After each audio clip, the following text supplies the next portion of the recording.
Welcome to Fiction Audiobooks. If you enjoy the content, like and subscribing would be greatly appreciated.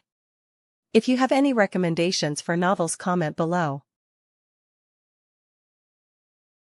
Please join my Patreon at https://www.patreon.com/fictionaudiobook. Chapter 2, Prologue. And, this chapter contains some spoiler from Jujutsu. But hell. All my FIC does. So read at your own risk. Had to think that I would be done in by my own student. Yuji, you were really a pain until the end. Cough. A white-haired man laid on the ground, his body bloodied as he murmured softly. Sensei. Next to him, a young man, clearly still a high student, was tearing up. His body, covered by black tattoos that were slowly fading away. His expression was full of guilt as he gritted his teeth. It's all my fault. You wouldn't be in this situation if you didn't have to hold back. After Yuji was forced to devour the last 5 fingers out of the initial 20 fingers in one go, the inevitable happened. Sukuna managed to completely take over Yuji's body. Thankfully, Sattoru Gojo, the strongest sorcerer, had managed to escape the seal he was previously in. What followed was an epic fight between Gojo and Sukuna. A fight of apocalyptic proportion that had completely changed the landscape of Tokyo. The result of this fight was Sukuna defeat. He had been completely eradicated from Yuji's body, and from now on, the number of curses in Japan would radically drop. But, even though the result was beautiful, Yuji couldn't accept this. After all, while Sukuna fought with all his might intending to kill, Gojo on the other was severely limited since he couldn't kill Sukuna without killing his own student. This was the reason why Gojo laid down now, while being mortally wounded. So much that no reverse cursed techniques could heal him. Haha cough, remember what you asked me back then after you swallowed the second finger? Yuji, who closed his eyes, nodded. I asked you who would win in a fight between you and Sukuna. Hey, I told you right. I would win. It was on those last words that Sattoru Gojo, the strongest exorcist, closed his eyes. Even after death, he never lost his smile. Chapter 3, Ch1, I need to become a shinigami. Soul Society. Do you think he is dead?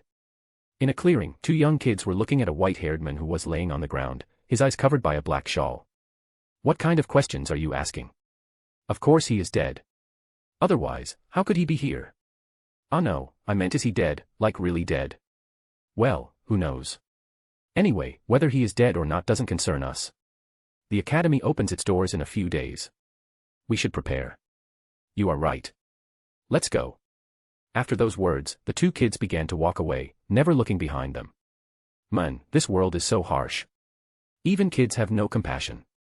The moment they left, the white-haired man, Sattoru Gojo, opened his eyes. It has already been a few hours since he entered this bizarre world. At first, he was rather disoriented. But after playing dead for a few hours and listening to different people, he had a better understanding of his situation. This was the afterlife. Despite how surprising this was, Gojo wouldn't be who he was if he let something like that bother him. Even though he died, he did manage to punch the greatest curse of mankind into oblivion. Haha, those kids better make a statue in my honor. Perhaps Nobara will even write a book about me. Thinking about his students, his smile dimmed a little. He had come to like the little team he was in charge of, and he had to admit that leaving them made him sad. But at least they were alive. Well, enough about this. Moping is useless. The most important thing at the moment was to know what he would do. Raising his hand, he looked at them carefully while frowning. I can feel a weird energy flowing through my body. But this isn't cursed energy. He didn't know how to describe it, but it was something purer. As the name said, curse energy was born from the malice of the human heart. From it, monsters known as curses could see the day, and people known as sorcerers used this energy to deal with them. In the first place, I am dead, right? So how come I can feel sleepy, tired, and hungry? This was another problem he didn't really understand. But the worst. He frowned, as he focused. This lasted for a few seconds before he sighed. For some reason, I have managed to keep the 6 eyes, but I seem to be unable to use limitless currently. Is it because the difference in energy? I will have to look into that later. This was a heavy blow. Since he didn't know how to use his current energy, for now, he could do nothing. Even though the 6 eyes would be extremely useful in helping him control this new energy source, losing limitless means that he had lost more than 80% of his full power. Thankfully, he wasn't in a dangerous zone or anything of the like. I do not have enough information. I have no money, no house, and I am wearing some weird-ass kimono. Man, this is really a great start. I feel like the hero in an RPG. Even though the situation was rather dire, he was still able to laugh at it. It wasn't because he was naively thinking that everything would be alright. It was just that he refused to bow down to adversity. Standing up, he began to follow the road the two kids took. He could feel a large cluster of energy like the one flowing through his body. Those were his first steps in the Soul Society. After he left the place where he was previously laying down, it didn't take long for him to see what was most likely a city. Though, after reaching it, calling it a village or a slum would have been better. Once there and after asking a few questions, he surprisingly got answers rather easily. After all, most, if not everyone here had once been in the same situation he currently was. Southwest, this place is really the afterlife. Sitting on a rock on another side of the city, Gojo sighed wistfully. Somewhere in the corner of his heart, he had still been a little unbelieving, but now, there were no doubts. But what really ticked him off about his current situation wasn't him dying or appearing in the afterlife. I fought to protect the world, and after my death, I am sent to the slum of the afterlife. Or perhaps is it because I was cheating? But hell, it shouldn't have been enough to offset my good karma, right? He joked a little to himself before finally sighing once again. If all the information he received were accurate, then, he was in the Soul Society, more precisely in the 80th North District of a zone called the Rakangai. The zone where lost souls generally appeared. But out of all the information he received, the one that particularly caught his attention was Shinigami and Hollow. After dying, people generally had two destinations depending on their luck. Either their souls were guided by Shinigami and they could enter the Soul Society, or they became hollow and entered the Hueco Mundo. This is truly like sorcerers and curses. What's more, hollows are born from souls, and Shinigami are also evolved souls. Basically, they use the same energy source. Like how sorcerers and curses use cursed energy. What's more, Shinigami can visit Earth to kill hollows. This was very important. He didn't know what happened after he died. Even though he did manage to completely seal Sukuna inside Yuji, who could know what would happen if he could go back to Earth. Of course, this is with the assumption that time flows the same. At least, from the clothes and way of acting, he was sure that this heaven had a relation with Japan. But, there were too many unknowns. But thankfully, he now had a solution. I need to become a Shinigami.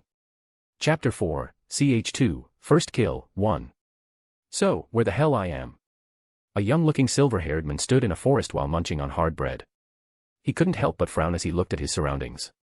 Hey, you, are you sure you aren't messing with me? Looking behind him, he glared at a brawny man who immediately began to shiver under his stare. It has already been about 1 week since he left the 80th North District, which was one of the worst districts ever. On his way, he had been mugged many times by different groups of bandits. But since they didn't hold any killing intent, he simply beat them up after taking away everything they had and all the information they could give. The one shivering behind him currently was his latest victim, and he finally decided that having a guide could help speed things along. Sir, I am not lying, this is really the most direct way to enter the First West District. Gojo frowned a little at how he went from north to west because he got lost on the way, but aside from that, he was happy to know that he was closer to his goal. The 360 districts of the Soul Society were divided in 4 directions and 80 districts for each zone.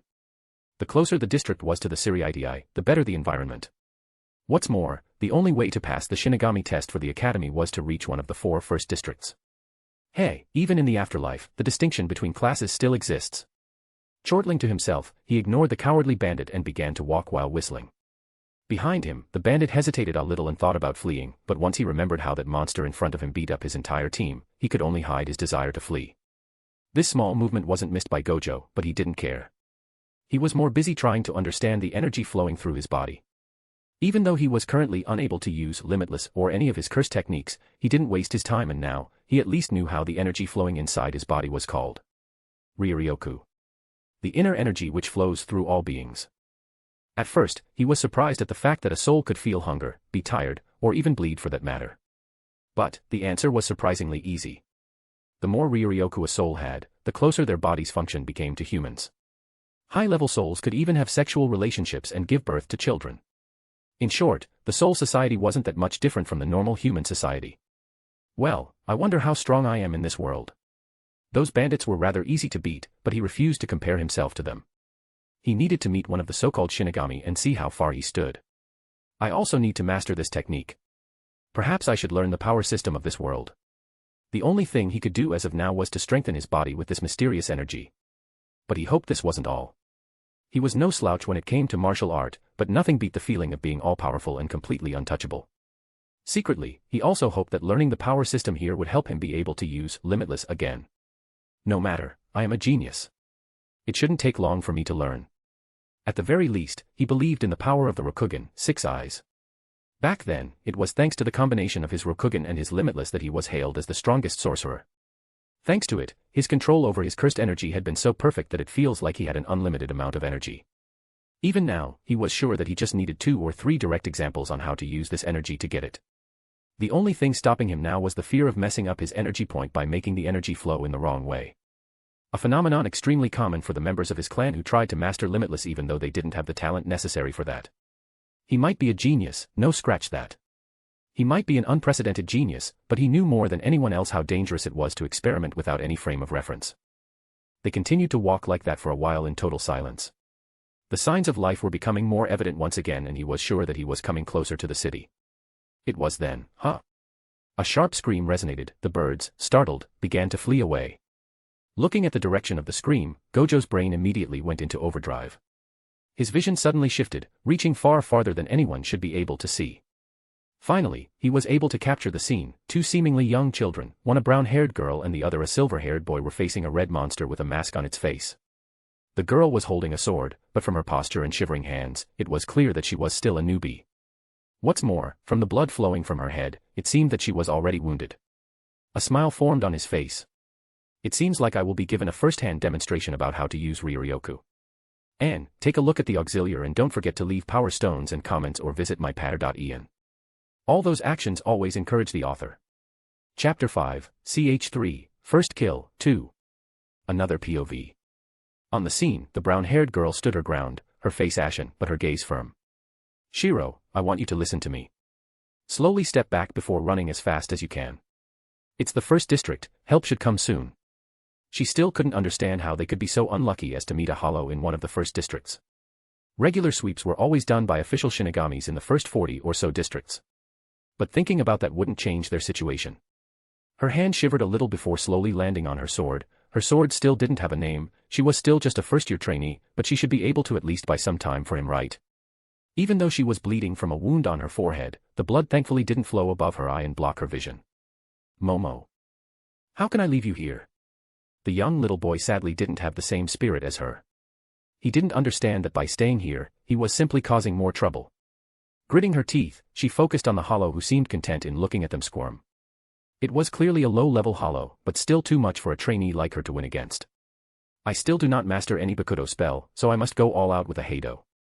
She could already feel people coming, she just needed to stall for time. Raising her left hand, she focused her Ryoryoku and chanted. Heido and degree 12. Fushabai. A net of fire suddenly formed and enclosed the hollow who wasn't able to escape in time. Momo Hinamori could feel that her move lacked power, but she didn't have any time to perform a complete chant. The net covering the hollow was linked to her by a translucent red string. Kai. Boom. A powerful explosion resulted. Let's go. Hinamori didn't even wait to see the result and took the little boy in her arms before rushing away. Her action was proven to be wise since as soon as she jumped away, the place where they previously stood was blasted open by a nearly unscathed hollow. She was about to completely flee when the hollow rushed directly in front of her, thereby blocking all escape routes. Despair clouded her face once she understood that even her struggle was futile. It was when she was about to throw the little boy in her arm and act as bait, that she heard it. Oh, so this is how you use it. Turning around, she was surprised to see a rather handsome silver-haired man come out from the bush. Her expression warped at this sight as she shouted. What are you doing here? Flee. She immediately regretted her rash action as the hollow turned its attention towards the man, who surprisingly seemed completely unflustered. Hey, they really like curses, though less ugly I guess. This idiot. She didn't know what he was mumbling, but it seemed to have infuriated the hollow who lunged at him. She wanted to close her eyes, but it was then she felt it. A monstrous Ryatsu that seemed to push down everything around him. How was it again? Yeah. Gently raising his hand, he murmured. Heido and degree 12. Fushabai. Kai. Her vision was immediately dyed white. Shiro. Momo woke up with a startle. Before looking around her. Oh. You finally woke up. Her gaze landed on a silver-haired man sitting in front of a fire. Looking suspiciously at the men, she asked. Where is Shiro? You know, it's pretty rude to talk like this to someone who saved you. Hearing his words, she suddenly remembered what happened. The last thing she saw before fainting was this man using the same technique as her, but with a completely different output. Thinking back to how rude she had been to her savior, she blushed and apologized. Don't mind, don't mind. At least you know how to recognize your mistakes. Gojo waved his hand. As for that little shrimp, he pointed behind him. There, the young little boy that accompanied her, was bound by many threads and attached upside down on a tree. Wah. Gojo grinned as if he succeeded in a little prank. That boy wasn't as polite as you, so I had to punish him a little. Momo shivered a little before nodding. She wanted to plead a little, but before she could speak. Now, little lady, see, I didn't save you from a need to play at being the hero. Isn't it normal that you give me something in exchange? What do you want? She stuttered as she asked. His eyes seemed extremely piercing as he looked at her up and down. Let me examine your body, will you? Her face became immediately completely flushed. Chapter 6, Ch4, Rokugan. Let me examine your body, will you? Her face became immediately completely flushed. Wah. Wah. Wah. She began to stammer, so shocked that she couldn't even gather her thoughts correctly. After all, even thought she was already in her hundreds, she had died when she was a teen, and be it back then or Earth or here in the Rakongai, the amount of contact she had with people of the opposite sex was pitifully low. What should I do? For a genius like her who was already able to use Kido even though she entered the academy a few months ago, this was the first time she was stumped by a question. Hum. Hum. Hum. Above her, she could hear the muffled screams of her friend. He was most likely trying to ask her to not listen or something. Sadly for him, those actions were what pushed her to make her decisions. With steam flying above her head, she lowered her trembling hand and slowly brought them toward her clothes. The man was without a doubt very powerful, and he did save their life. But, just as she was about to disrobe, she was stopped by a hand. Raising her head to stare at the man with her teary eyes, she wondered if he wouldn't even give her the right to take her own clothes off. Gojo meanwhile wore a rather bitter expression. He had just been trying to play a prank. How could he have thought she would react like that? This girl is more naive than I thought. She seems like the kind to be used then discarded by some bad men. Now, how do I explain that? He was smart enough to understand that saying that everything was a joke was perhaps the most stupid action. As such, taking a serious expression, he nodded. Well done. I was curious to see how far you were willing to go to repay your lifesaver. Your actions surpassed my expectations. Now, this is enough. When you are awkward, just bullshit your way out. This was a test. Indeed. I am sorry for the grief I caused. I hope you will forgive me. He had been bullshitting about the test, but he was indeed sorry. Making a young girl cry wasn't one of his hobbies. Though, making mature women cry in pleasure was something he very much enjoyed. E/N, what about traps? Wiping her tear with the back of his hand, he stood up and stretched his hand toward her. My name is Gojo. Sattoru Gojo, what about you little lady? Sniffing a little, she took his hand and stood up with his help. My name is Hinamori. Momo Hinamori. I am a first-year student in Shino Academy. Oh. Seems like I really hit the jackpot. Exclaiming in surprise, he said, incredible. So you are a future shinigami. Then he frowned. I thought the entrance exam was underway. Momo shook her head. We have an entrance exam for new students every semester. Currently, the first semester students are on holiday. This is why I was able to come to meet Shiro-chan. Raising her head, she remembered how her childhood friend had been tied and suspended on a tree. Bowing to Gojo, she pleaded, Gojo-san, I know Shiro-chan can be a little brash sometimes, but he doesn't mean anything bad. Please forgive him. Looking at the bowing girl, Gojo simply shrugged. He had always been a little weak about such headstrong but kind and naive people. Yuji was like that and now he also had to deal with another one just a week after death. A few minutes later, a sullen white-haired boy was bowing with Hinamori. Once again, thanks for saving us. Hinamori said before glaring at the boy next to her. Sighing a little, the boy finally opened his mouth. I apologize for my previous conduct. My name is Toshiro Hitsugaya, thanks for saving us. Gojo stared quietly at Toshiro. He hadn't paid attention to it previously, but the amount of energy dwelling on this little boy seemed far larger than anyone he met previously. Since even Hinamori didn't have a third of his energy despite being a student, this means that either Hinamori was below average or it was this boy that was far above average. Smiling, he patted the head of the boy, who was resisting the urge to swat his hand away. You should have already heard my name earlier. Now then, how about we go together to the first district? If this girl is like Yuji, then this boy is like Megumi. Even the way he acts is as cute as him. Teasing Megumi had been one of his favorite ways to pass time. It seemed that he wouldn't be bored for now. Hinamori accepted his proposal. After being nearly killed by a hollow, she was still a little jumpy, and being with someone strong was helpful. Gojo-san, are you going to report the situation to the Siri-IDI? Gojo suddenly stopped and pointed at his own face in surprise. Me? Why should I? It was Hinamori's turn to be surprised. Aren't you a member of the Kido Corps?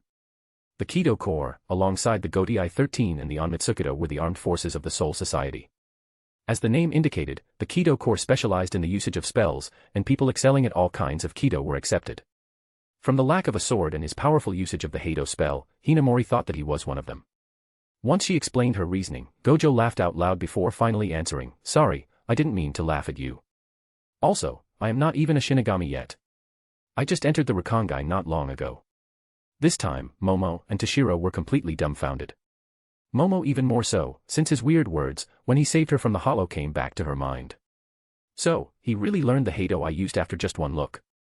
Feeling the gaze of awe on him, Gojo smiled. No matter if he was dead or alive, being gazed in awe was always a good feeling. Chapter 7, Ch5, Reiatsu, Ryuryoku, Reishi. Come on. How long do you intend to pout? But. Hinamori kept walking, her mind still reeling at the revelation. After his revelation, she still couldn't believe him. And as such, used a few spells she knew as a test. The result was devastating. No matter what she used, he simply needed to take one look to replicate it. The worst was that he didn't just replicate it blindly, but really understood the way it worked, even though he clearly suffered from gaps on the theoretical aspect. In the end, she could only kneel in defeat and accept his supremacy. She could now understand the feeling of shock her senpai in the academy felt when she became able to use low-level Kido without any chant just a few weeks after she joined the academy. Hinamori wasn't an arrogant person, but she had to admit that being praised as a genius so much until now went a little to her head. Now though, she understood that she could only be called a genius when compared to most shinigami. Gathering her spirit, she clenched her fist. "Yash, I need to work even harder."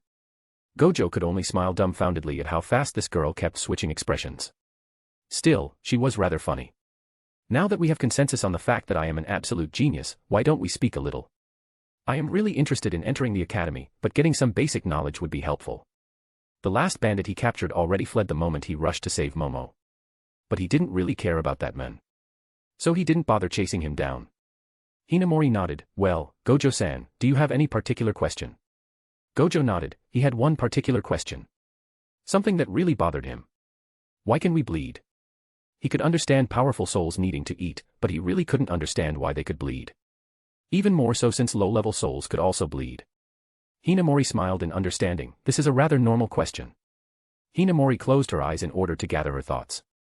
You see, in a sense, our bodies aren't different from human bodies. The greatest difference between a spiritual body and a physical body is its composition. Humans' bodies are made of organic matters, or, as we call it, kishi. Meanwhile, we are made out of a matter called reishi. Saying so, she raised her hand and began to gather energy in her hand. This isn't just our bodies. The grass on the ground, the clouds in the sky, the tree, even the very air we breathe, everything in the Soul Society is made out of reishi. At a certain level, some techniques can be used with reishi. Like the Shuinpa. Sadly, first-year students like me still didn't learn it, so I can't show it to you. She seemed really regretful about not being useful, but Gojo didn't mind. It wasn't as if he could get all the information in one go. No problem. What about Ryuryoku? You know about it? Ryuryoku is something that every being, soul, or humans have in them. The greater the amount, the more powerful they can potentially become. From what I know, humans with a certain amount of it can even see shinigami or affect wandering souls. For shinigami, Ryuryoku is a little like the fuel we use to create our technique. Momo smiled. After Ryuryoku is Ryatsu. Ryatsu. Indeed. Ryatsu is a little hard to explain. Should I say that it shows the weight of existence? Powerful Ryatsu can basically render weaker enemies completely powerless. Since it's basically impossible to calculate the amount of Ryuryoku someone has, we gauge individual power based on Ryatsu. Saying so, she crouched down and used a stick to draw on the ground. In short, reishi forms the body, the vessel. Ryuryoku is the energy that fills the vessel and Ryatsu is the energy that is expressed. The more reishi your body is composed of, the more Ryuryoku you can have. The more Ryuryoku means a more powerful Ryatsu. This is the basics. Gojo mused a little.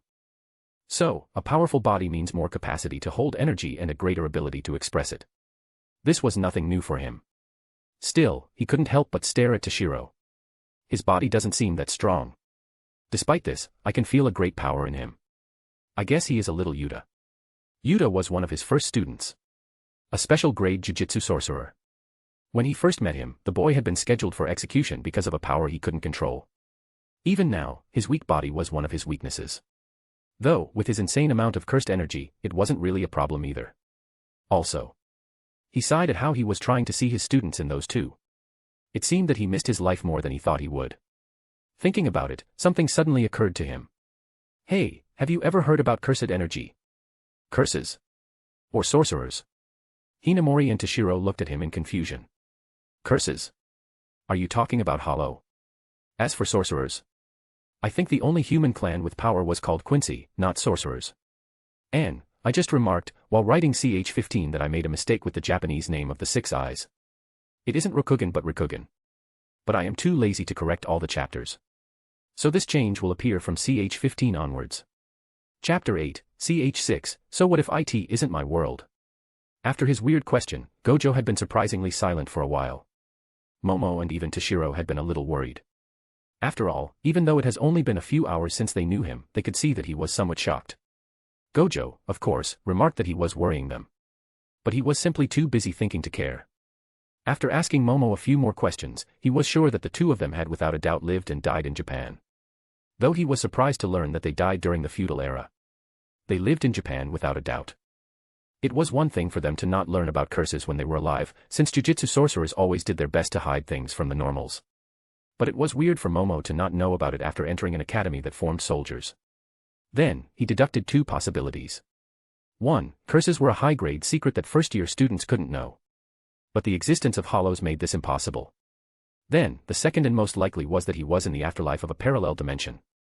When you erase all possibilities, even the most impossible become reality. Once his thoughts reached this conclusion, he couldn't help but feel a little lost. One of the reasons he had decided to become a shinigami because he wanted to see what happened in the living world. But now that this goal was most likely impossible, he didn't know what to do. Gojo-san. Are you alright? Hinamori knew it was a stupid question, but she couldn't help it. Giving a reassuring smile, he patted her head, Do not worry. I am more than alright. Moping was useless. Reality couldn't change just because he was unwilling to accept or unable to advance. What's more, if he landed here, it meant that it wasn't impossible to do the opposite. Wasn't it just traveling through dimension? He was Sattoru Gojo and there was nothing impossible to him. I still need to first become a shinigami to have more access to information or secrets. I also need to recuperate Limitless. Well, let's go. Meanwhile, at the place where Gojo eliminated the hollow, a group of 6 people wearing black kimonos with kahana sheathed at their side examined the scene. One of them, a blonde petite girl with gray eyes asked, Vice Captain Shiba, what is happening? The man named Shiba, a tall man with spiky black hair, was frowning as he looked at the scorched earth all around him. From the trace of battle, it's clear that the enemy was a hollow. As for the one who erased him, he should at least be between the 3rd seat and vice captain level.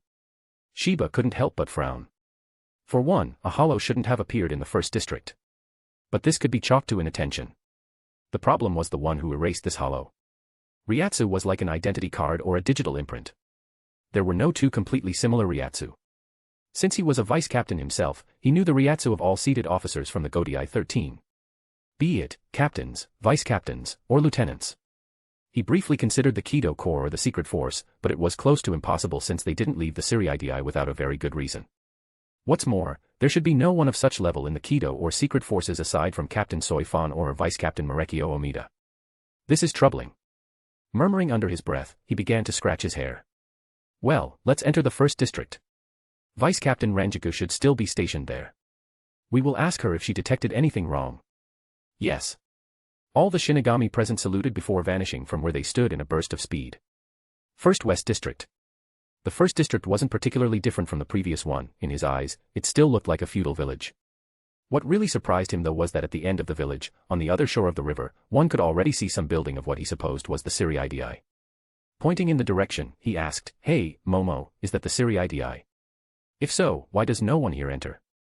Momo gave a bitter smile. Even though it looks like this, if anyone tries to intrude, a great barrier would appear. There are 4 gates, 1 for each district, and each gate has a gatekeeper. At the mention of the gatekeeper, her smile became happier. He is called Jidanbo Ikenzaka. He is a little brutish, but he is really liked by most people here. Well, you will learn all that when you enter the academy. Raising her head, she looked at the setting with scrunched brows. It's becoming late. What should I do? Toshiro, who had stayed silent until now, knew what was worrying her. Go make your report. I will take care of him. Grandmother won't object since he saved us. Hinamori hesitated for a short while before turning towards Gojo. Gojo-san, what do you think? Gojo didn't particularly care, either way, even sleeping under the stars didn't bother him. I am good. Then, bowing towards him in a full 90 degrees bow, thank you for saving our lives. Raising her body, she waved as she began to run. Shiro, Gojo-san, I need to make a report, see you later. Watching her leave like this, Gojo shook his head while giving a slight smile. He was having a serious headache recently. Even though his new body seemed stronger, keeping the Rokugan active without any blindfold or the like was really draining on his mental faculty. So, kid, let's go. Toshiro nodded quietly before walking ahead. He was someone quiet by nature. The only reason he had been so rash at first was because his emotions were still high after nearly facing death. Watching the young and small back in front of him, Gojo raised his head before letting out a sigh. Soon, he would enter the academy, making him one step closer to his goal. Chapter 9, CH7, Facing the Second Division, 1. While the sun slowly rose in the sky, somewhere not far from the first district of the Rakangai, there laid a house that had a rather peculiar decoration. 4 people were sitting while facing each other. There were 2 men and 2 women. The first man had black hair and was wearing an equally black kimono with a vice captain badge on his arm and looked at the rest as he spoke. What brings you here, big brother? You should know that this district isn't currently under your jurisdiction. His expression was stern and serious as he said those words. He was Kaion Shiba, the vice captain of the 13th Division. Facing him was a clearly older man with similar hair color and traits. It was easy to see that the two were related. Still, 2 big things differentiated them. The first one was the sloppy way he was sitting, as if everything was simply a bother. The second thing was the large white cloak with the number 10 inscribed in kanji on the back. He was Isshin Shiba, captain of the 10th Division. Facing his somewhat serious brother, Isshin could only smile bitterly. In the Soul Society, the 4 great noble families were known to all. Families so powerful that even the Central 46, the governing body of the Soul Society, had to respect them. They were the Shihoin, the Kachiki, the Ise, and the Tsuneyashiro. What few people knew was that in reality there weren't 4, but rather 5 great families. The Shiba being one of them. Sadly, for some unknown reason, the Shiba family lost its status and worse, was even booted out of the Suriidi. Currently, since the eldest son of the family was a captain, it should have been possible to at least reinstate the family as a minor noble. Sadly, nothing of the sort happened. For how long are you going to be angry? You know very well that I am not interested in becoming the head of the family. Kane though shook his head, this isn't the reason. Though I hated you because of this in the past, after entering the 13th Division, I understood how deep the waters in the Suriidi were. What simply pisses me off is seeing you act like some tragic heroine who sacrificed herself for the family. A vein popped out on his forehead when he heard this. The muffled laugh from the 2 women present didn't help. Kukaku, Ranjiku, don't tell me you find it funny. Kukaku Shiba, a black-haired young woman with rather enticing curves, covered her mouth as she shook her head. Her green eyes were flashing with amusement, but she didn't wish to further shame her eldest brother. Ranjiku Matsumoto, the vice captain of the 10th Division on the other hand, was already laughing out loud. Her long blonde hair swayed as her incredibly large breasts heaved. The 2 women's clothes revealed quite a bit of cleavage. But, even though Kukaku was by no means small, Ranjiku was simply on another level altogether. Ignoring the laughing duo since he was already used to their antics, Kaion looked back at his brother. So, answer me, why are you here? Scratching his head, Isshin sighed before continuing, the geezer sent me after we received the report from that trainee. It's already weird enough for a hollow to appear in the first district, but the fact that a new soul could supposedly use Kido after just one look is unheard of. It has already been 3 days since Momo made her report. Kaion couldn't help but frown. What about my captain? Well, you know how bad his health is. He had a problem during the reunion. What? Kaion immediately rose from his position. It was well known that the captain of the 13th Division, Jushiro Yukitake, despite being one of the oldest captains, also had a very fragile health. Don't worry. That double-faced psycho took care of him. Kaion let out a sigh of relief. He knew who his brother was talking about. Retsu Unohana, the captain of the 4th Division and the best healer of the Soul Society. Sitting back, he let out a sigh of relief. I see, if he is in the hands of Captain Unohana, then we have nothing to worry about. Still, why are you always insulting her? Even though I admit that she can be somewhat rough during her treatment, I don't think she is two-faced. Haha, if only you knew. Like Yukitake, Isshin was also one of the oldest captains in the Soul Society. But compared to Unohana, he could only calm himself as a junior. After all, she was nearly as old as the captain commander, making her a woman more than 2,000 years old. But this wasn't all. He knew very well that the captain of the 4th Division hadn't always been the gentle and warm woman she portrayed herself to be. The fact that she was the first Kenpachi as well as the first captain of the 11th Division was enough to prove how violent and bloodthirsty she was. What's more, before becoming a founding member of the Godai 13, she was known as one of the most diabolical criminals in the Soul Society. Still, this was something of an unofficial secret, and since he didn't want to receive a visit from that crazy psycho, he decided to change subject. Forget it. Anyway, we in the 2nd Division received the mission. First, we are to monitor him to verify if he really has a level equal or superior to a seated officer. Second, if we determine that it's indeed the case, we have to determine his tendency. If he is clean, we are to make sure that he enters the academy. Someone as talented as him would be interesting to have. What if he is dangerous? Kyan asked. Then, we kill him. Sneeze. Somewhere else in the Rakongai, a silver-haired man who was standing with his torso naked and had many white bandages covering his eyes sneezed a little. Man, is someone talking behind my back? Or perhaps you are just cold because you are standing like an exhibitionist so soon in the morning. An equally silver-haired boy, who could pass for his brother, remarked sarcastically while munching on a slice of watermelon. They were of course Gojo Satoru and Toshiro Hitsugaya. Gojo didn't seem bothered by the sarcasm and simply wiggled his finger, TCH. TCH. TCH. You don't understand. My body is a true work of art. You should be happy to be in the first seat to appreciate it. Don't you think so, Momo? Heh. Momo, who was also happily munching on her watermelon, was startled at being called on, then looking back at Gojo's well-defined body, she could simply nod while blushing. It wasn't as if it was the first time she saw a man without his shirt on. After all, most shinigami were men. It was a rather common sight in the academy. Still, she had to admit that she wasn't used to seeing a man like that too up close. It was even more so since Gojo was extremely shameless and would always tease her one way or another. E/N, I would say pedophilia, but we all know she's basically a loli baba. In the 3 days they passed together, the three of them became rather close and quite friendly. Gojo, having his ego soothed once again, went back to doing his routines. Because of his new body, even though it seemed similar to his previous one, there were many little differences. As such, he needed training to get back the control he had in the past. Well, Momo, finish your snack and come. I am done warming up. Momo buried her head deeper in the watermelon and finished it in one gulp before rushing toward Gojo. Another thing that happened during those 3 days was that Hinamori would always train with Gojo. Even though it has only been 3 short days, her ways of moving, breathing, and situational awareness were at a completely different level from 3 days ago. After all, even though her understanding of Kido surpassed Gojo for now, the fact that he had been fighting against curses for more than 10 years back when he was alive was something that would vanish. By imparting those experiences to Momo, he was changing what was already a genius into a monster.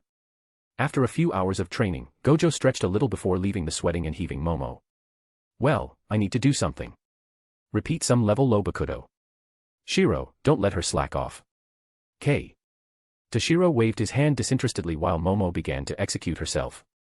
After leaving the 2 kids who somehow became his students before he understood what was happening, Gojo left the compound and headed somewhere. It took him a few short minutes before he reached a rather remote zone. Once there, he stopped and began to stretch a little. Well. I don't know who you are, but don't you think it's rather impolite to spy on people? Silence was the only answer he received. Before a bunch of ninja-like soldiers appeared all around him, effectively surrounding him. But, Gojo didn't even spare a glance at them. His eyes, even though covered, were fixated in one direction. From that place, a massive man holding a bag of chips and a short woman wearing the same black clothes with a white haori slowly appeared. I am surprised. To think we would be discovered so fast. The woman looked at him, curiosity clearly evident in her eyes. Initially, she didn't have to take this mission, but she wished to use this occasion to train some new recruits of the secret force. Now though, it seemed that this mission was going to be more entertaining than she thought. Gojo, meanwhile, showed a serious expression for the first time in a while. Even though the 2 in front of him were containing their powers, he was sure of it. Those 2 were strong. A grin formed on his face. Well, things suddenly became way more interesting. And, don't forget to leave power stones and a lot of comments, comment even more so. What is interesting in writing is seeing the comments and speculation of the readers. Receiving thanks for the chapter is good and all, but receiving actual comments that allow discussion is even better. What's more, I might have forgotten some things or ignored some information. So reading comments can help me correct those mistakes. Chapter 10, CH8, Facing the 2nd Division, 2. Soifan, captain of the 2nd Division of the Godai 13 and commandant of the secret force, was attentively observing the man known as Sattoru Gojo, and she had only one thought. I don't like him. Aside from him being relatively handsome and his power being too large for a new soul, what really irked her was his nonchalance. The way he spoke and the hidden arrogance in his words. Everything made her remember one man. That bastard Kasuke. It has already been close to 60 years since he fled from the Siri with her mistress. Even after 60 years, just remembering this made her want to scream and rage. Let's focus. She immediately decided to not face this man. She wasn't just a little guard following the princess, like in the past. Because of her position, it was necessary for her to not mix feelings and work. This outing was supposed to be a test for the newbies. I can't say that they failed since even the two of us were discovered. Should I have them fight against him? She pondered a little. The mission was only supposed to enter the extermination phase if the man was dangerous. Sadly, they weren't able to see enough to determine whether he was a dangerous element or a talent to pull in. What's more, if she handled the situation wrongly, she could push him away from them even if he hadn't wished so initially. If I fail my mission on the first day, the captain commander is going to kill me. Gojo, feeling no hostility coming from the people surrounding him, understood that they were just supposed to observe him. Ah. Man, don't tell me I made a mistake. The cliché scene of a guy going in a dark alley and calling out people tailing him before proceeding to beat them like a Chad was always so cool in movies. Why did he fail at the very first step? The situation fell into an awkward lull. Neither side quite knowing how to act. One could even feel a slightly cold wind flow into the scene. Scratching his head, Gojo proposed, "Look, how about we act as if nothing happened? You guys go do whatever you were doing and I'm going to act as if I didn't see you." Deal. Looking at Gojo with a deadpan expression, Soifan once again wondered how someone could have such a punchable face. What she didn't expect was that one of her soldiers couldn't hold himself back and rushed behind them and called Gojo by using a shuinpa. Even though he was incredibly fast, for her, he was so slow she could see each of his movements quite clearly. That idiot. She cursed and was about to rush to stop this action, before stopping dead in her tracks as she saw what Gojo was about to do. He smiled leisurely while taking 2 steps to the side and avoiding the hit that, while not fatal, would have surely wounded him. This was followed by a twirl, then, one full blow to the stomach. In just a few seconds, one of her so-called elites was taken down by some new soul without even being given a chance to counterattack. How did you stop him? Soifan questioned while being baffled. None of his movements were particularly fast. In fact, he simply moved a little faster than normal people. Despite this, her soldier was not even able to retaliate. Gojo smiled at this question and raised his eye cover, showing one set of beautiful blue eyes shining like jewels. It's easy if you can see. You dash. Gnashing her teeth at this remark, she waved her hand, signaling to 4 others to attack without the intention to harm him. Gojo simply shrugged at this and put the eye cover back down. I wasn't lying though. In his world, all members of the Gojo clan could more or less use Limitless. But only when Limitless and the Rokugan were linked can they bring out the greatest potential. Limitless was, in a crude way of speaking, a kind of time-space manipulation. But the Rokugan didn't fall behind. One of the best abilities was the one which allowed the user to perceive a moment of reality as if it was over 1 minute in his mind.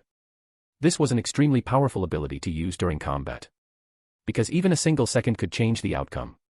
Haha. Man, those guys sure are jumpy. In his current world, the world only he could see, all colors slowly faded until all that was left was a monochromatic white and black. Some people might think that it was some weird power, but in fact, they would be wrong to assume so. Oh. This is really good. Laughing, Gojo slowly watched as all the people jumping towards him appeared as if they were slowed down. Those guys were so straightforward that it was hilarious. What's more, his current body was far stronger than his old one. Thanks to this, he was able to use more power than in the past. Well, if I had Limitless I wouldn't even need to dodge. While leisurely thinking about how he would recover Limitless, he began to act. What happened next was something Soifan could not understand. In the past, she had served as Princess Yoruchi's personal guard and was a witness to how her princess went from just a lord like any other to the fastest person ever. Even to the point of obtaining the title of Flash Goddess. As the current commander of the Secret Force, a unit specialized in the use of shuinpa, she was already used to all feats of speed. She could have accepted it if the man moved so fast that he was invisible.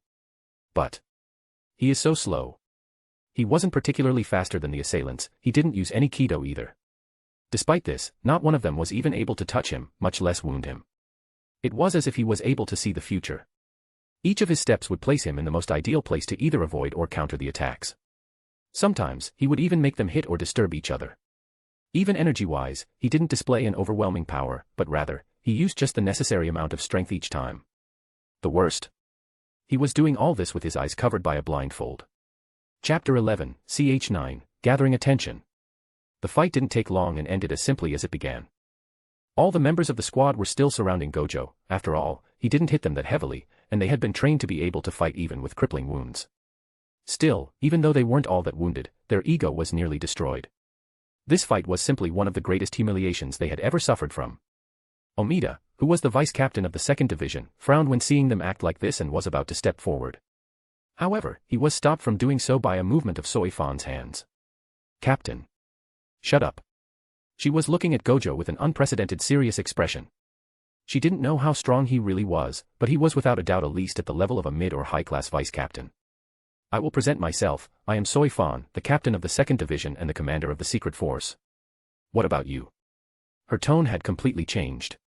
While Soifan hated frivolous men like Kisuke or this man in front of her, she also put martial prowess above everything.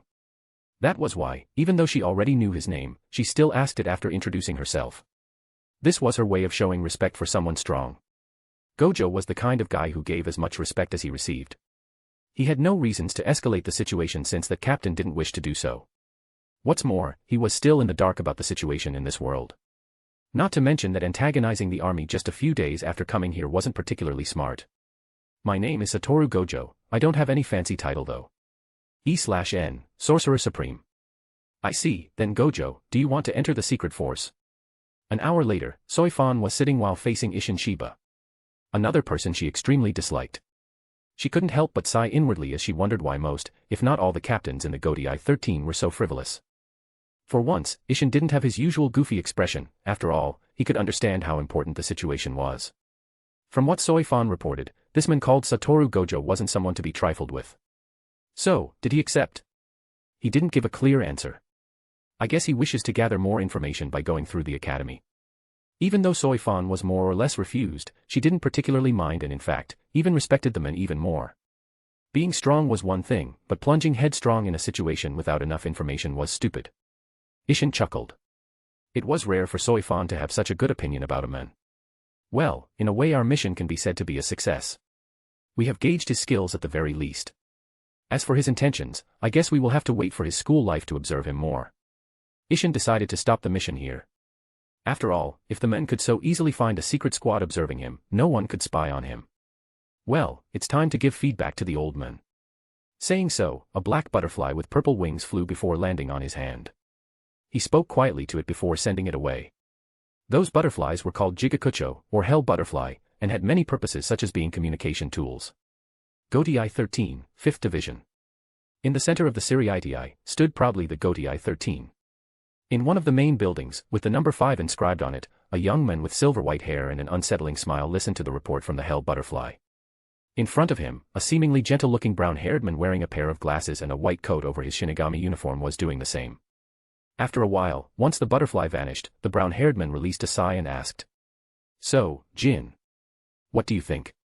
Jin Ichimaru, the vice-captain of the 5th Division and the greatest genius in the past 100 years, said, "Captain Aizen, I do not think this is particularly important."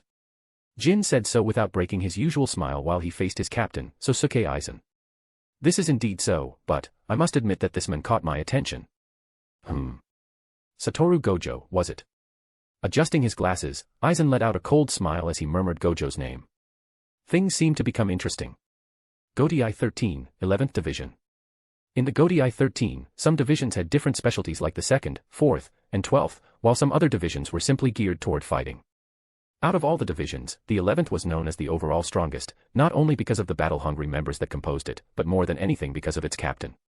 Zaraki Kenpachi. The 11th Kenpachi. A man who was infamous for his strength and his battle thirst. He was also the sole captain to have reached his rank without even passing through the academy, since he killed the 10th Kenpachi, Kiganjo Kenpachi, under the witness of more than 200 shinigami. Currently, said captain, a very tall man with spiked hair and a long scar on the side of his face was laying down on the grass under the sun as he listened to the report. Once it was finished, a fierce grin split his face as his eyes shone with hunger. Next to him, a very young pink-haired girl was crouching down and observing a group of ants. Without having to turn around, she asked, "Ken-chan, do you want to have fun?" She was Ichiro Kusajishi, the vice-captain of the 11th Division and the only one in the world who could call Zaraki like this. After all, she was more or less his adopted daughter. Haha. It seems like an interesting guy will come soon. I hope he will be entertaining. On the side, Ichiro gave a simple smile. As long as her Kenchan was happy, nothing else mattered in the world. She sincerely hoped that this man was strong enough to make Zaraki even more happy. Rukongai, 1st District, West. The 5th and 11th divisions weren't the only division to receive this piece of news. The report was sent to absolutely all divisions. Each of the captains reacted in different ways. Some were disinterested, some others were curious, and some were wary. But no matter what, one thing was clear. Before even setting foot on the Siriiti, Sattoru Gojo was already making waves. Meanwhile, the men of the hour, Sattoru Gojo, was smiling blissfully as he ate a delicious cake.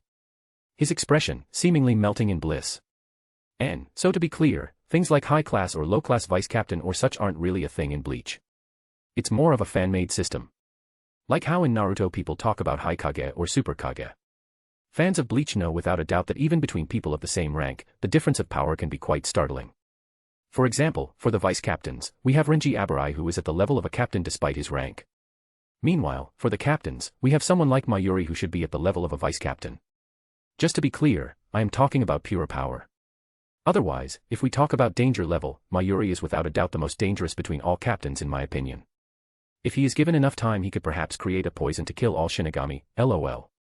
He is like the Orochimaru of Naruto. Chapter 12, CH10, Test, 1. Rukongai West Gate. Today, as the sun stood high in the sky, a sea of people wearing rags or simple clothes walked en masse towards the west gate of the Siriiti. A zone they would generally avoid. The reason for this was simple.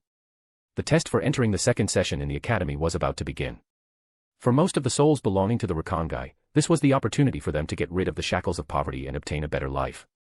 Even though the success rate was incredibly low, they didn't care. They just needed enough power to enter the school. After all, even grunt soldier Shinigami basically lived like a king compared to the life in the Rukongai. In this sea of people, Gojo, who was observing the scenery with Toshiro, could only frown at the disparity. At first glance, the Siriiti and the Rukongai were simply separated by a river. One side reeked of poverty, while another side reeked of opulence. Despite this, the seemingly simple line was nothing more than an illusion. After all, Gojo could see the spherical barrier that was seemingly surrounding the Siriiti. He didn't know exactly how powerful it was, nor what effect it had, but it was clear that it was no game. Gojo adjusted the bandage over his eyes. He had searched for glasses, but the glasses he wore when he was alive were specially made to block absolutely all light. It wasn't something people in the Rukongai could create. Since they didn't have a face mask either, this was the only way to allow his mind to rest a little more. The Rokugan was without a doubt a cheat-like power, but the number of information it constantly sent was pretty overwhelming. After all, even now, despite binding his eyes, he could still technically see. E/N, wouldn't it be better if he just overloaded his senses every now and then to get used to them? As such he generally needed to block his sight one way or another. So, Toshiro, are you sure you want to do this? Since he was a little bored with the wait, he decided to make a light discussion. Since Momo went back to the academy, the two of them passed most of the time together, and he had to admit that the boy quite grew on him. Though he had to admit the fact that the boy was super talented and was learning everything pretty easily helped a bit. Indeed. You already told me that I had a hidden talent. I don't want to stay useless. Gojo gave a little grin. You don't want Momo to go too far ahead, you mean? It may have been just a few days, but it was easy to see how close Momo and Toshiro were. Their relationship had nothing romantic, but their friendship was extremely pure. Just as he was about to tease Toshiro even more, a loud rumble brought him out of his thoughts. The gate was slowly opening, and what stood behind the gate was a giant. Gojo raised the corner of the bandages covering his eyes and to better observe the man towering above all of them and gave a low whistle. The man raising the gate was a muscular man who easily stood over 9 meters, and was very close to 10. What surprised him was how happy the souls seemed to see him, with some of them even waving at him. You guys know him. Indeed. It's Jidanbo. The guardian of the West Gate since more than 300 years ago. He is a friend and everyone in the Rukongai likes him. Heh? This is interesting. Those of you want to pass the entrance to the academy. The first test is simple, the gatekeeper will release his Ryatsu. Those of you who can go through the gate despite this can enter. Of course, do not worry, he will not go all out, just enough to lower the number of people who do not possess the minimum requirements to even try the test. The one who was speaking was a bearded middle-aged man wearing a black kimono and a book in his hand. You have until this afternoon to reach me, then register your name. I hereby announce the start of the test. I wish you the best of luck. And yep. Toshiro will enter the academy 5 years than initially. This will also change many things since he won't meet Ranjiku like he did in the original. I really like writing FIC because of this. Creating those changes is really interesting. Chapter 13, CH11, Test, 2. In the Soul Society, battles between shinigami could sometimes end in a flash. When the difference in power between the two was too great, it wasn't just a question of stronger and weaker anymore, but the difference between prey and predator. The Ryatsu, or spiritual pressure, was without a doubt one of the most versatile weapons a shinigami had. Firstly, no two Ryatsu were the same. Not even twins had the same Ryatsu. Secondly, someone with a powerful Ryatsu could completely crush someone with a weaker one without even having to use their weapons. If the difference was too high, the one with the weaker Ryatsu could collapse, faint, or even die depending on how much power was used. Jidanbo Ikenzaka was a rather powerful shinigami who worked as the gatekeeper of the West Gate for more than 300 years. Even though he was lacking in skill, in terms of pure power, aside from some freaks such as the members of the 11th Division, he wouldn't lose to any 4th or 3rd seat. For such a man, if he went all out using his Ryatsu, not even one of those souls would be able to pass through this test. Everyone knew this. Thankfully, not only Jidanbo was a kind fellow, but the goal of the test wasn't to make everyone fail. After a few hours, out of the 10,000 people who had wished to enter the academy, only a pitiful 1,000 passed. Even then, the instructor knew that Jidanbo had lowered the pressure to allow some more to pass, but he didn't fault him. After all, he had also been from Rakangai. As such, while outright cheating was impossible, he didn't mind closing one eye before this kind of behavior. After verifying the time, he clapped and regrettably announced the end of the preliminaries. Thankfully, there were no limits to the number of times one could retake. Even the little Hisagi took the test twice before succeeding. Now though he is renowned as one of the best 6th-year students. For souls such as them, what they lacked the least was time. Now then, most of you guys can already more or less be considered as students of the academy. But the reality is that not all students are equal. This is where the second test comes in. The instructor began to speak as a few shinigami wearing cloaks that hid all their features appeared one after another. Those sirs are the members of the Kido Corps. What they are holding are measure devices that will give an accurate reading of your Ryuryoku. You just have to touch the crystal ball and pour your Ryuryoku in it. Of course, this wasn't all. This test hides a little trap. Having a certain level of energy was necessary, but it was also necessary to have some control over it. Those who weren't able to pour their energy in the ball wouldn't be measured and such not considered as students. This test was made especially for students who had great skills but lacked power. After all, not all shinigamis were frontline fighters. In the past, the test was even more strident, since it also had a physical part, but after the war against Quincy about 150 years ago, the number of shinigamis had severely dwindled, and entering the academy became way easier. Fail. Fail. Fail. Class 2. Fail. As I thought, even though the requirements were lowered, the number of fails is still quite high. I don't even think there will be Class 1. CL Class 1. The instructor was surprised at this and turned toward the stand where the one who was assigned to Class 1 was. Oh. Toshiro passed. I am happy. Raising his head, he asked, Jidanbo, you know him? Yes. Toshiro is a good boy. Toshiro is my friend. Hey, interesting. The instructor noted down this boy in his mind. Generally, Class 1 was filled with members of the aristocracy. Very few souls from the Rakangai could enter it, and all those that did were without a doubt genius. His silver hair makes me think of Jin Ichimaru. That lad was really something else. He didn't even have time to think about how that scary bastard breezed through a 6 years curriculum in just 1 year when he was once again stunned. Class 1. Again. He nearly shouted and was even more surprised when he saw that this time it was a handsome silver-haired man wearing bandages over his eyes. His first thought was, is he blind? His second thought as he passed through his hand through his hair was, does having silver hair help in becoming a genius? He seriously wondered if he was born with the wrong hair color. And, for those who read or watched Bleach and still remember, Jidanbo is supposed to be a little childish and a little mentally retarded, but it's a little hard to show it in his speech. For example, he had a hard time counting past 7 or higher. So yeah. Not the brightest one. Anyway, I tried my best and seriously though. Did you notice that in anime, generally if someone has silver hair, he is some kind of badass genius or a total monster? Just for example. In Bleach we take Toshiro, Jin. In Naruto Kakashi. In Jujutsu we have Gojo, in HXH we have Kirua. In Tokyo Ghoul we have Kaneki second form. In Death Note we have Nier. There are simply too many examples. Chapter 14, CH12, To a New Beginning Cough. When the test ended, only about 100 students passed, and out of those hundreds, only 6, if you count Gojo and Toshiro, were admitted to Class 1. Despite such a result, the instructor seemed rather happy, and Gojo, with his experience, could understand why. For normal humans, the higher the number the better. No matter how skilled one was, sending a wave of mobs would always do the trick. But in the supernatural world, this rule didn't really apply. The larger the difference in power, the higher the number of cannon fodder needed to match would increase. That's why, for supernatural warriors, having that one guy that can act as a nuclear bomb is way better than having a bunch of fireflies. I really wonder who is the strongest bastard in this world. He had been the strongest sorcerer when he was alive.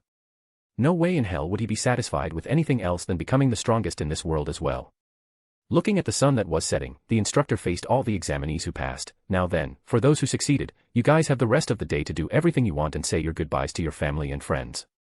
After this, you will officially enter the academy tomorrow and won't be able to go out before the holidays in a few months. Understood? Yes. Well then, now I can introduce myself. My name is Kigo Ayama. I am the teacher of the first years of Class 2. All I want to say is, congratulations and welcome to the Shino Academy. All the shinigamis present clapped, making the souls who succeeded tear up with emotion. Even Toshiro had a few tears at the corner of his eyes. The only one who felt bored was Gojo. He wanted to hurry up and enter the academy to learn the theory behind Kido so that he could recreate Limitless. Even though he was still strong with just the Rokugan, walking without Limitless activated made him feel a little restless. As if he was walking around naked. This wasn't a feeling he appreciated. Now, before you go, each of you will register your name and family name if you have one. You will also get your measurements taken and you must indicate your dominant arm. Excitement bubbled around. All their eyes focused on the waist of the instructor, where a sword in its sheath could be seen. Even without being told, they all understood why they had to indicate their dominant arms. Soon, they would have their own Zanpakuto. Only by doing so could they really be seen as shinigami. This made Gojo scratch his chin while in his thoughts.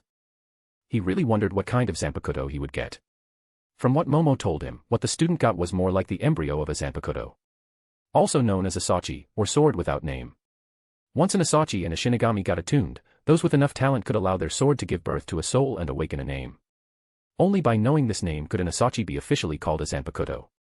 Furthermore, all Zanpakutos were unique since they were born from the souls of their wielders. Of course, from what she told him, just getting the name wasn't enough.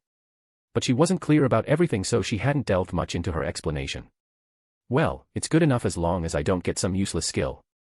Aside from some curiosity, he wasn't particularly thrilled about owning a Zanpakuto either.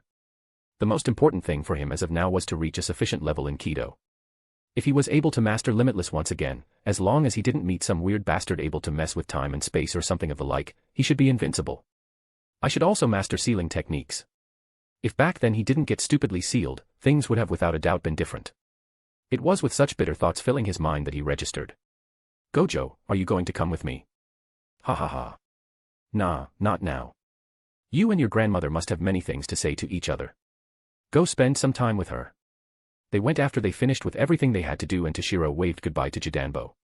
They were walking in the Rakangai when Toshiro proposed that they go home together. Of course, Gojo refused. He could give his goodbyes later, but at the end of the day, he was just a stranger. As long as he was there, Toshiro wouldn't really be able to express himself. What's more, it was a little his fault that Toshiro decided to join the academy. As such he felt a little awkward facing the kind old woman. Are you sure? Toshiro asked with some worries. For these few days, he had come to see Gojo as a friend, if not a sort of big brother. E/N, Silver Hair Gang. In the Rakangai, conventional families did not exist. After all, the vast majority of them did not have the amount of energy necessary to feel hunger, much less giving birth like the souls in the Siriidii. What's more, the chance of finding your family members from when you were alive was incredibly low as long as you didn't die together at the same time, moment and place. Even then, the chances were still low. As such, all families in the Rakangai were more of adopted families than anything else. The same went for Toshiro, Momo, and their grandmother. The three of them had been living as a family for close to 100 years even though they weren't related when they were alive. In this world, they were his most precious family. Still, he understood that for Gojo who was still a new soul, he wasn't used to the way the souls in the Rakangai lived. He was feeling a little downcast when he suddenly felt his hair being ruffled. Gojo. Crouching down in front of him, Gojo said, "Man, watching you look down like this makes me feel like I am doing something bad. Come on, let's go home. I will prepare something to show my appreciation to the old hag." Ah. Yes. I am sure Grandma will be happy. The rest of the night went as well as possible. The grandmother asked him to take care of Toshiro and Momo in the academy and wished them well. He could feel how good-hearted this woman was. Gojo had always lacked family warmth, even during his life. After all, even though all the members of the Gojo clan could use Limitless. Without the Rokugan, Limitless was just a slightly more powerful curse technique that was basically impossible to use. Because of that, since the moment of his birth, he had been basically worshipped as a god by all the people in his clan and was already the unofficial leader of the Gojo clan by the time he was in high school. That's why he had to admit that the few days he spent under this home with this gentle old woman and his two slightly troublesome siblings had been incredibly blissful. Looking at the full moon hanging high in the sky with a cup of cheap sake in his hand, Gojo gulped it all down in one go. To a new beginning. He then began to cough heavily. Damn, what the hell do they make this thing with? My badass moment was totally ruined. Cursing, he took out a dango from the plate on his side. Yeah, this is the stuff. Chapter 15, Epilogue 1, Hidden Danger. Human World. Oh. A terrifying roar resonated in the sky. Under the light of the moon, a large white monster with a hole at the center of its chest and a mask covering its face was happily munching on a bag of flesh and blood. E/N, the author intentionally put bag of flesh. Makes me think that the hollow is touring France with a bag of flesh. Eating a leg. Smoking a finger. Crunch crunch. The disgusting sound of bones slowly being crushed and flesh being bitten apart could be heard. Next to it, watching the scene with terror while his whole body shivered, was a shinigami. He knew that he wouldn't get out of this alive. He knew that soon, he would end up like his friend, in the maw of the monsters they swore to destroy. At least, I need to warn them. Even though he knew that he would die, he had long since been prepared for this. All that mattered now was for their deaths to not simply be a waste. Those hollows are abnormals. Their completely white colors aside, the fact that they could completely hide their Ryatsu made them great threats for normal shinigami such as them. But this threat would vanish as long as the headquarter was in the know. Transmitting all he knew to his hell butterfly, he watched it slowly go away with a content expression. At least, I dash. Shoot to kill. Shinso. E/N, suck the tip. Slutto. He wasn't even able to finish his sentence before his butterfly, then he himself was pierced by a ray of light so fast that he barely understood what was happening. The last thing he said as he died in regret was, Vice Captain Ichimaru. Why? Then he was immediately divided in three by the same ray of light before his body pieces were swallowed by the hollow, thereby erasing all traces of his existence. Standing about 1 kilometer away from the scene of the death of those two shinigami was a silver-haired man wearing the smile of a jester. Well, it seems like the captain's little experiment nearly got discovered ahead of time.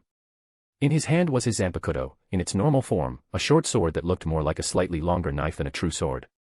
What he had just used was his shurikai. The special ability of his Zanpakuto's shurikai allowed him to extend his sword up to 1.5 kilometers with a speed at 50 times the speed of sound. No normal shinigami could react to such an attack. Sigh, I really wonder if I should claim some raise for overtime work. Even though he had personally killed a shinigami who was under his order in the 5th Division and watched another get devoured alive, he showed no particular remorse at this sight. After all, it hadn't been the first time he did such things. Well, I think this is enough. I should go back now and erase those two from the books. Each time a shinigami went on missions in the world of the living, they had to give a report to their respective captain who would then show it to the Central 46. Of course, in this case, he hadn't followed the procedure at all, and soon, those two shinigami would just be buried in the sea of hundreds of shinigami who vanish each year. Giving one last glance to the city, he let out a low chuckle before turning around and going through the gate that had appeared. Behind him, the hollow gave a satisfied burp as it digested its meal, before completely vanishing. Shino Academy. In the office of the academy, two people were facing each other. One of them was a slightly round bald man, while the other was a tall and well-built black-haired young man with the number 69 tattooed on his left cheek. Shuhei Hisagi, how are you? I am perfectly all right, teacher. If you excuse me, why was I called at this hour of the night? Ha ha ha. As straightforward as always. Well, I won't take much of your time. You should know that the students for the second session will enter tomorrow, right? Indeed. Well, after they have some time to acclimatize themselves, it will be time for the special course of soul burial in the human world. It's a tradition for the best 3 sixth years to lead the first-year students from Class 1, and you, Kanisawa, and Oka had been chosen as the representatives. What's more, it was decided that you would be the main leader. So, are you willing? Hisagi's eyes widened in surprise. Leading the first-year students for their first soul burial might seem like a thankless task, but in reality, it was proof that the teaching staff believed in your abilities. As such, this honor was fought fiercely by all sixth-year students, and most of the time, the ones chosen were members of the nobility rather than people originating from the Rakangai like him. Once he completed this task, in the future, if he wished to become a seated officer in any division aside from the 11th, those credentials would be incredibly useful. As such, How could he be unwilling? I accept. Of course, you have to be careful. Being the leader means that most of the responsibility in case of problems will fall on you. But, I believe in your abilities. Thank you very much for the praise, teacher. I will endeavor to not disappoint you. He bowed to express his gratitude and barely controlled his expression to not let his obvious happiness show. No matter what, this was a great chance for him. What's more, soul burial was just a simple job with basically no risks. What was the worst that could happen? E/N, flag. And, before anyone freak out. No, this isn't the final epilogue. Just for Volume 1. Anyway, this is the last chapter for this week. See you on Sunday or Monday depending on how free I am. Chapter 16, CH 13, Yamamoto Genryusai. Rukongai, West Gate. Even before dawn neared, most of the examinees who succeeded were already standing and waiting for the gate to open. Gojo, still with his blindfold, was yawning quite exaggeratedly. He had wished to sleep a little more, but Toshiro had been too excited and as such he had been forced to follow him. Thankfully, it seemed like the instructors had predicted this and didn't wait for long. Standing in front of the giant gate that loomed in front of them all, Jidambo slowly raised it above his head. For the people of Rukongai, it was like the opening of a new world. Behind the gate, stood the instructors with a smile. Welcome to the Siriiti. Siriiti, Shino Academy. The distance from the West Gate to the Academy had not been that long and it was pretty direct, but it had been an eye-opener for Gojo. Even though the feeling was still in a feudal era, the difference between the Rukongai and the Siriiti was like the difference between heaven and earth. Even the air felt cleaner and all the people were overall richer and stronger. After getting their uniform, a kimono composed of a mix of white and blue were given to the boys and white and red for the girls. They were told that their asachi would only be given to them during the first class of Zenjutsu. The instructor didn't say much about this as everything would be explained once the students joined their respective classes and just proceeded to at least give them the necessary information. Once all of this was done, they, as well as all the students in the school, were called to stand in the courtyard to hear the speech of the academy founder. It was then that Gojo, who had been more or less completely bored out of his mind, focused. On the podium, with the help of a cane, stood a hunched old man with a very long beard and large eyebrows wearing a black kimono and a white hakama with the number 1 on it. I am Yamamoto Shigekuni Genryusai, captain of the 1st Division, captain commander of the Godai 13, and founder of the Shino Academy. To all of you Shinigami aspirants, I have one word. Welcome. The silence fell as everyone was astonished by the living legend standing in front of them. The same went for Gojo, but for a very different reason. This old man is a monster. For the first time in a long while, Gojo felt cold sweat on his back. No other words could explain what he was seeing. He had already seen a captain, but compared to the old man standing in front of him, Soifan was nothing more than a gentle candlelight, while this man was a veritable inferno. But was he afraid? The answer was no. It was all the opposite. He felt exhilarated. Gojo was strong. He saw himself as the strongest. But he felt no pleasure crushing those far weaker than him. Ha ha ha, this is the best. Meanwhile, Yamamoto was continuing his speech. I will be direct. I created this academy more than 2,000 years ago for one simple goal. Form and train the soldiers that will fight for the Soul Society. From this moment on, you guys are soldiers and will be treated as such. As soldiers, you must keep in mind this simple precept. Yamamoto slowly looked at all of them, his gaze only stopping for a short while on both Toshiro and Gojo. Do not seek out beauty in battle, nor glory in death. Do not think of your life as your own, and to protect what must be protected, cut down your foe from behind if necessary. Even as he said this calmly, his ryatsu covered the entire field, if not the entire school. Even though this aura had no bad intention behind it, it was so heavy that no one doubted he could crush 90% of all the people present if he so wished with just his aura alone. Gojo was one of the few who could still be standing without feeling short of breath, and he had to say that he quite appreciated those precepts. Even though the names were different, in essence, sorcerers and shinigami weren't all that different. They were neither knights nor heroes. They didn't fight for honor or justice. They had a simple goal, to exterminate the hollows, curses, and for that, nothing was too dirty. Sadly, as one of the higher-ups of the Jujutsu sorcerers community when he was alive, he knew that realities couldn't be that easy and that all organizations had their parts of darkness and politics. But this didn't matter. He had never fought for anyone or a cause in particular. He had never been filled with a sentiment of justice or a need to save the world like some of his students or companions. At the end of the days, all that mattered was that he needed to be strong, for only the strong could decide their own fate and live the way they wished. This was the truth when he was alive, and it seemed that this was also the truth in the world of souls. Meanwhile, Yamamoto, seemingly satisfied with the heavy silence, nodded as he said, "This is all. I will not bore you with a uselessly long speech. Now, follow the instructions and join your homeroom class in order to be introduced to the curriculum you will have this year. I wish you all a good year. With those words, he turned around and stepped down. This was how Gojo Satoru's first day in the academy began. Chapter 17, ch 14, General Knowledge.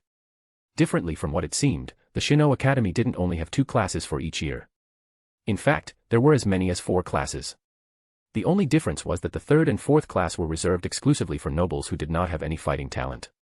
In those classes, the students just learned general knowledge and some basics but nothing deep.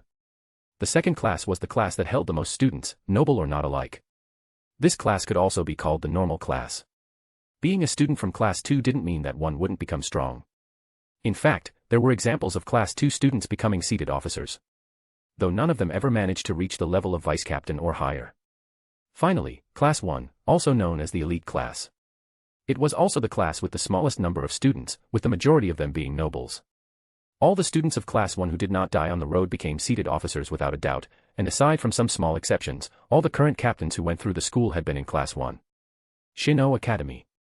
Class 1 homeroom class. Class 1 was no different from any university class in Gojo's memory. It was a very large amphitheater that could easily house hundreds of people, though the number of students present was surprisingly low. Just about 50. The moment Gojo and Toshiro entered, they could see Momo waving at them quite enthusiastically. Gojo. Shiro-chan. Come here, I reserved a place for you. Gojo laughed lightly while Toshiro blushed in shame. Being called with such a cute nickname in front of his new classmates on the first day wasn't something anyone could support. What's more, even though Toshiro wasn't young by any means of the word, for him, who was only in his 50s at most, he was without a doubt the youngest in the room. Well, technically I am the youngest. Gojo's laugh cramped a little before he decided to later threaten Momo and Shiro to never reveal his age. Under the gaze of all the students present, Gojo and Toshiro joined Momo, who sat alongside 2 men. A blonde man who looked a little shy and a Yankee-looking red-haired man. Yo. Will you be introducing us to your friends? Gojo gave a frivolous salute with his usual smile as if nothing could bother him in this world. Of course. Gojo, Shiro, those 2 are my schoolmates. Renji Abarai and Izuru Kira. Renji, Kira, those 2 are the ones I talked about. The boy named Renji gave a scrutinizing look at Gojo as he said, this sissy-looking guy is the one who killed a hollow you said. Renji. Hey, sissy. Gojo raised the corner of his blindfold to take a better look at Renji from up to down. Haha. Renji was taken aback because of his actions. After all, he had thought that the man was blind. But, this simple laugh full of disdain which spoke more than thousands was like a critical blow. Bastard. What do you mean? Sighing, Gojo took a seat and said, I mean, look at you. Unkempt hair, messy clothes, unruly way of speaking. You aren't bad looking per se, but everything else wastes it. You must not really be popular with girls, right? The image of a short black-haired girl always calling him peasant or monkey flashed through his mind as Renji simply crumbled down in defeat. Ha ha ha. You are 1,000 years too young to fight against me. Renji laughed in awkward ways as he said, dude, your tongue is really poisoned. But I like direct guys like you. Sorry for the rough start. Like Momo said, name is Renji Abarai. Though you can call me Renji. Sattoru Gojo. You can call me either way. The 2 fist bumped in a friendly way. Watching them, one wouldn't think that they had a dispute just a few seconds ago. Of course, Gojo had his reasons. He could discern genuine ill will from simple curiosity. What's more, it wasn't the first time he had been called out about his somewhat frail appearance.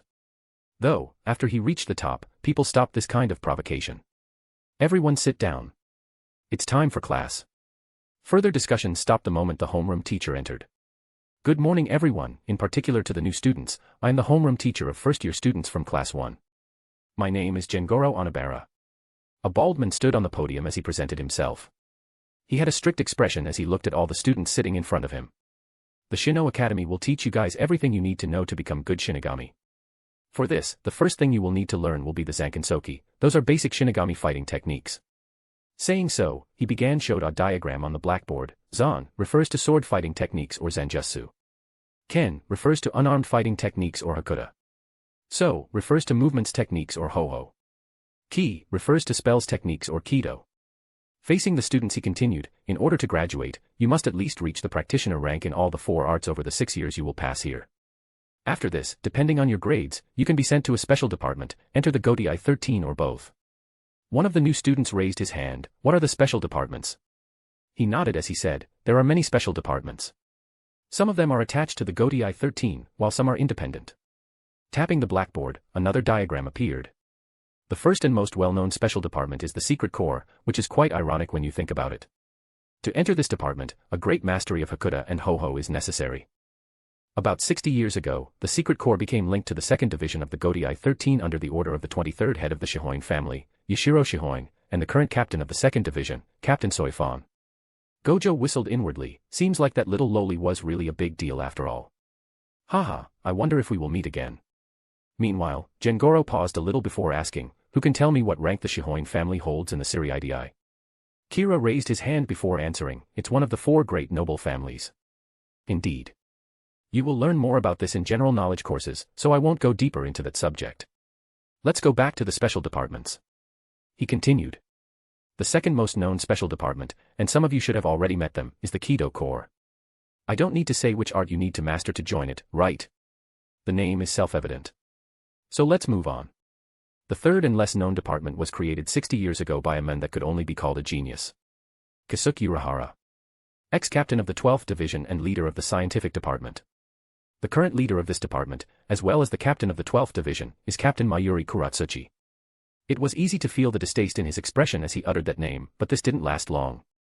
To enter this department, your grades in Kido, more precisely Bakudo or the way of binding, a subdivision of Kido and general knowledge must be exceptional. Finally, we have the healing department, created about 200 years ago by the captain of the 4th Division, Captain Retsu Anohana. This division specializes in the art of Kaido or the way of healing, another subdivision of Kido. As for entering the Godai 13, to enter any division aside from those previously cited, your mastery in Zanjutsu and Heido, or the way of destruction, the third and final subdivision of Kido, will be necessary. Finally, he silently faced the class before asking, any question? Generally, he asked this question without really waiting for a question. After all, he had been quite clear in his explanation, and it was just the first day for half the class while the others already had such knowledge. But his expectations were somewhat betrayed as one student raised his hand, turning his attention towards said student. The first he remarked aside from his rather handsome appearance was the blindfold. He briefly wondered if the student was blind, but this wasn't a problem in his opinion. He still remembered with fondness one of his students from about 100 years ago, Kanami Tozen, a great and righteous student who also suffered from blindness, but still fought to slowly reach the top before becoming the current captain of the 9th Division. Thinking about this, his tone became a little kinder as he answered, yes, what is your question? Could you also introduce yourself? Thanks, teach. My name is Sattoru Gojo and I have a little question. Go on. The curriculum is 6 years long, right? Exactly. Then, if I want to end it in less than 6 months, what do I do? This question sent an uproar in the whole classroom. And, Yashiro Shihoin is Yoruichi's little brother and he became the head of the clan after Yoruichi escaped with Kasuke. He appears during the Blood War arc, so anime watchers only won't know about him. Chapter 18, ch 15, the goal is. The class ended after Gojo's incredible question. The rest of the day had been designed as free study to allow students to acclimate to the school. As for Genboro, he had been left speechless and only answered by saying that early graduation was indeed possible. In the long history of the Shino Academy, it wasn't as if no genius was able to finish the school curriculum in less time than the normal 6 years. The two most recent who had managed such a feat were Kai and Shiba, who finished in just 2 years and was now the vice-captain of the 13th Division, as well as Jin Ichimaru, who broke all records by finishing in just 1 year and was now the vice-captain of the 5th Division. From this, one could understand how shocking Gojo's questions of finishing in just 6 months had been. Like all rumors, just a few hours after the end of the class, all the students in the teaching class were in the know, causing various reactions. From mocking to thoughtful. Meanwhile, Gojo, the source of this uproar, couldn't care less about this. In reality, he didn't even plan to take 6 months to finish this school. The main reason he joined the academy wasn't to learn but to obtain information, knowledge, and power. What's more, it wasn't just a question of arrogance. Gojo wasn't new to this kind of organization and he understood perfectly how they worked. What they needed the most were powerhouses. The more talent you showed, the more resources would be put at your disposal. Of course, such displays would also bring him some trouble and enemies. But why would he care? That's why, after the end of the class and once he found his room, he didn't follow Momo and the other to explore the campus but rather rushed towards the Temple of All Knowledge, the library.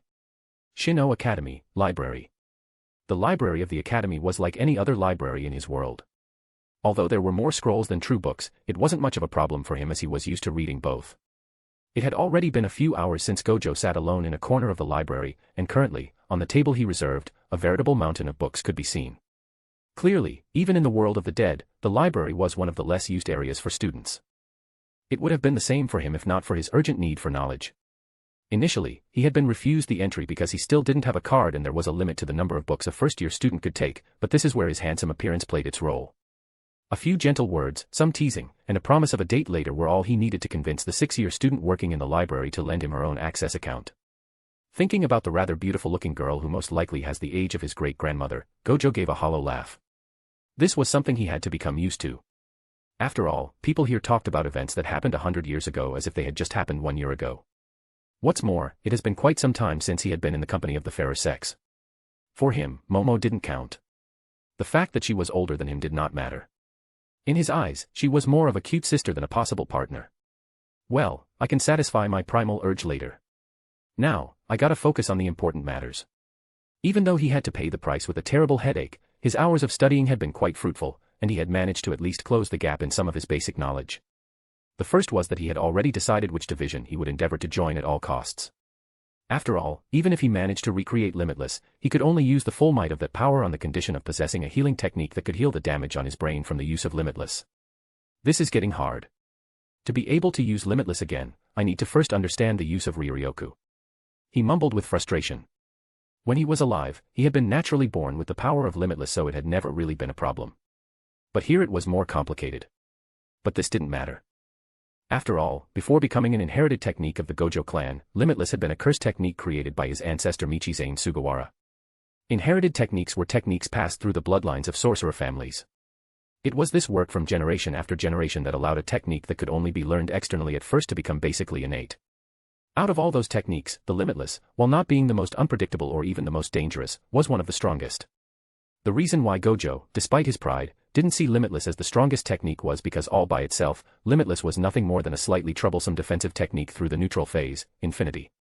After all, because of all the calculations necessary, Infinity was basically useless most of the time. Limitless alone was an incomplete technique. It could only bring its full power when used with the 6 eyes.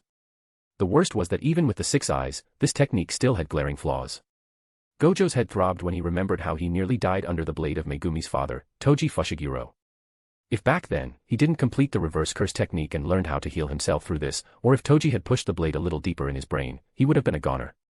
Resting his feet on the table, Gojo slightly inclined his chair and began to think about his future actions. Haste makes waste. Let's use the first week to acclimate myself to the school while learning more about Kido in my spare time. Sadly, students, even 6th-year ones, could only learn up to the Kido numbered 60. Both in Heido or Bakudo. For Kaido the records were basically non-existent. This was another reason why he had to graduate fast. Once he had some grasp on Kido, the most important thing was to see if he could use cursed techniques. After all, Limitless stood at the pinnacle of all cursed techniques in terms of complexity. If he couldn't even recreate common cursed techniques, wouldn't it be a joke to succeed with Limitless? Haha, just thinking about this is funny. Perhaps I could become like the Kisuke guy and create my own department. Thinking about how he could perhaps create his own jujutsu high school, his heart began to beat wildly in his chest. Yeah, let's do this. I will become the first sorcerer of the Soul Society. And bam. Title drop at the end. Also, I just remarked that I made a mistake in the name of Gojo Eyes.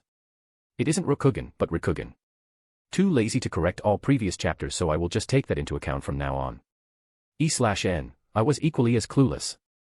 Chapter 19, CH16, A Player. Shin'o Academy's Class 1 dormitory. A ray of sunlight passed through the window of a room. Laying down on the bed, Gojo frowned before opening his jewel-like blue eyes. Getting up, he stretched a little before looking to his side. There, lying next to him was a naked girl. The library girl. Her naked and enticing body in full display. She was quite short, and he had to admit that she lacked some of the curves he liked in women, but she was quite cute, and it wasn't as if he was searching for a long-lasting relationship. Even when he was alive, he had many such relationships with different girls. Her full name was Hataru Kanisawa, a 6th-year student and quite skilled from what she said. At least, it seemed that she was one of the top 3 students. Even though Gojo was quite full of himself, he was at first a little surprised at how easy it had been. Even though it might have broken the mood, he asked her why she had been so accepting, and the reason had been quite startling. For one, she was already about 400 years old, so she had less hang-up. What's more, a few days ago she had just participated in a mission where 4 out of 10 official shinigami died. So she had been feeling quite stressed. In a way, you could say that he had simply been at the right time and the right place. The fact that he had slept with a 300-years-old woman aside, her confession about the reality of death left him silent. He wasn't new to such realities. After all, few jujitsu sorcerers managed to die out of old age. It seemed that he had woken her up, as her eyes trembled for a short while before slowly opening. She seemed a little lost at first, before blushing fiercely when she remembered the wild night she had. She had never thought that she could be so wanton in bed. It had been about 200 years since the last time she had any sexual relationships, but even then, she had never felt like this. Yo. She gave a rather awkward laugh before turning her head to the side. Put your clothes on, please. Gojo on the other hand simply put his hands on his hips and stood proudly. Why? I have nothing to feel ashamed of. By the way, we should still have time before class, right? What do you think of another round? She hesitated for a little while before nodding. She didn't have any illusion about this relationship of theirs. Nor did she wish for anything. But, letting go from time to time didn't seem like a bad thing. Soon, moans of delight once again resounded in the room. 1 hour later, a still flushed Hataru was wearing her uniform. Her legs were still shaking from the previous fight with Gojo, and she was once again blown away by how good it had felt. Thankfully, each room was equipped with a bathroom, so she was able to wash all the sweat and dubious liquid covering her body. While she was tidying up her hair, she suddenly said, "Before I forget, in about 1 or 2 months, me and my 2 comrades will be tasked to lead the first-year student of Class 1 in the real world for a special course about soul burial. There will also be a surprise exam about hunting hollows, but those are only dummies. The 3 of us will grade you." Oh. Gojo, who was still half-naked, raised his eyebrow. "It doesn't seem like the kind of thing you should say, right?" Hataru simply turned her head aside and said, "It doesn't really matter. As long as you don't say it to anyone else, it will be all right." Gojo chuckled. "Thanks, I appreciate it." Coming closer to her, he lowered himself and kissed her on the forehead. "You can come to me any time you feel stressed." She blushed fiercely and mumbled, "Idiot," before opening the door in a rush and leaving his room. Once she left, Gojo shook his head before putting the top of his clothes on, then put on his blindfold before walking out. Once outside of his room, he looked at the corner of the hallway before calling someone out. "Momo, how long do you plan to hide?" A blushing Momo walked out of the corner, her face steaming out. I am sorry, I didn't mean to peep or anything. I just wanted to wake you up and show you the way. I came not too long ago." The dormitory wasn't separated by gender, only by class and year. After all, no one here was a child. Gojo knew that she was lying. He had felt her presence outside of his door for about 40 minutes. But he didn't want to call her on that. Haha, it isn't a problem. Anyway, what class do we have again? This question seemed to snap her out of her daze. Zenjutsu. You guys will receive your Asachi. Asachi, huh? He looked at the sword hanging on her waist. From what he had seen, basically all Asachi looked the same, and even those that looked different weren't truly that much different. Just some difference in length or width. From what he understood, this difference was mostly because of the difference in the amount and quality of Riryoku. But having a bigger sword didn't mean that you were stronger. He still remembered quite clearly that the sword Soifan had was very short. This showed that the length and width of a sword were more about energy control and personal style. It would be quite funny if some newbie was considered strong just because he had a sword bigger than most people. And, for one, Hataru isn't an OC. She is a canon character, anime and manga. Though she died in a flashback. In the anime, the event was a fight against fake hollows for training first year, while in the manga this event was about soul burial only, meaning sending wandering souls to the Soul Society. I decided to mix a little of the two. Also, I want to specify that the main source of this FIC is the manga. But I can use inspiration from events from the anime. Despite all those filler episodes, some arcs were quite interesting. Like the Zanpakuto Spirit Rebellion arc. Chapter 20, CH-17, Getting an Asachi. Shino Academy, Training Ground. The moment Gojo entered the training ground, he was surprised by how large and well-furnished it was. A large field equal to 2 football stadiums equipped with training dummies, targets, a track course, a zone for resting, and many such things. When he remembered that this was just the ground for Hakuta, Zenjutsu, and Ho-Ho, he couldn't help but imagine what the Kido training field looked like. At the center of the field, a large line could be seen slowly advancing, each of the people in it receiving something one after another. Yo. Man, what took you so long? I thought you two got lost on the way. A red-haired man who was watching with a bored expression next to a black-haired woman perked up the moment Gojo and Momo entered. Haha.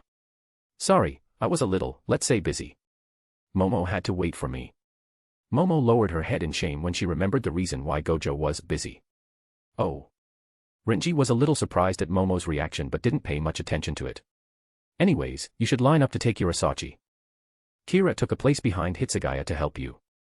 Well, this is good and all, but could you introduce us to your friend? Gojo looked at the short black-haired woman as he said this.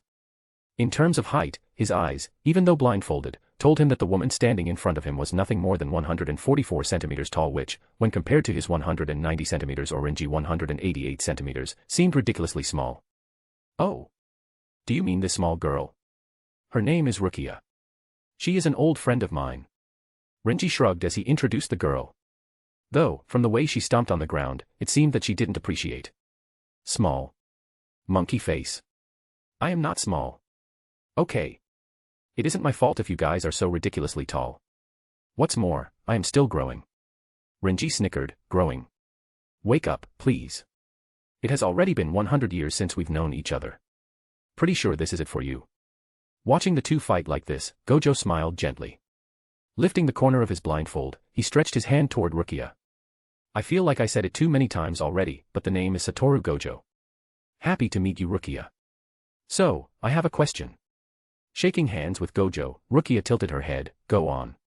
When is the marriage between you and him? Gojo never thought that a face could turn as red as a tomato so fast. A few minutes after escaping from Rukia's shame-fueled, but useless hit since she couldn't even touch him, Gojo was standing behind Toshiro as he waited for their turn to receive a sword. From what he understood, after receiving the Asachi, it was necessary to inject your Riryoku in it for an initial synchronization. Once this was done, years of constant contact and slow nurturing were necessary to finally hear the name of the Asachi.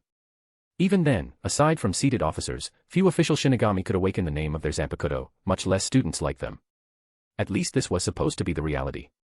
Finally, it was Toshiro's turn to take his Asachi.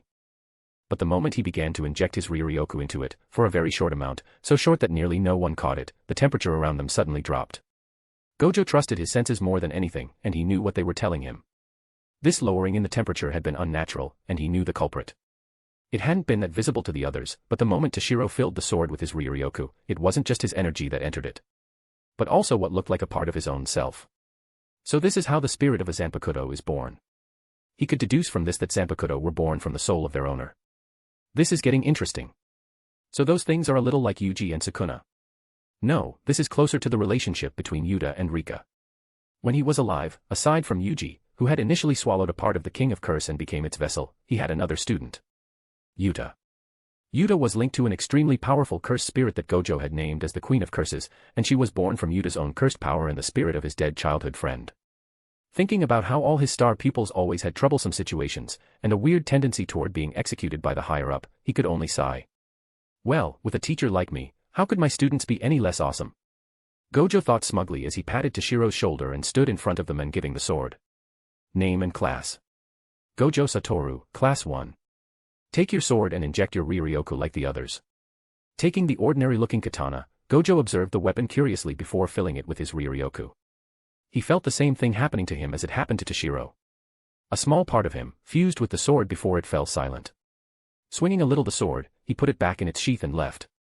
In all the history of the Soul Society, he might have been the one who ported the least interest to his sword. For him, this Zanpakuto wasn't any different from a cursed tool or cursed spirit manipulation. Having it was nice and all, and it could have some nice effects. But this wasn't something he really needed. And, okay, so Rukia's personality is fucking complex. Even more, since this is her personality before she entered the Kuchiki family and went through the death of, search wiki if you don't know. Anyway, in the manga, Rukia is extremely cold and composed when she faces people she doesn't know. But her true personality is brash, friendly, and caring. As for our dear Toshiro, Bleach fans know that the kid could hear Hyarinmura long before he even got a Zanpakuto. Don't ask me how the fuck it's possible. Anyway, dude could already create an ice field when he was in the Rakangai, though he didn't know he could do it, and it was 5 years after Hinamori entered school that he began to manifest his power. Then Ranjaku found him and advised him to become a shinigami. Finally, for Rika and Yuta, you need to read the prequel of Jujutsu Kaisen or reach the latest chapters of Jujutsu to understand. Damn. This and is fucking long. Chapter 21, ch 18, Kido. The following day, Gojo followed the usual group, though without Rukia this time since it wasn't a shared course, to the Kido training ground. The previous day, after getting their Zanpakuto, they had just been given basic training such as swinging the sword again and again almost mindlessly. Gojo had never been a sword master. After all, he never had the need to wield any weapons in the first place. But this didn't mean that he was a beginner either. After all, one of his students, because of the lack of cursed energy, had needed to become extremely proficient in cursed weapons wielding. How could he keep his head high as a teacher if he wasn't even able to give some help to his students? Still, despite all his arrogance, he never belittled the necessity to understand the basics, and that's why he didn't riot even though the task was super boring. Those guys should do like me and find better ways to entertain the students while they train. He snickered at the thought of the training regiment he had concocted for Yuji when he was still a newbie. Gojo? Momo asked after hearing him. Sorry, I'm just thinking about how cute Renji and Rukia were. Though I am a little disappointed in Renji. On the side, he could see Renji stiffen a little at this. What do you mean? Gojo turned toward him for a short while then shook his head. I won't stick my nose in your love story, dude. You do as you like. Renji clenched his fist before lowering his head. He knew what Gojo was alluding to. He had thought that he was able to hide his feelings quite well, but he must have been wrong if someone he just met 2 days ago could see it. The atmosphere cooled down a little, but Gojo did not particularly care. Renji did indeed disappoint him a little. He had never been in love, but he understood how feelings such as love and friendship should be treasured more than anything else. After all, be it in his world or the afterlife, there was nothing easier than losing the people you cared for. This rule held even more so for people like them who were training to fight. Rather than wallowing in self-doubt and hesitations, you should take the hand of the person you love and never let go no matter what. Well, not like it matters to me. Renji wasn't his friend. For Gojo, he was just a funny dude that could help him pass time. Why would he waste his time by thinking about the personal problems of someone he had just met? E/N, you should care about how to fix his damn eyebrows like TF. Kido Training Ground. The Kido Training Ground was more like a shooting ground than anything else. Facing the students was a stern black-haired woman seemingly in her early 20s. Her outfit was composed of a black kimono and a badge with the title vice captain on her shoulder as well as a pair of glasses. The moment they saw her, the students began to cause a ruckus. Hello everyone, I am Nanao Ise, a special lecturer. Normally I only teach the 6th-year students in my spare time, but today I decided to teach the 1st years. Her voice was calm and a little chilly as she adjusted her glasses, and if Gojo wasn't wrong, she had turned to look at him when she said the last line. The teacher who was supposed to teach them today advanced and said, "You guys should be happy to receive this privilege. Miss Ise is the vice captain of the 8th Division as well as a Kido expert. 50 years ago, when she was a student, she had enough credit to enter the Kido Corps and was specifically scouted by the captain of the 8th Division, Shunsue Kairaku. Man, this guy is the ultimate definition of bootlicker. Well, I guess with credentials like this, she is really worthy of it." Gojo thought in amusement. Meanwhile, even though she kept a straight face, Nanao felt like her face was burning. She had always hated such excessive praise. After all, the reason she was so good at Kido was just that she had no other choice since she was unable to bond with another Zanpakuto aside from their inherited one. As for being specially scouted, that damn old man was her own uncle. So she had nothing to feel proud of. Sigh, anyway, so this is my target. Looking at the blindfolded silver-haired man, she had to admit that even though she wasn't particularly interested in having any form of relationship with a man, he was quite handsome. The reason she had decided to teach the 1st years this time was because she had been quite curious about the man that had caused a small stir in the Siriidii before even entering it. More than anything, the part about how he had been able to learn Kido just by watching was something that made her really curious, though also a little jealous. Kido was a profound art and few shinigami, even at the captain level, could be said to reach the expert level, much less the level of master. As such, for someone like him to exist was something she had to verify for herself. Okay everyone, some of you already have some understanding, but I will still begin with the basics. Wait for me to finish before asking any questions. Understood? Yes. Satisfied with the response, she began to explain. Kido is an intricate practice that requires a deep understanding in Ryoryoku and Ryatsu manipulation. Over the long history of Kido, we have managed to subdivide it into 3 great types. The way of destruction, Heido. The way of binding, Bakudo, and the way of healing, Kaido. Our Western branch simply calls them magic spells. But well, those guys still aren't properly established. A Western branch? Well, it's understandable. It would be weird for the afterlife to only belong to Asia. Gojo thought while listening to Nanao. Kaido aside, each Heido and Bakugo are numbered, and the higher the number, the more powerful it is. Of course, this wasn't all, there were also some Kido outside of those 3 that were known as Forbidden Kido. But no way she was going to talk about it to the students. After all, she liked having her head on her shoulders. Remembering how her mother had been executed because she broke some nonsensical law, her mood dampened. In order to use a Kido, 3 steps are necessary. Visualizing the spell, chanting the spell, and naming the spell. Well, let me show a mid-grade Hado as an illustration. At this, she turned to face one of the targets standing about 100 meters away from her. Ye Lord. Mask of blood and flesh, all creation, flutter of wings, ye who bears the name of men. Inferno and pandemonium, the sea barrier surges, march on to the south. Hado number 31 Shakeho. A red ball of fire formed in her hand before being launched like a laser beam. The effects had been limited, but it had completely obliterated the target. While the others were astonished at the power, Gojo on the other couldn't help but have his smile cramp a little when she chanted her spell out loud. Even though the effects were pretty incredible, the problem wasn't here. I will freeze in hell before I am heard chanting a spell like this. He seriously wondered if the ones who created those Kido spells didn't suffer from Chinibu syndrome. Nanao, who didn't know what Gojo was thinking, continued her lecture.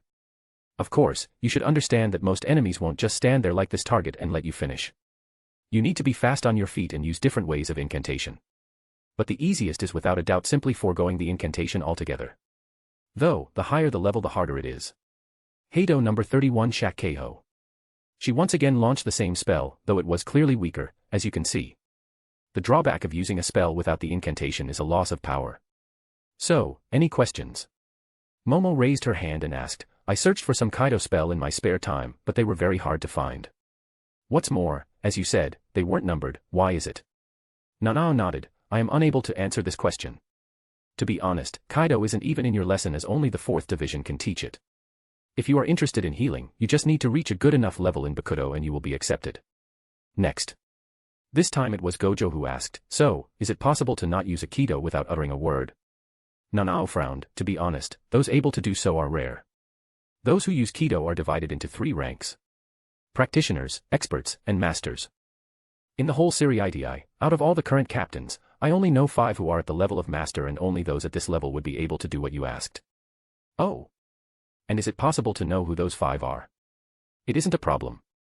The first one and most powerful is the Captain Commandant, the second one is Captain Unohana of the 4th Division. The third one is Captain Jinrei Kuchiki of the 6th Division. Then Captain Ishin Shiba of the 10th and finally Captain Yukitake of the 13th. And, so for Nanao. Only manga fans could understand her deal. Those who only watched the anime wouldn't learn of her secrets and struggles. But no worries. I will slowly show everything. Also, the reason Aizen isn't on that list is pretty clear. Before his reveal, even though Aizen was a captain, he wasn't known to be particularly powerful. Even his shurikai was thought to be ordinary. Well, we all know the truth. Byakuya and Kisuke are also at master level, but Kisuke isn't a captain anymore while currently, Byakuya isn't a captain. Jinrei is Byakuya's grandfather and even though we never saw his power, from Bleach novels we can infer that he was near Division 0 level. This information was from the 7th Kenpachi who was invited to the Division 0 but he refused, he should have since he died. LOL.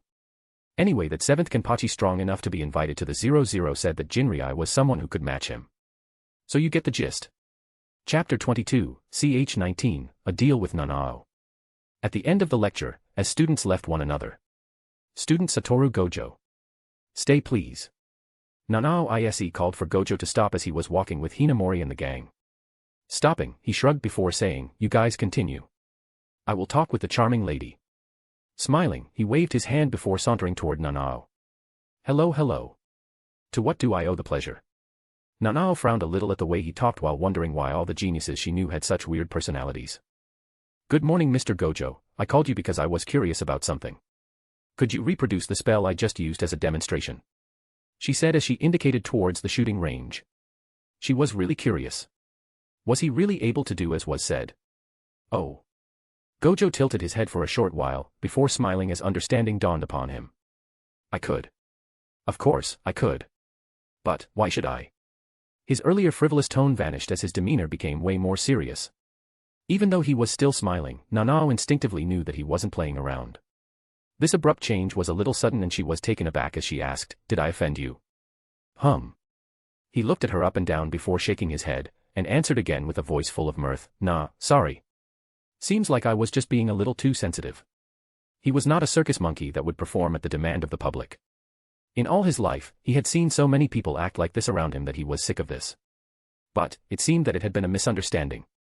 Deciding to lighten the atmosphere, he condensed a little ball of Riryoku above his finger, so, let's go back to the previous topic. I do not mind showing off a little to a beautiful woman, but I need a little something. Nanao nodded, what do you wish? Though I must just warn you that I do not have much money on me.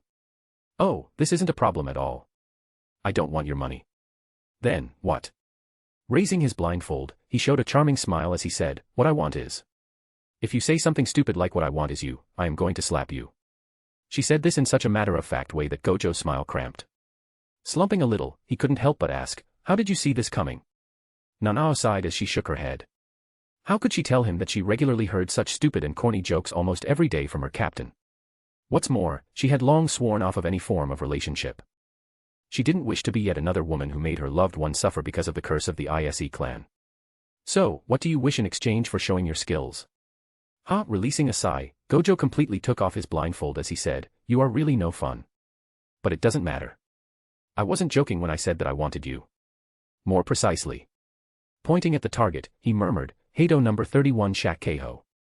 A fire beam, as powerful as the one launched by Nanao when she used the full incantation, was fired from his finger and thoroughly obliterated the target. Turning his back to the explosion, he gave his brightest smile as he said, I want your skills, your knowledge, your know-how. Absolutely everything about you. What do you think? Looking at the man standing in front of her, Nanao couldn't help but feel a chill. At the same time, she couldn't help but wonder. How far could he go? How powerful could he become? That's why, without even stopping to think, she answered, I will teach you everything I know. She knew that her curiosity could cause her many problems down the road. But, she couldn't let go of the opportunity to train a genius like him. Perhaps she could witness the birth of another master level in Kido. After this event, 2 weeks went past. A short chapter. But I just didn't have time back then when I wrote it back. Anyway, enjoy.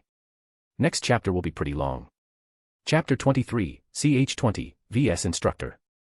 2 weeks seemed like a short time, but in reality, so many things could happen in that time frame. The first thing of note was how the fame of Gojo was continuously growing in the academy.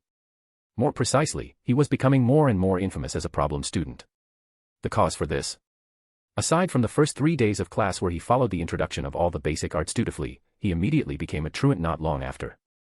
He discarded all classes aside from the homeroom and general knowledge class, and even during those classes, he would either be sleeping or reading a book while the lecture was going on.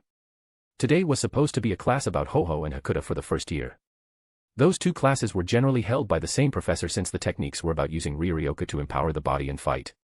The lecturer, Kairo-fan, had always been proud of his place in the course he taught.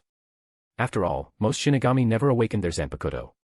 Meanwhile, very few shinigami were really interested or had the talent for Kido. But Hakuta and Ho-Ho. Those skills were basically the most fundamental skills necessary for survival on the battlefield.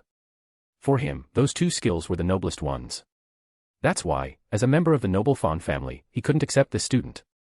Sattoru Gojo. He bellowed with clear anger in his voice.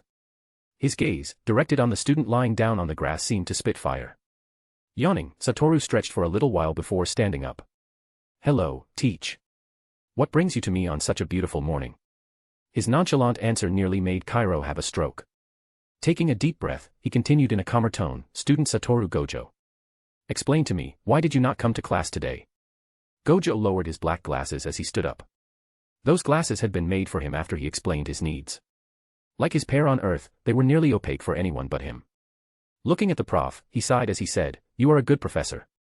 But your class ain't for me. Gojo was serious. Even though some of the noble students looked down on the commoners from the Rakangai, there was no outright bullying or conflict. It was easy to understand. The nobles had no control over the Godii 13 and it wasn't uncommon for people of the Rakangai to become seated officers. No smart noble would bother someone who could potentially become someone great. The same went for the professors. Even though many of them were nobles, they did not treat the students differently.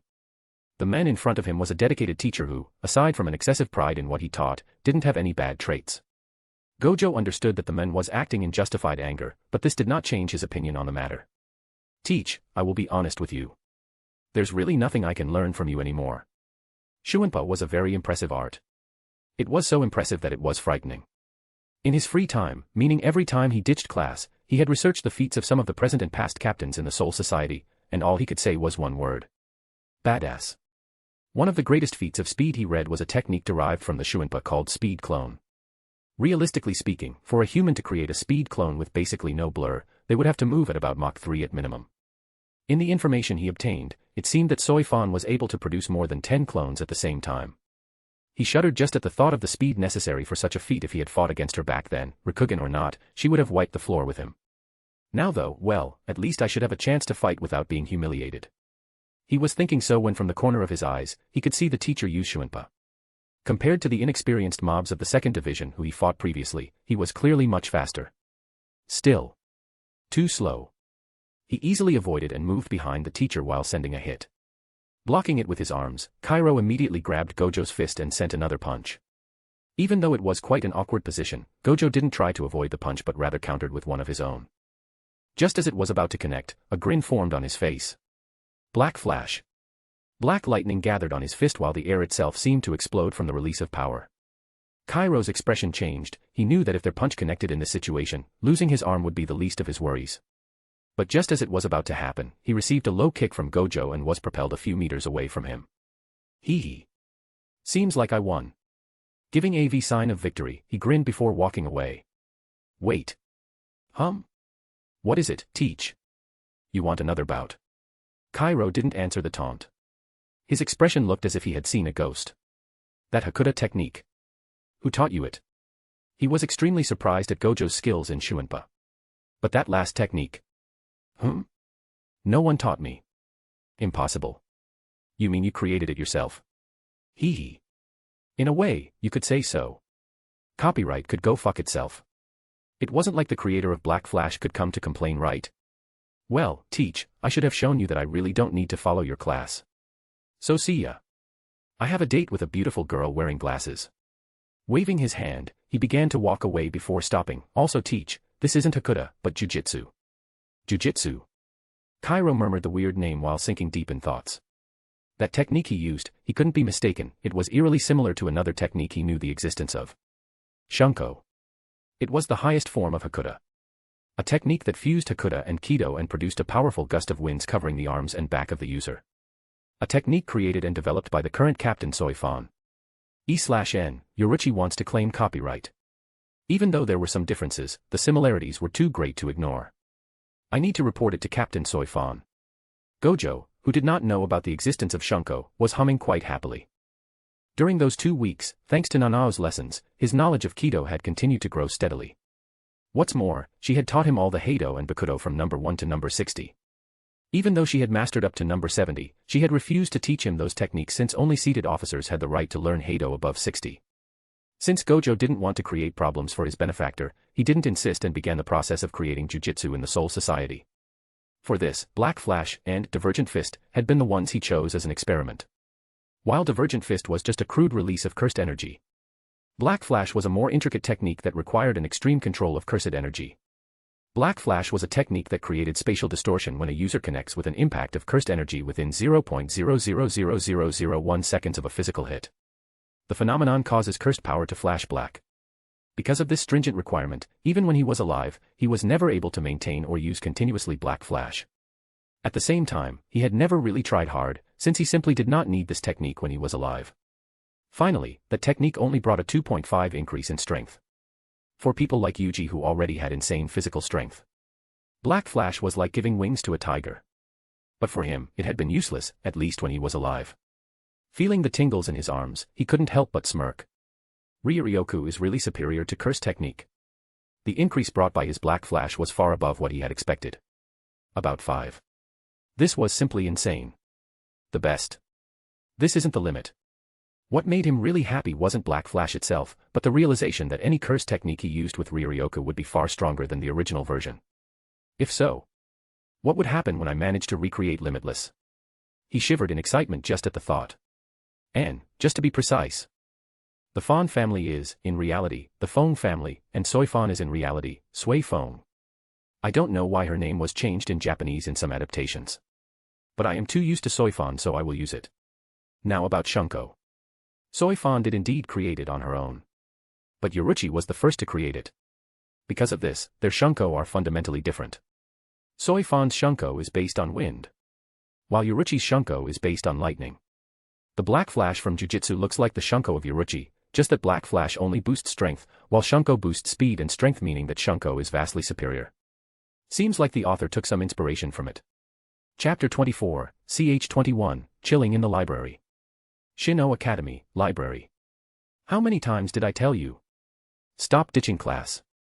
Looking disapprovingly at Gojo, Nanao complained once again. She had enough on her plate when dealing with her own captain, but it seemed that without knowing, she had added another problem next to her. Putting back the book he was holding before taking another one, Gojo simply gave a short laugh without even raising his head. Currently, he obviously didn't wear his glasses nor his blindfold. After all, no matter how powerful his eyes were, he wasn't absurd to the point that he could read with something covering them.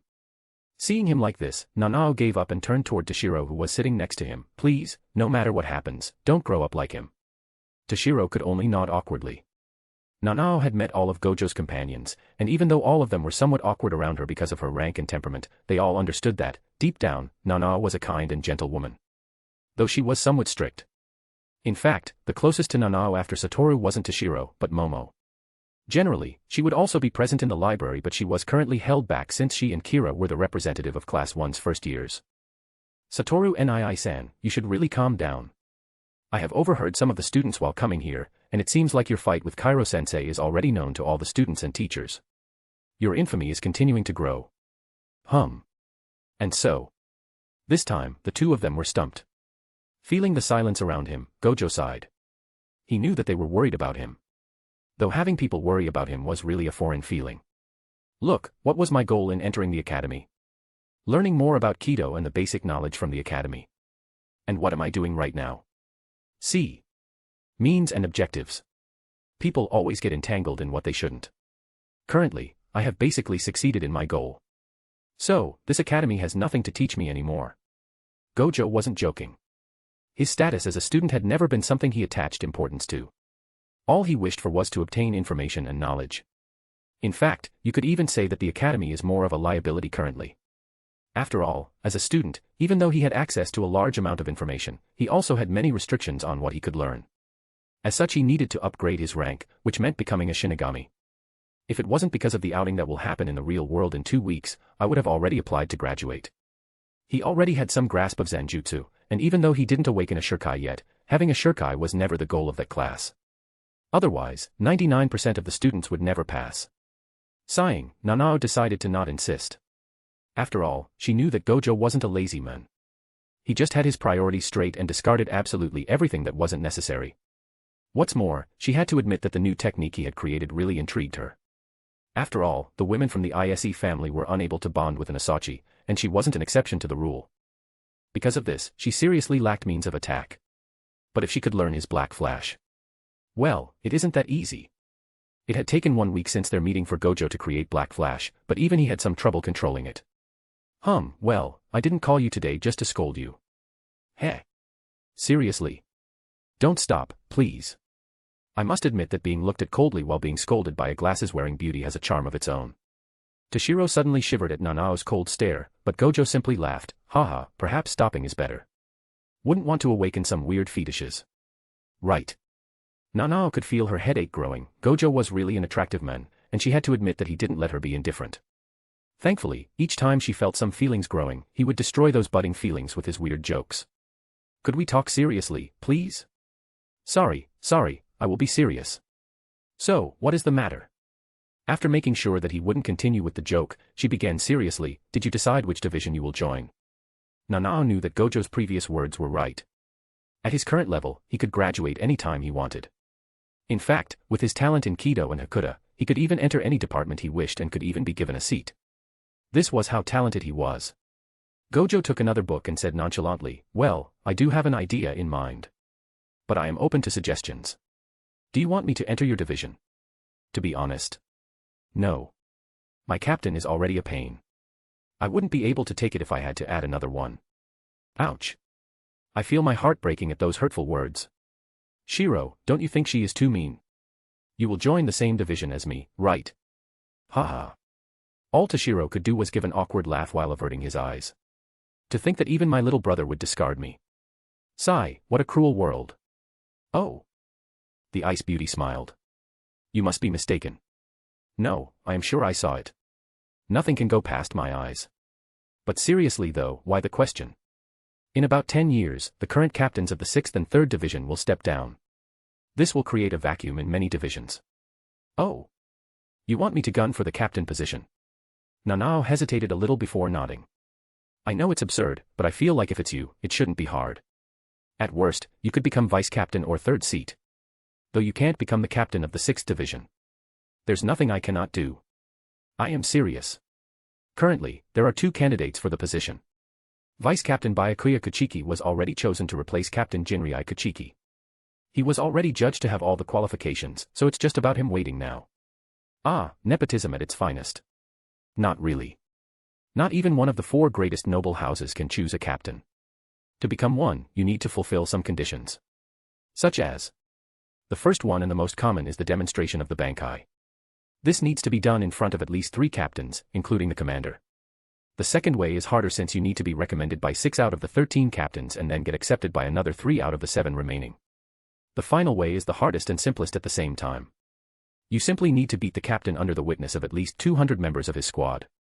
Saying she frowned, frankly even if you become as strong as a captain, I don't advise you to choose this one. Aside from the 11th division where it's basically a tradition for the new captain to kill the old one, if you become a captain using such a way, you won't be able to make it run smoothly. She really couldn't understand those muscle heads of the 11th division. The 11th was overall the strongest division. Each captain of such a division should have been a precious resource. But the current captain, Zaraki Kenpachi, was the 11th Kenpachi.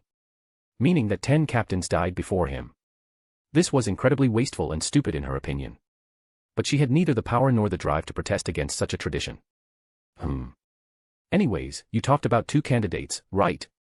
That Kuchiki, whatever guy gunning for the 6th division. So what about the 3rd? It's Byakuya. Byakuya Kuchiki. Yeah. Byakuya.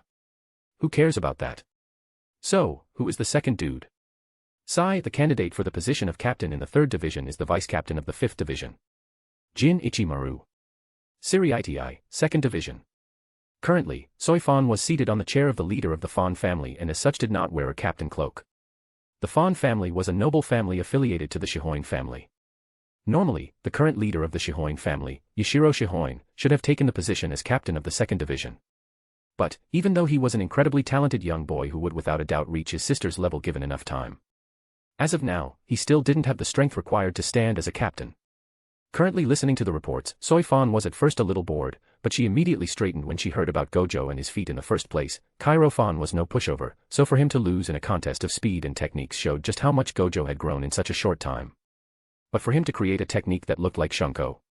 She believed that no subordinate of hers would provide fake information, so she did not doubt it. This made his worth in her eyes rise even more. Perhaps I should send him a special invitation. It was pretty common for special students to be allowed to participate in missions with some official shinigamis.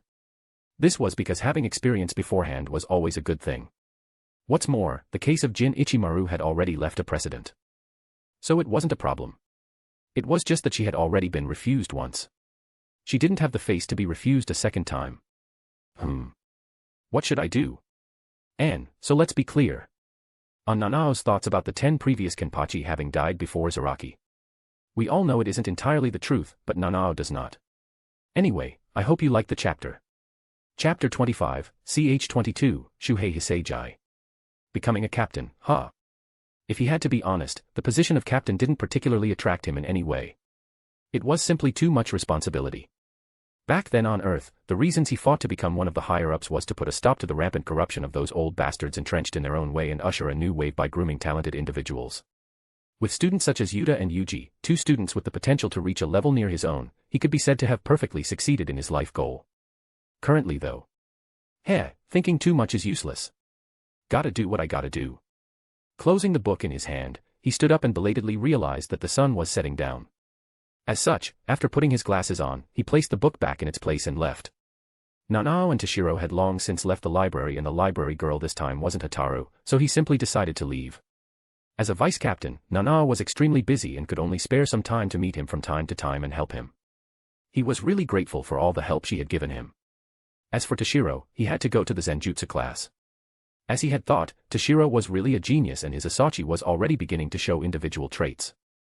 At this rate, it wouldn't take more than a few months for him to get the name of his Zanpakuto and reach the Shurkai, a level that nearly 90% of Shinigami never reached. Gojo on the other hand, despite all his talent, was currently unable to enter in contact with the soul of his sword. The way for a Shinigami to contact her sword was to go through a special kind of meditation called Jinzen. But despite all his tries, even though he could feel the soul of his sword, he was simply unable to communicate with it. Gojo understood his problem and was simply helpless toward it. It wasn't a question of talent, but his own disposition. He knew that deep down, he was rejecting the sword. A Zanpakuto was supposed to be a partner. A friend. The closest and most reliable companion a shinigami could have in its entire life. But Sattoru Gojo did not need to have a companion. In his entire life, there was only one man he could call as such. Suguru Geto. His best friend and a man he had to personally put down once he went to the dark side. Since then, no one could ever catch up to his footsteps. He was the strongest sorcerer. The one who stood at the top. This was his pride. This was his deepest conviction. Even after dying and coming into this world, he still held the same conviction. That was why his heart stayed closed off from his Zanpakuto. But, even though he knew the source of the problem, there was nothing he could do about this. Sigh, being stumped because of some bullshit like emotions is truly a pain. Scratching his hair, he walked alone in the deserted alley before stopping as he looked at 4 men, wearing the standard uniform of the academy, standing in front of him. Yo. What might be the matter? Just so you know, I am not interested in men. The 4 men seemed ticked at his nonchalance. Sattoru Gojo, is this how you talk to your senpai? Heh? Am I perhaps about to be bullied? Oh, I must say, this is really a new experience. So, my dear little senpai, for what do I owe you the pleasure of this visit? You. Stop.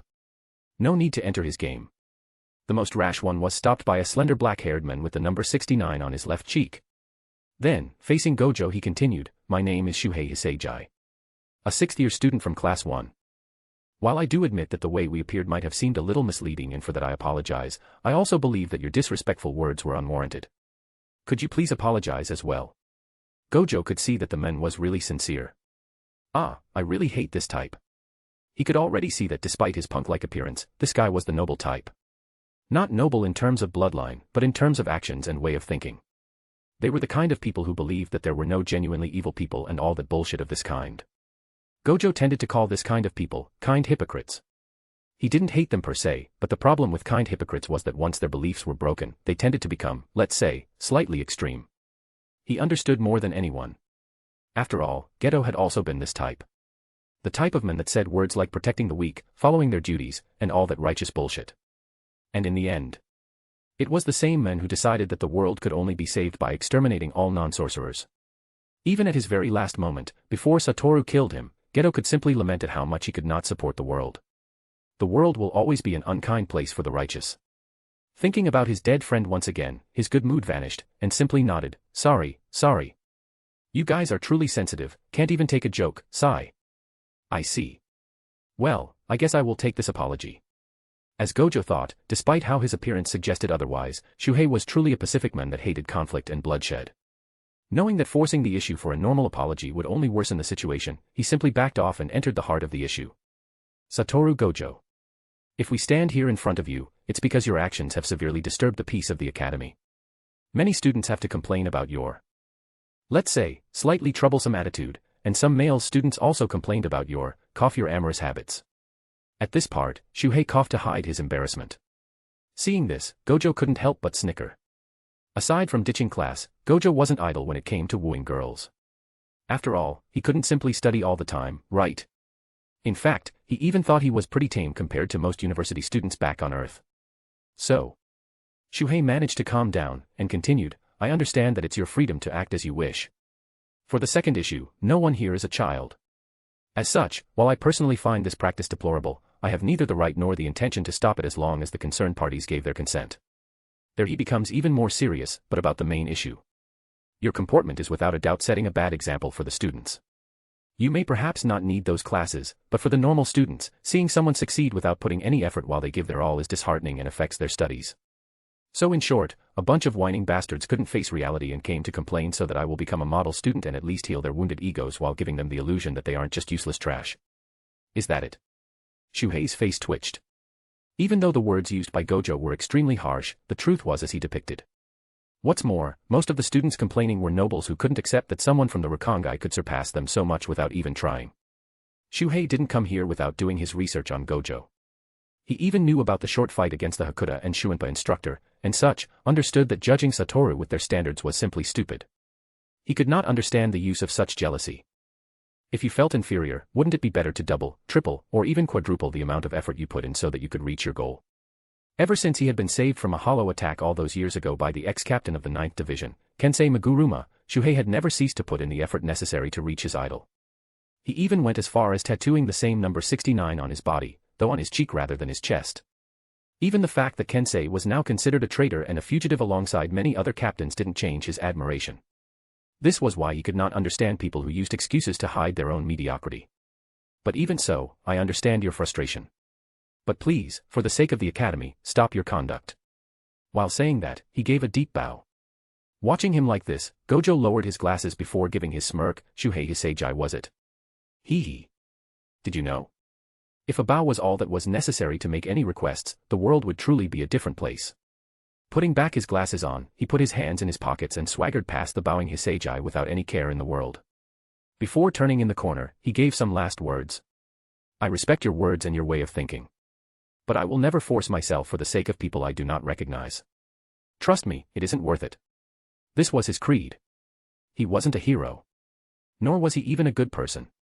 He didn't fight for something illusory like justice, nor did he wish to become an example for anyone. He simply lived his life as he wished, uncaring to anyone else. And Shuhei currently doesn't have scars on the face. In canon, he got it when he faced a group of hollows with the other students during the outing. As for the ghetto Satoru killed and the ghetto anime-only fans saw. Yeah, let's just say that the stitches on his forehead aren't just for making a cool character design. Chapter 26, CH 23, Basic Understanding. After his fight with the instructor and the short episode with Shuhei, it seemed that the academy had completely given up on him. Had it been a normal university, he would have been expelled long ago for misconduct, but that wasn't the case here. Since the difference in talent between shinigami could go from one extreme to another, they were given larger freedom in organizing their schedule. It was just that there has never been a student like Satoru who simply ditched classes. Of course, there was a catch to this freedom. The more you missed classes, the harder your graduation exam to pass in the next year would be. After all, if you had the skills to miss classes, it meant that you weren't at the same level as a normal student. It was because he knew that what he was doing wasn't against the rules that he had dared to be so brazen. After all, getting expelled would go against his objective. Since then, the days passed and were rarely the same. After a while, he simply stopped coming to classes altogether. But no one came to bother him anymore. Sometimes he would study in the library, sometimes he would be busy teasing some girls or bothering Nanao when she came to visit him. During the evening, he would spar with Toshiro or give some instructions to Momo and Heido.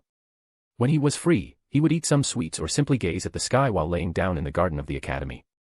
For everyone else, he was just ditching and playing around, but only those close to him understood how frightening he was slowly becoming. His mastery over Kido had already reached a bottleneck, but his recreation of Limitless was showing no sign of advancing. Still, if the current Gojo had to face him from the time he entered the Soul Society, he would completely destroy his past self. Currently sitting cross-legged under a tree, Gojo closed his eyes while having his sword on his lap and tried once again to communicate with his sword to no avail. What frustrated him was that he could feel that the sword was indeed trying to reach him, but he was simply unable to enter his inner world and see or hear the Zanpakuto's spirit.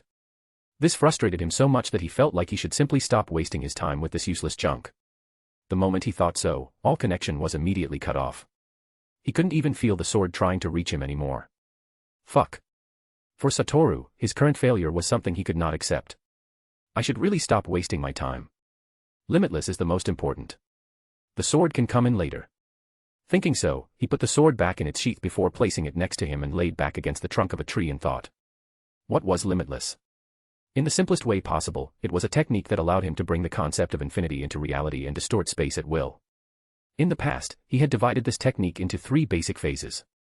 The neutral phase, infinity. This was in a way the strongest defensive technique in his previous world since it brought the concept of an infinite distance between him and anything. Thanks to this technique, he was theoretically untouchable, but if that was really the truth, then he wouldn't be dead. Like all techniques, infinity had its own weakness. Like for example curse-breaking weapons or other ability to manipulate space such as domain expansion. The curse technique lapse, blue, which brought the concept of negative distance into reality, allowing him to draw everything toward him or a specific point by generating a magnetic-like force.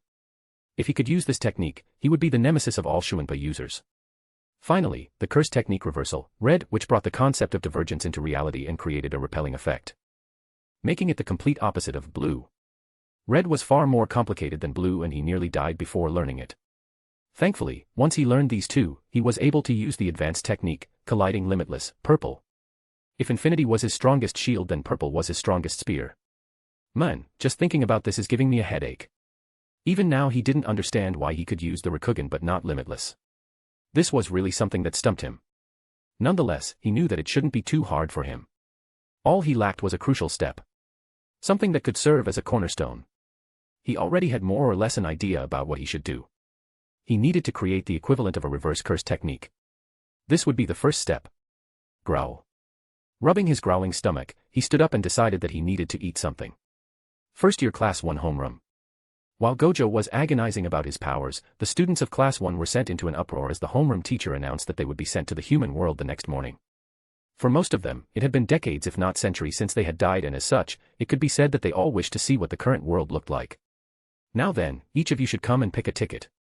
This will determine which team you will belong to. Hearing this, Hinamori raised her hand. Sorry to disturb you, teacher, but one of our classmates, Gojo Sattoru, is currently absent. Should we call him? This will not be necessary, because of his conduct. It has been decided in order to prove himself, Sattoru Gojo will be alone, and this exercise will also serve as a test for him.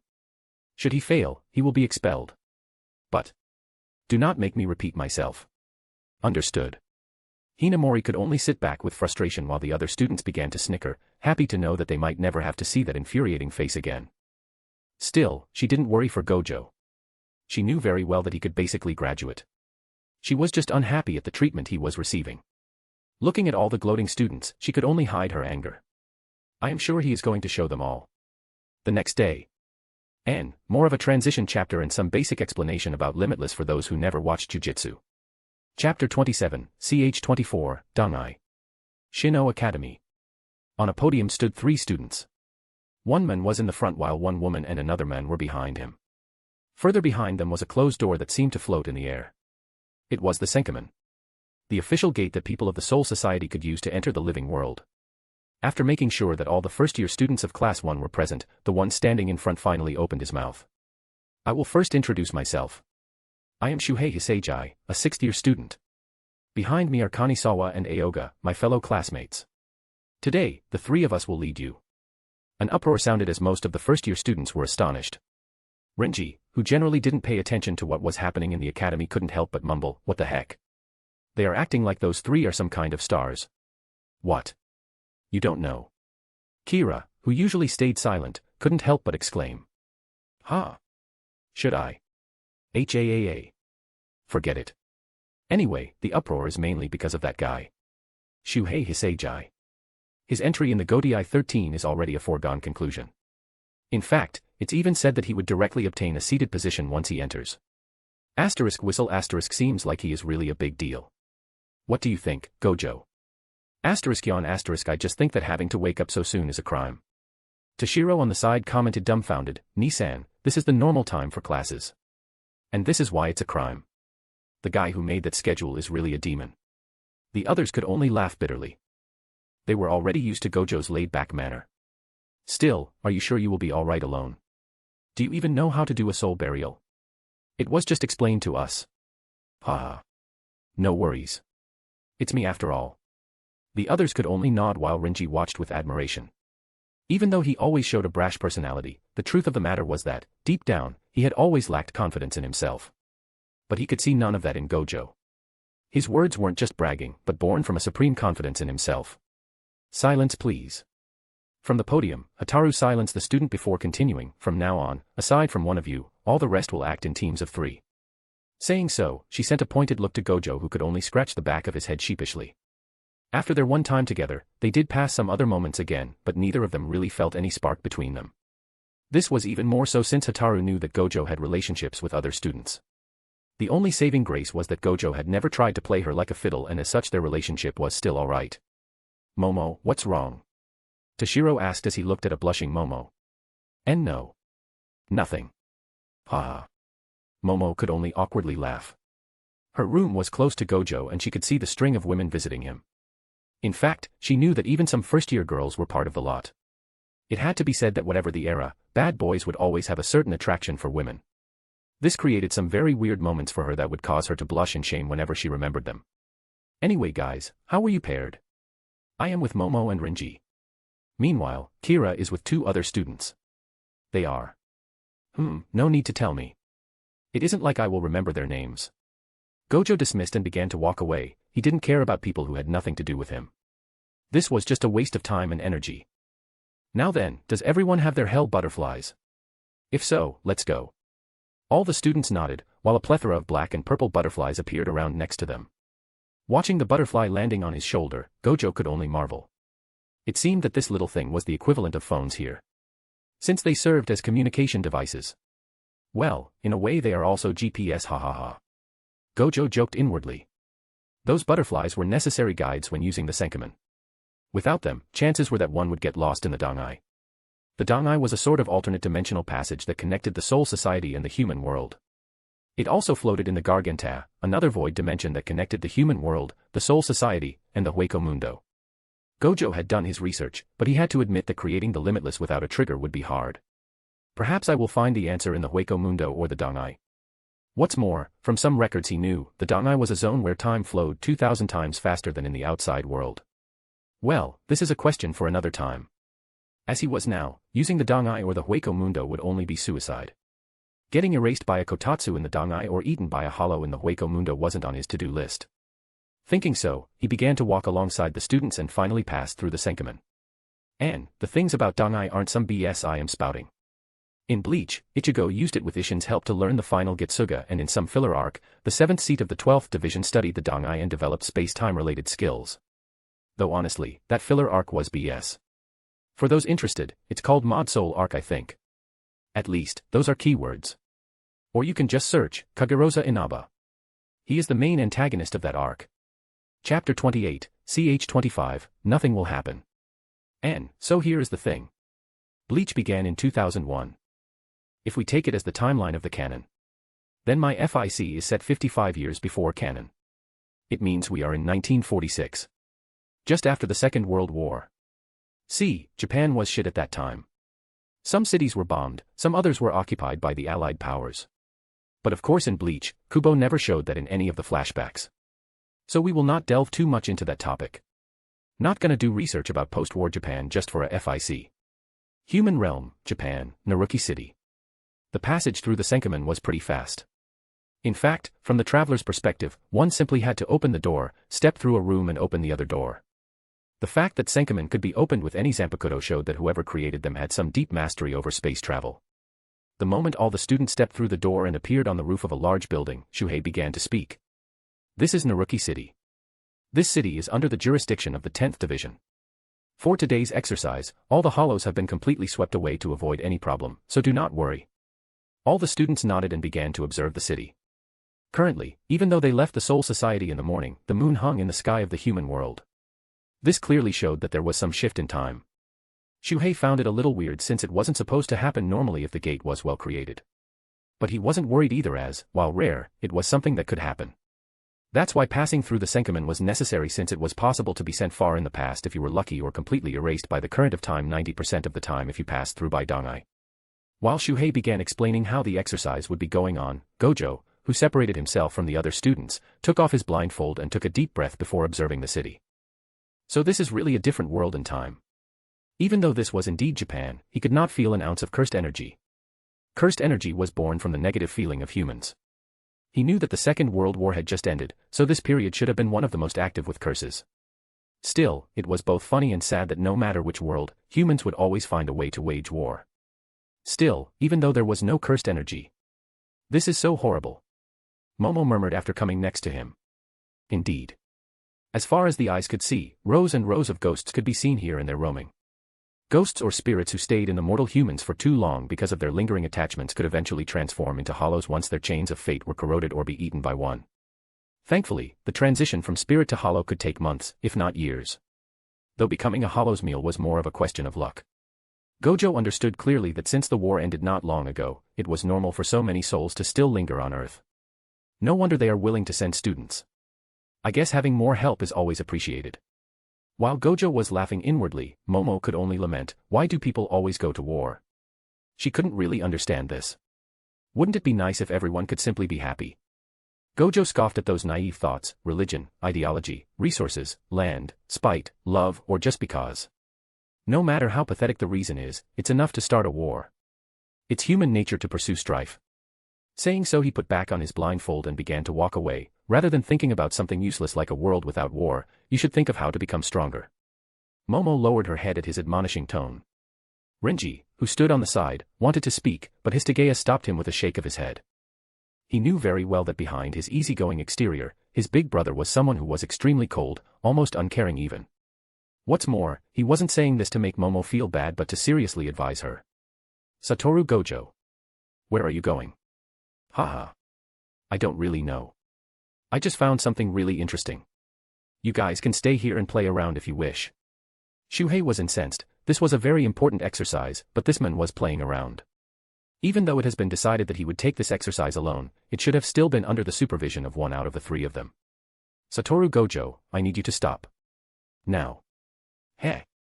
Haha, catch me if you can. See ya. With those words, he literally vanished from their eyes. Shuhei could only widen his eyes at this sight. This speed had long surpassed what a normal Shuinpa should be able to. He had heard about his fight with the Shuinpa instructor and had thought that it was just the instructor going easy on Gojo, but it seemed that he had been wrong. Gritting his teeth, he briefly considered giving up on Gojo. After all, he seemed strong, and he was acting like a nuisance. Finally, his sense of duty took over his feeling of indignation and he decided to follow him. But just as he was about to, he was startled to find something missing. I can't feel his Ryatsu at all. How did he do it?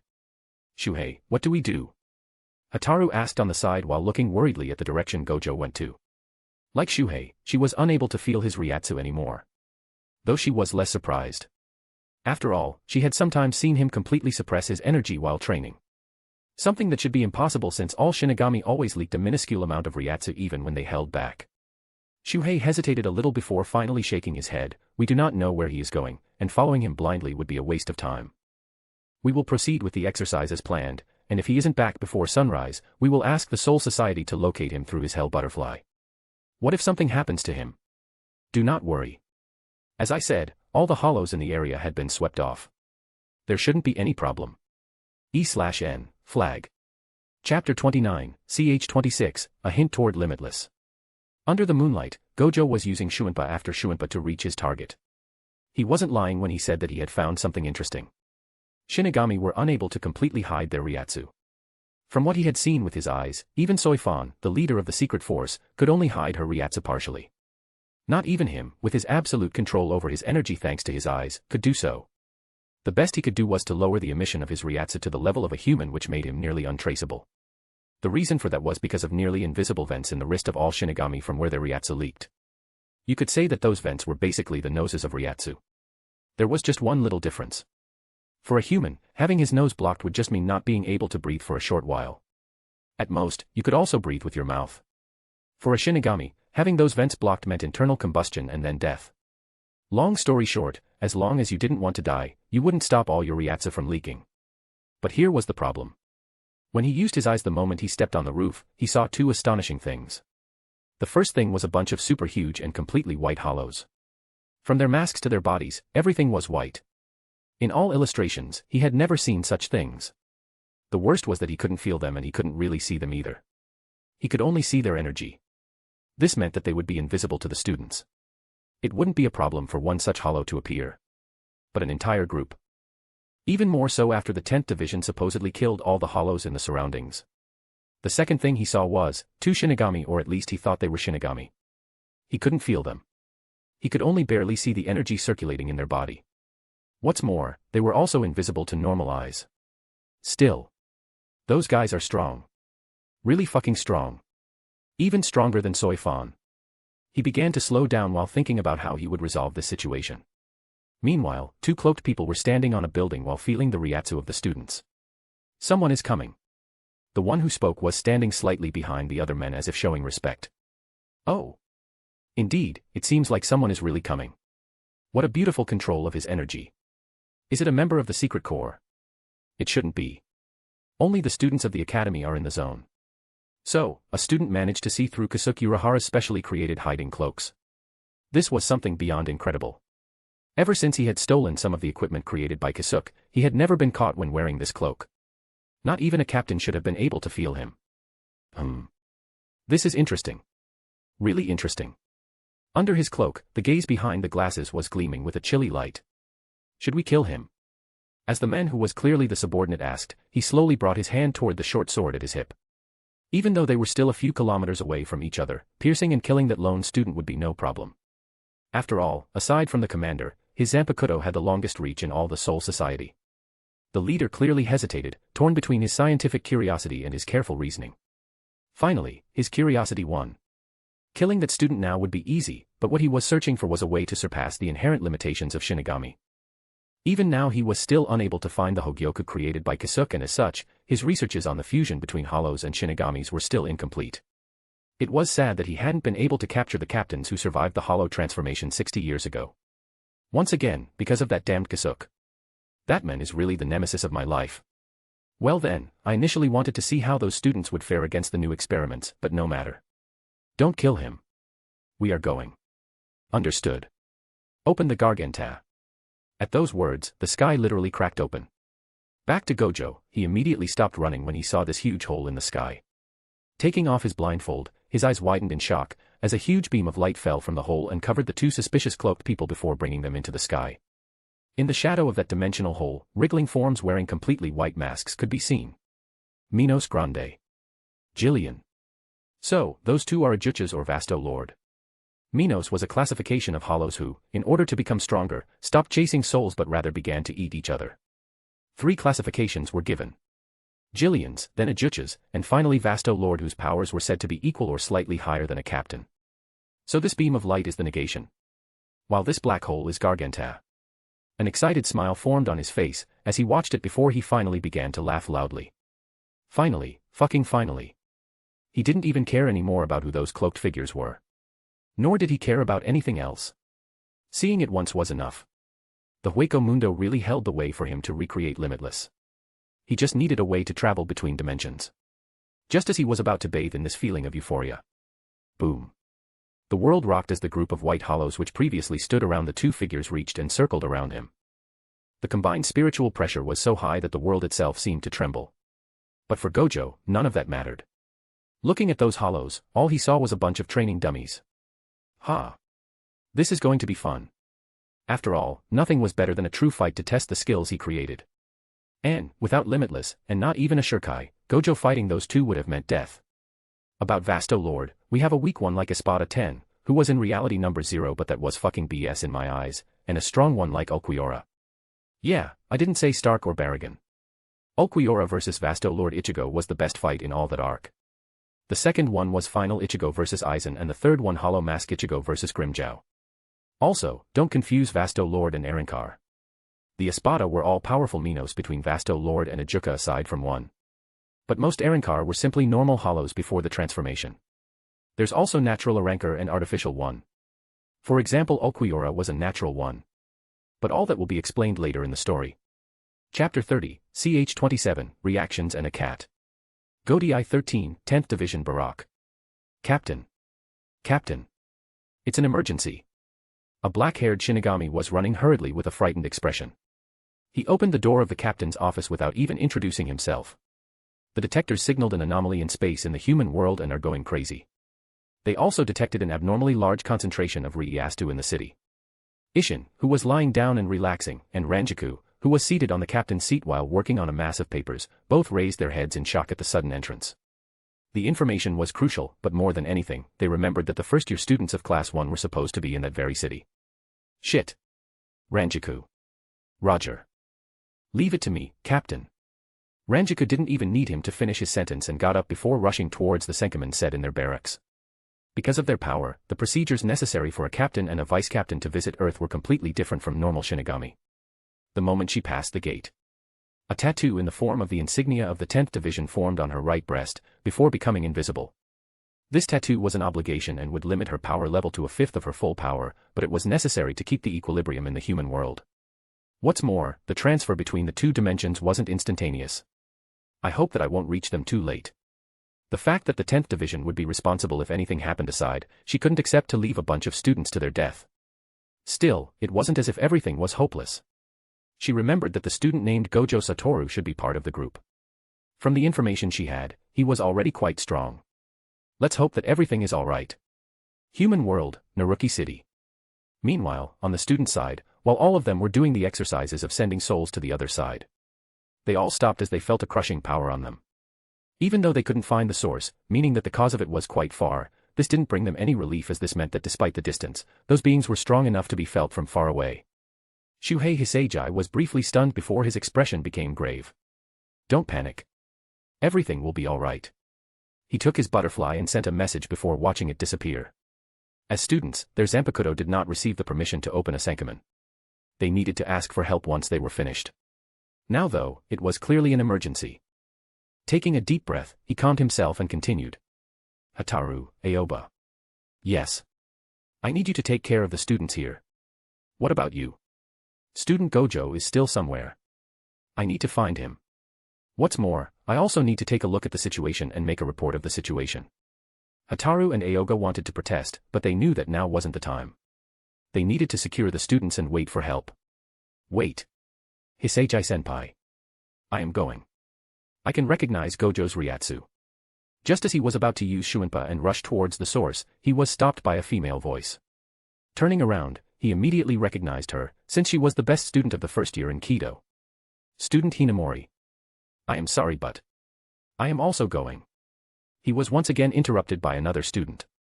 Looking at the short silver-haired boy, Shuhei sighed, You are making me waste time, student Hitsugaya. Since we are wasting time, why don't we just go? Renji and Kira also advanced. Looking at them, Shuhei was feeling proud that such people were students and most likely his future colleagues if they didn't die. Because of this, he was even more adamant about refusing. Are you even able to use Shuinpa? This question stumped them. After all, not everyone was a freak like Gojo who could master Shuinpa in less than 2 weeks and even create a technique based on it. They also understood that without Shuinpa, they would only be dead weight in this situation. Looking at each other dejectedly, they were about to back when Toshiro raised his hand. It's still rough, but I can use it. Not only Shuhei but even the other students who were watching from the side were shocked. In the first place, none of the Zankinsoki was supposed to be learned in the first year. After all, the final goal at the end of the 6 years course was only to reach the level of practitioners. Hitsugaya being able to use Shuinpa now meant that it wouldn't be weird for him to graduate early. Seeing this, Shuhei bit his lips before deciding that they had wasted too much time. Let's go. Then, the two of them immediately vanished. Looking at the now empty space, Momo clenched her fists in frustration. Shiro-chan, Gojo. Good luck. The fact that this was all she could do was so frustrating. She wished for more power. She wished to become stronger. She did not want to have this feeling of helplessness ever again. Unbeknownst to her, those feelings made her Zanpakuto shake slightly, as if trying to reach her. Human world, Karakura Town. Naruki City and Karakura Town were neighbors. In a rather sparsely decorated shop, one man wearing a green and white hat sat peacefully with a teapot in his hands. Looking at the moon, he sighed after taking a sip. The moon is so beautiful. But it seems like trouble is brewing. Next to him, a black cat was laying lazily as if it didn't care about the man's muttering. Then, stretching, it slowly stood up before looking in the direction of Naruki City. Are you going? The man asked. I am just bored. Might as well see what the fuss is about. Surprisingly, the cat answered with a deep voice. Anyone else seeing this scene would have jumped in fright, but the men did not seem surprised. Well, just be careful. It could be a trap. The cat looked at him with disdain. Who do you take me for? Even after 60 years without training, I am still the fastest, you know. No one can catch me. Saying so, the cat immediately vanished. Now alone, the man let out a laugh, haha. As prideful as always. But I guess the title of Flash Goddess isn't for show. Taking another sip of his tea, he stood up and adjusted the hat on his head. Now then, I guess I should go visit Shinji and the others. Then with a burst of speed, he also vanished. Chapter 31, CH28, I want to punch him. Human world, Naruki City. Standing in the middle of a horde of hollows, Gojo did not feel an ounce of fear. For as long as he remembered, he had never feared something as trifling as death. Taking off his blindfold completely, his eyes began to shine as if they were jewels. It's time to take this a little more seriously. At that moment, an overpowering aura began to emanate from him while covering the hollows completely. His Ryastu, that should have been blue, began to take a black hue as lightning formed around him. Bairi. Black flash. Boom. Before those mindless hollows could even understand what was happening, one of them was kicked away and propelled a few meters in the sky before landing with a thud. Its mask was already showing cracks and its aura was so chaotic that it couldn't move properly anymore. Still, even though it was incredible, tch. I wanted to end them in one hit. He felt incredibly displeased to see that hollow surviving. Shuinpa. Breaking the sound barrier, he avoided a hit from behind and appeared at the top, the one who tried to take him down. Hello. When the hollow tried to raise its head. Bye-bye. Gojo brought down his fist. Boom. This time he held nothing back and was satisfied at the view of the mask completely breaking off under his fist. Haha. Now we are talking. Destroying that hollow had been so exhilarating. How could he stop now? Roar. The hollows seemed to go mad. All this while, it has been them terrorizing Shinigami. Looking at the hollow that foregoed all defense and punched towards him, Gojo yawned. It was so slow in his eyes. He could already see how to avoid it and kill that hollow in one blow. But then, this fight was for him to practice, right? Pushing his hands together, he murmured. Bakudo number 39, and Kozen. Stretching his right hand, a shield made of light appeared between him and the hollow, completely negating the impact of the shock. Not wishing to waste any more time on it, Gojo continued. Heido number 31, Shak Keiho. A red beam flashed and evaporated the upper half of the body of the hollow. Even though a Heido in the 30s was nothing much, in the hand of someone like Gojo, it was just a perfect weapon of destruction. For an instant, Gojo felt as if he was once again on Earth, using the curse technique, red. But he knew that they just looked alike. Sighing, he took out his sword and, gathering lightning on it, slashed. Swoosh. Another hollow was immediately cut in two from head to toe.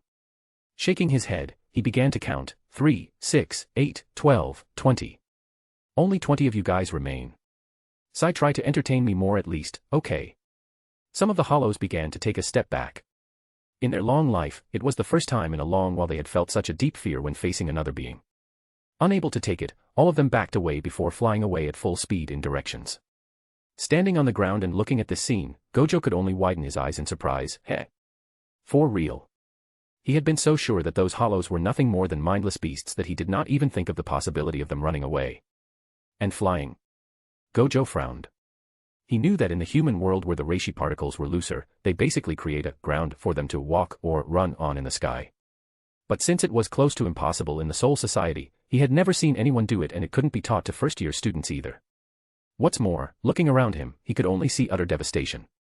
Thankfully it was an inhabited zone, so there were no victims. But still, he could only scratch his head in embarrassment. Whoever you are, could you get out please? Oh. You managed to find me. This sentence seems so familiar. Looking at the intruder, he smiled. Heh, a talking cat, is it? He didn't seem particularly surprised, something the cat remarked. It's the first time someone wasn't shocked at my appearance. Haha. Sorry, but I have seen things way more surprising. His previous teacher had a walking and talking plushly. Compared to that, a talking cat was nothing that outlandish. Even though the said cat seemed to hide an insane amount of power. So, Mr. Cat. Why were you spying on me? The cat didn't answer but rather looked pointedly at him. The distance between the shop and this place might be large, but for someone like it who could move at supersonic speed, it was nothing. As such, it had been able to observe the fight from the beginning. What the hell are they teaching students at the academy nowadays? If the one fighting had been a vice captain or a captain, then it wouldn't have been surprised. But a student? It suddenly began to doubt life. Did the Soul Society grow so much in just 60 years? Huh. So you are related to the Shinigami? As for your question, let me correct you on one thing. Smiling, with his eyes full of confidence, he enunciated slowly. I don't know how the Soul Society was 60 years ago or whatever. But, in this world, I am unique. Looking at this smug face, all feelings of awe vanished from the cat's mind and one thought replaced it. I want to punch him. Chapter 32, ch 29, Hyarinmaru. In a deserted and nearly destroyed part of the city, a cat and a man were facing each other. Did anyone ever tell you that you are infuriating? Now they are too busy staring at my handsome face to care. Haha. The urge to punch this man grew even more in its heart. But at the same time, it couldn't help but feel that this man was very interesting. What's more, he reminded it of its best friend, Kisuke Urahara. This man and Kisuke would either become best friends or the worst enemies. Why don't you chase after those hollows? Scratching his head, Gojo answered awkwardly, I don't know how to fly. The rustle of the winds could be felt clearly. The sole reason it still bothered talking to that man was because of how curious it was and also the fact that all those hollows were still on its radar. Even though they were hard to spot for most people, it was a specialist in tracking and killing. As for Gojo, the truth of this matter was that he was quite nonchalant by nature. Even though he wasn't cruel enough to look at innocent people getting pulled in this situation, he wasn't bursting with a spirit of justice either. Talking with that mysterious cat was way more interesting for now. The cat on the other hand was completely dumbfounded before nodding in understanding. It had been so surprised by the power this boy was showing that it had forgotten the boy was still a student. Well, it isn't that hard. Saying so, the cat began to walk toward Gojo, but at its third step. Oh! Gojo exclaimed as he saw the cat's step resting in the air. Then after a few steps, it was basically standing in the sky. At least that's what it looked like for normal people. But for Gojo. So this is how it works. In his eyes, he could see bluish spiritual particles floating in the air, gathering under the feet of the cat. It was a little surprising to see a cat use spiritual power like this. But once again, this wasn't much for him. The plushie aside, he even knew a panda that could speak and use cursed energy so well. The cat on the other hand was astonished once again. This skill wasn't a hard skill by any means. But it hadn't even explained anything yet. Is it those eyes? It could feel that those eyes were in no way normal. In the first place, why was this guy so handsome? Shaking its head, it continued, flying necessitates the use of reishi. Even though the only race that can really make use of reishi are the Quincy, simply gathering it under our feet isn't hard. Though it's near impossible in the Soul Society or the Hueco Mundo. Even though he already knew all this, he couldn't help but muse. Say, if someone could manipulate all the reishi as they wished. Wouldn't he become the god of the Soul Society? The cat simply looked at Gojo in silence before sighing. Why do I only meet the crazy ones? It could only mourn its luck. On the other side of the town, Shuhei Hisagi was also mourning his luck. Though for far more life-threatening reasons. Huff huff huff. Currently, Hisagi and them were being surrounded by 3 hollows of the likes never seen before. They didn't know from where they appeared from, but it was clear that those 3 were initially fleeing from something else. Now, how do we escape from this? He thought bitterly as he tightened the grip on his sword. The situation was dire, and he did not know when help would come. What's more, even though he had managed to avoid the claws of one hollow which aimed for his head, a part of his chest was still pierced and he was bleeding profusely. Hisagi meanwhile wasn't faring that much better. Even though he was a genius, it was still his first real fight. Because of this, at first, he had been too stiff and received many wounds that he could have avoided normally. Because of the stress and his bleeding wounds, Toshiro could already feel his mind becoming slower. Ha ha ha. I am so lame. Murmuring to himself, he bit his lips hard as blood began to leak. He had been all gung-ho about going to find Gojo. He had thought that with his current level, he wouldn't be a dead weight like the last time with Momo. E/N, Nero. But the reality was so disappointing that it was laughable. I am sorry. Nissan, Momo, it seems like this is the end for me. Is this all you amount to? Just as he was about to give up, a deep rumble sounded in his mind. Who are you? A cold wind went past him, and when Toshiro turned around, he wasn't in the city anymore, but rather in a tundra entirely covered in ice. Before he could even understand what was happening, he slowly raised his head and looked at the huge serpent-like dragon entirely made out of ice that was looking down at him. I have seen you in my dreams. Who are you? My name is... What? He didn't understand why, but he wasn't able to hear the full sentence. Is it still too soon? Is it really all you amount to? Are you going to give up like this? Without accomplishing anything? What do you know? Toshiro grew incensed. He wasn't stupid and understood that this ice dragon was most likely the spirit of his Zanpakuto. Still, he couldn't accept being berated like this when he had clearly given his all. The dragon scoffed, if you have really given your all, if you really used everything at your disposal, then why do you still fear me? Toshiro fell silent. All his life, he had lived in loneliness. With only Momo and his grandmother being the few sources of warmth in this world. In the past, he didn't understand why, but after joining the academy, he understood that he was born with a rare kind of Ryatsu that was already attuned to an element. Ice. The reason he was always alone and why people feared him was simply because of a power he did not even know the origin of. This was so pitiful and laughable. Let me ask you. Even if you survive now, do you think you will be of any help next time? Those words shook him. Why did he train? Because he wished to become stronger. Because he wished to protect those he loved. But more than anything, he wished to be accepted by the one he began to admire more than anyone else in the world. Thank you. Tell me, what may I call you? My name is... Back in the real world, from Shuhei's perspective, it was as if Toshiro suddenly stopped moving for no reason. Roar. Of course, the hollows didn't miss this occasion, and 2 of them rushed towards Toshiro at full speed, ready to devour him. Hitsugaya. Shuhei screamed helplessly at this. He wanted to jump in, but the 3rd hollow was stopping him. But, just as the inevitable was about to happen, Toshiro slowly opened his eyes. Sit upon the frozen heavens, higher Inmaru, The world seemed to be suddenly encased in snow and ice. And so the usual explanation. Ryatsu has differences in color and sometimes attributes. Though the attribute is rare. Like we only have Hitsugaya and Yamamoto who showed an attribute with their Ryatsu.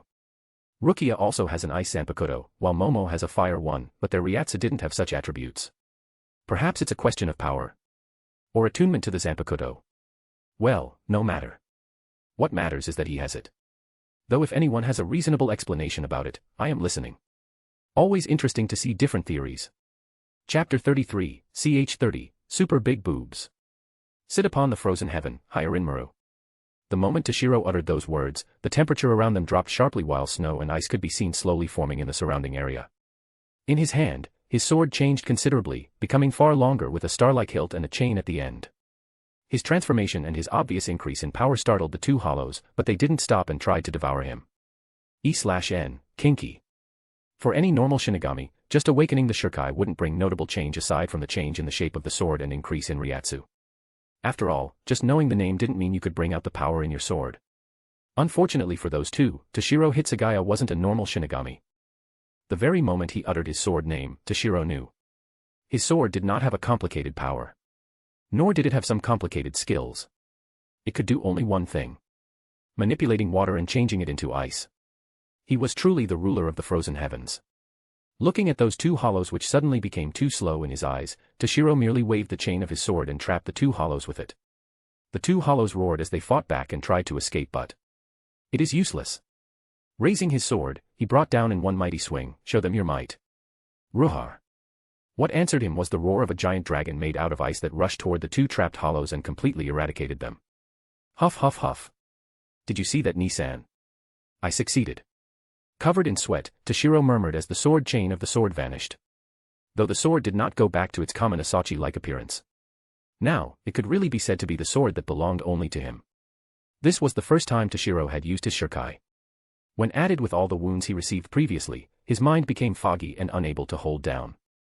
Just as he was about to fall, a silver-haired man appeared next to him and caught him before gently laying him down.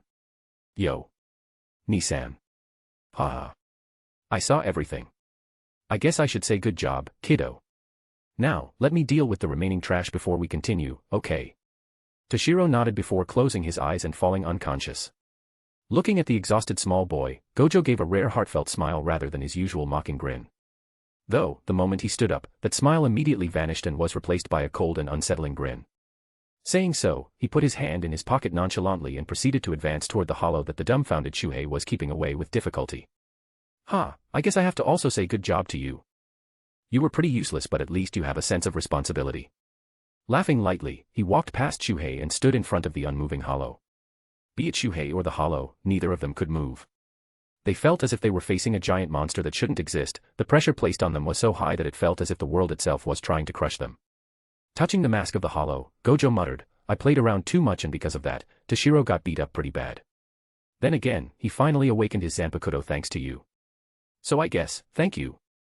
Heido number 4, by Akurai. A blue light gathered on Gojo's finger before piercing the mask of the hollow and as such, purifying it.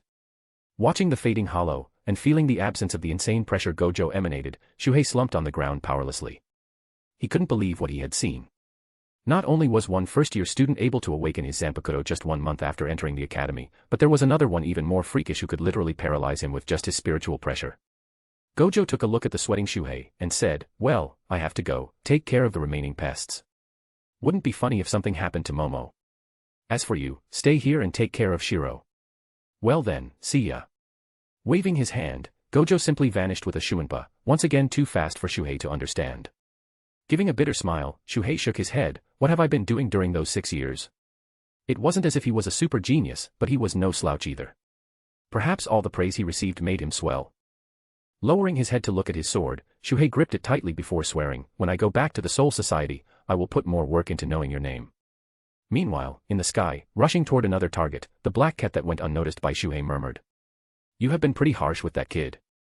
Gojo shrugged, I do not bother with weaklings. But I hate people who could become strong but waste their potential. If he doesn't awaken even after that, then that's simply all he will amount to. I see. I thought that this guy was merely an infuriating braggart, but I must reassess my opinion. In its long life, it had seen hundreds of so-called geniuses.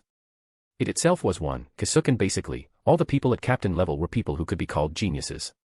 That's why, for it, what mattered the most was the personality. After all, weren't they bowed out of the Soul Society after falling in the traps of another terrifying genius? This guy, though, was different. Neither warm nor cold. Indifferent to the world and looking down on everything but still caring for a selected few who fit his standards. A man who could watch innocent people die without any burden as long as he wasn't the cause.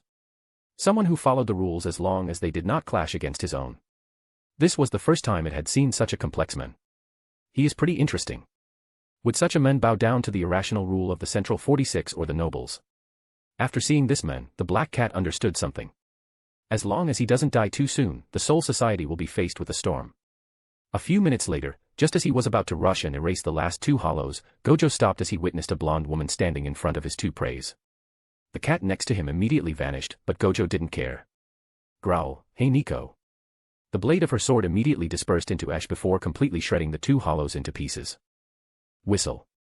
Turning around, the woman's eyes widened as she stared at the incredibly handsome man standing in front of her. Thankfully, she had already seen the report about him and knew who he was. "Hello. You must be Sattoru Gojo. I am Ranjiku Matsumoto, Vice Captain of the 10th Division. Are you all right?" Gojo chucked before asking, "Say, I have a burning question." Matsumoto tilted her head, "The situation is pretty urgent. But I am listening." "Well, I was just wondering, doesn't your back hurt?" Matsumoto didn't understand his question at first, but once she saw where he was looking, she swept her blonde hair aside before puffing her incredibly large chest while laughing. "Ha ha ha. You wouldn't believe how heavy and sweaty these little babies can be." This time, it was Gojo's turn to be surprised. Did I meet someone more shameless than me? And so, here is the usual trivia. Before anyone tells me Ranjiku isn't blonde. Yep, she is. In the manga she is blonde. I don't understand why she isn't in the anime. Well, no matter, Ranjiku is a character I really like. Not only because she is sexy, though that helps, but also because of her personality and the fact that she should have been far stronger than she was. If Aizen didn't mess with her body when he was creating his Hogyoku. And before any pervert asks. No, I don't mean rape or anything of the like. Chapter 34, ch 31, End of the Outing. Standing with his hands in his pockets while facing the super big-breasted beauty in front of him, Gojo couldn't help but wonder. Why does she seem incomplete? All in all, she was the third vice captain he had met, and while she was without a doubt the most powerful out of the three, he felt as if she should have been even more powerful. It was as if a big chunk of her very being had been bitten off and the rest was somehow trying to patch itself. Well. This is getting interesting. Ranjiku on the other hand was also studying the man in front of her. She had been a little doubtful at first about the report on his power, but now that he stood there so nonchalantly, she had to admit that this man was incredibly powerful. The fact that he was an eye candy wasn't something she could cast aside either. "So, handsome guy, could you make a summary of the situation?" Nah. This ain't my job. Follow me, I will send you towards the one you should ask. Gojo knew that he would have to share all the information he had anyway. So might as well do it only once if possible. Well then, follow me. Saying so, he used Shuinpa and vanished. Ranjiku, initially baffled at how he went from leering at her to completely ignoring her, became even more astonished when she felt him move so fast and proceeded to follow. What followed was so boring that it was anticlimactic. Standing on the roof of a building, he watched as students organized themselves and all that. All of them seemed to feel relief since this ordeal was finished. What's more, they kept throwing glances at Gojo while he was observing them. They all knew that it was thanks to him that none of them died. They also heard how Toshiro awakened his Zanpakuto and thought that it was thanks to his teaching. This, more than anything, made them so envious they could die. After all, thousands of 10,000 shinigamis never awaken their Zanpakuto. The simple fact that Toshiro did meant that he would be rewarded a seated position the moment he graduated, and he would clearly not take 6 years to graduate. Now then, is everyone all right? Hataru, who was keeping count of the students, nodded. Aside from Shuhei and Toshiro, the rest are all right. We are ready to go. So, nothing more will happen. Gojo was more and more disappointed. After he had seen those two suspicious shinigami or hollows, he had been expecting that something big would happen. Well, technically something big did happen. He was forced to concede this. After all, if he didn't exist, those hollows would have completely exterminated the students before help came. So, their goal was the students. Gojo didn't believe in coincidences. The 10th Division had clearly been said to have swept this part of the town. So, on the day the students had an exam without any powerful shinigami nearby, a group of super hollows of a kind never seen before appeared by magic. This means that those two are shinigami. Shinigami ordering hollows. The situation was becoming far more dangerous than he thought. The smell of conspiracy was too thick. He couldn't help but scratch his head as he thought. Man, and here I thought that after death, I would have fewer problems, but I am already swimming in plots. Come on, it hasn't even been 2 months since I am in this world. He couldn't help but curse his luck. Ranjaku, unaware of Gojo's thoughts, kept getting things in order as she thought about the report of the student Shuhei. Since the badge of all students would record the number and approximative strength of the hollow one killed, it was impossible to lie about it. Looking at the hair of Gojo and the sleeping Toshiro, then thinking about her infuriating friend and the Captain Yukitake, she couldn't help but chuckle bitterly. Does being silver-haired mean you were born as a genius? Discarding those useless thoughts, she informed the students. Now then, the class will be stopped here. We will now go back to the Soul Society. Are you ready? Yes. Okay. Then let's go. Smiling, she took out her sword and pushed it in the void, thereby opening a senkamen. Seeing this, Gojo gathered his energy on his fingers and began to scribble something on the ground before following the others as they left. On the roof now devoid of any shinigami, a black cat suddenly appeared close to where Gojo sat previously. If Ranjaku could see this scene, she would be extremely astonished because, all along, she had never felt the presence of anyone else. Uncaring about how incredible its stealth was, the cat looked down on the ground where Gojo scribbled previously. What it could see was a bunch of words followed by a little illustration of Gojo waving his hand. The words said the following. Seems like I must go, Mr. Cat. Still, I memorized your Ryatsu. Next time I come into the human world, we will walk around. P.S. Cats are cute but dogs are better. The cat simply shattered the part of the roof and went away. Its tail kept swishing as it disdained to even entertain the boy's words. How could dogs be better than cats? After this, it vanished and a few moments later appeared in an old factory in Karakura town. There, alongside Kisuke stood another blonde-haired man. Kisuke, Shinji. It seems like Aizen is acting again. I observed the hollows and they reek of his technique. Yo, Yoruchi. Why a woman like you keeps this cat form is beyond me. Oh shut it, Shinji. I am already used to this form. Oh. Ignoring the little squabble between his two friends, Kisuke took off his hat and asked, how were they? Understanding that now wasn't the time to play around, Yoruchi began to explain what she saw. Kisuke's smile slowly vanished as he entered deep in thoughts. Oi, Kisuke, don't stay silent. Shinji asked impatiently. Sorry. It's just, from what happened 60 years ago, we know that Aizen was trying to break the natural limits of our species by creating shinigami who had the characteristics of hollows. Saying so, he threw a careful glance at his friend. After all, Shinji was one of the victims of that experiment. Don't mind me. Continue. Then as I was saying, Aizen most likely hit an impasse with that train of thought. After all, even captains and vice-captain levels are unable to survive the operation. At this Shinji simply nodded. If back then Kisuke and his team didn't give their all to save his group, Shinji knew they wouldn't have lasted 3 days. Much less 60 years. Since his experiment was clearly a failure, I think he decided to follow another road. Rather than creating shinigami with hollow power, he is going to create hollows with shinigami power. Well, not like he will succeed. The other two frowned. Why? I do not really understand his goals, but I can guess more or less. Just that without my Hogyoku, it's simply impossible for him to succeed. Shinji sighed in relief while Yoruchi said, we should destroy it. If we destroy it there is simply no way he can succeed. Kisuke could only give a bitter smile. I tried. But I couldn't. The fact that his own creation surpassed his understanding was pretty frustrating. But still, you are right. We must destroy it. I will find a way no matter what. Now then, let's meet the others. They still need to be stabilized. At those words, the three of them entered the factory. And, so in canon Kisuke only found the way to deal with the Hogyoku after he saved Ichigo's mother from White by linking her life with Isshin. That means basically 30 years from now on. Let's see what will happen now with all the changes I made. Chapter 35, CH 32, by Akuya Kuchiki. When they came back from the outing, Ranjaku told Gojo that he would be asked to make a complete report about his observations of the situation before swiftly leaving. As for the students, the instructors who were briefed about the situation were extremely sorry and decided to give them a full grade on this little test. Meanwhile, they could only look at Gojo with mixed emotions since they knew that if not for his presence, this would have most likely ended with a few deaths at best and a total wipeout in the worst-case scenario. After talking for a little while, the students were then dismissed. Walking alongside the usual group, Renji was talking excitedly. You guys were so epic. Even from far away, we could feel your Ryatsu going wild, and Toshiro, when he awakened, the whole sky seemed to be covered in frost and we could even hear a roar. For Renji, who had always worshipped strength, the exploits of his friends were something that brought him a great sense of pride and envy. Toshiro wasn't with them since he had been taken to the 4th Division for healing. After all, his wounds were not light. Initially, they wanted to follow but Ranjika dissuaded them as the ground of the 4th Division was only allowed to wounded or members. Because of this, they had no other choice than simply waiting. Gojo was rather disappointed since he wished to see some Kaido spell in action but since he already decided to join the 4th Division, he wasn't in a hurry. While talking, Renji couldn't help but gently caress his sword. One day, I will also awaken my Shurkai, perhaps even the bankai. Kira snickered at that. Awakening a bankai means reaching the lowest threshold to become a captain.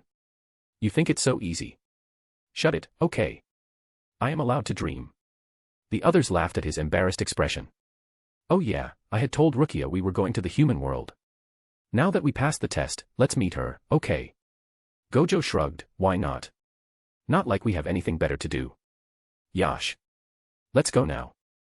I can't wait to see her face once I tell her what happened. Shino Academy. In one of the classrooms, Rukia was currently facing a few men. Out of the group, 2 of them stood out particularly. One was a black-haired young man while the other one was an old man whose hair was already completely white.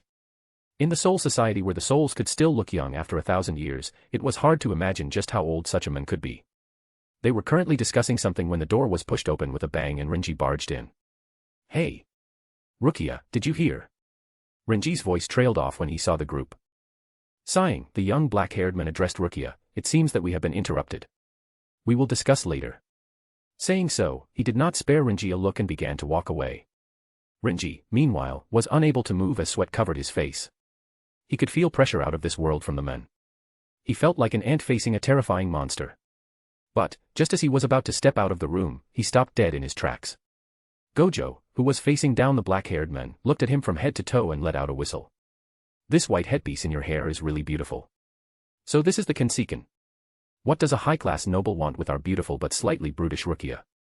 While everyone else could barely speak because of the pressure, only Gojo could talk so nonchalantly. What's more, he released his own Ryatsu and countered the one emitted by the black-haired young man. Oh. Behind the young man, the old-looking man raised an eyebrow at this display of power. It didn't take long for him to pull out the information from his memory. So this is Sattoru Gojo. Oh ho. What a fearsome potential. The old man had absolutely no intention nor reason to intervene in this little clash. The young man, after feeling the power, finally looked properly at Gojo. What's your name? Hey, you do know that you have to introduce yourself first before asking someone to do the same. The man's eyes twitched. There were many things he wanted to say, but remembering the promises he made on the grave of his wife, he calmed down. I am Byakuya Kachiki, 28th head of the Kachiki family. What about you? Gojo wanted to leave some snarky comments, but he wasn't an unreasonable man. Gojo Satoru. From the Rukongai. Byakuya didn't seem particularly surprised. Even though he had his pride as a noble, he never looked down on anyone because of their origins. Otherwise, he would have never married someone from the Rukongai despite all the complaints he received. He simply looked down at everyone by default until proven otherwise. I will remember your name. Stopping there, Byakuya simply began to walk away. Once they were out of earshot, Byakuya asked the old man behind him. Grandfather, what do you think? The old man was none other than Jinrei Kachiki. One of the oldest members of the Gotei 13 and also one of the strongest. Jinrei thought for a while before nodding. If you fought against him without Shurkai or Bankai, your chances of winning would be meager. Byakuya clenched his fist and did not oppose the opinion of his grandfather. In this world, there were only 2 people he could call his teachers. The first one was the now fugitive, Yoruichi Shihoin, who taught him everything he knew about Shunpa. The second one was his grandfather to whom he owed all his skills. It seems like I need more training. Byakuya was a man who could be called pride itself. But his pride did not rest on what he obtained by birth but what he gained thanks to his arduous and continuous training. It was one thing to be still weaker than some captains. But weaker than a student. So what if he could beat him by using his Shurkai or Bankai? Needing to use his weapons against a student was a humiliation all by itself. His pride refused to accept it and the simplest answer was to train and reach even greater heights. Looking at the determined back of his grandson, Jinrei let out a smile. Byakuya's mood had been at an all-time low since the death of his Anna. Finding someone that could spur him on was a good thing. Meanwhile, unaware that he became some sort of rival for the man named Byakuya, Gojo shook his head when he heard how Renji replied to Rukia's words. It seems like the men had decided to adopt Rukia in the Kachiki family. What's more, once she was adopted, she would immediately graduate and be sent to the 13th division. Even though Gojo didn't really like this clear show of nepotism, this was clearly a good thing for Rukia. But Gojo couldn't understand why. It wasn't rare for nobles to adopt people of the Rakangai when they showed talent. Even in his case, he had received many such demands. Even though he always ignored them. But, although Rukia wasn't bad, she wasn't particularly talented either. At least not at the level where the head of the Kachiki family would come and make the proposal himself. Something felt off. When Rukia explained this, it was clear that she wished for Renji to stop her, to tell her to stay. But Renji didn't do so, and she simply walked away. Clearly, she had decided to accept the proposal for reasons purely emotional. Well, not like it's my problem. Even though he quite likes Rukia, they weren't close enough for him to drown in worries because of her. She was free to make her own choices. If, in the end, she regretted her choice, then she would have no one to blame other than herself and, in the same way, if she succeeded, then she would have no one to praise other than herself. This was how life worked. And, for those confused, I just want you to know that the 5 great noble houses have existed far before Godei 13. In fact, it has existed millions of years before the Godei 13. Since the 5 ancestors were companions with the Soul King and created the Soul Society together. Though the Soul King got betrayed. How the fuck a near-omniscient entity gets betrayed and loses his arms and legs is beyond me. But some theories say he let himself get betrayed intentionally. Out of the 5, we know 4. The Shiba with Ichigo's father. The Shihoin with Yoruichi. The Kachiki with Byakuya and the Tsuneyashiro with Tanakata. I theorized that the 5th house was the Ise clan. But who knows? As for Jinryai's strength, I already talked about it, but the 7th Kenpachi, who was specially invited by the Division 0, named Jinryai as one of the people he might lose to. That says everything about him, I think. Though I don't know if the novel where the 7th Kenpachi appears is canon. After all, the one where the 8th appears isn't canon. Chapter 36, ch 33, Graduating. After the short episode with Rukia, 3 days went past. Renji clearly became a little more withdrawn, but at the same time, far more motivated. It seemed that no matter the world, love could make men work far more harder. Meanwhile, after Gojo made a full report about the situation and also mentioned the 2 silhouettes, the professors judged that it should be 2 powerful Minos. Of course, Gojo wasn't stupid enough to mention his suspicions about those 2 being shinigami. As one of the higher-ups in the jujitsu world, Gojo knew that people standing at the top had the bad habit of immediately executing anyone who could disturb their orders. As he was now, Gojo wasn't powerful enough and he didn't wish to poke the hornet's nest and enter some deep whirlpools of plots and machinations.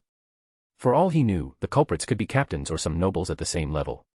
Toshiro had already left the healing quarters and was told to recuperate at school for about a week. What's more, since it was known that he had already reached the level of Shirkai, some divisions had already begun to send him invitations. Right now, all he needed was to reach practitioner rank in Kido and he could graduate. With his learning speed, Gojo knew that it wouldn't take long for Toshiro to do so. As of now though, the one about to graduate was none other than Gojo. He had already learned everything he wished to learn from the academy and staying longer was just a waste of time. He could feel the smell of conspiracy in the air. As such, while he was already comparable to a vice captain, it simply wasn't enough. The problem though was that he was hesitant about which division he should join. He was mainly hesitating between the 2nd Division who had the secret force, the 4th Division with the healing squad and finally the 12th Division with the research center. Initially, the 12th Division wasn't one of his goals and he had pretty much decided for the 4th Division. But, after understanding that the secret of getting back limitless could be in studying the Dangai, he began to waver. After all, the reason he wanted to learn healing Kido was to obtain the ability to keep limitless constantly activated. Well, it's decided. The graduation exam wasn't just a practical one, but also a theoretical one. The written exam was about things like general knowledge, history, law, and so on. It was a pretty complex exam usually, and with Gojo not really being the favorite student, the difficulty increased. Still, at the end of the day, it didn't change anything for him. He was already prepared and could have taken this test with his eyes closed. Once this was done, it was the turn of the Zankinsoki. One simply needed to reach the threshold and pass. The only difference was that the test would change depending on which division you wished to join. There, Gojo made his choice and announced the 4th Division. If he had to be honest, the 12th Division really appealed to him, but he knew that there was no way he would be assigned the right for his own research as a newbie. What's more, he didn't wish for people to learn about his research. After all, research on spacetime technique was banned in the Soul Society and the punishment was death. Because of this, the 12th Division was under heavy scrutiny by all the higher-ups. Once the choice of the division was made, they explained that now that his grades in Zanjutsu, Ho-Ho and Hakuto would be less important, while the one in Kido, more precisely Bakuto, would be more important. What's more, he would have to take a second written test about biology and anatomy. If the written exams had been a walk in the park, then the practical one was just a piece of cake. Even though he didn't awaken his Shurkai, he easily beat the examiner thanks to his speed and skills. The same happened with the Hakuto examiner, and this time, he didn't even have to use Black Flash. During the Ho-Ho test, which consisted of an obstacle course, he broke a new record. For the Kido test, he blew the mind of the examiners away when he used a bunch of Kido in the number 50 without any problems. Finally, he only used 30 minutes out of the 3 hours allocated for biology and anatomy. Even without waiting for the results, Gojo already knew that he had succeeded. Smiling, he waved his hand at the instructors as he left the scene. And as he thought, after the examiner reviewed his results, they were dismayed to find that there was nothing they could do. On that day, Gojo beat all the records established in the school as he graduated with perfect marks just 1 month after entering the academy. Everyone, be it the students, the teachers, or even the official shinigami who heard the news, couldn't help but wonder how such a monster came to be. On that day, Gojo finally got rid of his status as a student. And this is the second last chapter of this volume. Next one is Epilogue 2. Then Vol 3. Chapter 37, Epilogue 2, Dangerous Woman / Troublesome Woman. Seriiti, 4th Division. Under the moonlight, a beautiful black-haired woman wearing a black kimono and a white cloak with the number 4 on the back sat quietly as she sipped on her green tea while gazing at the reflection of the moon on the artificial lake. Next to her, a tall silver-haired woman also stood silently. In fact, calling her tall would be an understatement, since she reached an impressive height of 187 centimeters. A height only a few men could reach. Still, this changed nothing about her beauty. Compared to her, the black-haired woman's petite frame and kind smile gave her a motherly aura. It was a picturesque scene. Anyone seeing this would think of a knight protecting a beautiful and helpless woman. They couldn't be any more wrong. Isane Kotetsu, the vice-captain of the 4th Division, thought silently. Something is bothering you. Shaking her head, Isane answered, Captain, I received the news that a student named Sattoru Gojo applied to the 4th Division. Retsu Unohana tilted her head. Sattoru Gojo. Wasn't he just a first year? So he already graduated. Indeed. Oh. A genius, is it? Contrary to what one might think, neither Unohana nor Isane particularly cared about the title of genius. Isane had already lived for more than 1,700 years while Unohana was already past 2,000. In all those years, the number of geniuses they had seen was so high it was staggering. Still. Why would such a genius wish to join our division? Isane also had the same doubt. Even though Captain Unohana was basically in the top 5 most powerful captains, few people knew about this. The 4th Division was without a doubt the weakest one, and generally, only shinigami with absolutely no talent for fighting would join it. Unohana thought for a while before shaking her head. Oh well, it doesn't matter. Once he enters, Isane, you will take care of him and teach him Kaido. After all, since such a genius chose us, no matter what his motive, we must treat him well. She could feel that this man must be joining this division for a specific goal. But she didn't care. She had once been one of the worst criminals in the Soul Society, and she was also one of the founding members of the Godai 13. If some young pup wanted to mess around in her backyard, she would simply smack him around a few times to get him in line. I wonder if he could get my blood pumped. Isane, who more or less knew what was going through her captain's mind, gave a bitter smile as she nodded. Understood. Seriiti, 2nd Division. Meanwhile, in the barracks of the 2nd Division, Soifan, draped in her white cloak, frowned after she heard the report of her vice-captain. He chose the 4th Division. This was a choice that completely baffled her. It was well known that the 4th Division was basically full of cowards or people who wished to save everyone. Even though there wasn't that much difference in power between most divisions, the 4th Division was without a doubt the weakest one. Of course, Soifan also greatly respected the 4th Division. She knew more than anyone else the importance of having competent healers when you went on the battlefield. But this didn't change the fact that they were weak. The Gojo Satoru she remembered was not weak, and from the previous report about the hollow incident, he should be far stronger than she remembered. What is more, he clearly wasn't a coward either. Something is fishy. Soifan's eyes narrowed. She hesitated for a short while before deciding against sending people to spy on him. He had already proven that this would be impossible. At the same time, she couldn't dispatch the secret force just to monitor a man because of her own intuition. I guess I have no choice. I will have to approach him myself. Her training had been very complete back when she was just a member of the secret force like any other. Becoming close to a man to obtain information was nothing weird. If he was clean, then everything would be alright. But if he wasn't, she would simply let him get a taste of her Suzumabachi. Asterisk giggle asterisk so you finally found a man that interests you. A small laugh sounded in her ears, causing Soy Fan to frown in distaste. Omida, you are dismissed. Understood. Once Omida left, Soy Fan sighed and raised her head. There, above her, was floating a fairy-sized girl clothed in black and gold, while her entire right arm was covered by a yellow and black stinger.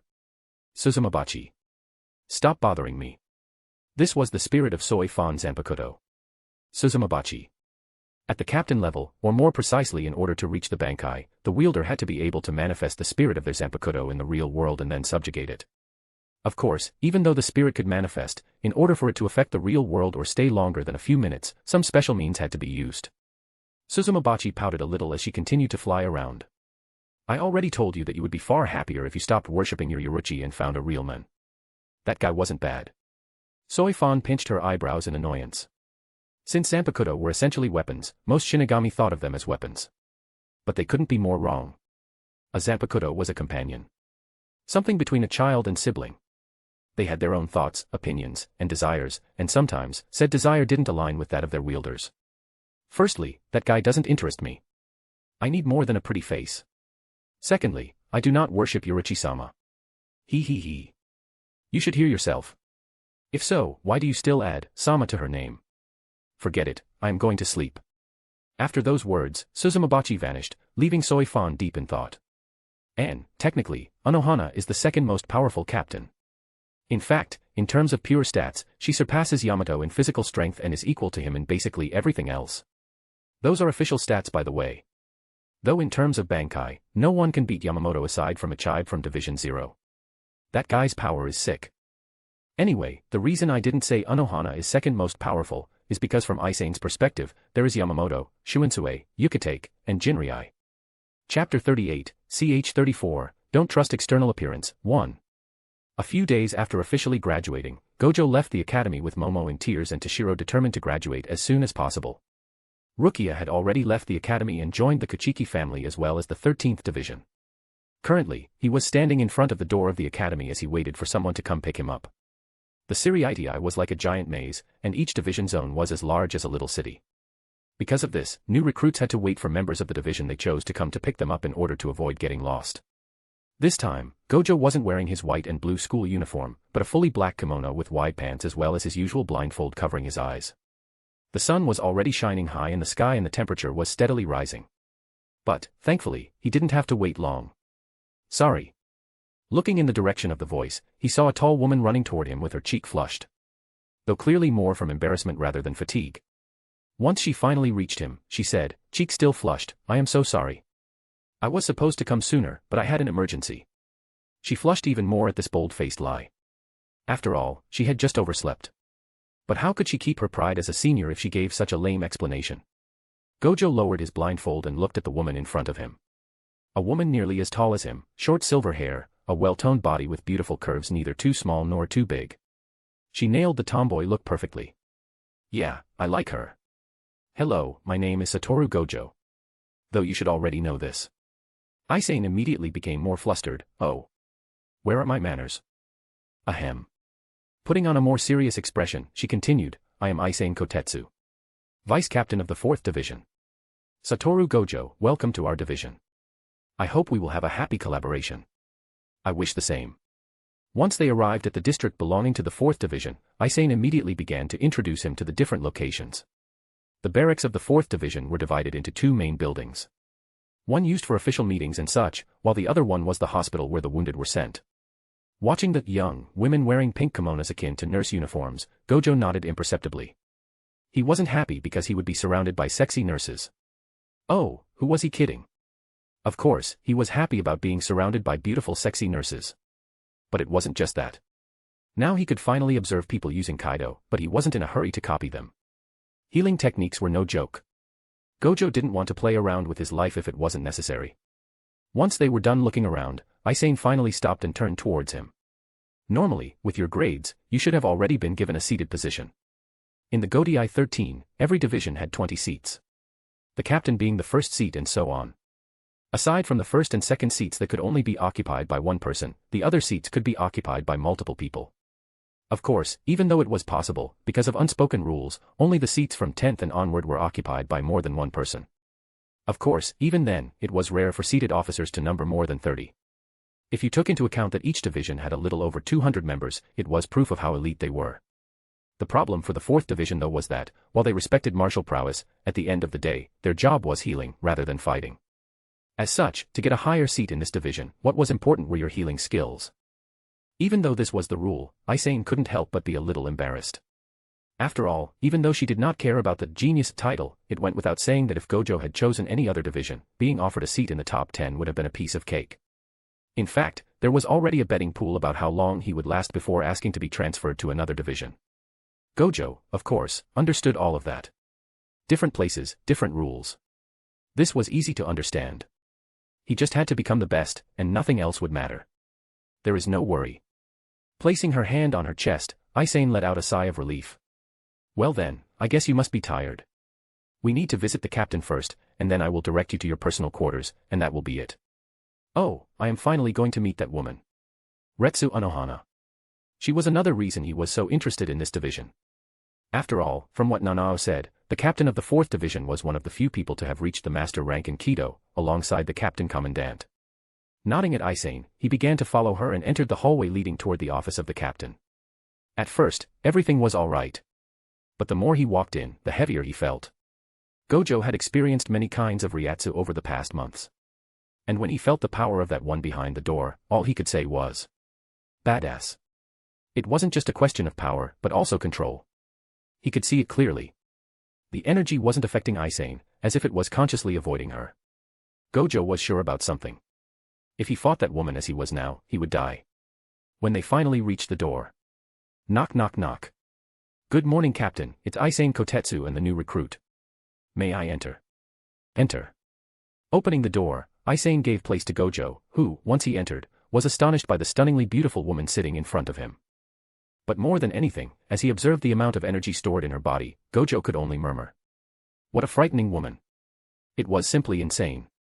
His frame of reference was broad enough to make some basic comparisons, and he understood one thing: comparing his woman to normal shinigami was an insult. Gojo had to accept that he felt goosebumps, like a lot of snakes were crawling on his skin. His heart was beating fiercely as adrenaline surged in his mind. This was it. This was what he had really been searching for. Gojo had a hunch. That woman will be essential to him one day. Chapter 39, ch. 35, Don't Trust External Appearance, 2. Oh. Gojo wasn't the only one surprised. This morning, just before she received them, she sat in thought while being bored as always. Since the day she resigned as the first Kenpachi, joined the 4th Division, and changed her name from Yuichiro to Retsu, she had reigned in most of her murderous impulse. Even during the near extermination of the Quincy remaining on Earth, she hadn't acted. After all, compared to the Quincy of nearly 1,000 years ago who were led by Yawatch, the current Quincy were simply too weak to make her blood boil. The last man who had truly excited her was the young Zaraki. Just thinking about him made the scar he left on her chest throb. Sadly, that boy was now nothing more than a husk of what he once was. Currently, he was so weak that she could kill him hundreds of times with her eyes closed. She craved a fight, she craved death. Unfortunately, she could do nothing but stifle this burning craving deep within her. That's why she had learned healing techniques from her teacher, Tenjiro Karinji, who was a member of Division 0 as well as the greatest healer in the Soul Society. Everyone simply died too fast, so she decided to learn how to heal them as well as herself and make the fight last as long as possible. So, she couldn't help but wonder, what if she trained someone so that this person would become strong enough to fight her? Fighting to the death against her own student should satiate her craving, right? This was a thought she always nursed deep in her heart. Initially, her target was Zaraki. If she went all out, he would without a doubt break all the stupid limitations he put on himself and go back to his true level. Unfortunately, those old bastards of the Central 46 refused to let her do so. The same happened when Yamamoto tried to teach kendo to the kid. Well, technically she was older than the member of the Central 46, so she shouldn't call them old, but she was a maiden at heart, so it didn't matter. Now, since training Zaraki was impossible, she had searched high and low for someone else, but few could satisfy her standards, and those who could didn't join her division. She had already long given up hope and was ready to live a life of boredom. At least this was supposed to be the plan, but a genius joined her division. She didn't care about the title of genius. She had seen hundreds if not thousands of geniuses.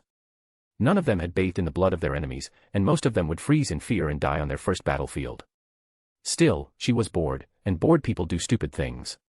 For the first time in nearly 1,000 years, she released a part of her killing intent through her Ryatsu.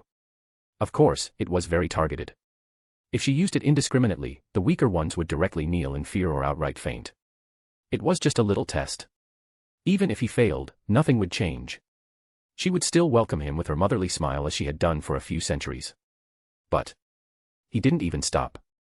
The moment the boy entered, she could see it. This man wasn't afraid. Even though he showed preparation to take flight, this wasn't out of fear but a simple understanding of his abilities. This wasn't the stance a trainee should have. Even if he killed some hollows, it shouldn't be enough to give him such poise. This man should have been some sort of warrior or soldier when he was alive. For the first time in a long while, Anohana felt her heartbeat violently in her chest. He might be the one. Nothing was certain, but if she succeeded, she would finally have a fight worth it. Welcome Sattoru Gojo, I am Retsu Anohana, your captain. I hope you will have a good time here. Looking at the smile that was completely opposite to the power she emanated, Gojo could only shake his head. Seems like I am facing a two-faced witch. Still, he wasn't new to masks and was quite adept at wearing them. Raising his eye mask, he beamed his most shining smile. Happy to meet you, Captain Anohana. Sattoru Gojo at your service. Aisane tilted her head as she looked at those two smiling. Why do I feel so cold even though it's so warm? Ignoring the confused Aisane, Gojo asked. So, I was wondering what my duties would be. Anohana nodded, our division isn't a fighting one. Still, fighting is something necessary and unavoidable. So I will give you a choice. She raised her hand and showed 2 fingers. 2 months. I will give you 2 months. During those 2 months, you will only be considered as a trial member. If after those 2 months you wish to quit, then you will be allowed to join another division without any problems. What if I wish to continue? If you wish to continue after those 2 months then, I will take you under my wing. Gojo gave a daring smile, aren't you afraid that I will surpass you? Because I assure you that I will. Fufufu, I would love nothing more than to be surpassed. I hope your words aren't empty boasting. This was how the first meeting between Anohana and Gojo went. Hey. What did I miss? Meanwhile, Aisane was as confused as ever. And, so about memory. Do souls keep their memory when they go into soul society? The answer is yes they do. If you don't believe me, remember the bird/soul Chad had at the start of the story. When Ichigo and Chad went to Rukongai to save Rukia, Chad met the boy who had possessed the bird previously and the boy clearly remembered Chad. During these parts, some souls also talked about their pasts. So yeah. Chapter 40, CH 36, Dr. Gojo. Gojo had to admit. Working in the 4th division was a pain of epic proportions. It has been a month now since his bet with Anohana, but he was already sick and tired and dealing with all the bullshit. It wasn't even about healing. Even though he still wasn't able to auto-heal like in the past, healing other people wasn't a problem. He was sure that with some time, he would decipher the secret to using Kido on himself. What's more, he had once explained his goal about healing to Anohana and she had assured him that she could teach him this skill if necessary. Thinking about Anohana, he couldn't help but shake his head. Every time he saw her, she would show her motherly smile and act as the strict but kind mother of the 4th division. But he knew that this wasn't all there was to her. There was simply no way a normal doctor could show such a killing intent. Even now, he has goosebumps when thinking about it. To reach this level, simply killing a large number of people wasn't enough. Rather, it was a killing intent born from finding happiness in blood and death and coming out alive out of many bloody conflicts. This level of killing intent was something not even Sukuna could hope to reach, and that was despite him being a murderous demon renowned as the king of curses. What baffled him though, was that even though she had such a heavy killing intent, her kindness was no mere facade. What a bipolar woman. Casting the thought about Anohana aside, Gojo focused on healing the man laying down on the bed with a missing chunk of his stomach. It was a rather heavy wound, but since he has been brought back quite fast, saving him wasn't impossible. The reason he found this job boring was because of how he had to deal with morons. So you're saying that the hollow you guys fought had the ability to spread poison? What kind of poison was it? You bastard. How many times did I have to answer this? Can't you see he is suffering? Heal him for fuck's sake. Next to him, another shinigami began to swear when he saw how nonchalantly Gojo was acting. Gojo had to hold the urge to sigh. This kind of guy was the kind of moron he hated dealing with. Here he was, asking nicely to have more precision about the situation, and this was how he was rewarded. Raising an eyebrow, Gojo continued in the same tone, and you think that cursing at me will somehow make me work faster? Man, you are pretty dumb, you know. You. Yes, me. So. Stretching his hand, he caught the man by the collar and looked at him with eyes full of boredom. Now listen here, you dipshit. I am tired, my back is hurting like hell and I wish for nothing more than to sleep in my large and soft bed, preferably with some beauties. Reaching there, he sent a wink toward one of the nurses standing on the side, then continued. Sadly, rather than that, I am stuck here dealing with a stupid bastard like you. So help me please, otherwise you will be the next one who needs healing. I hope I am making myself clear enough. Reaching there, he gave a sweet smile on his face. After all, a doctor always had to smile. The shinigami, who was futilely struggling at first, immediately stopped and paled when he saw this smile.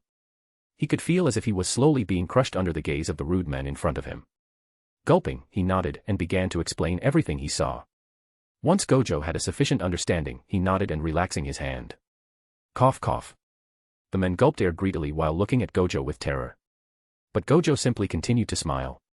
There. See. It wasn't difficult, right? Everything would have been so much better if you were so forthright from the beginning. Well, now, shoo, go away, please. I will have to ask for other details later. Dismissing him with a wave of his hand, Gojo ignored the red-faced shinigami and focused back on the one who needed healing. A nurse who stood on the side, helped the shinigami stand up and took him away. Her expression showed no shock at the scene that happened. After all, they were already used to it by now. Ignoring all this, Gojo was deep in thought. After taking a few minutes to assure himself that the wounded soldier wouldn't have an adverse reaction because of the poison and asking the nurse to inject an antidote, Gojo began to focus on the wound itself. Kaido was in itself rather complex but also incredibly straightforward. It had neither incantations, nor names, nor numbers like the other type of Kido. Still, to heal someone, the healer had to have extreme control over their Ryatsu. Then, by using his Ryatsu and the Ryatsu of the one being healed, the healing process itself became way easier. In a way, you could say that the stronger the healer, the stronger the one being healed, the better the healing would be. Placing his hands above the wound of the man, a green light began to cover his hands. The shinigami being healed was nothing more than a barely above-average shinigami. But, if there was one thing he didn't lack, it was Ryatsu. Thankfully, I am strong enough for the two of us. After all, thanks to the Rikugen, he had a limitless amount. Well. Guy whose name I do not know, you should be happy to have me as a doctor. Now, let's get over this. With a smirk full of confidence, he began the healing process. Outside of the room, using a one-sided glass wall, 3 people were observing the scene. Every time I see this, I can only exclaim in awe. Standing outside the emergency room, Isane couldn't help but murmur while looking at Gojo working. Even now, she could see the bleeding slowly stop and the wounds show signs of healing. At this rate, 1 or 2 hours would be enough to assure full healing. Compared to that, an average healer would have taken 2 or 3 days with many little sessions in between. Of course, it wasn't impossible to heal someone in 1 day if a healer focused on the task and used all his energy for it. But doing something like this would be irresponsible. After all, they were always understaffed and couldn't allow one of them to use all their Ryatsu just to heal one person in one go. It would be too detrimental. Indeed, it seems like his title as a genius was an understatement of his skills. Anohana, who stood beside Isane, nodded with a smile. She could see way more, and this is why she was even more astonished, even though she didn't show it. Even though Gojo had an incredibly large amount of Ryuryoku, one that could rival any vice-captain or even a captain, this wasn't anything impressive in her eyes. No, what truly made her heart pound was the godlike control he had over his energy. She always thought that no one aside from her teacher could beat her at this, but it seemed like she was wrong. Even though the man he was currently healing was the 4th one of the day, his energy showed no sign of lowering. He only seemed to be tired mentally and physically. It should be those eyes of his. Those jewel-like eyes were so beautiful that even she had been mesmerized by the first time she gazed into them. But more than their beauty, she could feel a weird power from it. It was as if, under his gaze, nothing could escape him.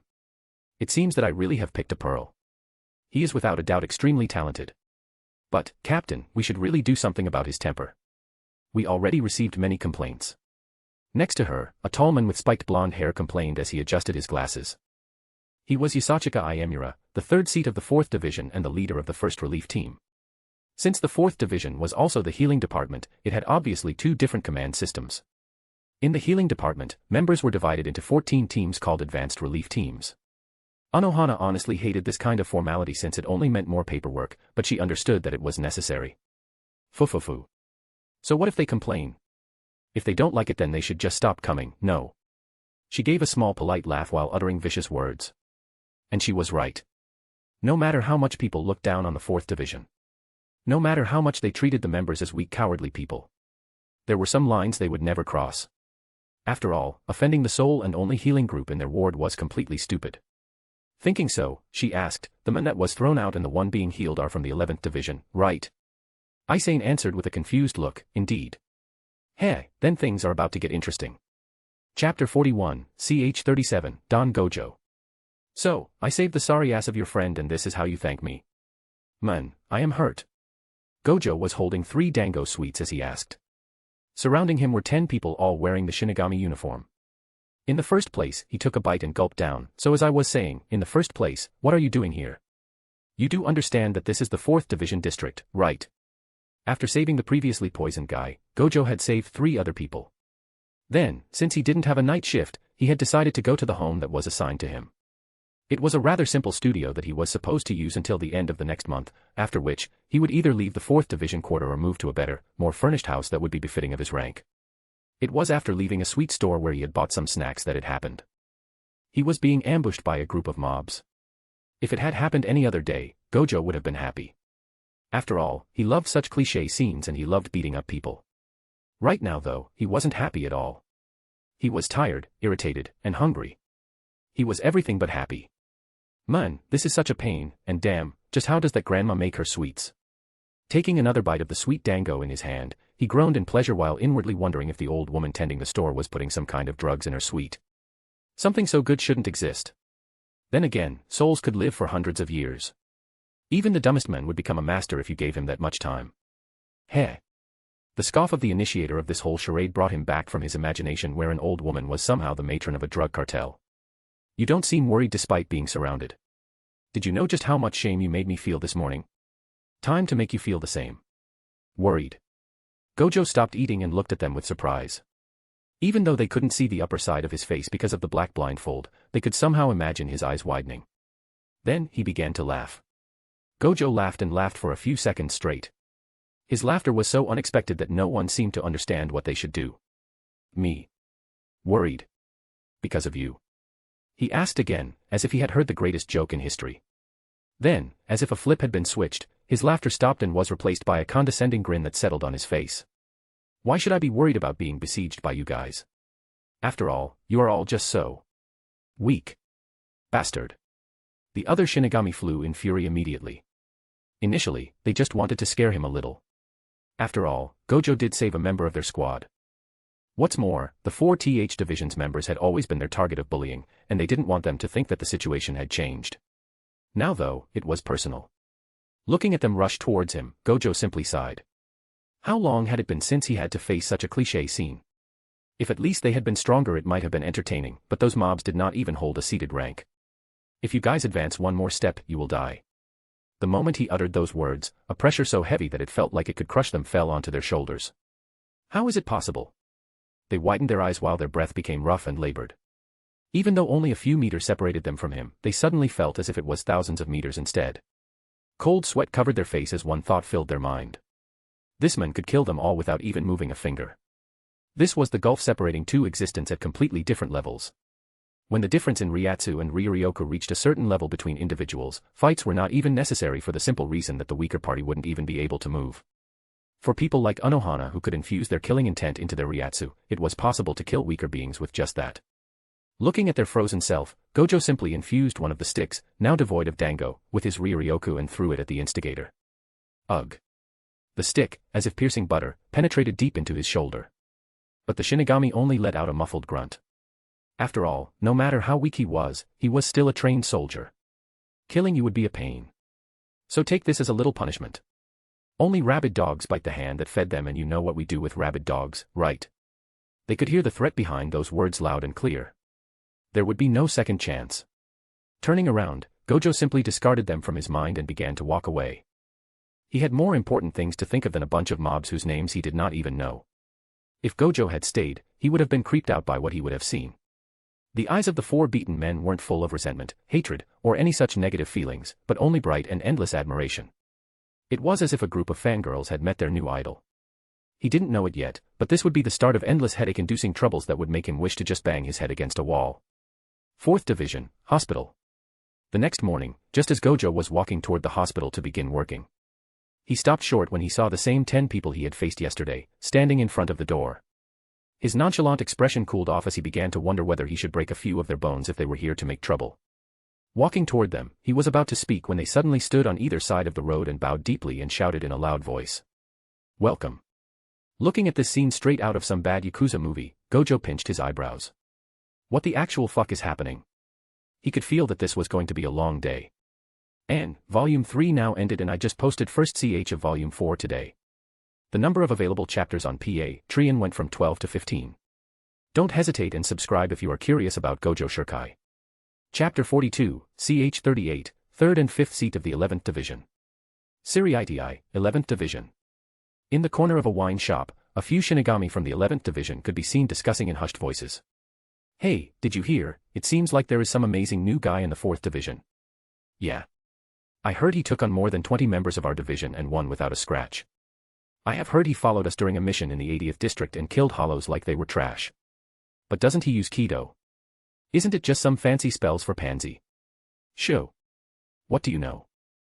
You should have seen it. Even though he looks like a boy toy, he is the real deal. Damn. And you know what is the casualty rate in the mission he participated in? Don't tell me." "Yeah. 0. In 3 weeks he participated in more than 20 short missions but no one following died, hell they weren't even wounded. Doesn't that just mean he does everything alone?" "Nah. He lets us fight and intervene every time we are about to get wounded or worse. I can't even begin to describe how exhilarating it feels to fight like this. What does a guy like that is doing with the pansies of the 4th Division? You can't understand. Gojo Dano must be a man of deep virtues. He can't help but try to help the weak." "Oh. Indeed. It must be so." Discussions like this one could be heard in nearly every corner of the Soul Society. The 4th Division was the healing department while the 11th Division was known as the combat division. Because of this, those two divisions constantly interacted and most of the mission of the 11th always had few members of the 4th following them to ensure a lower casualty rate. You could say that those two divisions had a love-hate relationship. The 11th looked down on the 4th but couldn't do without them. The 4th hated the 11th but their conscience as healers made them unable to ignore them. Since the day Gojo scared off the 10 shinigami, he became a sort of respected figure in their hearts. After all, the 11th Division was the kind of division where you could only become captain by killing the previous one. It went to show just how brutal and battle-hungry they were. At the same time, it showed their respect and adoration toward absolute strength. The fact that Gojo began to participate in more missions and showed off his might made them worship him even more. When adding his appearance and natural charisma, there were even signs of a fan club being formed, not only in the 11th but in some other division whose members had been healed or protected by him. As it was, it wouldn't be a mistake to say that, if before only the higher-ups knew about him, now even those on the lower levels were beginning to know who he was. "Say, should we go visit the 4th? But wouldn't the 3rd lieutenant be angry?" "Oh. Pray to tell me. Why should I become angry?" Silence fell as a ghastly expression showed on the faces of the shinigami prattling on. Turning their heads toward the source of the voice, they could see two men looking at them with predatory smiles. One was a black-haired man wearing the standard uniform except for an orange piece of clothing around his neck. He also had colorful feathers on his right eyelashes and eyebrows giving him a rather flamboyant appearance. The other one. The shinigami immediately squinted their eyes when the reflection of the sunlight entered their eyes. What a beautiful light. It was like seeing the halo of a Buddha. His crane was so polished, so spotless, that light seemingly bounced from it like a mirror. "So, is no one going to answer me?" Immediately waking up from the blinding light, they stood up and saluted respectfully. "3rd seat Monoraim, 5th seat Iasegawa. We are sorry, we were just talking idly." Ikaka Monoraim, the bald one, sneered a little, "Forget it. It isn't like I hadn't heard about what is going on." Immediately addressing his friend, he asked, "Yumi Chika, what do you think we should do?" "Inform the captain." Yumi Chika Iasegawa tilted his head in a feminine way and put a finger under his chin. "You know the captain. Shouldn't we meet that guy first? After all, if he isn't really strong then the captain will have our skin." "Ha ha ha. Indeed. Let's go. Let's meet that newbie. Oh my, such a brutish way. I have heard he was very handsome. I wonder if he is more beautiful than me." At those words, the two of them immediately began to walk towards the 4th Division leaving a group of dumbfounded shinigami. "Oh. Is what I think is going to happen. The 3rd or the 5th seat is going to fight Gojo Dano. Immediately call the others. We can't miss it, this is going to be so epic." They immediately stumbled and began to run wildly. For the 11th Division, fighting was a job as well as an enjoyment. Somewhere else, on the rooftop of a building not far from the previous scene, a tall muscular man wearing a white cloak over his shinigami uniform with spiky hair was observing the scene. He was Zaraki Kenpachi, the captain of the 11th Division. "Ken-chan, are you going to watch?" On his shoulder, a small pink-haired girl, Yachiru Kusaki, asked with happiness in her voice. She knew how bored Zaraki had been lately, so she was happy now that something interesting might happen. "Heh. Nah. I'll wait. If that Gojo guy loses to Ikaku, then that's it. But what if he wins? If he wins?" A smile full of madness and battle thirst formed on his lips. "If he wins, then that means I will finally have an interesting fight." He couldn't wait. He wanted to fight so badly. He didn't care about victory or defeat. Neither did he care about life or death. All he wanted was to fight, again and again, until his very last breath. 4th Division. Meanwhile, on Gojo's side. Achoo. He sniffed and looked around suspiciously in his office. "Why do I feel like something bothersome will happen today? And, just so you know, Yumi Chika isn't gay. At least I don't think he is. He is just very narcissistic. Honestly, the 11th Division is my favorite one in Bleach. No drama, no BS sad past, no BS hidden identities. Just straightforward battle junkies. Simple, clear, and direct. It also helps that they are all badass. My only real problem is why they bully the 4th. I never understood the reasoning.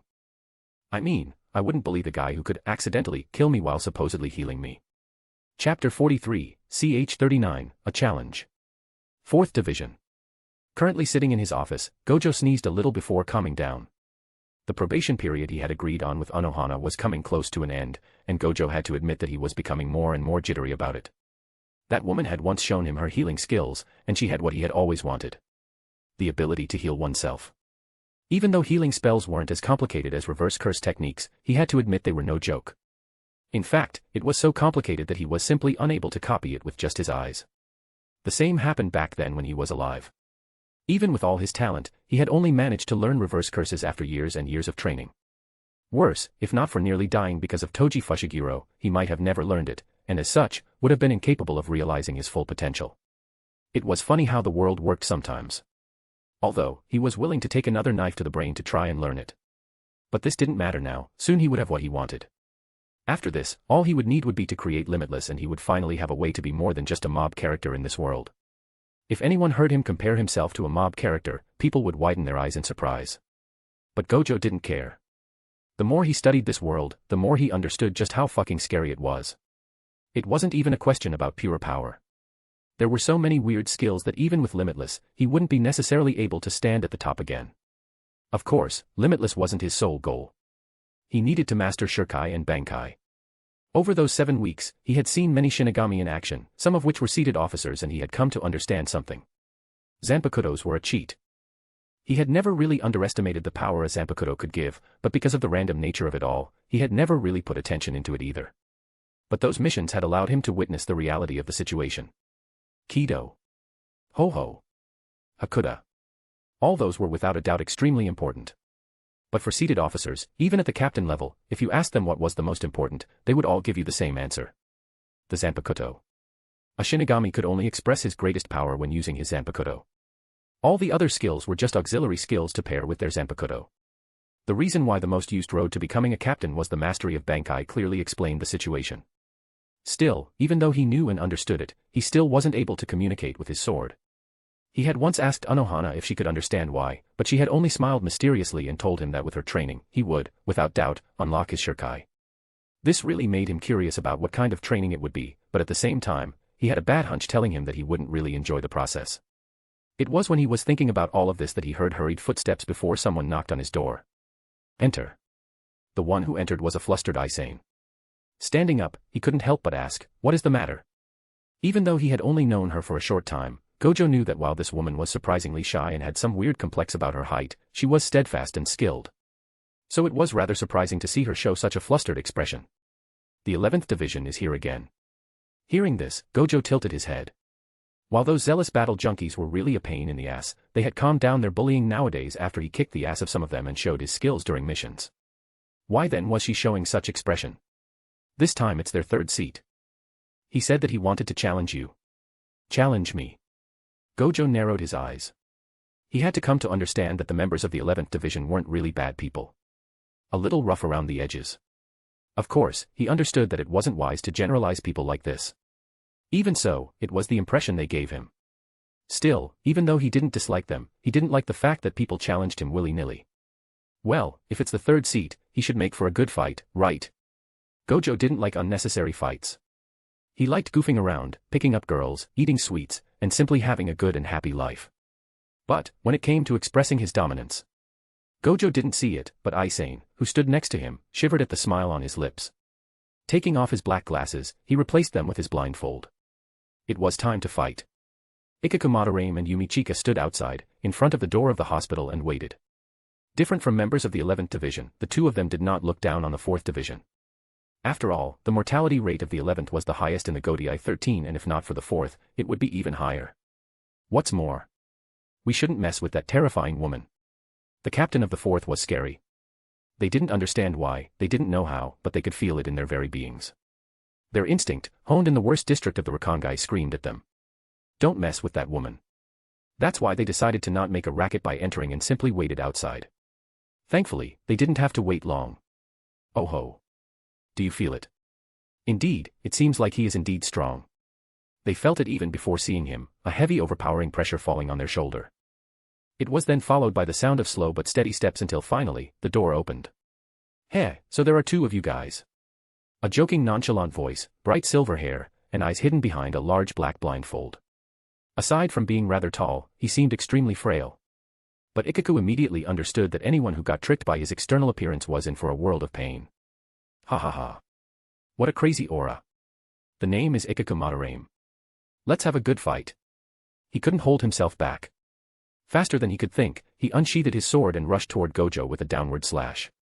But he dodged it. TCH. Did no one tell you it's rude to fight in front of a hospital?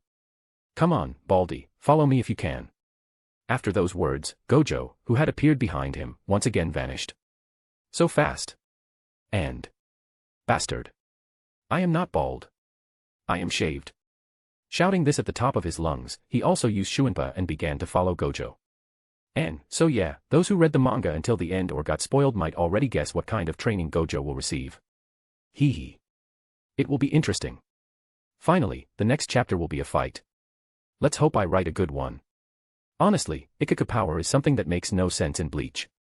Well, I can say the same for the whole Soul Society arc. The level Shinigami showed during and after the Soul Society arc was completely different. So much that it confused the hell out of me. Of course, some got explanations, like how Zaraki was unconsciously holding back, etc. But how the hell does someone who mastered bankai like Ikaku nearly got killed by an Ichigo who didn't even learn Getsuga Tensho when they first fought? Chapter 44, CH40, Ikaku vs Gojo, 1. Moving beyond the speed of the sound, Gojo couldn't help but turn around and look at the bald man behind him. Shuinpa was an art few people could really master to a great height. Not everyone could move at sonic or supersonic speed with Shuinpa, at most they could only move relatively faster. For example, Nanao, even though she was a vice captain, her Shuinpa had just reached a level barely above that of a new graduate. That's why Gojo was surprised that a third seat had greater skill than a vice captain. What was incredible was that even the fifth seat following behind the bald man had a Ryatsu equal if not greater than Ranjaku and Nanao. I guess the 11th division isn't called the strongest for nothing. Chuckling, Gojo continued to move until they left the confines of the Siriitii and entered a forest in the east of Rakangai's first district. Stopping in front of a hill, Ikaku looked at the silver-haired man named Sattoru Gojo. Why bring us here? Sitting on a rock, Gojo smiled and extended 2 fingers. Firstly, I hate playing the clown in front of a crowded gallery. He then lowered the second finger. Secondly, even though fights aren't forbidden between people below the rank of captain, all damages must be paid from our own pocket. I don't know for you, but I don't swim in gold, you know. The currency of the Soul Society was called Kansas. The salary of Shinigami was sadly not that high. After all, they were housed, fed, and clothed for free. Even most of the basic equipment Shinigami could need were given for free or at discount. You could say that the only use of money for a Shinigami was going beyond the basics and getting more luxurious things to enjoy themselves. In short, this was the difference between free players and pay to win. Gojo liked luxury and refused to be a free player. No way he was going to waste his money because of a fight. Both Ikaku and Yumichika's faces darkened. They had indeed not really thought about this. They were so used to following the captain in destroying walls when they got lost because of Yachuri that they forgot the basic salary between a captain and officer like them was like heaven and earth. Laughing a little, Ikaku scratched his bald head before bowing. Firstly, I would like to apologize for attacking without warning. This isn't much of an excuse, but it has been a long time since I had such a powerful opponent. Now then, Sattoru Gojo, it's time for our duel. Saying so, he pointed his sword at Gojo, who was resting his head on his palm while looking at them curiously. At least Ikaku thought he was looking at them curiously. It was hard to really know with the blindfold on. You should activate your shuriken now. What? I mean, you will lose if you don't. Well, it isn't like you will win even if you do. But at least the loss may be less throughout. A thick vein popped on Ikaku's head, while Yumichika began to laugh on the side. You shouldn't underestimate me. Sigh. Why does no one understand my kindness? You. Yes. Ikaku's eyes widened. The voice did not come from far away, but right behind him. Turning around, he moved to slash with his sword, but all he got was an afterimage as Gojo simply appeared on his side. Man, you are slow. This time Ikaku did not bother answering and began to chase him again and again. Watching from further away, the expression on Yumichika's face slowly became graver. He already understood that the man named Sattoru Gojo was incredibly fast. But this was something else entirely. He wasn't just moving fast. Accurately grasping the flow, moving with the least superfluous movement and all that without breaking a sweat. Just why is such a ridiculous guy in the 4th division? Meanwhile, the combat between Ikaku and Gojo seemed to fall in a stalemate, but this is getting boring. Bakudo number 39 and Kozen. A wide yellow spinning disc formed between Gojo and Ikaku, thereby stopping another incoming slash. You are strong. Really? But if this is all you amount to, then I am wasting my time. Without even waiting for Ikaku to answer, a wave of red and black lightning began to cover Gojo's body. Curse technique, black flash. What? Ikaku immediately felt the threat and tried to retreat, but where are you going? Moving his finger, Gojo traced a few symbols in the air. Bakugo number 9 Geki. Impossible. 3 Kido techniques at the same time. Ikaku did not even have enough time to marvel as his body was immediately paralyzed. Shit. This only lasted a short instant, but this was more than enough for Gojo. See you later. With Ikaku unable to move, the result was self-evident. Boom. A cloud of dust covered the zone of the fight before a figure was ejected like a cannonball. Bouncing on the ground a few times, Ikaku gritted his teeth and managed to flip around and plant his sword in the ground in order to slow down. Finally stopping, he stood up with difficulty and watched the silver-haired man standing more than 100 meters away from him. His body was bruised and battered, his legs wobbly, his breathing rough and short. Meanwhile, his opponent did not seem to have even sweated. This was the first time in a long while since Ikaku had felt so outclassed. Gojo, who was similarly watching his opponent, wanted to throw some mean remarks. However, just as he was about to open his mouth, he stopped. Why are you smiling? Gojo was obviously surprised. He had been crushed so thoroughly, but he could still smile. Shouldn't he be frustrated, angered, or humiliated? Ha ha ha. How could I not be happy when I am facing someone so strong?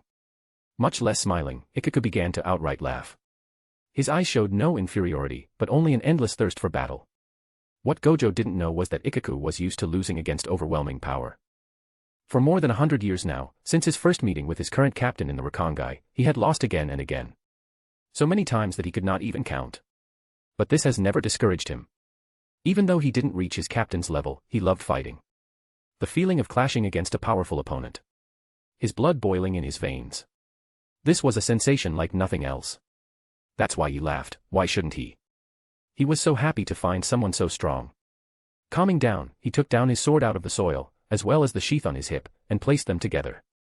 It seems like I really need to go all out. The moment he did so, his ryatsu seemed to boil and filled the zone. Then. Grow. Hosokumaru. And, for those curious, I have updated Gojo stats in the auxiliar. Those stats are what he reached at the end of Volume 3. Chapter 45, CH 41, Ikaku vs Gojo, 2. Grow. Hosokumaru. The sword was filled to light and began to elongate, until a naginata. Gojo was not particularly surprised by the increase in power Ikaku was showing, but the form truly surprised him. Here I come. As if his earlier movements had been a lie, Ikaku easily crossed the 100 meters separating them, moving at a speed far beyond what he should have been able to in Gojo's opinions. This increase in speed surprised Gojo, who only reacted thanks to his incredible reflexes and avoided the piercing attack. It was then followed by a series of quick jabs, all avoided by Gojo. Still, even though Gojo could still keep up, he had to admit that the increase given by a shuriken was really absurd. It seems that it's just a melee-type shuriken. Zanpakudos were all different and no two shurikens could have the same power. Still, all Zanpakutos were divided into 4 types. Melee type. Kido type. Elemental type. Unclassified type.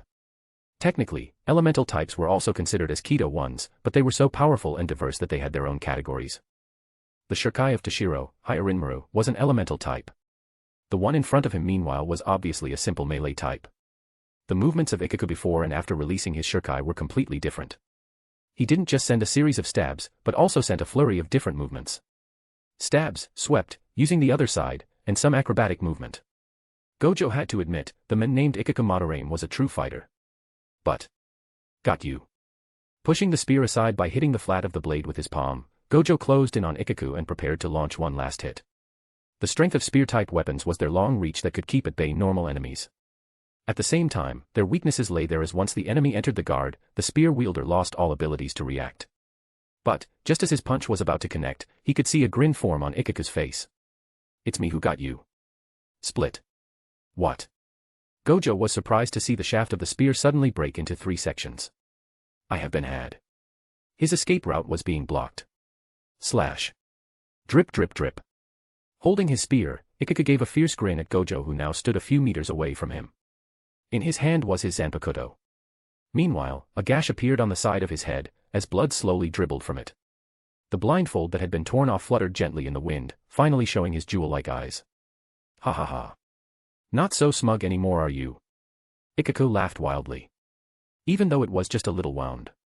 Even though this was nothing compared to the damage he received. He couldn't help but be happy. Gojo on the other hand stayed silent as he slowly traced the wound on the side of his face. Smiling, he said, did they never tell you to not target the face? How would you repay me if I lost my handsome face? Even though he said that jokingly, Gojo was well and truly pissed. My first wound. It was the first time he got wounded in a fight since the day he entered the Soul Society. In a way, even though this was something so simple, it was rather shocking for him. But what shocked him the most wasn't the wound itself but the disbelief he had felt when he was wounded. Since when did I begin to think I couldn't be wounded? Even when he had Limitless, it wasn't as if he was really untouchable. People with the right tools or techniques could certainly do the job. Did I become too arrogant? When he was alive, many people said that to him, but he never heeded their words. Satoru did not think he was arrogant when he was alive. Arrogance was born from an overestimation of one's own power and skills. Satoru's personality and actions on the other hand were the results of the confidence and pride he had in his power. But right here, right now, what he had shown was without a doubt arrogance and stupidity. Imperceptibly, he could feel his mentality shift slightly. At the same time, the feeble connection he initially had with his sword was slowly growing stronger. His smile, which had been threatening at first, softened. Ikaku Madarame was it. I must thank you for the timely wake-up call. Ikaku was stumped, he didn't understand what had happened, but he could feel it. Even though nothing had changed, the men in front of him had suddenly become far more dangerous than he was initially. Well then, to truly thank you, let me show you something good. Gojo placed his 2 hands together as his smile grew marginally larger. In the jujitsu world, the simplest technique wasn't divergent fist, but barriers. Barriers required no particular innate talent nor techniques. All sorcerers used them to hide their fights from normal people. It was without a doubt the simplest and most common technique. At the same time, it was the first step towards reaching the summit as a sorcerer. Curse technique, curtain. A stain formed in the sky and began to grow until it covered everything in both Ikaku and Yumichika's eyes. What is this? From the outside world, the place where they stood seemed to ripple for a few short seconds before settling down. From an outsider's perspective, Gojo, Ikaku, and Yumichika seemed to have completely vanished, and the same went for all traces of combat. Oh. Is it the twofold dislocation barrier? I guess it isn't. The voice of a woman sounded as she appeared next to the place. Stretching her hand, she made contact with some sort of invisible wall and couldn't advance anymore. Of course, she could easily destroy such a flimsy barrier but she did not do so. Her voice sounded amused as she murmured. So he knew I was near. He is getting more and more interesting. In the barrier, Yumichika, who had been watching the fight without any intention of interfering, couldn't help but murmur in awe. Even though his comrades weren't interested in Kido, with the real identity of his Zanpakuto, he had no choice but to do some research. His eyes couldn't help but widen once he understood exactly what was happening once he felt his connection from the outside world completely cut. Impossible. A barrier. Gojo did not know it, but in the Soul Society, not anyone could form a barrier. In fact, barrier-type Kido were so difficult that, like Kaido, they had their very own division and were not numbered. In Yamachika's knowledge, only large teams from the Kido's core, people near or at master rank in Kido or captain-level shinigami could create barriers. Ikaku on the other hand, while not having his friend's knowledge, was experienced enough to know that it was no mean feat but there was a problem. Why did you isolate us? All Gojo did was chuckle. You are hiding something, right? Ikaku's hand stilled. What do you mean? No need to act dumb. There are few things I cannot see with those eyes of mine. Getting there, Gojo continued, in order to really thank you, I wish to beat you in the most thorough way possible. But it wouldn't do if you thought that you had a chance just because of some trump card. That's why. I am giving you a chance. Gojo could see many things. When he looked at a sword, he could see the circulation and the amount of energy of said Zanpakuto. Some Zanpakuto always seemed to have souls so much larger than the average. He had observed this phenomenon only a few times. 5 times to be exact. When he met Soifan. During Yamamoto's speech. When he faced Byakuya and the old men behind him. The same happened with Unohana. All of them had one thing in common. They were captains or about to become one in Byakuya's case, and Ikaku's sword was showing the same thing. Ikaku's eyes narrowed dangerously before he lowered his head and asked. Are you sure that no one can see what is happening here? Of course. Will you keep whatever you see as a secret? My lips are sealed. Then, I guess I have no reason to hold back. I hope you won't regret it. The moment he said those words, a violent storm of energy began to form around him. The more time passed, the more violent the storm became. Ikaku's Ryatsu seemed to grow at an exponential pace, surpassing everything Gojo had ever seen. Finally, once the storm abated, Ikaku uttered one word. Bankai. Barriers in Bleach are high-class while barriers in Jujutsu are low-class spells. The main reason in my opinion is because shinigami simply do not really care about learning techniques beyond what they need to kill or destroy. Since they rarely use barriers, no one tried to simplify them for common use. In Jujutsu meanwhile, not only they don't have super magical swords, but they also try to hide the sorcerer world from normal people. As such, learning skills to keep secrecy was necessary for them. Finally for Ikaku's Bankai. It never really started when he reached it. But just to be clear. Though getting Bankai means you can get the rank of captain, it doesn't mean you really reach the power level of captain. You just need to remember Rinji versus Byakuya to understand. Ichigo is a cheat. So he does not count. Chapter 46, Avoid using curses in comments. WN censure it by erasing the message. Well, title say it all. I don't really know the rules. But avoid curse words. Like shit. Fuck. Etc. The bots erase it. Chapter 47, CH42, Ikaku vs Gojo, 3. OST theme, On the Precipice of Defeat or Reminiscence. Invasion is also good but this isn't a fight to the death so it doesn't really fit. Standing with his spear held tightly in his hand, Ikaku focused on his Ryatsu. On his side, he could see a brown-skinned tall and muscular man with fiery long hair that reached his heel. Partner. Are you sure? I thought you wanted to hide me. A deep and heavy voice echoed in Ikaku's mind. Silently gazing at the men, he murmured, Hosokumaru, I don't want to lose like this. This was a simple sentence that encompassed his full personality. He knew that him always hiding his Bankai was something his partner did not like. Sorry for being so selfish. Hearing this, the tall man, or rather the spirit of Ikaku's weapons, nodded. Is that so? Then, let's go all out. Reaching an agreement with his sword, Ikaku smiled fiercely. A smile that was mirrored by the spirit. It was then that he murmured this word. Bankai. The moment that word was uttered, a storm of Ryatsu suddenly covered the field, as wind and lightning hid the silhouette of Ikaku. Wind and lightning warred in the sky, and the roar of a dragon filled their ears. In Gojo's eyes, the initial power level that was already amplified by the Shurikai was growing stronger and stronger at a pace so fast it was dazzling.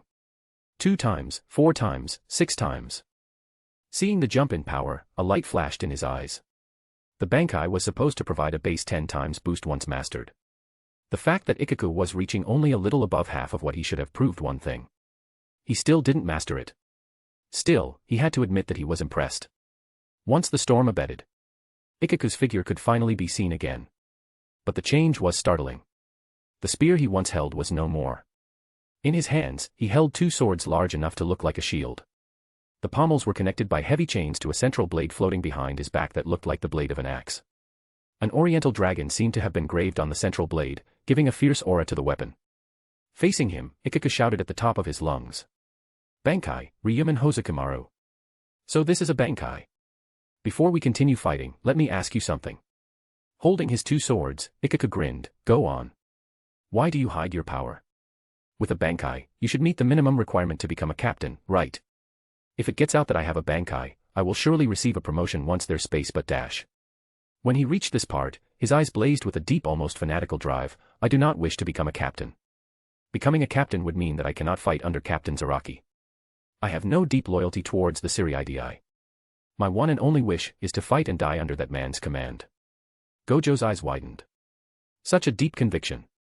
Such passionate words. Interesting. Very interesting. "Very well, let's go all out, shall we?" You took the words out of my mouth. Their aura collided, causing sparks to fly.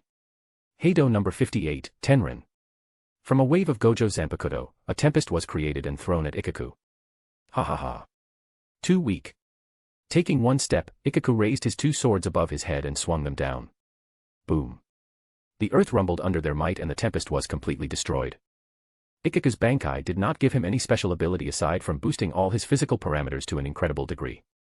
After swinging his swords, Ikaku took another and this time appeared directly right in front of Gojo.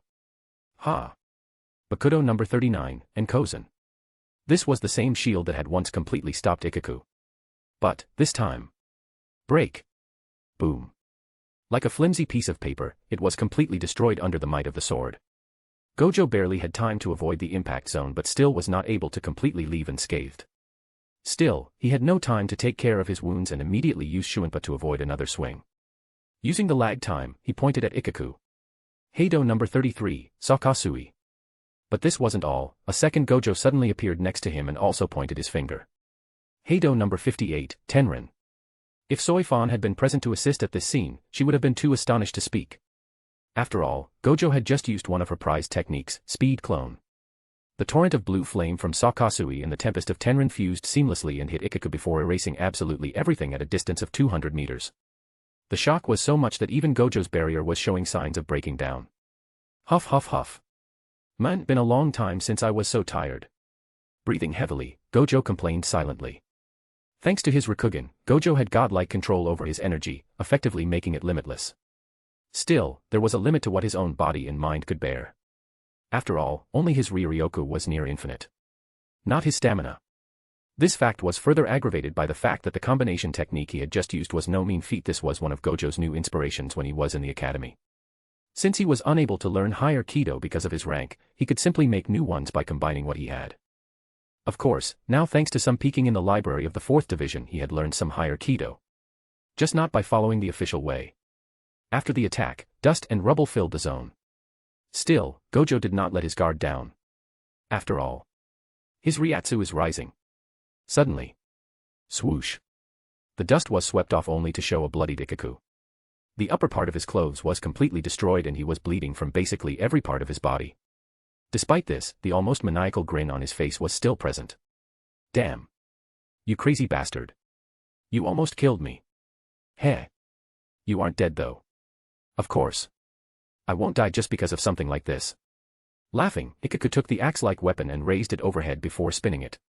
The black dragon that had been engraved on the blade seemed to gradually change as if it was filling itself with energy. Gojo could clearly feel that the greater the change on the dragon, the higher the Ryatsu of Ikaku became. So this is the true special skill of your bankai. Oh. Seems like you caught it. Ha ha ha.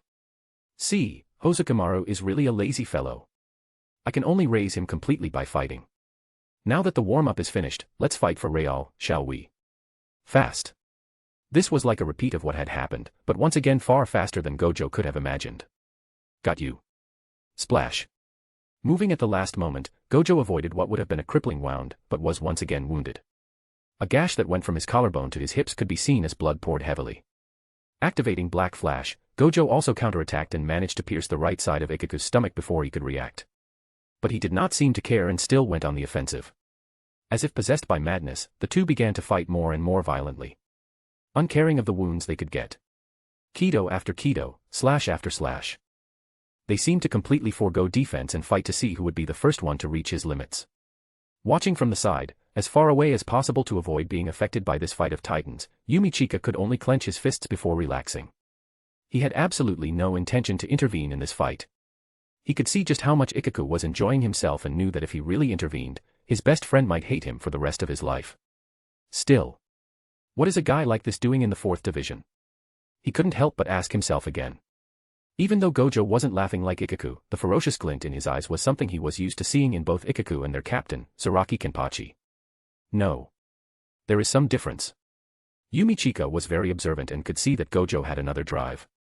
The members of the 11th division sought enjoyment in their fights, winning or losing did not really matter as long as it wasn't a mission. But this man. There is only the pursuit of victory in his mind. Huff huff huff. Both Ikaku and Gojo stood facing each other.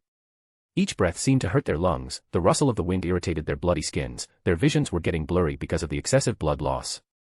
There was not one part of their bodies that wasn't wounded. All around them, only blood, ruin, and destruction could be seen. It's time to end it. Otherwise, one of us will really croak. Ikaku murmured while looking at Gojo with awe. Even though they were equally matched, Ikaku had never forgotten one fact. One undeniable truth. He did not even awaken his shurikai. He felt as if he was facing another Zaraki. Only one is geared towards Kido rather than Zanjutsu. It was simply incredible. You are right. It's time to end this. Gojo nodded, he knew very well that he had already reached the limit of his body. Even though he was still full of energy, he simply wasn't able to continue for long. In fact, he wasn't even able to move anymore. Something Ikaku seemed to notice. It was a beautiful fight, but it's my win. Walking toward Gojo with difficulty, Ikaku announced proudly. But. I am sorry. But it's my win. Looking at Gojo's smile, Ikaku felt all the hair of his body stand straight.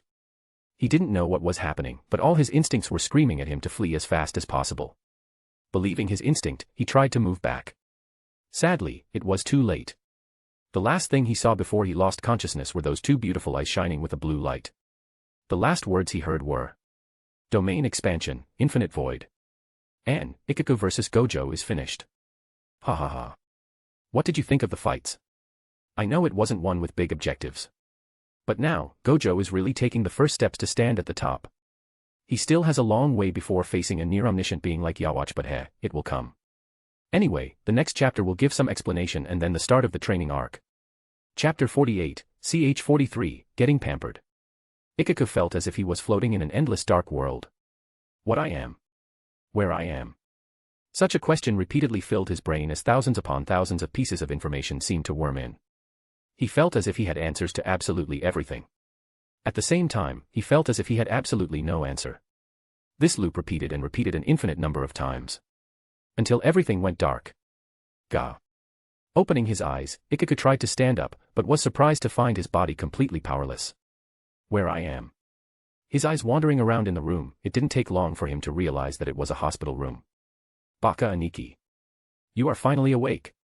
Startled and most definitely deafened by the high-pitched shout, Ikaku's face turned toward the source of the voice. There, at the door of a room, stood a short dark-haired girl wearing the shinigami uniform with a red beret over her hair. He could see that her expression was filled with surprise than happiness. How could he not recognize his own sister? Shino Madarame. But, there was a problem. His sister was just a new recruit in the 13th division. So. What are you doing here? He thought and tried to speak, but the words were stuck in his throat. Water. Finally, this was all he managed to stammer with difficulty. Wait. Nurse. Pretty boy. My brother is awake. Damn, she is loud. I wonder who she took it from. Ignoring the irony of his own words, Ikaku tried to remember what had happened. I was fighting someone. His jumbled memory was slowly piecing itself together. He remembered his exhilarating fight with Gojo Satoru. He slowly remembered everything that had happened until the moment he was about to win. Then. Ugh. He closed his eyes as a splitting headache assailed him. The world began to spin and he felt like throwing up. This was something that had never happened to him. Cold sweat covered his face after the headache stopped. Don't try to think about what happened. A calm voice sounded next to him. Since when? Ikaku felt a strong feeling of shame rush in his chest. Not only did he let someone come so close to him without him knowing, but he also let that person observe his unsightly display. Opening his eyes, he was faced with a mature woman looking at him with a kind smile. Captain Anohana. His mouth moved, trying to speak, but he was stopped by a finger of the gentle but imposing woman. Shino, you can give a cup of water to your brother. Why yes. Shino was clearly scared stiff, but she still did as she was told and helped Ikaku drink. Now then, you can go out for a short while. You should take a stroll with the 5th seat of the 11th division. Also, lower your voice. You are disturbing others. Ikuko laughed, or at least tried to, after seeing his sister run away like a rabbit. Once she was away, Anohana placed her hand over his throat. After a short while, a green light surrounded it before he could feel his throat function correctly. The two of you really did a number on each other. It seems that Gojo had partially crushed your throat, but from the fifth report, this didn't stop you. Ikuko could only let out a sheepish laugh. When he really got into a fight, it was easy for him to forget his wounds and just enjoyed the moment. Though, it seemed that he went a little too far this time. Damn, I must look like a mummy. He could see from the corner of his eyes that basically all parts of his body were bound by bandages. He knew that the fight had become kind of crazy after a while. So much so that from an outsider's perspective, the two of them must have seemed like they were trying to kill each other. What about Gojo? He couldn't help but ask. Most of his wounds were broken bones because of Gojo's heavy hits. But on the other hand, all wounds Gojo received were no jokes. Gojo. A helpless smile surfaced on Anohana's face. In another ward of the 4th Division, a silver-haired man was lying down with a few bandages covering him.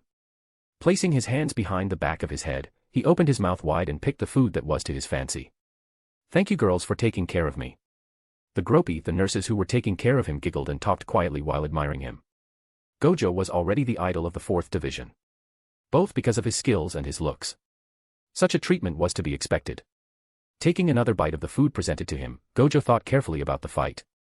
From the start, he held an absolute advantage. But later, just because Ikuko used Shurkai, the obvious difference in power was greatly shortened. After Bankai, he would have lost if he didn't manage to use the domain.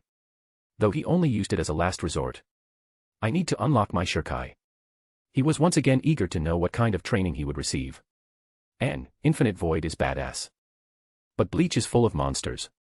For example, Mayuri created a poison that had effects really similar to infinite void. He used it against the Espada scientists. His name is too fucking long. As for Ikuko's sister. She was introduced in manga at the start of the Blood War arc, but the fact that she is Ikuko's sister was only said in the novel Can't Fear Your Own World. That is set a few months after the Blood War. But Ikuko is from Rakangai.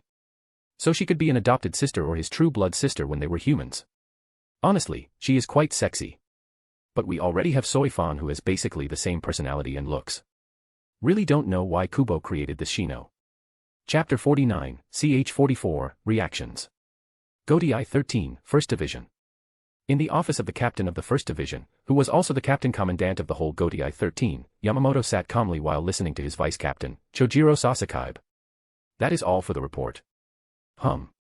The report had been about the fight between Sattoru Gojo, a new member of the 4th Division, and Ikuko Madarame, the 3rd seat of the 11th Division.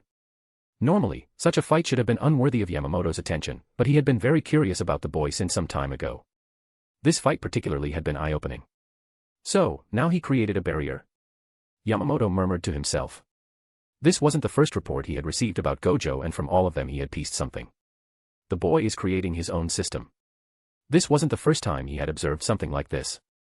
After all, the criteria to enter Division 0 was to make a great contribution to the Soul Society by creating something never seen.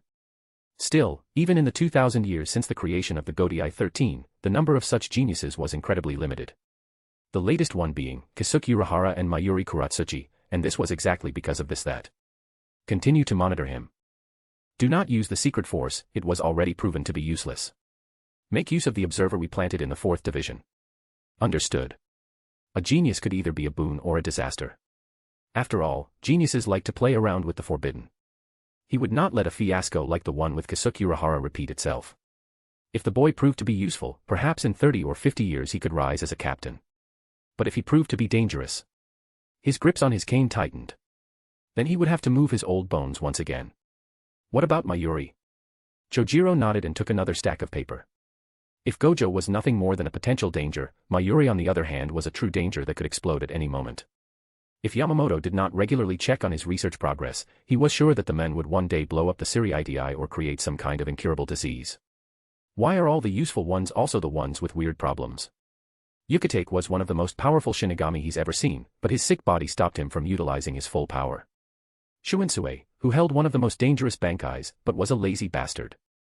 Anohana, who was nearly as powerful as himself, but was a crazy, bloodlusting woman. Zaraki, who had a talent unmatched in all history, but was an idiot that sealed his own strength. Even his own vice-captain had developed some weird fetish about the Western culture after a mission in the West branch of the Soul Society. It was to a level where he even hated Japanese food. Scrunching his brows because of all those unique personalities surrounding him, Yamamoto couldn't help but feel tired. I wonder if I should retire. Thinking about his retirement, he couldn't help but remember a report about another genius. One whose Zanpakuto was basically the complete opposite of his. Chojiro. Yes. The boy named Toshiro Hitsugaya. The one who awakened an ice-type Zanpakuto. Indeed. He should graduate soon. Send him a proposal. If he enters the first division, I will immediately give him a seated position with 1 digit. Chojiro nodded without asking why. He had an absolute and complete belief in his captain. Technically speaking, all seated positions aside from the first seat could be held by more than one person at the same time, and those seats went from 1 to 20. But it was a sort of unspoken rule that seats from 2 to 9 could only be held by 1 or 2 people at maximum. Even Shuhei Hisagi, another very talented student, had only been offered a seat in the double digits. Yamamoto could only chuckle while thinking about the possibility of taking Toshiro under his wings. After all, it seemed that Unohana wished to train the man named Gojo Satoru. Wouldn't it be interesting if he also trained his own disciple? This could help him pass time for perhaps 100 or 200 years. 8th Division, Main Office. Laying down with one hand supporting his head, a middle-aged man wearing a pink haori over a white coat was observing a glasses-wearing, black-haired girl. He was Shunsui Kairaku. The heir of the high-ranked noble house, Kairaku, and the captain of the 8th Division. It could be said that with both those identities, anyone would think of Kairaku as a serious man with impeccable manners. A little like Soifan or Jinrei Kuchiki. But the truth couldn't be further apart from reality. Illusions could never withstand the weight of reality. Shunsui Kairaku was an unkempt, frivolous, lazy, and flirtatious man. For more than 60 years ago, the one who had been running the division was the vice-captain, Nanao Ise, and before her, the previous vice-captain, who became a fugitive 60 years ago, Lisa Yatamaru. Generally, seeing him in such an unbecoming posture, Nanao would scold him one way or another. But this time though, she seemed to be lost in thoughts and hesitating. Of course, he knew why. Which is why he couldn't keep the smile from his face. My little Nanao is growing up. Even though he always teased her, Nanao Ise was like a daughter for him, and in fact, she was his niece. Sadly, he had never managed to confess this truth to her. Dismissing the gloomy thoughts, he asked. Why don't you just visit him? Nanao seemed startled at the sudden words, she then shook her head. I have no one to meet, I do not understand what you are talking about. How could I believe what you just said when your face is so red? It was really a sight to behold. She seems really happy to have a way to meet him, but if Nanao was a normal person, then there would be no problem. As long as Gojo was a good man, he wouldn't have minded and would bless them. Sadly, the Ise clan suffered from a curse, or at least it seemed to be a curse. All the members of the Ise clan were women and could only give birth to girls. The worst part was the fact that all men who married an Ise clan woman died not long after. Shunsui had personally suffered from this tragedy. After all, his brother, Nanao's father, died because of the curse. Perhaps I should meet that man myself, first. At least, he needed to assess the resolve of that man. It promised to be interesting. Chapter 50, ch 45, I was born ready. 4th Division, Healing Quarter. Even though the moon hung high in the sky, the hospital was still full of activities. After all, shinigami were always at the risk of being wounded. While the bustle still continued, Gojo, sitting on his bed, was deep in meditation. He was reviewing the fight with Ikaku. What were his mistakes? How could he correct those mistakes? Such thoughts filled his head as he replayed the scene of the fight again and again in his head. At the end of the day, one of his two greatest weaknesses was the lack of healing methods and clear defense methods. Using the Bakudo spell he used to block the Shurikai once again against the bankai had clearly been a foolish move born from his habits of using Limitless. At the same time, he did not have the ability to heal himself anymore. But this wasn't all. One of his greatest mistakes was underestimating the power a bankai could bring. The way Ikaku went from being too weak to an equal was a clear show of just how powerful the bankai was. What's more, he had clearly felt that Ikaku had a poor mastery of his bankai and should have basically never trained in it. Aside from this, his sword-wielding abilities were clearly too low. After all, he was more used to fighting barehanded. Well, let's see the training that woman plans to bring. Being powerful did not mean you were necessarily a good teacher. As such, if he found that her teaching was useless, he would simply leave and join another division. I need to shift my priorities. Until now, he had been obsessed with recreating Limitless. He had even managed to push out his inner domain. Sadly, he was unable to completely control it. Still, the most important thing was to become stronger as soon as possible. As such, he would firstly attain at least Shirkai. Then once he did, he could learn bankai and at least become a somewhat bigger fish. Well, let's sleep. We will think about this tomorrow. The next day, and the few after it flew so fast that Gojo did not even feel them. During those days in the hospital, he had received the visit of Nanao and Ranjaku. Those visits had been rather enjoyable since Gojo would never reject the visit of a beautiful woman. What's more, Gojo was far from dense. He could clearly feel that Nanao had begun to develop feelings for him since the time she taught him in the academy. Though, as it was now, she only had budding feelings for him. That's why he always played dumb in front of her. After all, he wasn't a scumbag. If Nanao was just in search of a short and physical relationship, he would have been more than happy to accept it. After all, she was really nice and beautiful. Sadly, this wasn't the case. She was clearly reticent about the relationship, and if she chose him then it would without a doubt be a serious relationship, which wasn't something he could give her. Gojo could not see himself being serious about a woman. But he did not want to break a woman's heart either. So the best solution was to only have casual physical relationships. As for Ranjaku, the woman was really fun to be around with. He liked how she acted as if she had no shame when she was in fact someone full of insecurities about herself. The two of them had rapidly become friends, and she would come from time to complain to him about how her captain was ditching his work on her and she wished she had a competent third seat to ditch the work to. Women aside, members of the 11th Division would also come to visit him while bearing many gifts. He had also met a man named Yumichika, a funny and narcissistic fellow. At the same time, he was a fierce and loyal man. During his fight with Ikaku, he had always kept a part of his attention on Yumichika. After all, who knew what could happen? The result had been surprising. Yumichika clearly wanted to intervene, but each time he would hold himself back. Clearly out of respect for his friend. This made Gojo respect the man. From Yumichika, he had learned that Ikaku's wounds, despite being lighter, still took time to heal. What's more, he had stayed in the coma for a few days before waking up. Gojo knew that this was the result of his incomplete domain. Thankfully, he did not destroy the mind of Ikaku. He had also met Ikaku's sister. A cute, if not loud girl. Also a member of the 13th Division. Apparently, Rukia had wanted to come to visit him but had been retained to do so by her new brother. She was also a member of the 13th Division, though it seemed that the situation wasn't all that beautiful. Gojo could clearly understand why. After all, even though Rukia was talented, it was far from enough for her to graduate in 1 year and get a seated position. But since she was a member of the Kuchiki family, there should be no shinigami dumb enough to bully her. As such, either she was completely ignored in her division, or people were too busy licking her boot to really become friends with her. Either way, poor Rukia shouldn't be really happy. He had decided to visit her once if he had time. After all, the 4th Division always had to deliver medicine to the captain of the 13th Division. All in all, it has been an interesting, if leisurely, week. Gojo could feel that he was slowly integrating deeper into the Soul Society. He felt less and less like a stranger nowadays. At the end of the week, even though he still had some bandages there and here, he was now able to move and was in fighting shape. At the end of the week, he finally left his bed and went to Unohana's office. 4th Division, Captain Office. Hello Captain, it isn't nice to not even have visited me once. My feelings have been hurt, you know. Entering the office with his hand in his pockets, Gojo saluted Unohana. The one who had been tasked to heal him was Isane. As such, it had been a week since he had last seen Unohana. Of course, he was lying about his wounded feelings. After all, he understood why she did not visit him. As of now, it has been 2 months since you joined my division. Do you remember our deal? Of course. Good.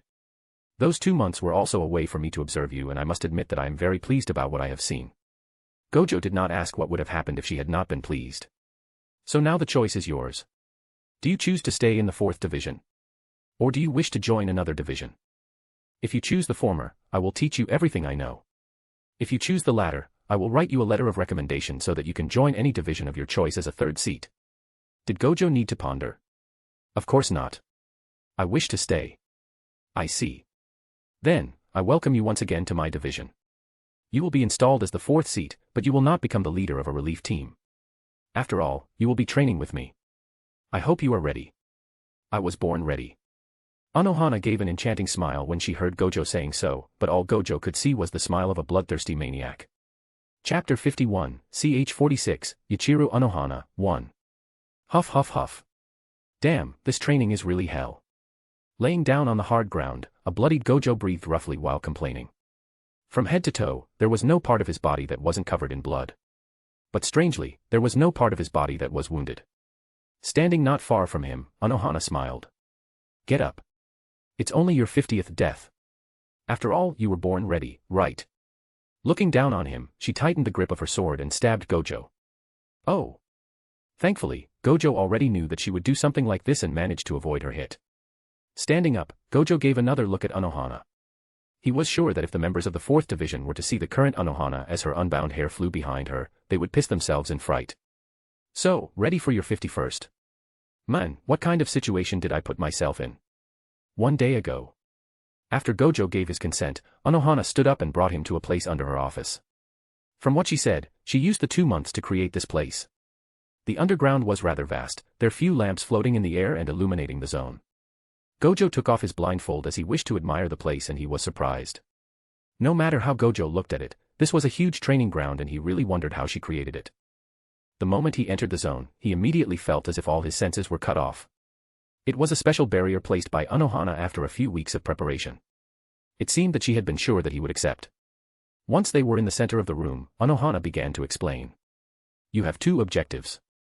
One is learning the self-healing techniques that I have created, and the second one is to reach the Shirkai level. Which one do you want to begin with? Shirkai. The Project Limitless was a long-term one. Even his ancestors took decades to create it. Though Gojo was sure that he was even more of a genius than his ancestor, this still wasn't something that could be done in a hurry. If so, learning Shirkai was the best option. I see. Then. Shuinpa. Faster than he could think, almost as a reflex, Gojo moved backward at full throttle. Despite this. Drip drip. How? He had been barely able to react. The 6 eyes allowed him to alter his perception of time so that 1 instant, in reality, could change into 1 minute for him. Despite this, the sword had moved so fast that he could only dodge by reflex more than anything. Even then, a large wound going from his left hip to his right shoulder was opened and bled profusely. He had no doubt. If I had been any slower, I would have died. Looking up, he could see Anohana sheathing her sword in its scabbard before moving her hand toward her braids. You know, long, long ago. The Soul Society wasn't as peaceful as it is now. Fighting and killing were commonplace. Ah. It was truly a blissful period. As she said that, a smile full of happiness bloomed on her face. During those times, the one who quelled the chaos was the captain commander as well as 12 others. We were the first captains, we were also all criminals. Ha ha ha. Don't you find it funny? A bunch of criminals hailed as heroes, protectors of the Soul Society. The height of irony. She laughed for a short while, letting down her long and beautiful black hair. The moment she did so, the very aura around her seemed to change. If before, the one standing in front of him was a benevolent saint. Now, it was as if he was standing in front of a bloodthirsty Shura. He also caught the sight of a small scar in the middle of her chest. In those times, I called myself Yachiru. Yachiru. Indeed. Yachi as in countless and Ru as in styles. Placing her hand once again on the hilt of her sword, the corners of her lips raised in a devilish smile. I am the best sword user in the whole Siri. I polished my arts again and again and learned all possible styles to deal with all situations and learned how to kill in hundreds of different ways, and that's what I will teach you. After all, how could you be worthy of your Shirkai if you don't even know how to wield your sword? I see. Black flash. Immediately red and black lightning surrounded Gojo, distorting the very atmosphere. Ready? Anohana asked with a childlike glee, then, die. The world in Gojo's vision was cut into 2. Present time. You are really good. I thought that you would have died about 300 or so times by day 1. But to think it only happened 50 times. Haha. Your way of giving compliments is really weird. The most impressive thing, though, is your control over your energy. Anohana was truly surprised about what Gojo had shown her. Even though she did not use her Shirkai or bankai, the fact that Gojo was slowly adapting to her sword was not a simple feat. What more, she could feel that his energy reserves had barely diminished since the start of this training. She guessed that either of those had to do with those eyes of his. But your stamina is too low. She could also see that his concentration was degrading too fast. It seemed that those eyes sapped his mental strength faster than normal. Hey. Don't say it in such a way. I would like to let you know that I have matchless stamina. What do you mean, oh? Anohana tilted her head in incomprehension for a short while before the light of understanding filled her eyes. She couldn't help but chuckle. Are you teasing an old woman like me? Even though she had never had a relationship with a man, she wasn't a shy maiden that would blush just because of some light teasing. Such a thing was too common in the army. Using the opportunity to catch his breath, Gojo smiled. What do you mean old? Mature women have the best charms. Fufufu. Few people would be in a teasing mood after facing death so many times in one day. Heh, what can I say? I am just built differently. Even though Unohana did not particularly care, there was no woman who would hate having her appearance praised. Even more so if the one doing so was a handsome fellow. Still, now wasn't the time for that. I think we did enough for today. Now that we fought for an entire day, I have managed to get a grasp of your current skill level. Stay here, Isane will bring you food and a change of clothes. We will continue tomorrow. Trust me, at the end of this training, you will be a new man. On those words, she turned around and began to walk away. If initially, this had just been a whim for her, now, she was fully committed. Unohana believed in one thing. When a strong person meets another strong person, they should only be used to either kill or nurture that person. As he was now, Gojo was still far from a strong person in her eyes. But she could feel it. Her instincts were screaming at her. This young man had the potential to become the strongest. If it was so, she did not mind dying under his blade. After all, if he could kill her, then he would surely be able to wash away her greatest sin. And, what I hated the most in Bleach was the power system. Initially, bankai needed 10 years of careful training. But behold. I have created a technique to learn in 3 days. Awesome, right? Like Ichigo in 2 weeks, went from not even knowing Shirkai and being beaten by a Byakuya who only had 20% of his strength, to learning bankai and fighting equally with Byakuya at full power. If shit like that only happened with Ichigo, I could say okay. He is the MC. But that happens to everyone. Shinigami are supposed to have a natural limit. That's one of the reasons why Aizen created Hogyoku. But it seems like this limit doesn't apply to people Ichigo is close to. Chapter 52, ch. 47, Yachiru Unohana, 2. Sitting alone in her office, with only a simple lamp beside her, Unohana reviewed the BEA training of the day. If she really wanted to make him awaken his Shirkai, there was nothing really difficult about it. As long as she fought him long enough and made him feel the threat of death, he would unconsciously lower all his mental defenses and communicate with the sword. Of course, there was a big difference between knowing the name of your Zanpakuto and being able to use its ability. But this didn't matter. With his talent, it wouldn't take him too long to master the ability. At least if it had one. But she wasn't satisfied with just that. She didn't just want to train someone strong. She wanted to create the greatest masterpiece. For that, she needed to make him break all limits. Firstly, for Kido, she would give him access to all possible Kido spells below 90. Only a captain could read higher than that and not even she would break that rule. For Zenjutsu, she would kill him again and again in thousands of different ways so that he could master his own styles. After all, his Shirkai might not even be in the form of a sword. As such she had to take this into account. In terms of pure Ryuryoku, there was nothing she could do. The amount and growth of Ryuryoku was something that could not be trained. It was a natural talent.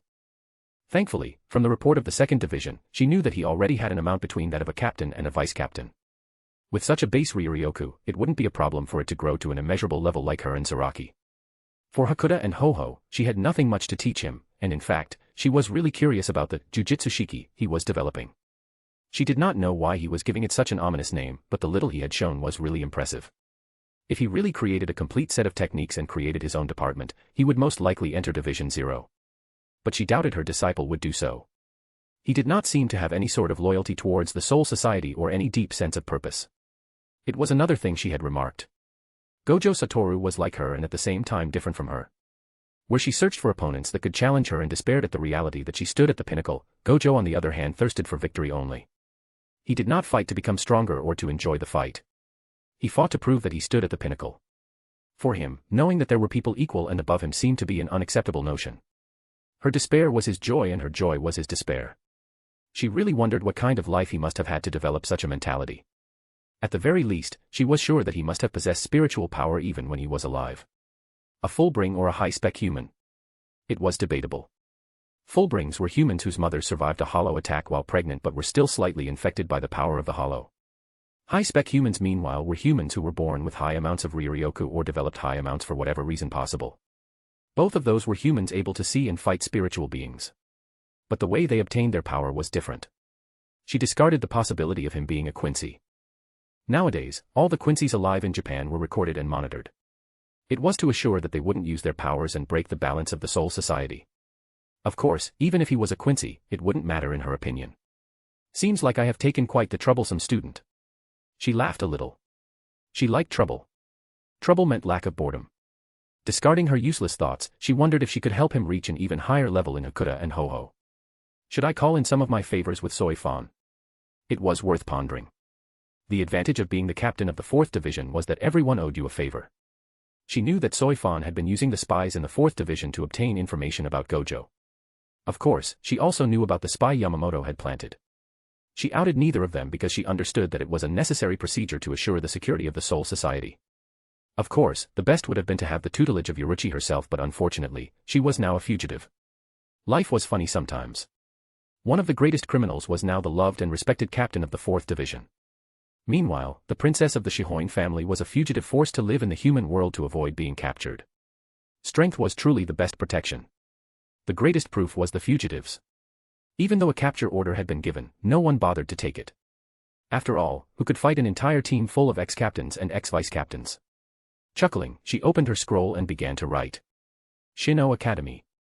Under the moonlight, a black-haired girl wearing the student uniform could be seen standing in front of a tree with her eyes closed. Even though she seemed stable at first glance, a deeper observation would show that her aura was shaky and that her body kept swaying imperceptibly. Finally, opening her eyes, her aura jumped and began to increase at an alarming rate. Once it finally stopped, she murmured for the first time. Snap, Tobium. Fire engulfed the courtyard. And, honestly, the secret corps are really good and the Shihoin family are the guardians of the Soul Society. The only reason Aizen managed to trick everyone is simply because his shurikai is too fucked up. Also, no one would doubt the gentle and friendly guy with glasses. Aizen was like the most popular captain. Students loved him. He was friendly with nearly all captains. Compared to him, you had a guy like Jin who had a face that basically screamed, "I am a suspicious guy." XD, the only guy who had a suspicion about Aizen was Shinji, and Aizen used that suspicion to trick him. Also, I like Kubo irony. Momo activation is snap, and most of us know how she snapped mentally during the SS arc. Chapter 53, ch 48, My Name Is 1. Since the first day of training with Unohana, 2 more days have passed. At least this was what Aizen told him. Gojo had to admit that his own sense of time had become a little blurry recently. Holding his sword, his breathing rough and his vision hazy, Gojo faced Unohana once again. He had long forgotten how many times he had seemingly been killed. He had fought against her again and again. Being mortally wounded one second then healed the next. Gojo did not mind such abuse. When he was alive, he had learned a reverse curse technique to heal himself for the simple reason that keeping Limitless active literally fried his brain. This was why he had to constantly heal himself. Thankfully, thanks to the Rikugen, his energy control was flawless. In conclusion, every day, every hour of his life had been lived in pain. So much that he had become numb to it. Physical pain was not the problem. What really bothered him more than anything was his powerlessness. He hated that feeling so much. Every time he failed to keep track of her sword. Every time he gained back consciousness after being brought near death. Every time he was healed. She was not even using her shurikai nor bankai. He was being crushed by pure strength and skills. Again and again, his pride was wounded, insulted, battered, shattered until nothing was left of it. He had lived all his life as the strongest. He had always stood at the pinnacle. If he wasn't the strongest, then, what was he? What worth did he have? But was he really always the strongest? His memory took him to a distant past. A time where he was still a high school kid and fought alongside his best friend. Those times were fun. He wasn't the strongest alone. But with Suguru at his side, he had never felt weak. He had someone he could see as an equal, someone to share his worry with. Someone who could understand him. Everything changed when, after a failed mission, he managed to awaken the full potential of his power. From then on, even though he had tried to slow down, no one could catch up to him. He continued to climb faster and faster on the ladder until he stood alone on the peak of the Jujutsu world. The more he thought about it, the more he felt like giving up. Why was he even trying to fight now? He had nothing to gain. He wasn't even in his own world anymore. He already died after saving the world, shouldn't he be allowed to rest? Just as he was about to lower his sword in defeat, he remembered a sentence, a question his best friend and the only man he had ever considered as a partner once uttered. Are you the strongest because you are Sattoru Gojo, or are you Sattoru Gojo because you are strongest? It was like a jolt that swept away all his negative feelings. What the fuck I was about to do? Ha ha ha. Oh my fucking god. What a sorry sight I am. He laughed out loud while avoiding a slash from Unohana that would have increased his number of deaths. Is he alright? Surprised at his sudden laugh, Unohana couldn't help but ask herself if she had gone a little too far and broke him. Gojo ignored Unohana and continued to laugh. He laughed at his own foolishness. He laughed at this stupid pride of his that had no reason to exist. He laughed at the fact that he had forgotten a simple truth. Even in the jujitsu world, he hadn't always been the strongest. He had trained, failed, fought, won some, lost some. He did not stand at the peak from the very start. But even then, even when he was but a child who could be killed at any moment, he had neither doubted one thing. One truth. I am strong. How could he have ever doubted such a simple truth? And since this Zanpakuto was part of him, then it was nothing more than another aspect of his strength. Suguru used curses, but did this mean he wasn't strong? Megumi used shikigami. Even Toji Fushiguro only managed to nearly kill him thanks to using special curse tools. But so what? Strength was strength. As such. Why did I even reject my own power? The moment this realization hits him, his vision blurred. Inner world. When his vision went back to normal, he looked around him and remarked that he wasn't in the cold and damp cave anymore. He was standing in a white space filled with clouds as far as the eyes could see. It was a white void. A limitless and boundless space. Is this my inner world? Gojo was used to the concept of inner worlds. After all, domain expansion was the expression of the inner world into reality. But his world wasn't supposed to be like this. Now then, what do I do? Since there was no direction, he simply chose one without thinking and began to walk. How long had he been walking? How far he walked? Did he even move a step? It was when he was asking himself those questions that he saw it. A throne so tall that it looked like a tower supporting the heavens of this world. At the vision of such a throne, one would expect that the one sitting on it would be equally tall. But this wasn't the case. The one sitting on the throne was a girl. A silver-haired girl entirely clad in black and white, from her black shirt to her short black skirt and black stockings. Her clothes, reminiscent of a military school uniform. On her back, she wore a black haori etched with golden threads. But her beauty and her uniform aside, what really caught his attention was the black blindfold covering the upper half of her face. Who are you? Even though he had a hunch, Gojo still asked. Crossing her legs, the girl answered. My name is... What? So I still can't reach you. Well, I am not surprised. Uncrossing her legs, she stood up from her throne and began walking toward him. Once she stopped, just a few centimeters away from him, Gojo marveled at how short she was. She shouldn't be taller than 160 centimeters. Raising her head, she put her hands on her hips and spoke with a haughty tone. Since you refuse to hear my name, let's just say that I am you. Born from your soul, I am in a way, your alter ego. Just cuter, smarter, and more than anything, way stronger. Looking at her smug face as she uttered those words, Gojo only had one thought. I really want to punch her. Chapter 54, ch 49, My name is 2. In an infinite white void filled with clouds, a girl and a man who could pass for siblings faced each other. Even though one of them was wearing a blindfold, there was no doubt that the two of them were throwing a challenging look at each other. Despite this weird sense of tension, a smile could be seen on the corner of their lips. Whether those smiles came from the bottom of their hearts though, was another matter. Chibi, could you repeat what you said? Heh. Do you think I am self-conscious about my height? Look at me. I am the perfect incarnation of cuteness and sexiness in one pack. Don't make me laugh, only lollicons would be interested in you. Ha ha ha. Should I remind you that I was born from your soul? What does it say about you? Despite hurling low blows at each other, the smile on their faces never vanished. It was to the point that any onlooker would have found it extremely creepy. Huh. It seems like you need a spanking.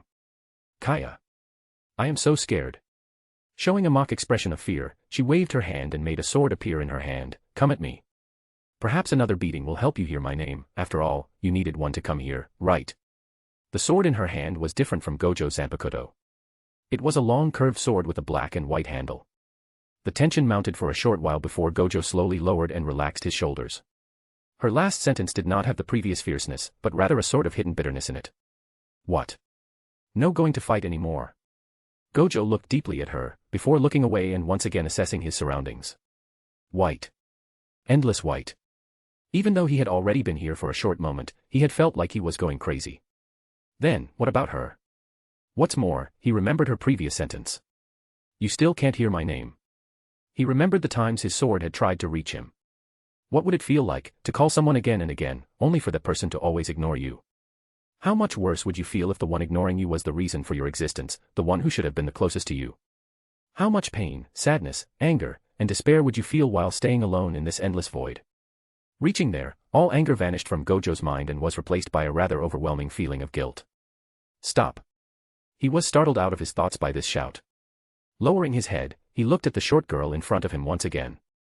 The sword in her hand was nowhere to be seen, and this time she was showing her back to him. I do not need your pity. I did not fall so low. You can read my mind? Gojo asked quietly. Read?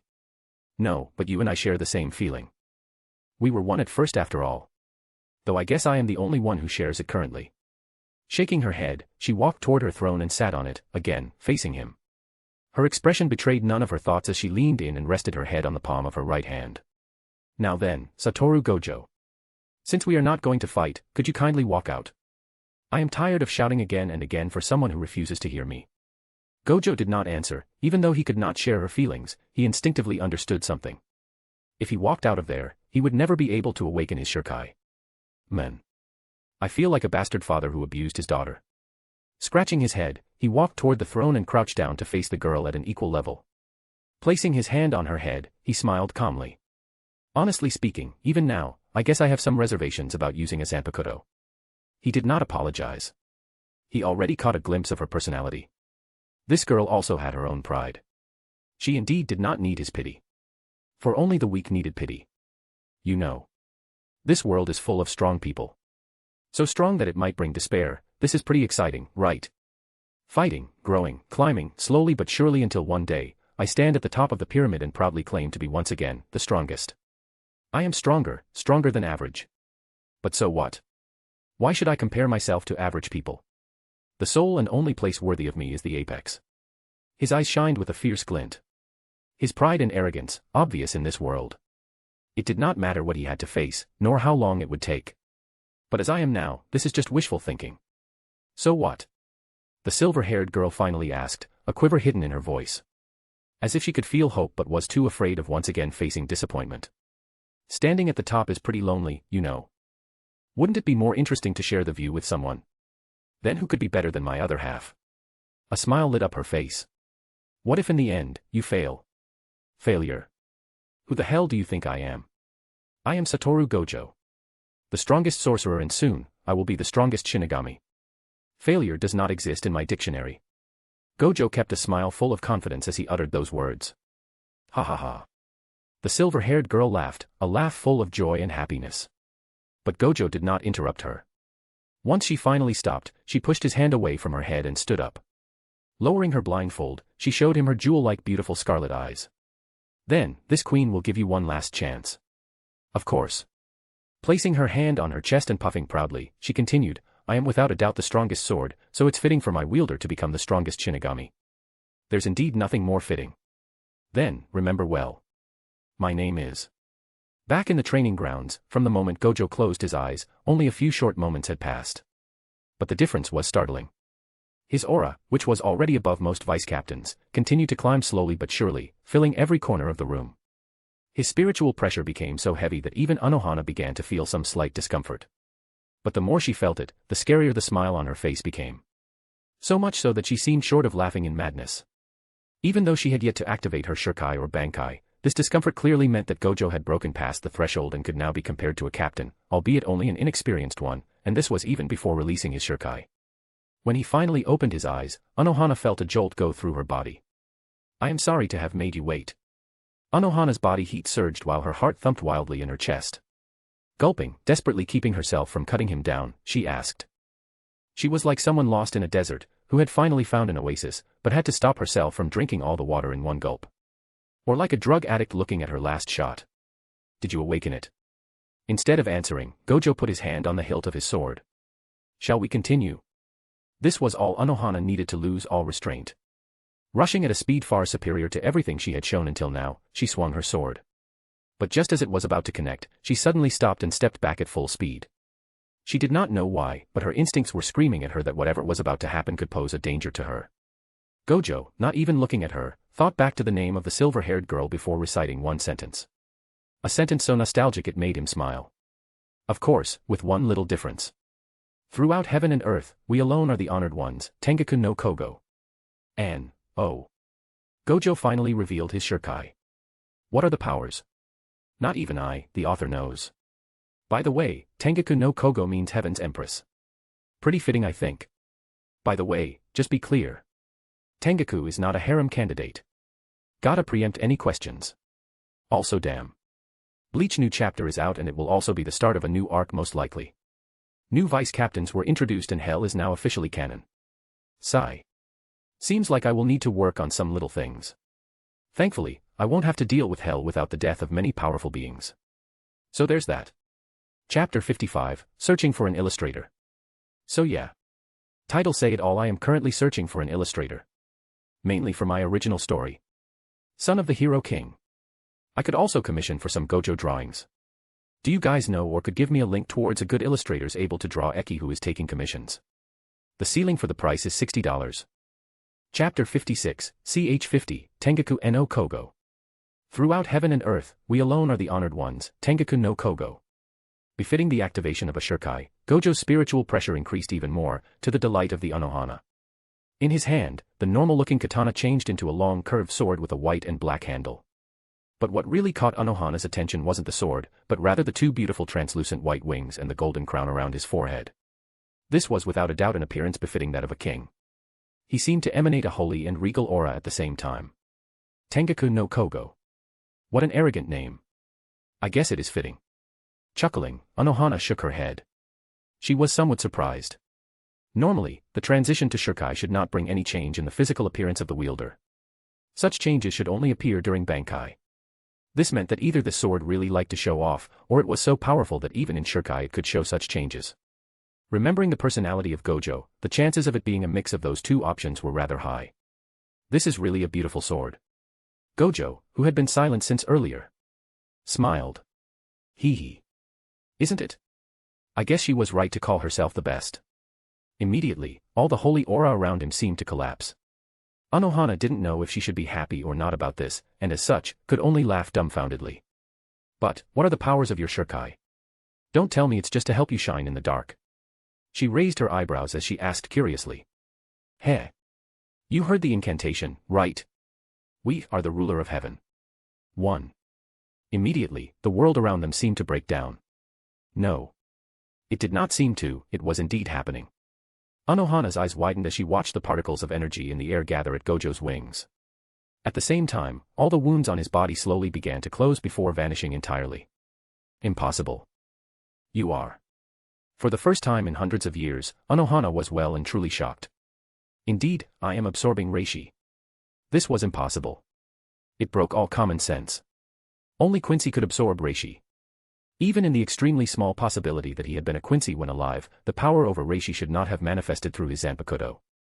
This wasn't all. How are you able to heal yourself? Unohana felt like she was going crazy. Too many impossibilities were happening in front of her. Even though Quincy could use reishi and create blood venae to protect their bodies, they could not heal themselves. Gojo twirled his sword while laughing. I think you are having a misunderstanding. I have read the records about Quincy and their abilities. So let's just say that I am way beyond all that. This was so. Tengaku gave him absolute control over reishi in a limited zone. It wasn't just about creating weapons or something basic. He could literally do anything he wanted with reishi. Previously, he did not heal himself in the truest sense of the word. Shinigami's bodies were composed of reishi, so all he did was to use the reishi in the air to reconstruct his body. In short, as long as he was in a zone filled with reishi, he was, in theory, immortal, and the Soul Society was entirely composed of reishi. Ha. So, I went from being untouchable to unkillable. Not bad. Calming down, he asked Unohana. Shall we continue? Even though he had a basic understanding of what his shurikai could do, it wasn't as if he had the full picture. Some training was necessary. Firstly, it seems like I am aware of everything in a certain zone. Gojo closed his eyes as he felt the surroundings. He could catch everything. The slightest movement of the wind, the ruffle of the clothes of Unohana, the composition of the air, the soil, and everything. It was so much information in one go. Thankfully, the six eyes allowed him to change 1 instant into over 1 minute. In this slowed-down world, he could feel Unohana approaching him. Firstly, let's begin with the basics. Opening his eyes, he deduced the trajectory of the sword then. Shield. A white translucent shield formed in the air and blocked her attack. Then. Chain. Cling cling cling. Out of nowhere, a chain seemingly of the same texture as the shield appeared around Unohana and tried to tie her up. But Swoosh. With a twirl, Anohana avoided all the chains and rushed to his side, her stance low. Then she swung her sword. Neither the shield nor the chains managed to withstand the blow and collapsed.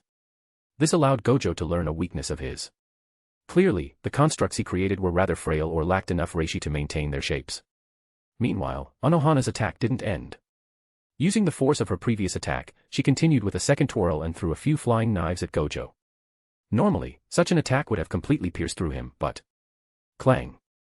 The short knives bounced off of his skin, while blue veins showed briefly on Gojo's skin before vanishing. Blood vein, dot. Anohana recognized this technique. Shinigami used Ryatsu to clad their body and protect themselves. Meanwhile, Quincy used blood. A technique that allowed them to blend reishi in their blood vessels. It could be used either offensively, blood artery, or defensively, blood vein. This was a technique only the elite few could use. Sadly, Gojo did not leave her the time to analyze more. Her surroundings were suddenly illuminated as tens of white circles appeared all around her. Fall. A rain of energy arrows rushed towards Anohana. Boom. Huff huff huff. Gojo breathed roughly while looking at the silhouette hidden in the dust. Even though the previous series of actions seemed easy, Gojo felt as if someone was driving a knife in his brain. In terms of computation demand, his reishi control wasn't lower than limitless. Since he had to control so many things at the same time and compounded with his previous fatigue, it was a wonder he could still stand. It seemed that this was another weakness that he had to work on. Whoosh. Drip drip. Once the dust was swept off, Gojo could finally see Anohana. Her clothes were a little frayed and blood dripped from a few wounds on her body before slowly closing with a green light. Despite having been wounded, the sole expression on Anohana was that of utmost excitement. Heh, I know that I am handsome, but you shouldn't look at me like that. I will call the police. Haha, sorry, but I am the police. Damn, I should have known this world was corrupted. Even though they were exchanging some light banter, the two of them were walking in circles while evaluating the distance. 10 meters. This was the effective range of absorption and manipulation. Even though it was smaller than he had imagined, Gojo knew that he had just unlocked his shurikai and still had a long way to go. On the other hand, Anohana had a hard time forcing herself to hold back. She wanted to know so much. Just how much could he do? Just how many times could he heal himself? What kind of wounds could he heal from? Would he still be alive if she partially melted him? Completely melted him? Would he survive even if he was reduced to nothing? Ha, ha, ha. Her breath became rough while her cheek became flushed. The clash between her instincts and her reason created a lapse in her attention, an opening that Gojo did not miss. Using Shuinpa, he managed to come close enough to pierce her with his sword. Even though Anohana was briefly distracted, there was no way she would have been touched by such an attack. At least this should have been so. I cannot move. Just as she was about to avoid Gojo's attack, she suddenly felt as if her body had been seized by a large hand. Even though it only lasted a short instant and she regained control of her body, it was already too late to dodge.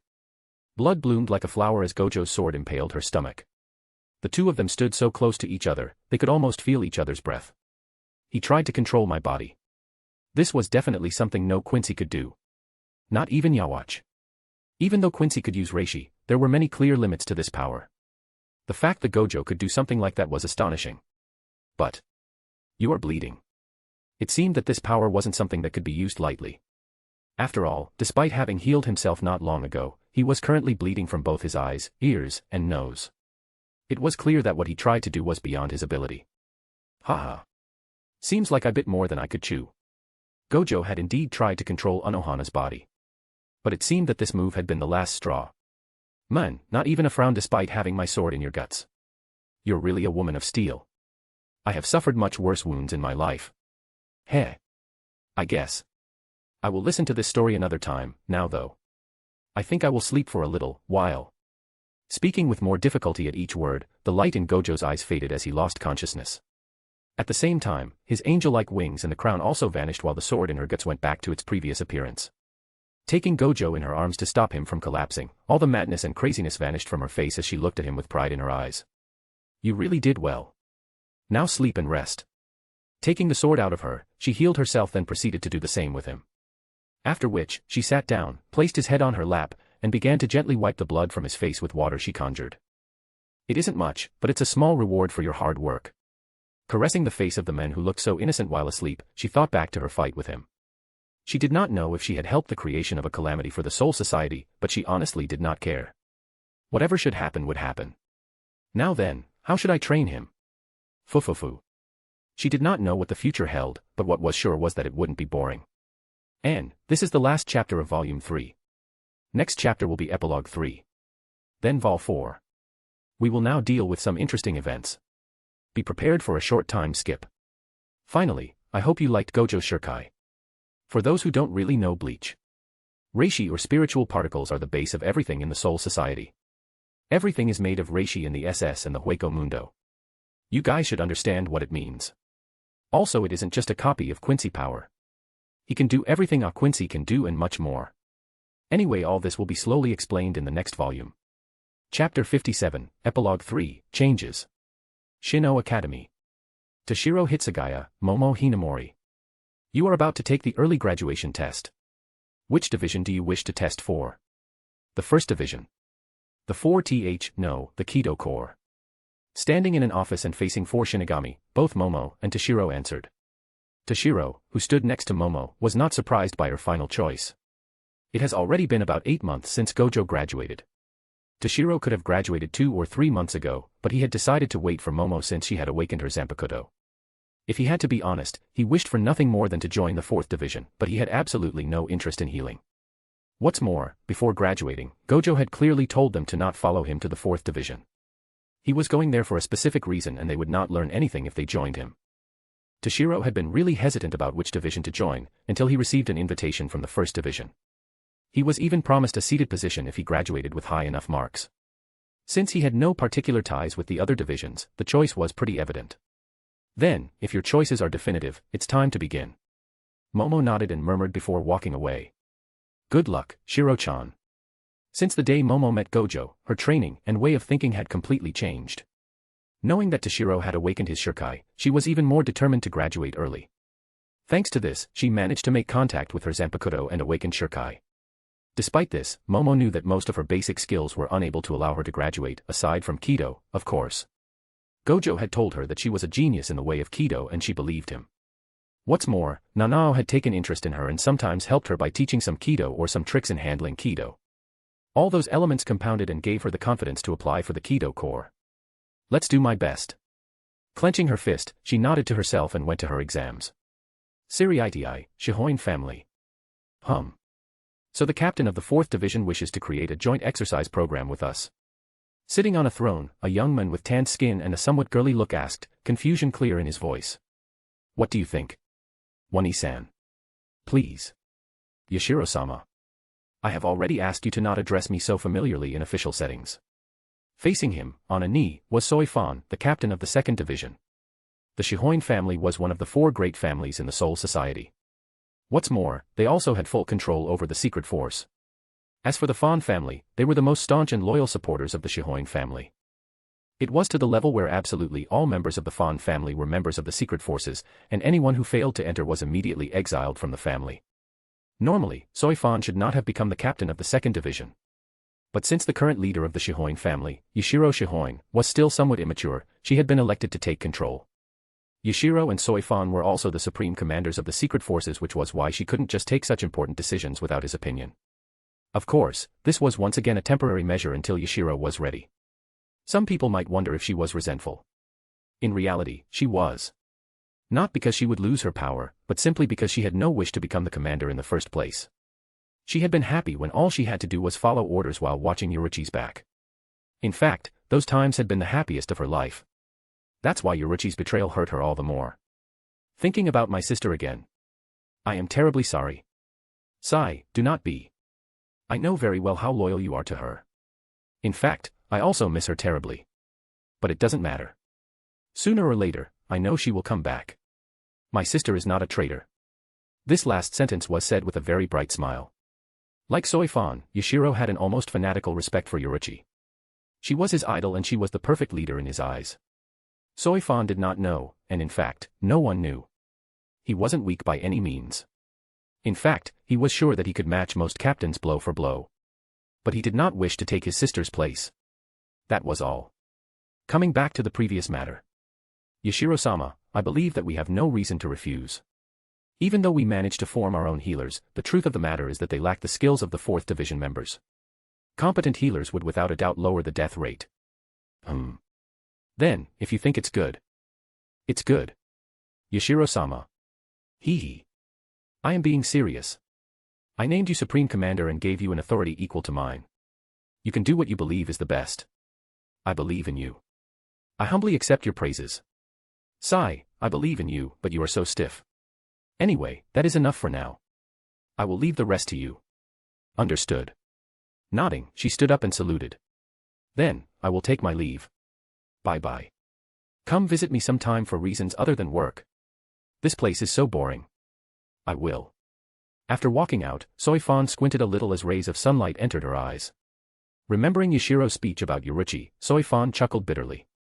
She had never cared about whether Yoruchi was really a traitor or not. What really hurt her was the fact that Yoruchi left without her. If it was for Yoruchi, she would happily betray the Soul Society. Siriitii, 5th Division.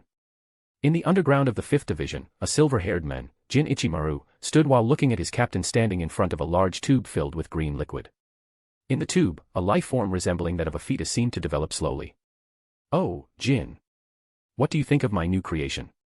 Jin, with his eyes squinted, had a hard time answering this question. Is it a new type of hollow? Indeed. It's a little experiment I am curious about. I was wondering what the results would be if I made a hollow and a shinigami fuse completely. Unfortunately, I failed, at least, until now that is. Jin did not ask how many shinigami were sacrificed for this experiment. He had long since stopped counting. What can it do? Adjusting his glasses, Aizen thought for a short while before answering, I honestly do not know. In theory, it should be able to completely fuse with a shinigami and use all its power. But I doubt this one could do so. Well, we will see in a few years when it's ready. Jin nodded. He understood perfectly that this was just a way to pass time for Aizen. Something of a whim. Which division will be the target this time? Aizen chuckled, you make it seem as if we are some bad guys, let's go with the 13th. I have always wondered what that man was capable of. Too bad he is always sick. Understood. Turning around, Aizen took a notepad and began to write it with a special code he had created himself. If transcribed, what was written was Project Metastasia. And, so this is the end of Volume 3. Those who know Metastasia can already guess some of the events I will pay attention to in Vol 4. Volume 4 will be a long volume since I will also add some slice of life. Gotta make the smut tags valid. For Yashiro, those who only watched anime would not know of him. But he is canon. Finally, since Toshiro was not helped by Ranjaku and Momo did not meet Aizen, their futures are completely different. Volume 4 will begin with a time skip of a few years. Also damn. I never thought I could reach first rank. Even though I stayed there for about 12 hours. I am still in the top 3 currently. Haha, thanks for your support guys. Perhaps I will also post bonus chapters this week. We will see if I am not busy. Chapter 58, CH51, 5 years/troublemaker. West Rakongai. Dance. Sodi no Shirayuki. Standing in a clearing with green vegetation all around, a black-haired girl murmured as she held her sword. The moment her incantation was finished, the ordinary katana in her hand changed into an extremely beautiful white sword. From the blade to the hilt. Followed by a long white ribbon attached to the hilt. A rush of cold hair followed the transformation of her sword. Oh. Every time I see your sword, I am always happy. It isn't known as the most beautiful sword in the Soul Society for nothing. Rukia blushed slightly at the compliment from the tall black-haired man clad in a shinigami outfit facing her. Enough about this. I really don't know who gave that nickname. Ha ha ha. Little Rukia is being shy. Well, I guess it's my turn. Unsheathing his sword, he began to twirl it gently and murmured. Rage through the seas and heavens. Nichibana. Light covered the sword as it began to elongate and change form. When the transformation was finished, what was in his hand was a trident with a pointed end. At the same time, water appeared out of thin air and began to surround him. I must say, your sword is really the nemesis of mine. Despite this, you still can't beat me. Work harder, Rukia. Rukia took no offense to those words. After all, they were true. The man in front of her, Kaien Shiba, the vice-captain of the 13th Division, was both her best friend and her mentor. It was thanks to him that she stopped being ostracized in the division because of her status. At the same time, he was a genius who had graduated in just 2 years from the academy. Meanwhile, the only reason she graduated early was thanks to her brother. Sigh. You are once again showing this expression. Kaien scratched his hair in frustration before swinging his trident like a baseball bat. Following that move, water surged like a mighty wave and rushed toward Rukia. Snapping out of her daze, she took a step back, and in a flash, pierced the ground 4 times in front of her. Then, Tsugi no Mai, Hakurin. 1. From the tip of her sword, an avalanche of snow was expelled and rushed towards the attack of Kaien. This was the start of another training session. 2 hours later, Rukia laid panting on the ground, her face matted with sweat. Meanwhile, Kaien was quite nonchalant as he changed his trident back into a simple sword. Is it finished now? Come take a bite. A gentle voice sounded, as a black-haired woman with a warm smile made her entrance. Oh. Miyako darling. What did you bring us today? Showing a goofy smile, Kaien used Shuinpa and came close to her before hugging her. Yelping, Miyako accepted the hug without fighting back before separating. I have made some simple but nutritious food. Opening the basket she held, she showed the food in it. It was nothing particularly strange. Rice, fish, meat, and some dessert. The only problem was that all of them looked like weird rabbits. Kaien chuckled, while Rukia blushed. I see that you have taken Rukia's peculiar tastes into account. Heh. Rabbits are cute. Ha ha ha. The 3 began to laugh and joke while eating. Watching both Miyako and Kaien like this, Rukia felt her heart warm up. If Kaien was her mentor, then Miyako Shiba, Kaien's wife and the 3rd seat of the 13th division was her idol. She wished that one day she could have the same composure and aura. It had been 5 years since she graduated and joined the 13th division. Even though things hadn't been easy, she was undoubtedly very happy. Thinking about it, Kira and Rinji should be about to graduate. Time flew so fast. She knew that out of their little groups, both Momo and Toshiro had already graduated. The same went for Gojo. Since the day she graduated, she had kept little contact with Rinji. Their relationship had a weird feeling of awkwardness she did not like. Meanwhile, she was closer to Momo and Nanao. Though she met them only a few times every month. After all, the 2 of them were very busy. Speaking of which, it seems like your friend once again had a fight with the 12th division. Hearing this, Rukia winced. Sattoru Gojo, a name that has become synonymous with trouble since some time ago. Everything began about 5 years ago when he fought against the vice-captain of the 11th division and won. Even though no one saw the fight, from the destruction in the surroundings, people guessed how dangerous it must have been. 1 year later, during a mission on Earth, he used his shuriken while facing 3 Jillians and purified them without being wounded. This was the start of his fame, or his infamy. The 12th division became intrigued about his shuriken that had Quincy-like power and claimed that Gojo should let himself be studied, which of course he refused. As if it wasn't enough, the captain of the 11th division, Zaraki Kenpachi, fought against him. While the result was unknown, since they fought in the Siriidii, they ruined basically a fourth of the 11th division's territory. The captain of the 8th division was also interested in him and was claiming that he was observing Gojo to see if he was worthy of his vice-captain Nanao. Both the captain of the 9th division, Kanami Tozen, and the captain of the 7th division, Sajin Komamura, judged that he wasn't worthy of being a soldier and should be expelled from the Godii 13. Even their own captain, Jushiro Yukitake, took a liking to Sattoru Gojo and spoke about weird things like creating the Silver Gang with him, Gojo, the 4th seat of the 1st division, Toshiro Hitsugaya, and the vice-captain of the 5th, Jin Ichimaru. As if it wasn't enough, there were many rumors about his relationship with different women in the Godii 13, some of which concerned the captain of the 4th division, Retsu Unohana, the captain of the 2nd division, Soifan, and the vice-captain of the 10th division, Ranjika Matsumoto. Though none of those rumors were confirmed. Finally, every time he met her brother, Byakuya Kachiki, the vice-captain of the 6th division, the 2 of them seemed ready to draw their sword at each other. From what she knew, because of this rivalry with her brother, some women with unhealthy thoughts began to imagine different scenarios of unspeakable love between them. It was to the level where there were some mangas drawn about it, and it was incredibly popular with women. She herself had some samples of it in her bedroom. Though it was just for research purposes. Counting with his fingers, Kaien murmured, in awe, the 2nd, 4th, 6th, 7th, 8th, 9th, 10th, 11th, 12th, and 13th. Your friend basically had contact with all the divisions of the Soul Society. Rukia simply acquiesced. Gojo's attraction for trouble was something she knew from their academy days. Why did he have a dispute with the 12th division this time? Miyako answered, it seems like he said he might cooperate if Captain Mayuri gave Vice-Captain Nimue to him. They nearly came to blows but were stopped. The 3 of them could only look at each other in a dumbfounded way. At the same time, Rukia felt an immense amount of respect for him. After all, not everyone could act in such a troublesome way. You needed to have the power to back your actions. I have heard that he was about to announce his candidature for the position of captain of the 3rd division.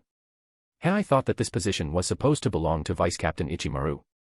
Normally. Both the current captains of the 6th and 3rd divisions are about to retire. Vice Captain Byakuya would be promoted to the 6th division. As for Vice Captain Ichimaru, Captain Aizen had nominated him for the post. Kyan chuckled, so I guess we must add the 5th and the 3rd division to the long list of people he messed with. Doesn't it mean he messed with all divisions of the Godai 13? 1. Next dance, White Wave. And, in Bleach, Rukia learned Shirkai from Kyan about 3 or 5 years after she graduated. Since that happened 50 years before she met Ichigo, it means she had Shirkai for 50 years. What's more, she is an expert in Kido. Despite this, she nearly died because of some weak-ass hollow in EP/CH1. There are many possible reasons. 1. She jumped in to save Ichigo, who was stupid and rushed toward an enemy he can't beat. 2. She was traumatized because of the event that would happen soon in canon and didn't train for 50 years. 3. And honestly the most likely. Kubo didn't really create the concept of Shirkai in CH1. The first Shirkai was introduced in CH54 with Renji. That basically 1 year and 2 weeks since the first CH of Bleach. Also, did you know that initially Rukia was supposed to be the main character of Bleach? Chapter 59, CH52, Playing the Fool. Sattoru. Wake up, dot. Opening his eyes, still blurry with sleep, Gojo observed his surroundings before remembering where he was. Turning around, he jumped from the tree he had been using as a makeshift bed and smiled at the silver-haired woman standing in front of him. Hello, Aizen. What brings you here on such a beautiful morning? It's afternoon. Gojo did not miss a beat as he continued, what brings you here on such a beautiful afternoon? Sighing, Aizen knew that she could never shake Gojo and simply decided to speak about important matters. Captain Unohana is calling you. She wishes for you to bring the pills prescribed to Captain Yukitake to the 13th division. Gojo frowned, he did not like dealing with the captain of the 13th division. Even though the men appeared like a kind and gentle elder, Gojo could feel a cold and devious side to the men. But this wasn't the problem, after all, it wasn't as he himself was a saint. What bothered him was the overwhelming amount of power hidden in the lungs of that man. It was like another existence dwelled inside of those lungs. An existence so large Gojo had difficulty describing it. From what Gojo had observed with his eyes, Jushiro Yukitake should have died long ago. His disease should have reaped his life a few years after it manifested. But here he was, still alive. Sick but alive. This meant that whatever hid in his lungs was keeping him alive. Sigh. Oh well, I might as well pay a visit to Rukia. I need her to call her brother for me. Stretching, he murmured and gestured for Aizen to lead the way. What do you want to speak of with Captain Kachiki? Don't tell me it's another fight. Ha ha ha. Do you think I am such a guy? Yes, you are. Heh, my Aizen knows me so well. I am touched. Be more serious please. Alright. I am seriously not going to fight with him. I am going to talk about business. Business. You know that there is a book in circulation whose story is about some BL between him and me. Aizen blushed and began to stammer, what do you mean? Ahem, how could someone buy such a shameless book? Gojo looked at her with a faint smile for a few seconds without a word. In the end, Aizen could only relent. I bought one, okay. But just one. Okay, it was 3. Arg. I admit I bought the whole story. Satisfied. Aizen was so red that steam seemed to float above her head. Gojo caressed her head as he said gently, there, it wasn't hard, was it? Even though Gojo only had a few centimeters above her, the scene did not seem awkward. Ugh. Ha ha ha. Little Aizen is so cute. Aizen blushed and swatted his hand away, you are the only one who would call me little. Gojo knew that Aizen had some weird complex with her height. He did not really understand why and he did not care either. Your height is of no importance to me. Gojo knew that if he wished to, he could rap Aizen like a fiddle. She had so many insecurities that anyone kind and patient enough could have tricked her. Sadly, even though he was quite interested in her, he was not interested in forming a permanent relationship. If he ever broke Aizen's heart, he was sure that one terrifying woman would chase him with a blood sword. Discarding those thoughts, he went back to the matter. Anyway. This whole BL business allowed me to understand something. What is it? The shinigamis are really bored. Aizen opened her mouth for a few moments before shutting it. Gojo was right. Even though the perception of time for shinigami was different from humans, living hundreds or thousands of years while doing the same thing was extremely boring. Of course, there was some entertainment there and here, but at the end of the day, it was just ephemeral and transient. So you want to develop the entertainment industry? Of course. The role of the Kachiki family is protecting and compiling the history of the Soul Society. They should have some juicy stories to share. What's more, having the backing of a great noble family would be really helpful. Saying so, Gojo waved his hand in the air. Imagine. Hundreds of stories written every week. There would be all kinds. Romance, war, drama, psychology. This would be the start of a new age and it would rapport a shit ton of money. So money is really your sole goal? Ha ha ha. What do you mean? I am an outstanding, upright, and model citizen. Of course I am doing it for the money. In reality, Gojo wasn't really doing this for money. Well, he was indeed doing it for the money, but it wasn't his main goal. The full history of the Soul Society. How could Gojo resist Steve borrowing some books from their archives? Knowledge was power. Forbidden knowledge, even more so. This wasn't all. The reason that he wished to claim the seat of captain wasn't just to show off. His goal was the Derishikero. The greatest library in the whole Soul Society, a place only accessible to the members of the Central 46 and a few authorized captains. The plan with the Kuchiki family was a long shot, but the chances of him being allowed to enter the Derishikero were extremely high. During those 5 years, he had shown a brash and hot-headed personality but had enough respect for his superior and was not that strong. No matter how he saw it, this was the ideal type of personality any leader liked in his subordinates. Strong but not too much. Talented but not too much. Smart but not too much. Of course, the fact that he was just 5 years old by Soul Society standard should have been a problem, but Gojo had managed to create rumors by using some of the women he had night relationships with and who were obviously honey traps laid for him. Like how in reality he was a few hundreds of years old. Like how in fact, he had failed the test entry of the academy many times before succeeding. Like how he was weak to women and was ready to give away all his secrets. A flawless person invited wariness. A person full of flaws invited disgust. Only someone talented, but with enough flaws to be usable was liked by higher-ups. It has been honestly pretty easy. 5 years of scheming where he showed his light and showed his darkness, also that he could lower their vigilance. Even for his shurikai, the only ones in this world who knew its true power were Zaraki Kenpachi and Unohana. Still. They should send me more honey traps. I must admit, the quality of women in the Soul Society is extremely high. Chapter 60, List of Banned Words. So yeah. Not a chapters but something that could help you. Some of my friends in my servers managed to make a list of some of the words that are banned and as such would erase the comment by WN bots. That shit censor is such a pain in the ass. I don't even understand why WN created it. Anyway, hear the list. Of course we don't know if it's just those words. After all, there are so many words in the world. But it should help you. Banned words. Ass. Asshole. Arse. Bastard. Bitch. Boobs. Bloody hell/hell.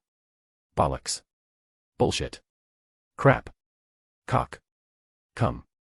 Cunt. Damn. Damn it. Effing. Ejaculate. Fap. Fag. Gangbang. Hose. Harem. Shit. Virgin. Patrian without space. Prick. Pussy. Rape. Retard. Motherfucker. N-word, of all kinds. Nazi. Slut. Twat. Tit. Wanker. Whore. Chapter 61, CH 53, Honey Trap. Life in the Soul Society was hard to define. Even though Gojo had only lived here for 5 years, he could already feel his perception of time slowly changing. Perhaps it was because he was already used to living with a perception of time different from other people, so the transition wasn't hard for him. Still, at the end of the day, time passed and each day resembled the previous one. So much so that after a while, you wouldn't know how many days had passed. All that philosophical bullcrap allowed one to reach one simple conclusion. Life in the Soul Society was fucking boring. So, what would happen if more entertainment was developed? Gojo did not know, and honestly, he didn't care either. But since it was necessary, he would give it his all. What's more, imagining the first Shinigami idol groups was quite interesting. After all, no matter which era, there was never a lack of simps that would spend thousands upon thousands for a group of girls that did not even know of their existences. For now though, he had to visit the 13th Division. 13th Division. Walking alone in the district of the 13th, Gojo had to admit that despite his misgivings about the captain, the order in the division was well maintained. Of course, he understood that this was only possible thanks to the vice-captain of the division, Kaion Shiba. Good morning, third seat Gojo. I hope you had a good day. Speaking of the devil. Turning to face the speaker, he gave a faint smile and waved his hand. Yo. Kaion was not surprised at Gojo's nonchalant answer, nor was he angered. In the first place, the members of a division only had to respect the superiors in their own division. Outside of it, not even a captain could punish a member of another division without extremely good reasons. Moreover, Kyan liked people with direct personalities. Even though he had to admit that his confident personality was sometimes a problem. Follow me. The captain is resting currently, we will have to wake him up. Nodding, the two began to walk in silence. Even though they had met a few times, they had no common interest and their personalities were completely different. The fact that they did not feel disgust or indifference to each other was mostly thanks to the fact the two of them were people who minded their own business. Walking out of the Siriidii from the west gate, the two of them walked through the Rakongai. This was something that had surprised Gojo when he learned about it. The captain wasn't from a big noble house, but rather from a very small one. So small in fact that the only proof of their nobility was their title. Because of this, they could only live in the Rakongai, albeit the first district. Looking at the back of Kyan, he knew that the Shiba family was also a minor noble family. In the Soul Society, most captains and vice-captains were either from the Rakongai or from low-level noble families. In fact, aside from Soifan, Byakuya, and Shuinsue, all the other captains were of low backgrounds. This was something that could never happen in his world. After all, the power of jujitsu techniques was related to the bloodline. While some outliers could appear, they were so incredibly rare that they could be counted on one hand. Of course, Gojo could not dismiss the possibilities that some nobles disdained entering the army. But such reasoning seems flimsy. If the Kachiki and the Shihoin family could enter the army for generations, then no family was too good for the Godii 13. Rakongai 1st District. Even though they were walking, it didn't take them long to reach their destination. Let's wait here, please. Sitting under the shade of a tree, the captain, Jushiro Yukite, could be seen gently reading a story while some kids of the Rakongai listened to him, their eyes full of sparkles. It was well known that Jushiro loved children. Be it because of his nature or because he had 4 little brothers, either way, it was rather admirable. Even though Gojo did not really like the man, he had to give him respect where it was due. Though, the concept of children in the Soul Society was pretty complicated. After all, since those children were from the Rakongai, there were high chances of them being tens of years old. This was something Gojo was still slowly coming to grips with. Thankfully, it didn't take long for the story to end, and Jushiro invited the two of them to his home. Siriidii, 12th Division. While Gojo was discussing with Jushiro, in the 12th Division, a man whose face was painted in black and white, giving him the appearance of a skeleton, and wearing a white cloak over his shinigami uniform could be seen furiously typing while facing strings of data. On the back of his cloak, the number 12 could be seen. He was Mayuri Kuratsuchi, current captain of the 12th Division and an ex-criminal. This is impossible. No, how is it possible? Mayuri was a scientist. As a scientist, he knew that nothing was impossible in this world. On the screen, a picture of a silver-haired man fighting a group of Jillian could be seen. What was infuriating was that from time to time, even though he was fighting, the men would pause while facing the cameras that should have been hidden. Clearly, he knew that he was being observed. His shurikai makes no sense. He growled with frustration. Even after years of study, he still did not even have the start of an hypothesis. No matter how Mayuri tried to explain it, he could only feel stumped. Shinigami were unable to control reishi. Even their ability to walk on reishi footholds was only possible on Earth, where the concentration of reishi was incredibly low, allowing it to be pulled towards them.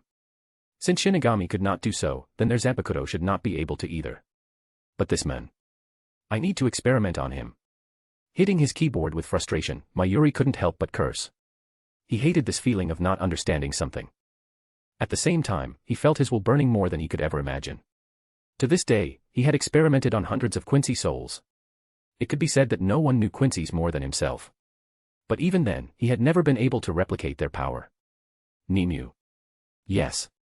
A slender, but well-endowed black-haired woman walked out of the shadow. Her clothes were basically the same as the normal Shinigami's uniform, but the large pants were replaced by a short skirt that barely reached her knees. She also wore a pair of white gloves on her hands and a red choker around her neck. All this while, she had been standing in the corner in silence while observing her captain and creator, her face betraying absolutely no emotions. She was Namiri Kuratsuchi, the vice-captain of the 12th Division. If there was one eye-catching thing about her, aside from her rather revealing clothes, it would be that despite being a Shinigami and a vice-captain at that, she had no sword on her hips. Looking at his masterpiece, Mayuri advanced toward her then began to walk all around while observing her with a sharp look. Sometimes he would nod his head while other times he would shake it. As I thought. I have taken into account the appearance department when I created you. Now it will finally be useful. Inhaling deeply, Mayuri finally took his decision. Nimue. I am listening. I want you to seduce Sattoru Gojo. Yes. For the first time in a long while, Nemu showed an expression other than indifference or melancholy on her face. She was quite perplexed. Chapter 62, ch. 54, Jushiro Yukitake. After Gojo gave a bottle of medication to Jushiro, he invited them to drink some tea. The accommodations in the house were rather simplistic. So much that it was inconceivable that a captain lived in such a condition. The first time he came here, he had been clearly surprised, but Kaien then explained to him the reasons. It seemed that most of the salary of the captain was used to ameliorate the living condition of those living in the Rakangai. Souls with negligible amounts of Riryoku did not need food to survive. But, the problem was that even though most souls could not reach the level necessary to enter the academy and become shinigami, they had some modicum of energy, at least enough to develop the need for sustenance. To such souls, their powers were nothing more than a curse. Jushiro tried to develop different ways to help the poor. Of course, no matter how high his pay was, he was just one captain. The amount of help he could bring was negligible. But this never stopped him. It was truly admirable. Even though Gojo would never sacrifice himself for a bunch of people he had no relation with. At the same time, it was extremely laughable. The fact that the well-being of the population was not assured by the ruling power but rather the members of the army showed to Gojo how most nobles acted. People like Soifan and Byakuya were without a doubt the exception to the rules.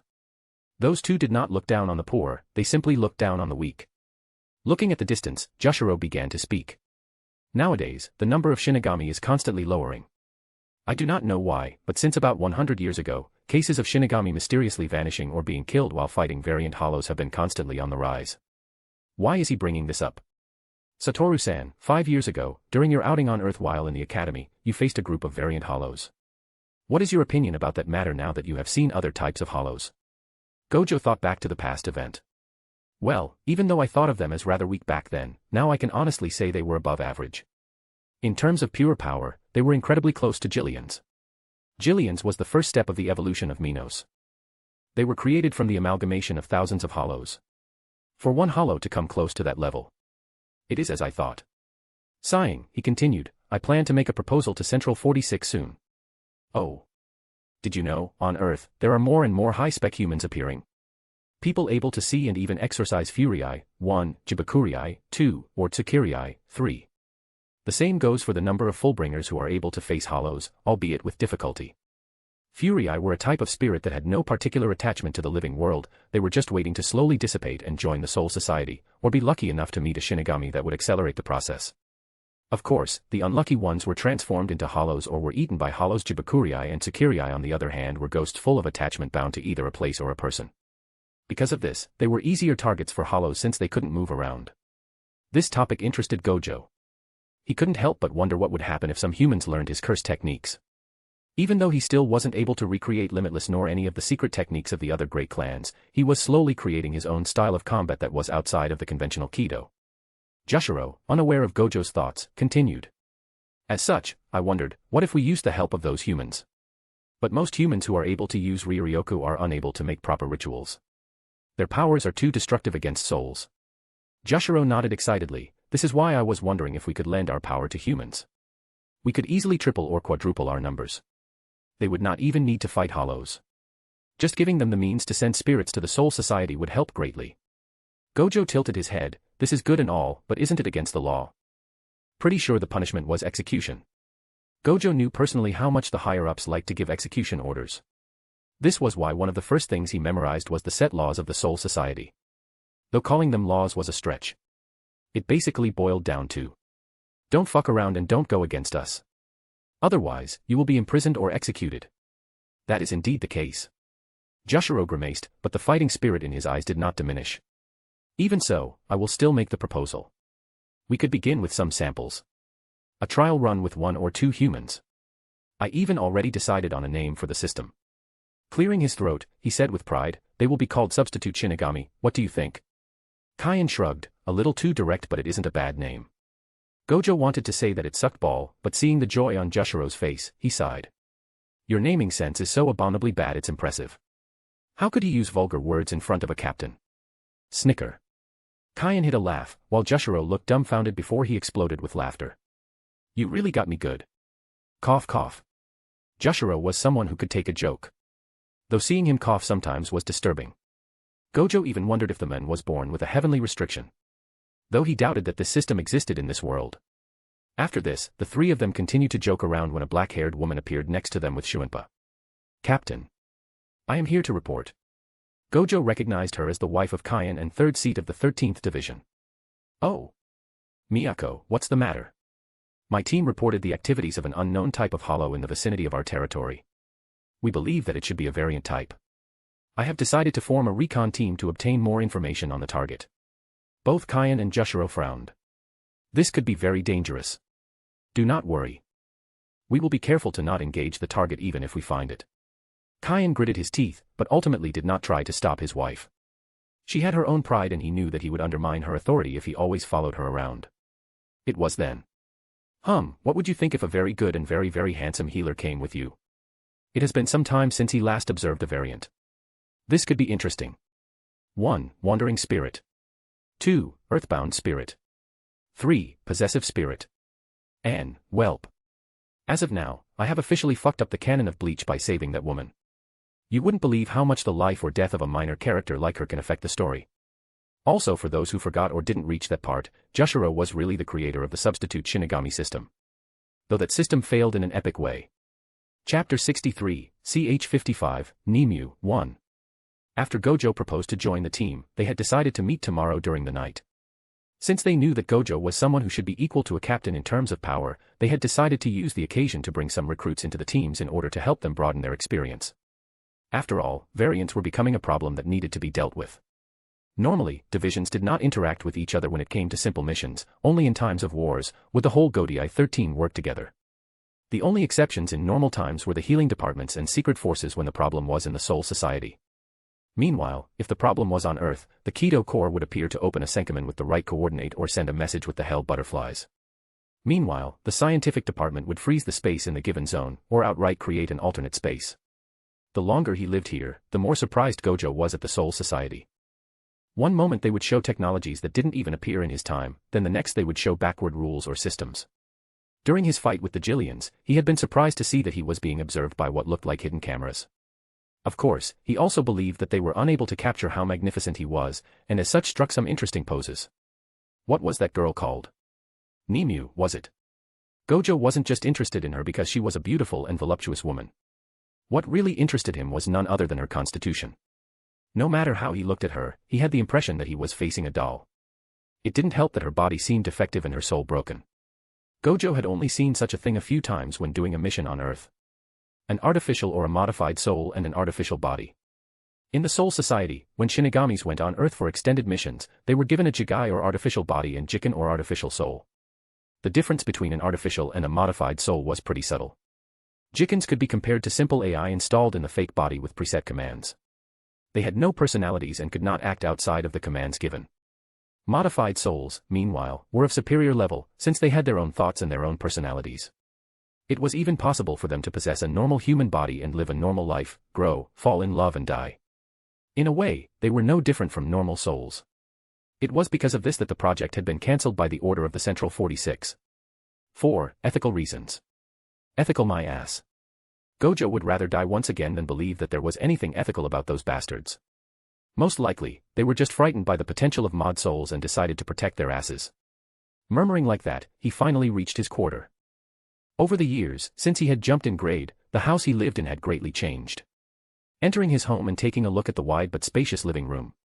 Man, the house is so big now. I might need a maid. As soon as he finished, a shadow seemed to jump toward him, while a knife, bathed in a purple liquid, streaked toward his throat. Even though the situation seemed so dangerous, a smile formed on Gojo's face. Just when I needed a maid. Everything happened in a flash.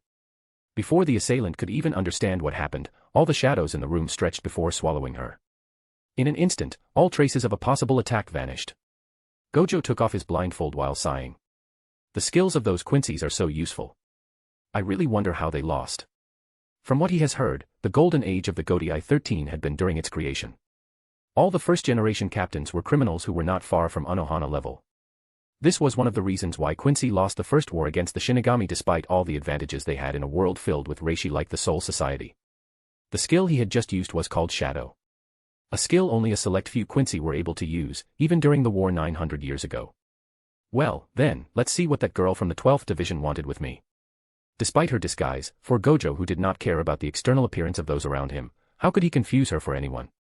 Though, it was surprising for the 12th Division to try to murder him. Well. It seems like some torture is in order. Giving a faint smile, the shadows under his feet grew before slowly swallowing him. If anyone had been present while knowing about Gojo's shuriken, they would have been surprised by one detail. In the Soul Society, it was impossible for a shinigami to use the power of their shuriken without calling the name and reciting the incantation.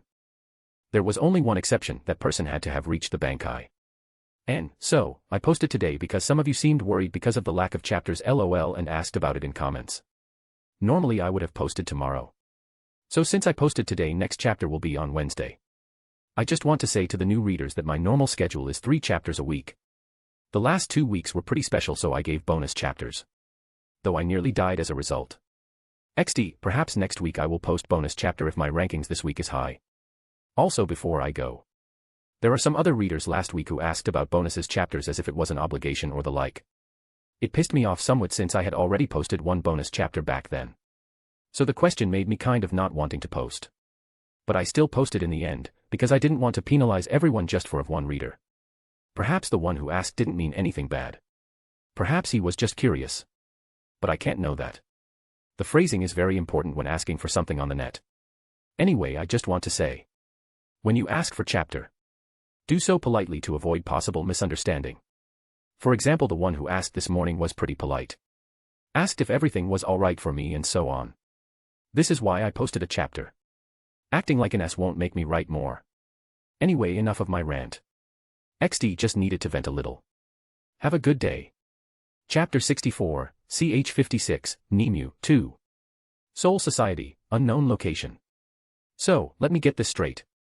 In a cavern, Gojo sat facing a beautiful black-haired woman who was bound in the air by chains of reishi. This cavern was a sort of safe house he had created over the years.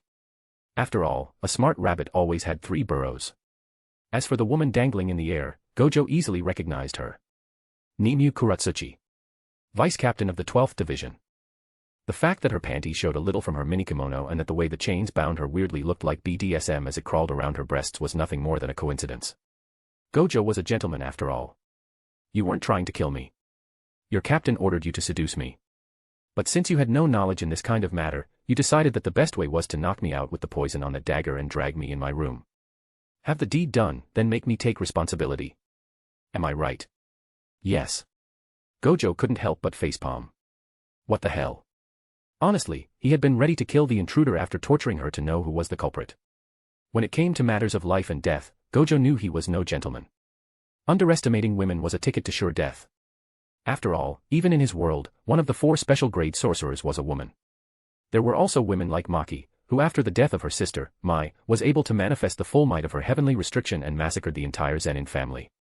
Meanwhile, in this world, you had women like Unohana who could make grown men piss themselves in fright just by releasing her bloodlust. So, no. Gojo never looked down on women. This was also why he had used his shadow without reservation. After all, the dead tell no tales. From the perspective of the Soul Society and what he has shown, he could only use basic skills of Quincy. Skills such as absorbing reishi to create weapons and so on. They did not know that he was able to do much more. One of the reasons he did that was of course to not make the Central 46 wary of him. But there was also another and far more important reason. Space/time Kido were forbidden in the Soul Society. Of course, once again, the punishment for the transgression was death. For once, Gojo really understood why they had to set such a law. He knew for example that his shadow skill could even potentially allow him to travel to and from the Hueco Mundo. For example, he could bring an entire army of hollows into the Soul Society if he was willing to. Or he could enter the deepest level of Mukon and free the prisoners. In short, there were many ways for him to fuck up the Soul Society with space manipulation. This was why it was forbidden. Of course, it was possible to argue that this was his Zanpakuto skill and not just a Kido spell. So, in theory, he had not broken the law. But he was pretty sure that this wouldn't matter to the higher-ups. Gojo knew that there were some gadgets that could help erase the memory of people in this world. But such gadgets only worked on humans. This means that he only had 2 ways. Should I just kill her? His eyes became cold as he looked at her. He had no particular qualms about killing her. Though it would be a shame to kill such a beautiful woman, it wouldn't disturb him at all. But, killing her just because of the chance of his secret being leaked. How could he fall so low? He was in no way afraid of his secret being leaked, he just didn't want to deal with troubles. A smile formed on his face. So what if they find out? At most, I will just leave. There was literally nowhere he couldn't go. In fact, if he had to be honest, all he lacked was an excuse to leave. He did not have much to learn from the Soul Society after all. Though it would be a shame to lose his friends and the occasion to read at the library. You are lucky. I am in a good mood today. You are not going to kill me. Gojo, who was about to activate his shadow and send her away, stopped. He looked at her face once more. He saw no relief at the notion of being left alive, and though she did show fear when he briefly released his killing intent, now that he thought about it, this didn't seem like she really feared death itself. You do not seem happy. Why is that? Gojo asked curiously. He had honestly always viewed her as a kind of robot or android, but it seemed that he had to reconsider. I have failed, I guess Mayuri-sama will be disappointed. Regret flashed on her face. An emotion even stronger than the fear of death she had previously shown. So for you, disappointing that crazy bastard is worse than dying. She seemed to hesitate as if she could not find the words to explain herself. I do not know, it's just that, when I thought of disappointing Mayuri-sama, I felt sad. Did he put some mind control in her during her creation? Or is it a form of Stockholm Syndrome? From what he knew, Nimue was not particularly well treated by her captain. He did not know to what extent it went, but he was pretty sure that it went beyond verbal abuse. After all, her body is a mess. He wasn't talking about something like wounds or proof of beatings. It was something much worse. Something he could not explain. Drugs, poisons, and a bunch of unknown things. I do not know how he stored them in you. But you are basically a walking biochemical weapon. Nimue flinched before simply falling silent. Sighing, Gojo scratched his head, and slowly lowered her down before taking away the chain binding her. Man, I really have a thing for lost kittens. Pictures of Megumi flashed in his mind when he looked at her. It was hard to say who had the shittiest father between the two. Walking in her direction, he stopped just a few centimeters away from her and peered down at her. One of the advantages of being tall was that you could basically look down on everyone. Bring me to the 12th division. I need to have a little discussion with your father. Nimue took a step back, and asked with suspicion on her face. Are you going to fight? Fight? Oh, no. God preserve us. I promise you that there will be no fight. Gojo wasn't lying. After all, how could a one-sided beatdown be called a fight? Chapter 65, CH 57, Mayuri Kuratsuchi, 1. Siriitii, 12th Division Territory. Running alongside Gojo, Nimue couldn't help but take a look at his side profile. Even though she wasn't particularly well acquainted with emotions and had a rather low EQ, she could still understand that he was angry on her behalf. All her life, the few people she had interacted with had always been angry at her, not for her. After all, at the end of the day, she was nothing more than a doll, a weapon created for no particular purpose. She could not even be said to be unique. The 7th Namuri. That was her number. 6 came before her. She did not know what happened to them, but they were most likely deemed as failures and erased. Of course, if there was a 7th, nothing stopped an 8th, a 9th, or even a 100th to come. A worthless, disposable tool. That was how she could most accurately describe herself. Back when Gojo had captured her and used his space Kido, she had already determined that she had no chances of survival. She did not struggle because she had already determined that her chance of escaping was 0. Only, she felt a little reluctant. Living a worthless life and dying a worthless death. But she had been surprised, she had been spared. Why was it? She did not understand. She could not understand. But she wished to understand.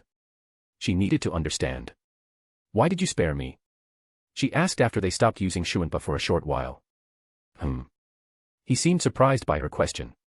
You are still stuck on that. I do not understand. Your decision is irrational. If I give your secret away, you will be branded as a criminal. Heh. And it isn't like being a criminal is such a big deal. Looking at his side profile while he chuckled and uttered such words, she finally understood. He was free. Be it in the way he acted or the way he thought. He was completely different from her. For the first time in her life, Nimue felt her heart speed up and beat far faster than it should have. At the same time, she could feel her cheeks grow warmer. She did not understand the fuzzy and warm feelings that were sprouting inside of her. All she knew was that she yearned for more of it. Once they reached the main building, Gojo remarked that most if not all people were absent. Aside from some guards, there were basically no shinigami. What's happening? Our division is the one with the fewest members in the Godii 13. Also, most of them are scientists, so they spend their time in the underground base. then lead the way. A few minutes later. I know I am the one who brought you here and told you to lead the way, but is this really okay? Gojo scratched his head as he asked with an awkward expression. From the moment they took steps into the facility, they had to pass tens of different checkpoints, each with its own security system. It was honestly freaky how much the guy they were going to visit seemed to care about his own security. At this point, Gojo knew that if he had come alone, even though the infiltration would still succeed, it would clearly not be as easy. After all, he couldn't really just blow up everything and enter. Well, he could, but it would have been a pain. Still, it was honestly pretty weird. After all, she was supposed to be kidnapped. He couldn't understand why she was so compliant. Is she tricking me? Is it a trap? The possibility of it being the case was pretty high. But Gojo just shrugged. Worrying about things without taking action was a waste of time. Finally, they reached a large door seemingly made out of metal. We have arrived. Man, this feels so underwhelming. He had been prepared for explosions, drama, revelations, and so many things. But, just like this, he reached the boss room. What about the grinding? What about the hordes of mobs that served absolutely no purpose aside from stalling for time? He sighed, and knocked on the door. Hello, hello. I know you have been observing us from the start. Open the door. Pretty please. Nimue opened her eyes wide at the brazen display. She had thought that he would try to sneak up all the way until the end, so this really came as a shock to her. Sattoru Gojo. You are really a special specimen. The voice of a man filled the white hallway. Man, has anyone told you that your voice is creepy? Now then, open the door before I blast it. Asterisk snort asterisk you can try. This door has been created with a special alloy that. Black flash, blood artery. Boom. The voice of Mayuri, previously full of derision, stopped at the unbelievable sight. The door had been specially created to take on even Hado in the 70s without any scratch. But that man managed to completely distort the door with just one hit. Gojo also seemed surprised. Oh. This door is surprisingly tough. I was pretty sure that I would have taken it down in one hit. Black and red lightning surrounded his body, while blue energy-like veins appeared on his arm. Over the 5 years, Anohana did not simply train his skills in Zenjutsu. She had dedicated herself to train his physical skills to the utmost possible. The result was this skill. In the beginning, it put a strain so high on his body he felt like he would explode. Now though, he could use it for an extended amount of time without much problem. Well, if one isn't enough, I guess a second one will do. Clenching his fist, he was about to bring it down a second time when. PSSHH. The sound of the door as it tried to open sounded in its ears. Sadly, because of the damage it just received, it did not manage to open fully. See. If only you had opened the door sooner, we could have avoided all this unpleasantness. Sigh, such a shame. Using the gap, he entered the boss room. Namiri, who was as shocked as Mayuri, tried to follow, but a hand stopped her. TCH, TCH, TCH. You stay here. It won't be long, I assure you. Giving her a smile, he raised his hand and interlocked his middle and index fingers before murmuring. Curtain. Immediately, the scene in the interior of the room vanished after an opaque barrier appeared in front of her. Placing her hand uneasily on the barrier, she couldn't help but wonder what those two were about to talk about. What she could not guess was that what was about to happen behind the curtains would be the first step toward an event that would shake the foundation of the Seriidi. And, well, the next chapter will be the end of this little arc, hahaha. Let's see what Gojo has in mind. Chapter 66, CH58, Mayuri Kuratsuchi, 2. Once he activated the curtain, Gojo shrugged, turned around, and began to look at the laboratory. Whistle. Pretty badass. Really fits the whole mad scientist thing.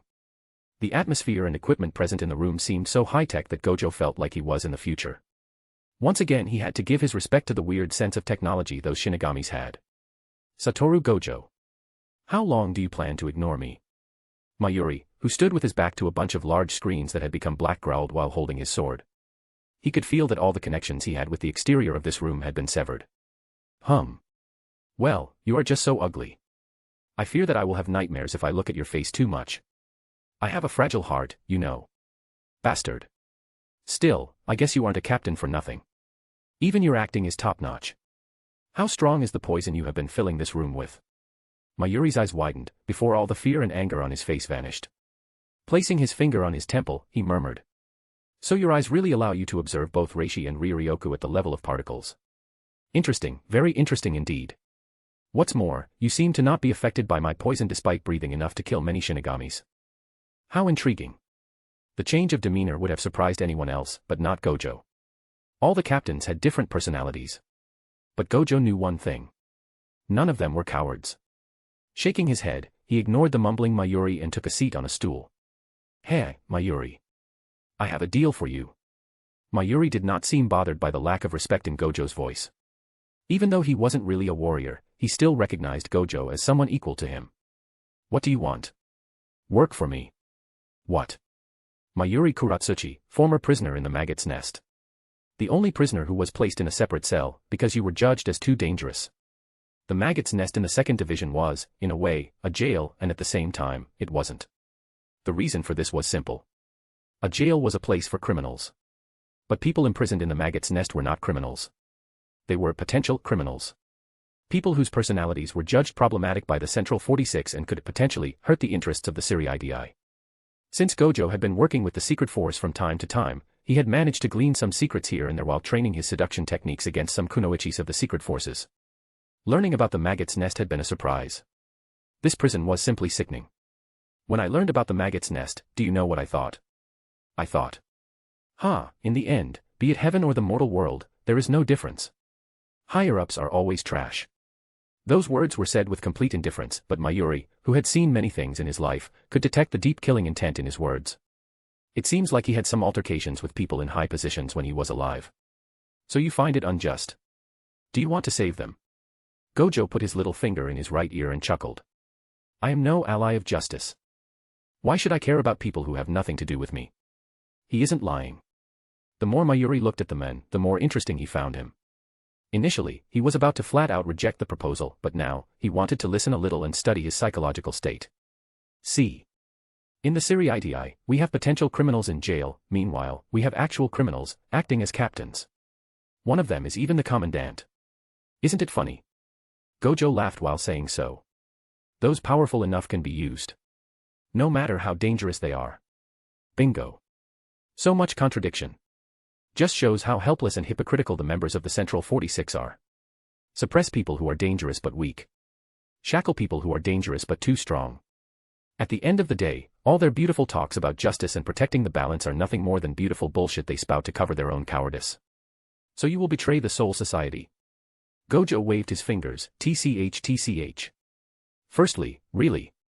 Hidden camera and tape recordings. Stop underestimating me, okay? Secondly, who is talking about betrayal? As long as they don't fuck with me, I am willing to play the good soldier.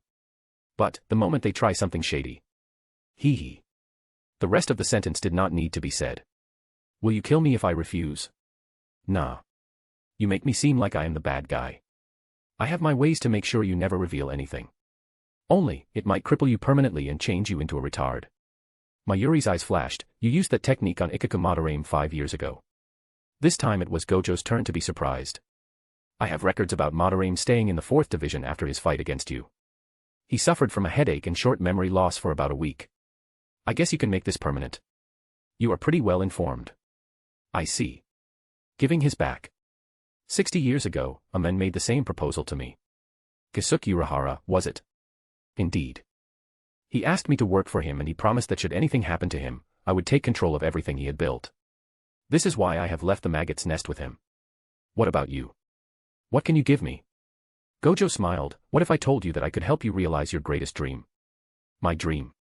Mayuri seemed to be stunned before he began to laugh loudly. It was as if he had heard the funniest joke. Once he stopped, he spoke while shaking his head. I have humored you because I thought you had something interesting to say, but I am quite disappointed. I guess I shouldn't have expected much from the beginning. Now then. The creation of a natural body. What did you say? Seems like I got your interest now, didn't I? Mayuri ignored the sarcasm in Gojo's words as his mind began to churn at lightning speed. Is he lying? Is he telling the truth? If he is telling the truth, how could I use him? Should I try to kill him now? Activate my bankai to call for help and capture him. He kept thinking and thinking about the pros and cons of the situation from all possible sides. No matter how he looked at it, this was something disadvantageous to him. But I want to know. It was like a blazing fire was being lit in his chest. Like a scratch on the back that could not be reached. Watching him like this, Gojo smirked. Mayuri Kutsuchi was a man without any sort of morals, whose sole objective was knowledge. In order to obtain the knowledge, this man would stop at nothing. When a shinigami killed a hollow, they, in reality, purified it and allowed it to enter the cycle, thereby maintaining equilibrium. 1. Even when a hollow eats a soul, that soul would become part of its very being or transformed into another hollow, once again maintaining the cycle. But Quincy's are different. When a Quincy kills a hollow, that hollow was well and truly exterminated. At the same time, hollows were poison for Quincy, and a Quincy killed by a hollow would have his soul destroyed with no chance of reincarnation. One could even say that the two races were natural enemies. This wasn't all. After the war against the Quincy's, the men experimented on Quincy souls in thousands of different ways, each more gruesome than the other. In fact, most of the information Gojo had on Quincy's came from Mayuri's research. People who would think that this man was crazy were extremely wrong. Mayuri wasn't crazy. He was an overly rational man who saw the world and all living beings as test subjects, even himself. That was why Gojo wanted him. In order to learn Limitless, he had to enter the Dangai, which was under the supervision of the 12th Division. In order to understand his Shirkai skills better, he needed someone who understood Quincy's extremely well. This wasn't all. The 12th Division had access to many types of technologies. Some of them could even allow something as crazy as space freezing. Having this man under his control would be incredibly useful. But I refuse. I knew you would say that. Gojo smiled and stood up. Mayuri narrowed his eyes while tightening his grip on the sword. He was ready to blow up the entire building to smithereens, then activate his bankai. But, rather than walking toward him, Gojo walked away. You are not going to silence me or force me. Ha ha ha. How could I kill my future scientist? I refused. Do not worry. I know you will change your mind once you think about it. Saying so, he swiped his right hand and broke the barrier he had erected. Initially I wanted to beat you up, but this would have to wait for later. Now though, I am taking Nimi with me. Are you threatening me? A threat? Gojo stopped. All it took was a snap. By the time Mayuri even understood what was happening, he could feel an arm coil around his shoulder. Mayuri, Mayuri. My dear friend. I don't need to threaten you. Patting his back, Gojo laughed. If I wish to kill you. Nothing. Absolutely nothing could stop me from doing so. If your loyalty to the Soul Society is so high, then you are free to sell me out if you wish. But, murmuring in his ears, he continued, we know very well that you won't, right? How could you sacrifice your life for something as flimsy as loyalty? Gojo's laugh as he vanished from the room was the last thing he heard. Now alone, he did not even try to verify if Nimue was still present in the hallway. He knew it was futile. Clenching his fists, his eyes bloodshot, Mayuri murmured the name of Gojo hoarsely. Gojo Satoru. Today was the most humiliating day in his life. At the same time, the cold part of his mind kept repeating the words Gojo uttered. The creation of a true natural body. Something that he was simply unable to accomplish no matter what. Back in his cavern, Gojo couldn't help but laugh while rolling in the air. Watching him like this, while doing her best to ignore the fact that Gojo was floating using reishi, something that should be impossible in the Soul Society, she couldn't help but ask. What makes you so happy? Wiping a tear from the corner of his eyes, Gojo stopped laughing. Nothing much. I just discovered that playing the evil boss was quite entertaining. Waving his hand, he continued with a serious expression, now then, let's talk about an important thing, shall we? It's something I have always wondered about. Nimue could not help but straighten her back. She understood very well that she was now being kidnapped. She couldn't help but wonder what her future would be like. From the serious expression on his face, it seemed that it would be a really important problem. That's why, when he finally spoke. Tell me, why do you fight in a skirt that barely covers your butt? Do you have an exhibitionism fetish? Nimue could only stare speechlessly. 1. Still hesitating if I should introduce hell or not.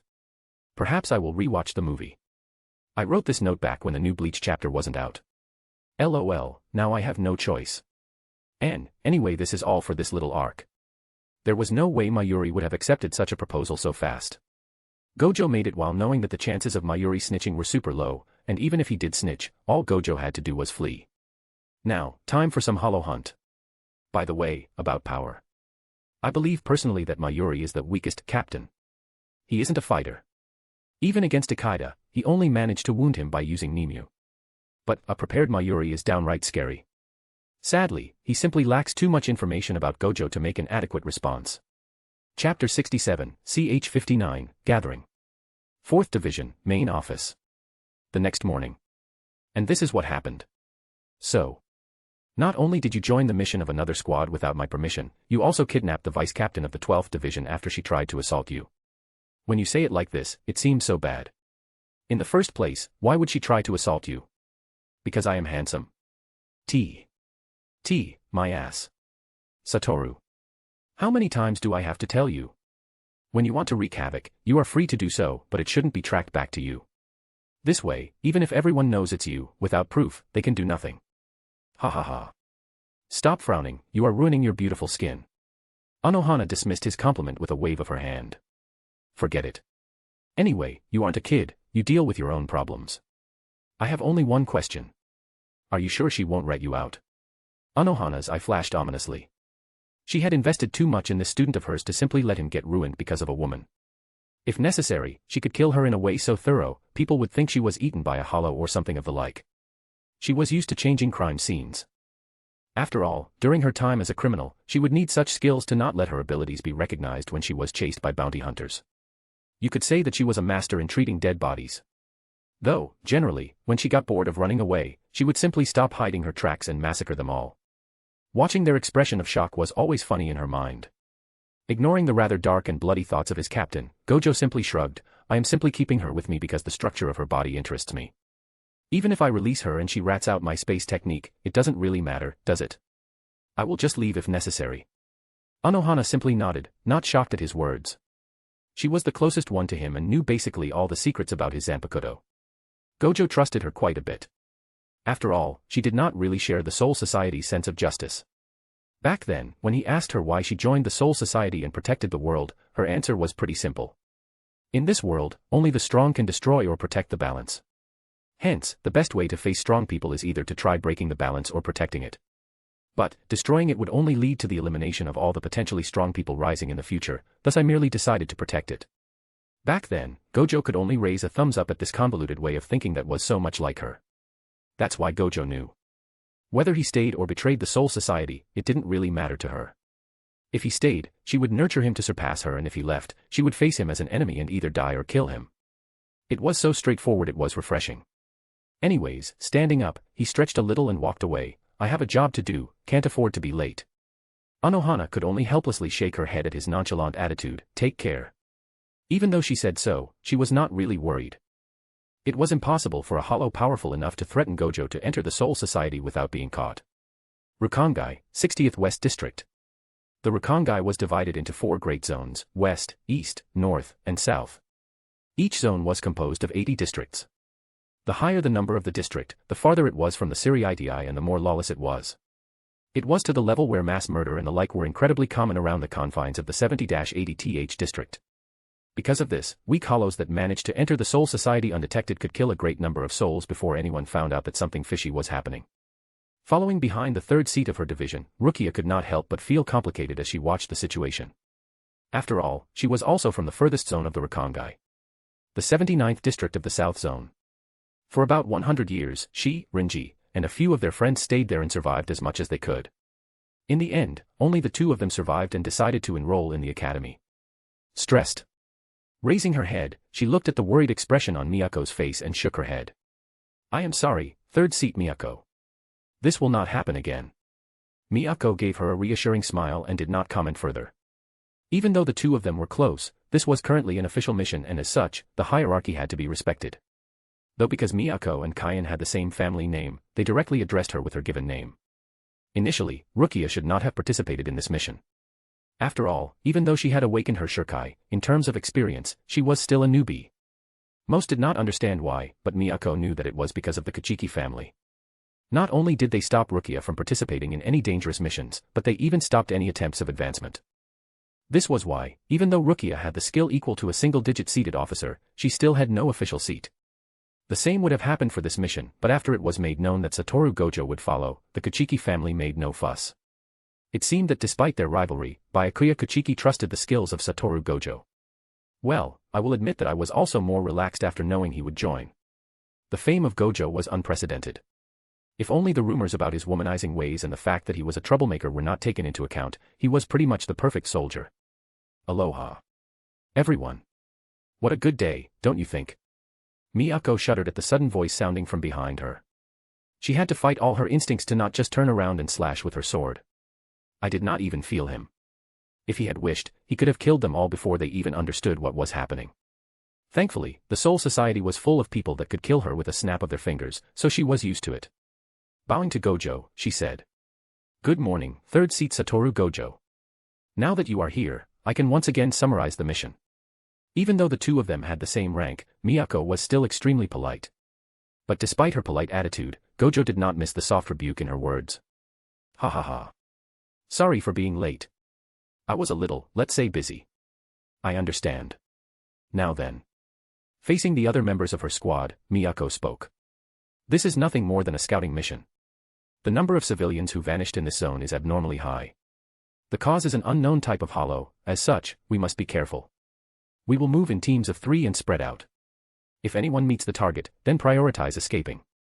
If you cannot escape, activate the flare, fight and gather as much information as possible before sending them with your Hell Butterfly." Miyako gave those orders with a cold voice. This was the Soul Society. Death was so common that most were desensitized to it. Yes. No shinigami flinched at her declaration. Information was precious.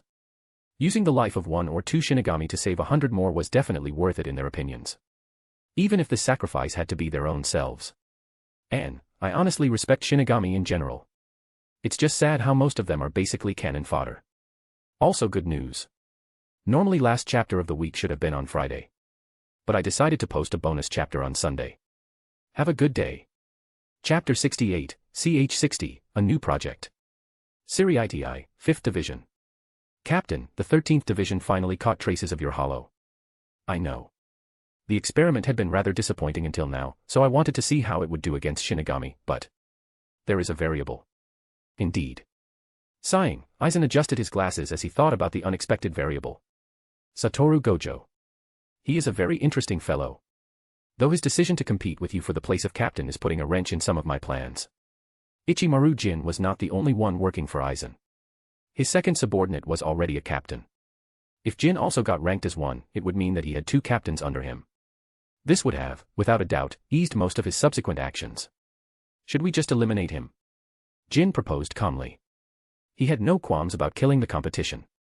After all, he reached his current rank by secretly killing those above him. Aizen pondered a little before giving a faint smile. No. He is too much of a high-profile target and his relationship with many of the other captains is unusual. If we kill him, the investigation force will be quite large. Until now, hundreds of shinigami and thousands of civilians were sacrificed for the fruits of research. The main reason he still managed to avoid being caught until now, aside from the utter incompetence of the government and the power of his shurikai, was because he generally avoided targeting high-profile targets. The only time he did not respect this rule was about 60 years ago when he plotted against more than 8 high-ranked members of the Soul Society. 4 of them were captains, while another was the vice-captain of the Kido Corps. Meanwhile, the other 3 were all vice-captains of the Godai 13. As if it wasn't enough, he had indirectly managed to pull down 2 other captains as well as the leader of the Kido Corps in the same plot. Now, those highly loyal soldiers were considered traitors and fugitives, while he was lauded as a gentle and friendly captain loved by all.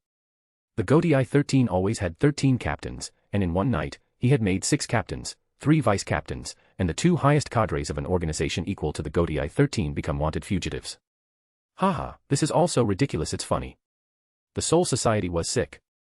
An organization full of cancerous tumors that could not be erased, and the reason? That fake king. Just thinking about that thing made his blood boil in anger and disgust. How are our researches about the second Hogyoku? Jin ignored the pressure that was steadily weighing down on him. Even though he had achieved bankai and was sure that he could kill most captains if he took them by surprise, he was still unable to see the limit of Aizen's strength. We have been searching in the human world but nothing. The whereabouts of Kasuke Urahara remain unknown. The same goes for those who underwent hollowification. Hearing this, Aizen sighed. Well, I am not surprised. Kasuke is the only one I consider my equal in terms of intellect. Having him outside of the Soul Society is already good enough. Chuckling, he turned around and began to walk toward the secret underground he had created for his experiment. Watching him leave, Jin asked once again, what about the current experiment? Aizen stopped and answered without turning around. Since Sattoru Gojo will interfere, we can already assume that Metastasia is dead.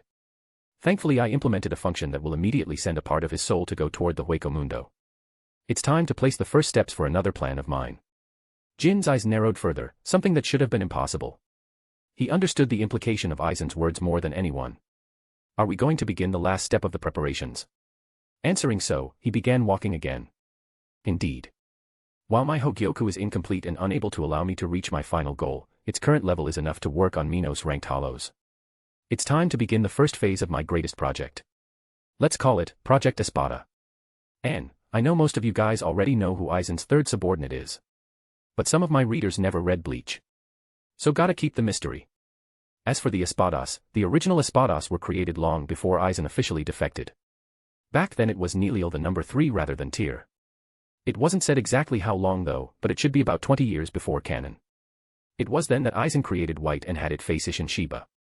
Also a little rant. The Espada are badass as hell. But I fucking hate their names XD. So tiring to write. Had to read the wiki 3 to 4 times to not get it wrong.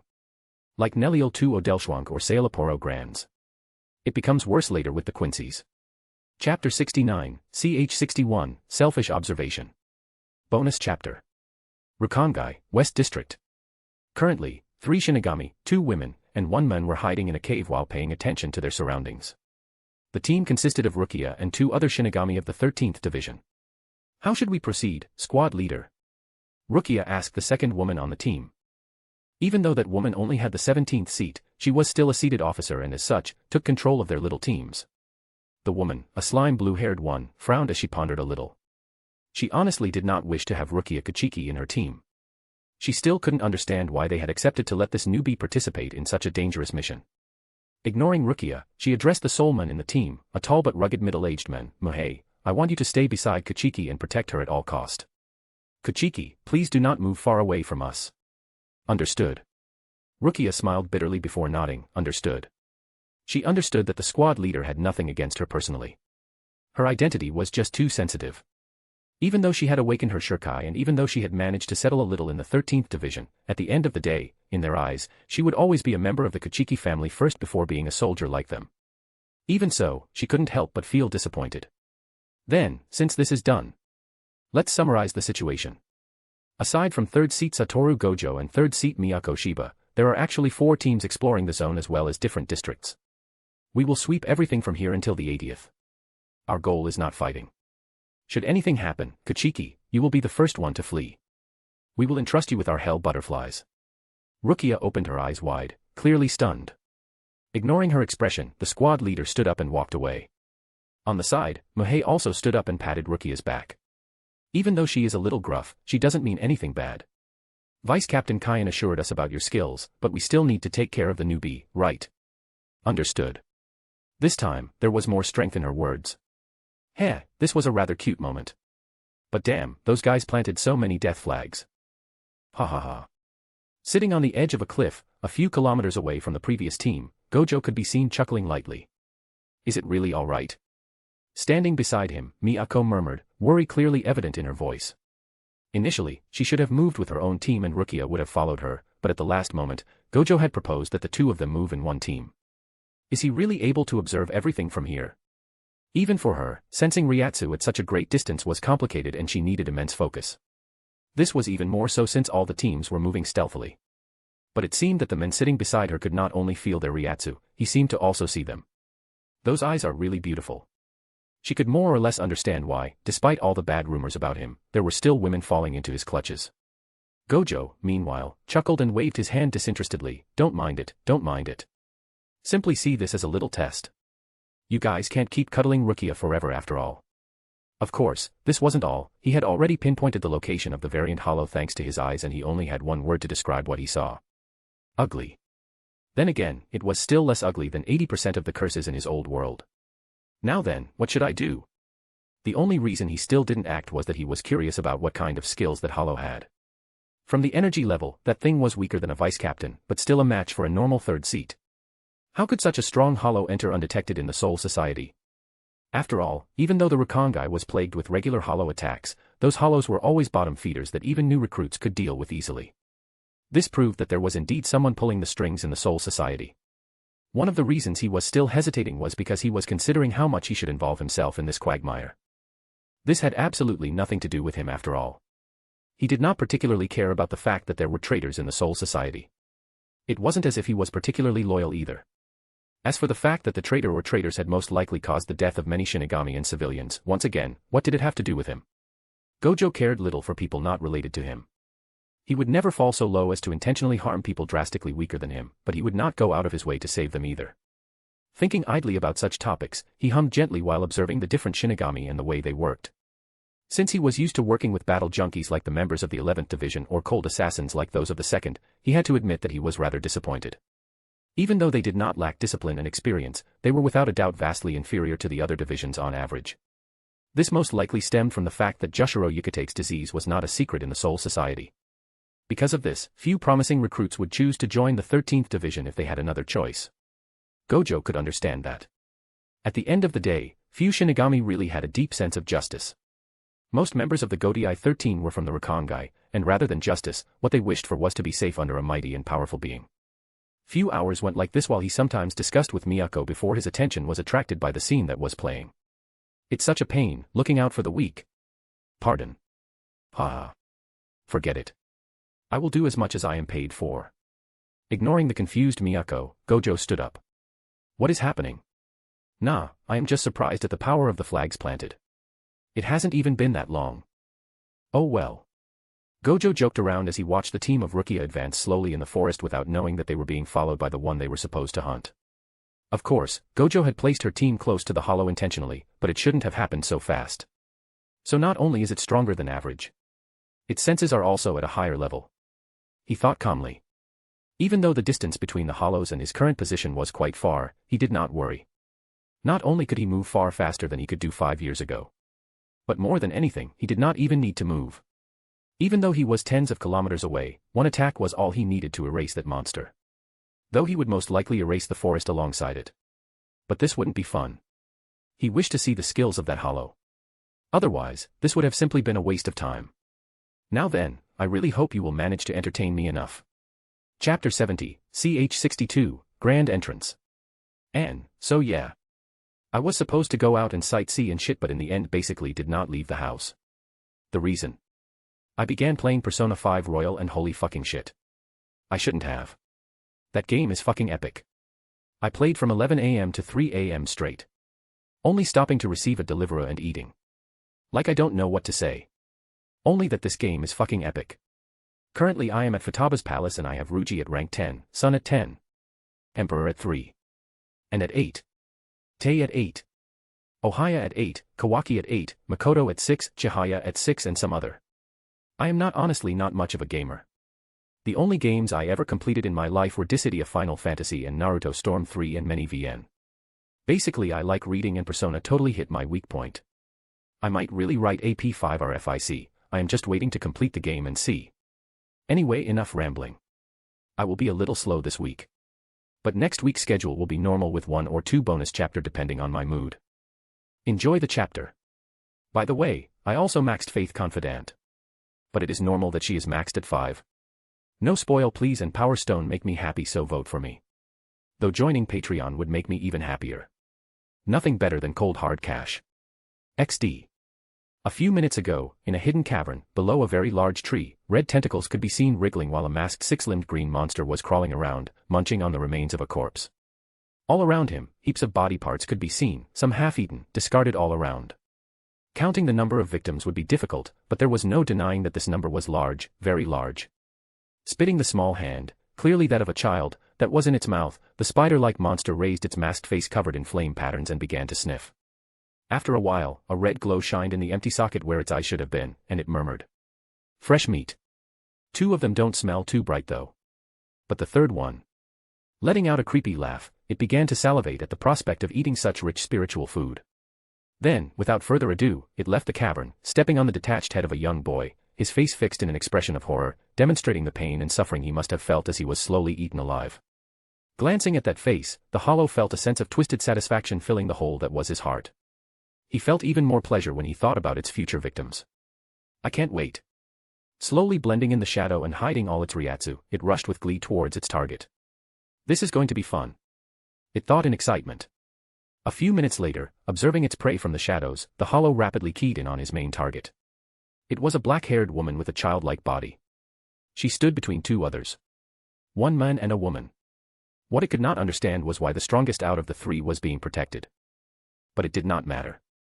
He would end the two weaker ones swiftly and then bask in the cries of pain and despair of the third one. Chuckling to itself, he put himself in the best position and waited. Rukia felt uneasy. She did not know why, but since a few moments ago, she felt as if she was being stared at by a starved beast.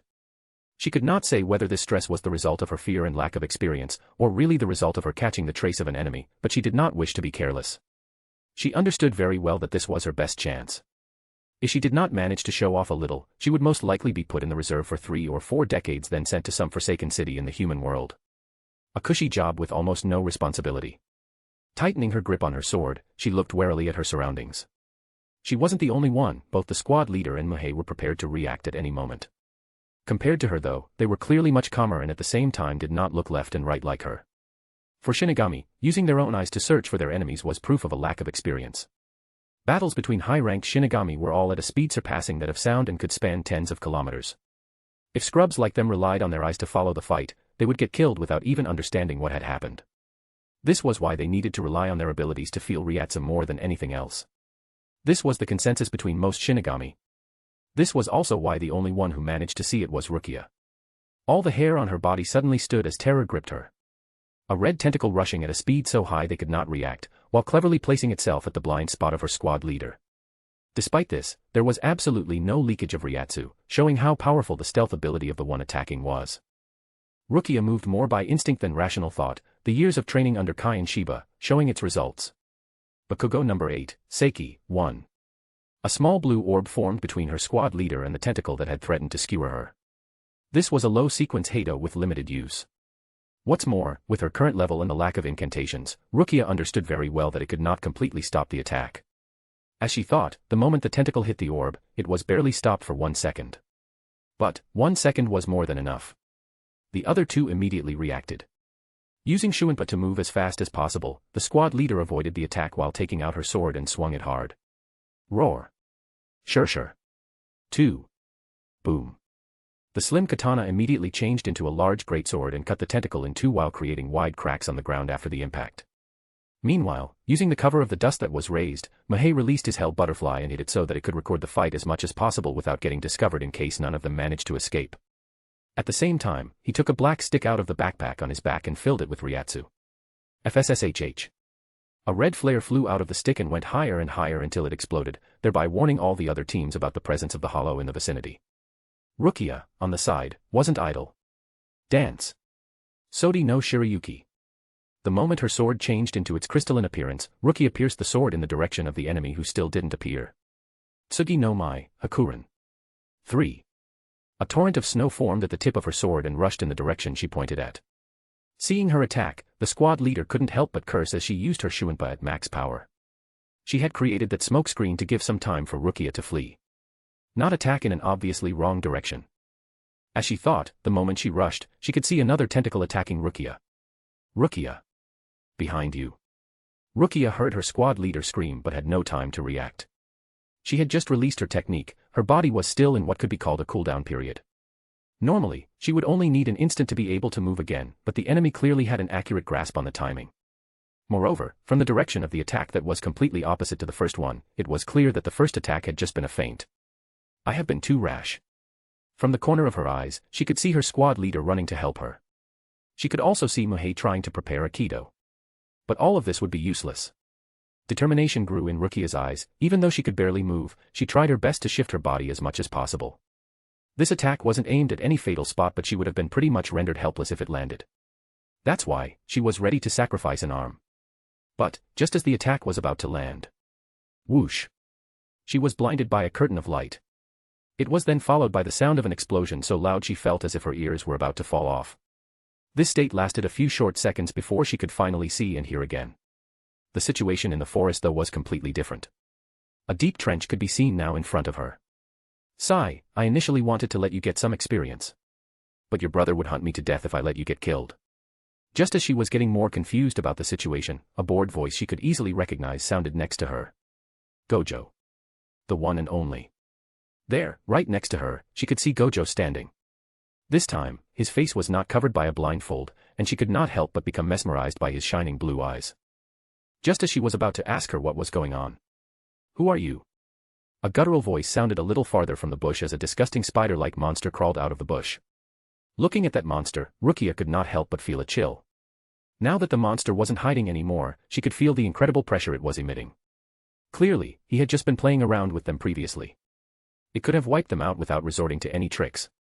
Gojo, clearly unimpressed by the hollow, yawned. Me. Ha. Let's just say that I will become your worst nightmare. 1. Seiki equals repulsion.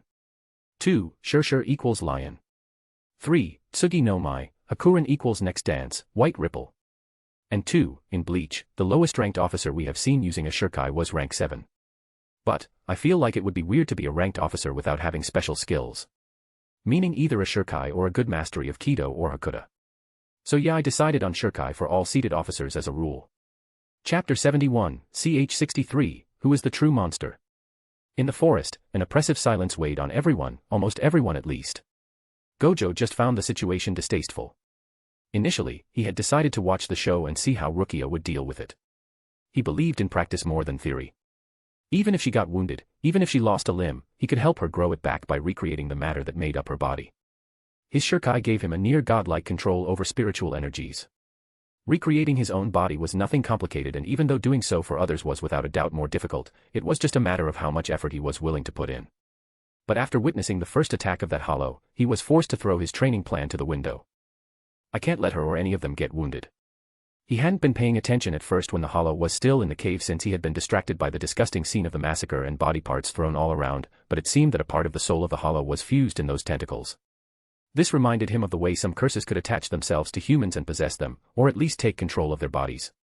Of course, the laws of the two worlds were different, and perhaps he was worrying for nothing, but since those shinigami were part of his team for the mission, it was his duty to avoid putting them in unnecessary difficult situations. More than anything, it was a question of pride.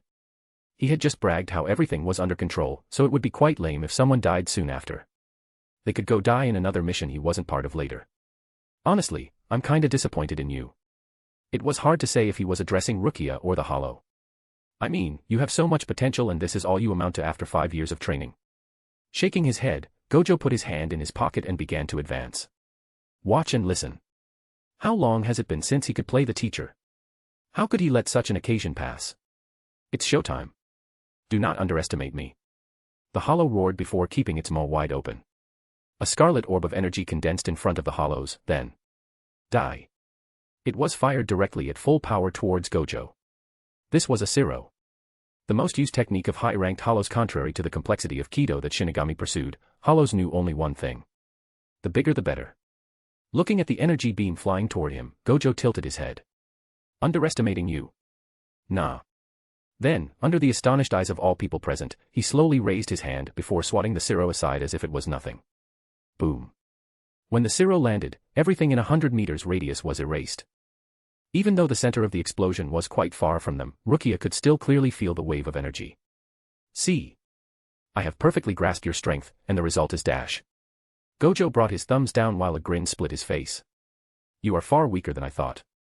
The other 3 Shinigami could only open their eyes wide at this declaration. He is weak.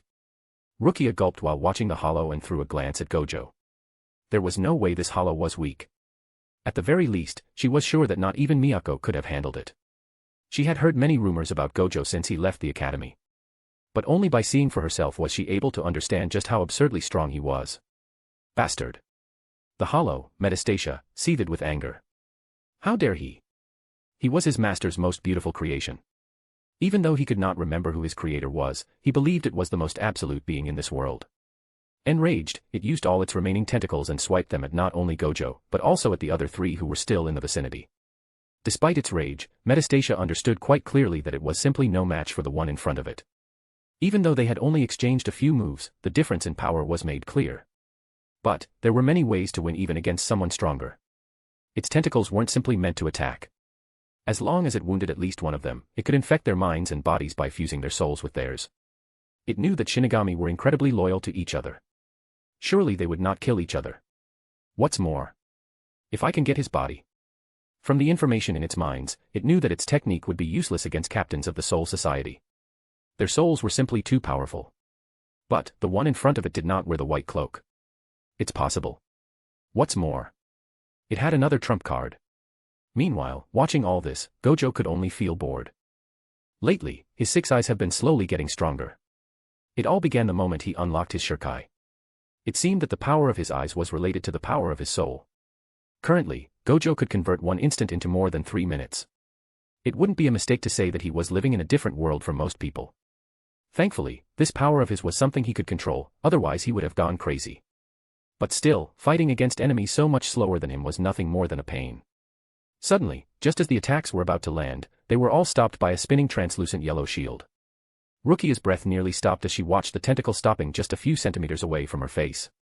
At the same time, she could not understand what had just happened. No matter how she saw it, what he had just used was a Kido. More precisely, it was Bakudo number 39, and Kozen, 1. But this shouldn't have been possible. Not only did he create a dozen shields in a fraction of a second, but he did not even use any incantations, nor did he use the name of the spell. This could only mean one thing. Sattoru Gojo was at the master rank in terms of Kido. Rukia, what do you think was your first mistake?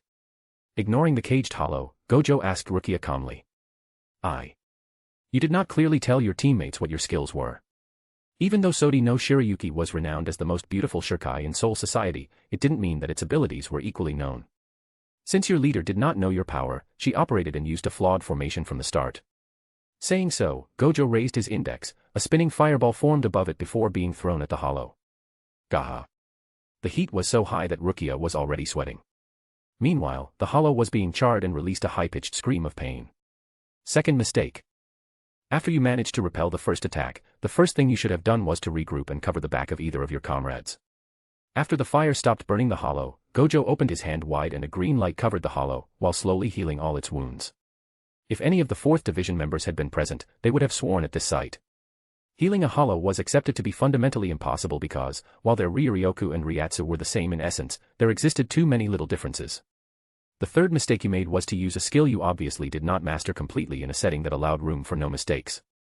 If I did not intervene, you would have been seriously maimed. Once it seemed that the hollow was sufficiently healed, the green light was replaced by pale white lightning. Stop. All the hollow could do was scream and beg, but when it tried to move, chains of light appeared out of thin air and chained him down. Rukia did not know what she should feel. Should she be ashamed because of the mistakes she made?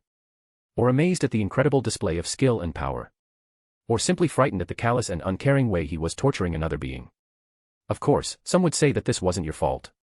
You are just a newbie, this is your first true mission. You did pretty alright for the first time and you know what?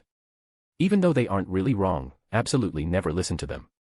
Gojo chuckled as he healed the hollow once again, twitching and writhing on the ground. Do you know the difference between the weak and the strong?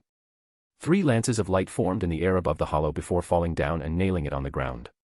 This time, Rukia and the other 2 had to actually cover their ears. The screams had been so high-pitched that they could hear nothing else. Once it slumped powerlessly on the ground, Rukia asked while trembling. What happened? Oh, that. Don't pay attention. What I just did is the equivalent of injecting acid directly into the veins, it must have hurt. Now then, where was I again? Oh yeah, the difference between the weak and the strong. Chuckling, he walked slowly toward the hollow. You see, Rukia, when something happens, the weak always try to reject their faults on something else. Meanwhile for the strong, searching for someone to blame is just a pain. Metastasia could not understand what was happening. How could it be possible? How was it possible for the difference in strength between the 2 of them to be that huge? It had been created to be the perfect counter for shinigami. As long as someone used their swords on its body, the sword would crumble. Even though it could only use the skill once a day, it would have been enough. Even without that, it could have contaminated any of the others and taken over their bodies. But, in the end, it could do nothing. And the pain. It hurt so much. How could it hurt so much? Right now, it did not fancy any hope of escaping. All it wished for was to die, to vanish and never see that man again. To finally stop the pain that seemed to grind all its bones to dust and set its veins ablaze. Hello. Hey, Mr. Hollow, you don't seem to be in good shape. What might have happened? Perhaps some handsome, strong, intelligent, and kind man passed and brought retribution. The Hollow's whole body trembled a little. Whether it was out of anger, indignation, or fear was unknown. It hurts, right? You want it to end, right? Then, beg me. Silence fell like a heavy blanket. A few seconds later, having come to a decision, the Hollow raised its head with difficulty and looked at the silver-haired man standing a few meters away. I beg you. Please, just end me. Please. It took all its strength to utter those words that completely crushed its pride. But at the same time, it was relieved. Finally. Now it could finally rest. At least that was it thought, but unfortunately for it. I refuse. Two cold and utterly merciless words crushed its renewed hope. Ah. Crouching down next to it, Gojo murmured. How was it? How sweet was your short moment of hope? Hollows were beings who lost their hearts. The very definition of despair. But for the first time, Metastasia understood now. True despair wasn't the lack of hope. Rather it was the feeling of utter helplessness as you watch the seed of hope getting ruthlessly smashed in front of you. Looking at the sinister smile plastered on the face, contrasting with the cold emotionless gaze of the men standing in front of it, Metastasia shivered. A deep primal fear seized its empty heart. It was sure of it. Out of the two of them, the true monster was not it. 1. Rondlock fan. N. I updated my Patreon. Tier 1, 4 chapters. Tier 2, 11 chapters. Tier 3, 13 chapters. Legend, 16 chapters of SHK and 16 of Gojo plus illustrations of SHK. Overlord, 18 of SHK and 18 of Gojo plus illustrations. Can also ask or vote for special chapters once each month. Supreme, same benefits as Overlord plus right to ask for the creation of an OC, name, gender/race, power, that will be added to the story. Chapter 72, CH64, A New Road. After this, Gojo proceeded to kill the Hollow in front of Rukia and the other two. The other teams and Miyako finally reached the place and were also able to witness its death. Even though none of them had been able to observe the entire fight, the traces of destruction all over the place spoke volumes of what had happened. Well. Since everyone's here, I guess the scouting mission changed into an extermination one. Now that the job is done, I will take my leave. Without waiting for them to utter a word, Gojo began to walk away. Then, he stopped and turned towards Miyako. Ah, I almost forgot. Go northeast for a few hundred meters. You will find the cave that Hollow was inhabiting. Though, I advise you to not let faint-hearted people follow you. Miyako frowned before a hint of sadness flashed in her eyes. Over the few decades since she entered the 13th Division, she had chased after many Hollows who had snuck into the Rakongai. She could already more or less guess what they would find. Sighing, she bowed at his departing back. She, more than anyone, could feel the power of that Hollow. If her team had engaged it, the most likely result would have been a near or complete wipeout. Thank you for everything. I hope you will visit the Shiba compound if you are free. My husband would be happy to make a new friend. She was thankful from the bottom of her heart. Even though she was ready to die at any moment, she had nothing against staying alive a little longer. Ha ha ha. I will think about it. Oh, before I forget. Rukia. Yes. Tell your brother I have something to discuss with him. Now then, ciao. Without waiting for Rukia to answer, Gojo vanished. Standing now alone in the clearing with her entire team, Miyako hesitated briefly before making a decision. Rukia, come with us. Miyako did not know how Rukia would react after what she might see in that cavern. But they could not keep treating her like a baby. Even if her brother did not wish for her to participate in missions, Rukia had to at least understand one of the reasons why Shinigami fought. After this, whether she would despair and abandon her sword or be more resolute to fight. The choice will be hers alone. Let's go. Yes. A few minutes after all the Shinigami went away, a silver-haired man appeared in the same place. Why did you bother playing such a convoluted act?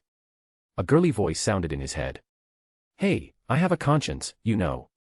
I just wanted them to find the bodies and at least bury them. Well, you were indeed very angry back then. It's rare for you to torture your opponent. Well, I just believe in the law of karma. Since he likes torturing people so much, he should also enjoy some torture. Laughing, Gojo walked until he reached the place where the Hollow had been killed. Stretching his hand, he seemed to hold onto a handle and pulled it away. Space seemed to distort as the scene blurred before revealing a very different scene. The Hollow, still pinned to the ground. Gojo had never killed the Hollow in the first place. All of it had been an illusion. This was thanks to him using a rather useful Bakudo number 26 Kyako, 1, that allowed the user to distort light around themselves. It could also hide Ryatsu and Riryoku. The perfect technique for stealth.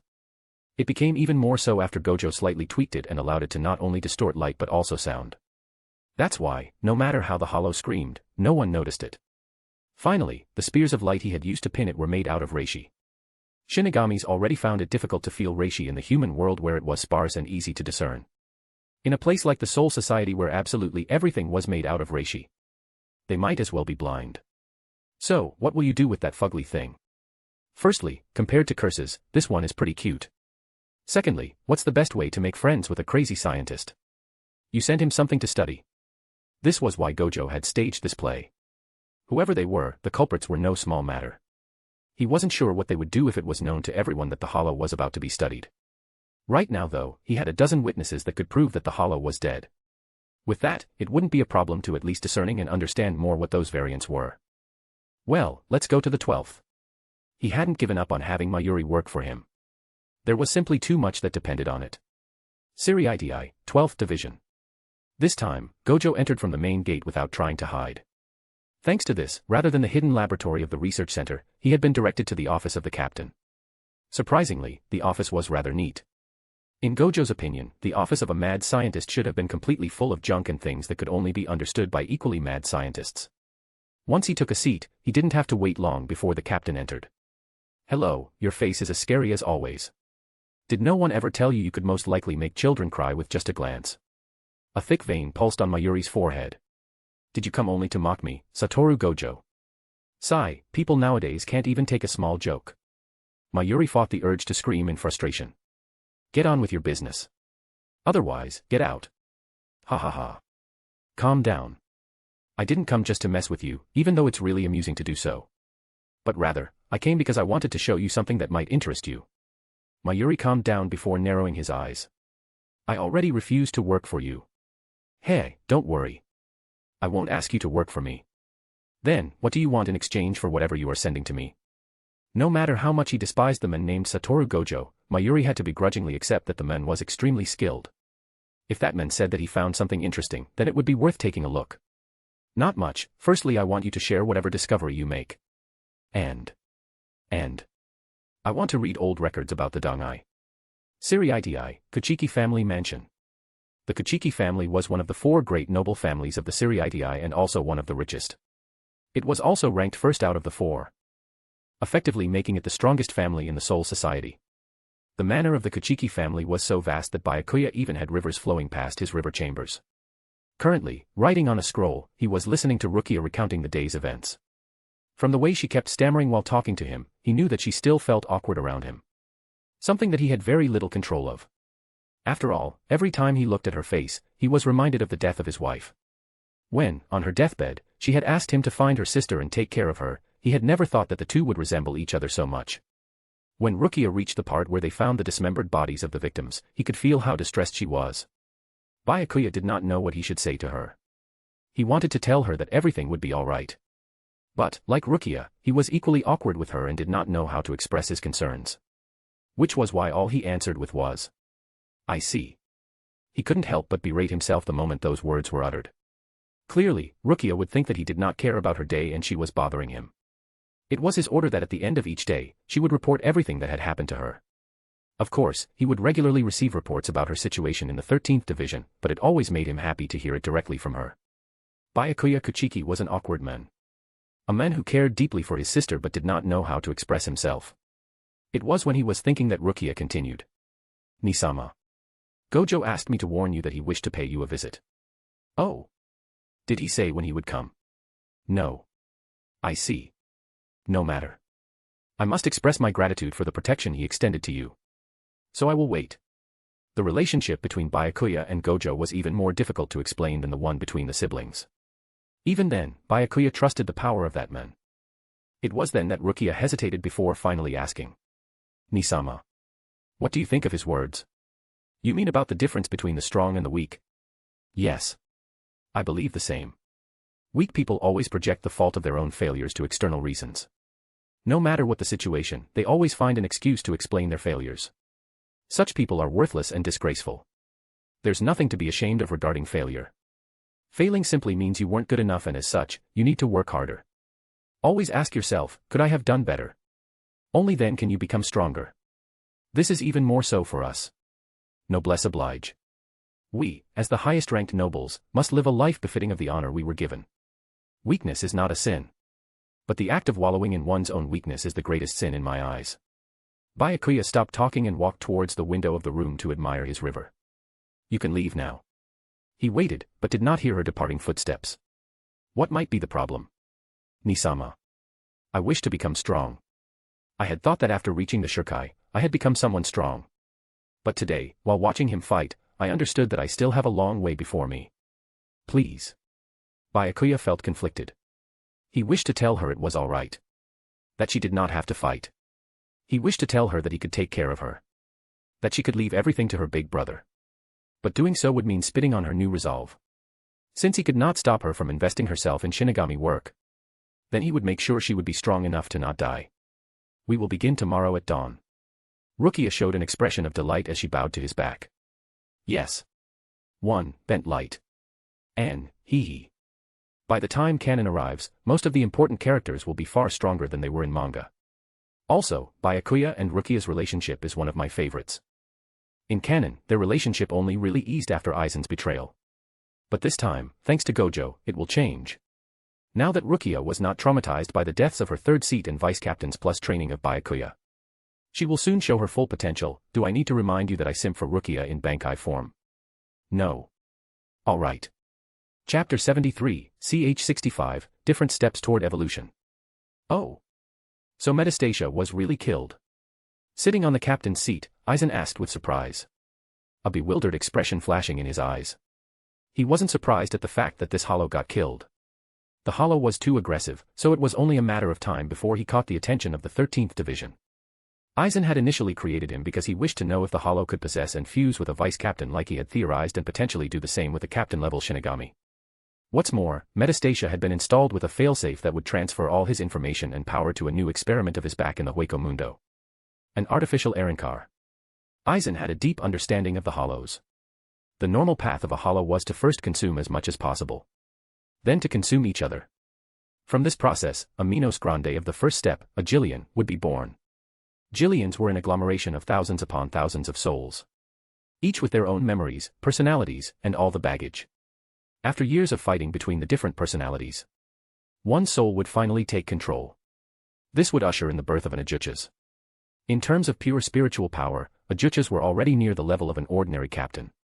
And the last step to Vasto Lord was more a matter of luck than anything. If an Ajuchas wished to become a Vasto Lord, not only did it need to fight and eat even more Ajuchas, it also needed to avoid being eaten. If even the slightest bit of its body was taken out, then it would forever stay as an Ajuchas. From Aizen's study, he believed that this was because even if Ajuchas had one will, they were still the result of hundreds of souls fused in a whole. By having a part of their body eaten, it meant that they lost this perfect equilibrium, blocking all paths for further evolution. But at the same time, it stopped all paths from further devolution. Because unharmed Ajuchas could at any moment lose control and revert to being mindless monsters as Jillians. If an Ajuchas was lucky enough to fulfill all the conditions, it would become a Vasto Lord. A monster that was closest to a human in appearance. All Vasto Lord were equal to captains. Some of them were even slightly superior. This was the normal path towards power for the hollows. But Aizen had discovered that some hollows could take an alternative path. That of becoming Arankar. Any hollows, even those inferior to Jillians, could become an Arankar. What fascinated Aizen the most was that in essence, Arankar were basically the closest existence to Shinigami. Simply said, Arankar were beings with Shinigami-like powers. All they lacked was a Zanpakuto and there would be basically no difference. Even to this day, Aizen had difficulty understanding how Arankars worked. Natural Arankars were born from hollows breaking their masks. But the mask was also the weakness of hollows' death or evolution. This was truly something he could only observe with admiration. Even though those natural Arankar were not necessarily stronger than their hollow counterparts, they had far higher potential. This was the greatest wish of Aizen. In the Soul Society, aside from a few monsters like the captain of the First Division, Genryusai Yamamoto, Yachiru Unohana, or the captain of Division 0, Ichibai Hayasub, Aizen rightfully believed that he had no equal. In fact, if he could stop them from using their bankai, he had nothing to fear from them. As he was now, he did not even need his Zanpakuto if he wished to utterly destroy a captain. He was strong. He was incredibly strong. But it was his limit. No matter how much he trained, he could never overcome this limit. All Shinigami had a limit. Some had higher limits than the others, and his had been far higher than most. In the past, he did not mind that limit. He was happy to have reached the highest possible level available for a Shinigami. But after seeing that thing, a being of such level reduced to being nothing more than the linchpin between the worlds. To think that such a disgusting being was the respected king of the Soul Society. How utterly ridiculous. He loathed it. He wished to destroy that fake god and take its place. But he had reached his limits. All he had to do then was just to break it. This was how the creation of the Hogyoku came about. This was how his plan to fuse hollows and shinigami powers in one was born. Once I find the Hogyoku created by Kisuke, I will become the new god. But it seemed that his steps towards godhood were being hampered. Had it been anyone else who killed Metastasia, Aizen would have believed that the failsafe not working was a result of his own mistake. Even though he was prideful, as a scientist he knew very well that one should never fear mistakes. But the one who killed Metastasia was Sattoru Gojo. Aizen's narrowed. He was someone extremely distrustful by nature. He would rather doubt everything than blindly believe and fail. Perhaps it's time to take care of him. Until now he had hesitated because Gojo had been too high profile. The reward for killing him did not cover the potential loss. Now though, light flashed as he adjusted his plans. Firstly, let's make him go to Earth for a mission. Once Gojo was on Earth, what would it have to do with him even if for some reason 20 or so Ajuchas decided to visit Earth? Back in Gojo's house. Achoo. Snort. I wonder who is talking behind my back. I hope it's a beautiful girl. Okay, so not much happened. But this chapter is necessary to understand what Arrancar and hollows are in general, while also understanding Aizen more. Anyway, we have the Espada and the Primera Espada. Basically first generation and second generation. The first generation were on average weaker since the way they were created was still experimental. The Espada 9 is the sole Jillian out of all the Espada. The reason he stayed as an Espada was mostly because he had absorbed Metastasia and by proxy Kai and Shiba. As for natural Espada and artificial ones, I think I already made an about it. But both Ulquiorra and Stark are natural Arrancar. There's even an entire short story about Ulquiorra evolution. Finally, for those interested in smut, I am happy to say that it happens at the end of Volume 4 and I already posted the chapter yesterday on Patreon. I won't say with whom though. If you are curious go subscribe or wait. Today I post Epilogue 4 and Vol 5 will have events I am sure everyone likes. Hint, Yoruichi will have an active part. Chapter 74, CH 66, Past. After haggling a little bit with Mayuri and getting him to keep the fact that the Hollow was alive as a secret, Gojo left the territory of the 12th Division quite happily. He, of course, did not believe in Mayuri at all. But, he was overlooking the whole situation with the mindset of not really caring about the results. If after a few years the soft method didn't work, Gojo would simply use more forceful means and steal all the research he needed before leaving. How could he lose when he could simply flip the board whenever he wished? Since the mission had ended quite swiftly, it was still just the middle of the day. As such, Gojo decided to go work and heal some poor bastard to pass time. After all, even though he wasn't the leader of a healing squad, he was still the third seat. He had to at least look like he was doing his job. There was also the fact that passing time with a bunch of sexy nurses fawning over him was quite enjoyable, to say the least. 4th Division, Anohana's private quarter. Sitting peacefully in her backyard, with her knees gathered under her and a bottle of alcohol on her right, Anohana was gazing peacefully at the moon. The garden in her backyard had nothing particularly special. A small lake filled with 3 koi fish of different colors, a hollowed bamboo cane that regularly hit against a rock and produced a gentle sound and beautiful vegetation. All in all, it was the perfect place for her to relax a little. Suddenly, in an incredible burst of speed, she took her sword that was laying on her left, unsheathing it, before raising herself on one knee and swinging it with all her might. All these series of movements were done in such a graceful and beautiful way it seemed like a work of art. Clang. The sound of swords clashing sounded in the peaceful night before being replaced by a voice speaking with a joking tone. "Oh ho. It's me. Your cute and handsome student." Showing an unsurprised expression, Anohana sighed and lowered her sword. "How many times do I have to tell you? It's impolite to intrude unannounced in the house of a lady. I also remember telling you that you could never sneak up on me." Putting back her zanpakuto in its sheath, she placed her sword close to her futon and put her hand in her loose hair to sweep it. "Heh, and I remember telling you I would prove you wrong one day. There is nothing I cannot do, only things I do not wish to do." Still, you really have the instincts of a beast. When he previously tried to sneak up on her, not only was he coated in reishi, making it impossible for any normal shinigami to feel him, but he also used all techniques possible to hide any sounds or scent he could emit. Well, I guess comparing her to a normal shinigami is an insult. The fact that despite this, Anohana could always find him even when sleeping spoke of how keen her senses were. And yeah, he had once tried to sneak up on her while she was sleeping. Sadly, he failed and got punished by having to heal people non-stop for an entire week. Thinking about this, he took another look at her and was unable to avert his gaze for a few seconds. Currently, she was not wearing her usual captain cloak and shinigami uniform. Rather, she was only clad in a long white, and rather loose kimono. Despite what her usual uniform suggested, Anohana was quite well endowed, and her current attire accentuated her deep cleavage. Since he was standing and looking down on her, he had the first seat for quite a show. Liking what you see? Taking his gaze away from her chest, Gojo saw her smile and immediately understood that he might receive another weird punishment at this rate. As such, he simply told the truth. Indeed, I do really like what I am seeing.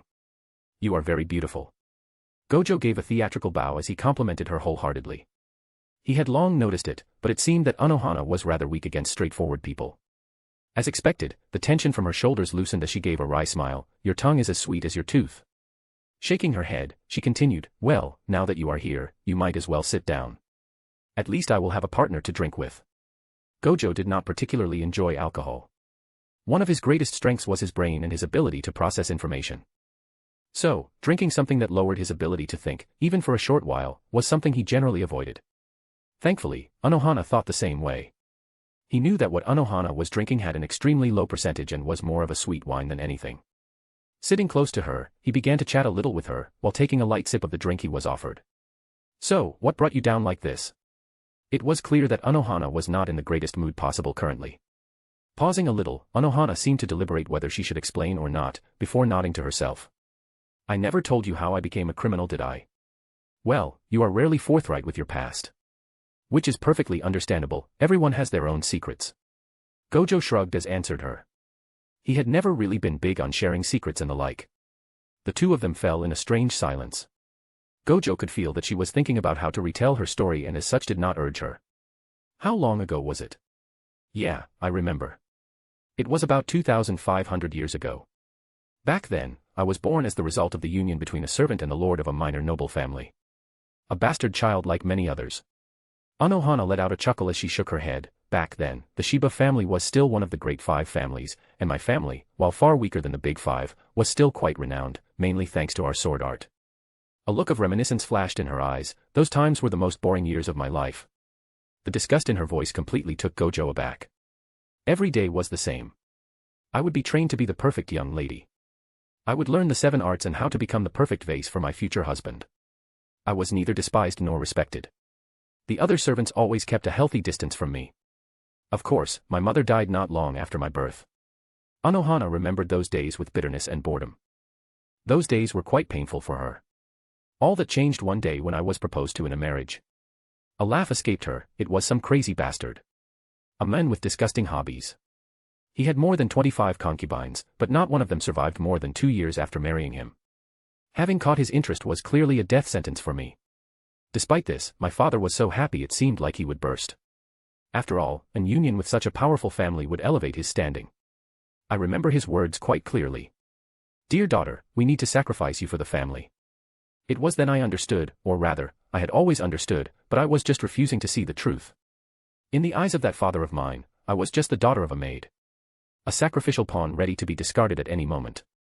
That's why, on that day, I smiled and said, of course, father. I will not disappoint you. From that day on, she would follow her classes during the day, but during the night she would train as much as possible without getting caught. Even back then, her talent for the sword had already begun to bloom. At the same time, she began to read books about the outside, about survival, and basically other such books to increase her knowledge. She also began to hide money and food that could be conserved for a long time. 1 year later, on the night of my wedding, I used the short lapse when my so-called husband was taking off his clothes to consummate our marriage and I stabbed him in the neck. Again and again. Until I was sure he was dead. Despite his faults, the man had been quite the warrior. Unohana knew perfectly well that her chances in a direct clash were rather small, and as such, she went for a sneak attack. After all, who would suspect the gentle and helpless young lady of a noble family to prepare an assassination? They say that the first time someone is killed, they would feel an incredible discomfort at the fact. Some even vomited or got traumatized. Unohana did not feel any of that. The only thing she thought at that time while feeling the warm blood splash on her face and watching the light slowly fade from the eyes of her dying husband was, how beautiful. After this, using the cover of the night, I entered the guest room my father was using. He was completely drunk, clearly happy about selling his daughter even though it would mean her death. So, I killed him. Then, I fled to Rukongai and was then branded as a criminal. It must have been quite hard. Heh, what do you think? A pampered little princess who knew nothing of the world entering the Rukongai during the most chaotic era. Even though my head was filled with theoretical knowledge, the simple fact that I survived my earlier years was a miracle.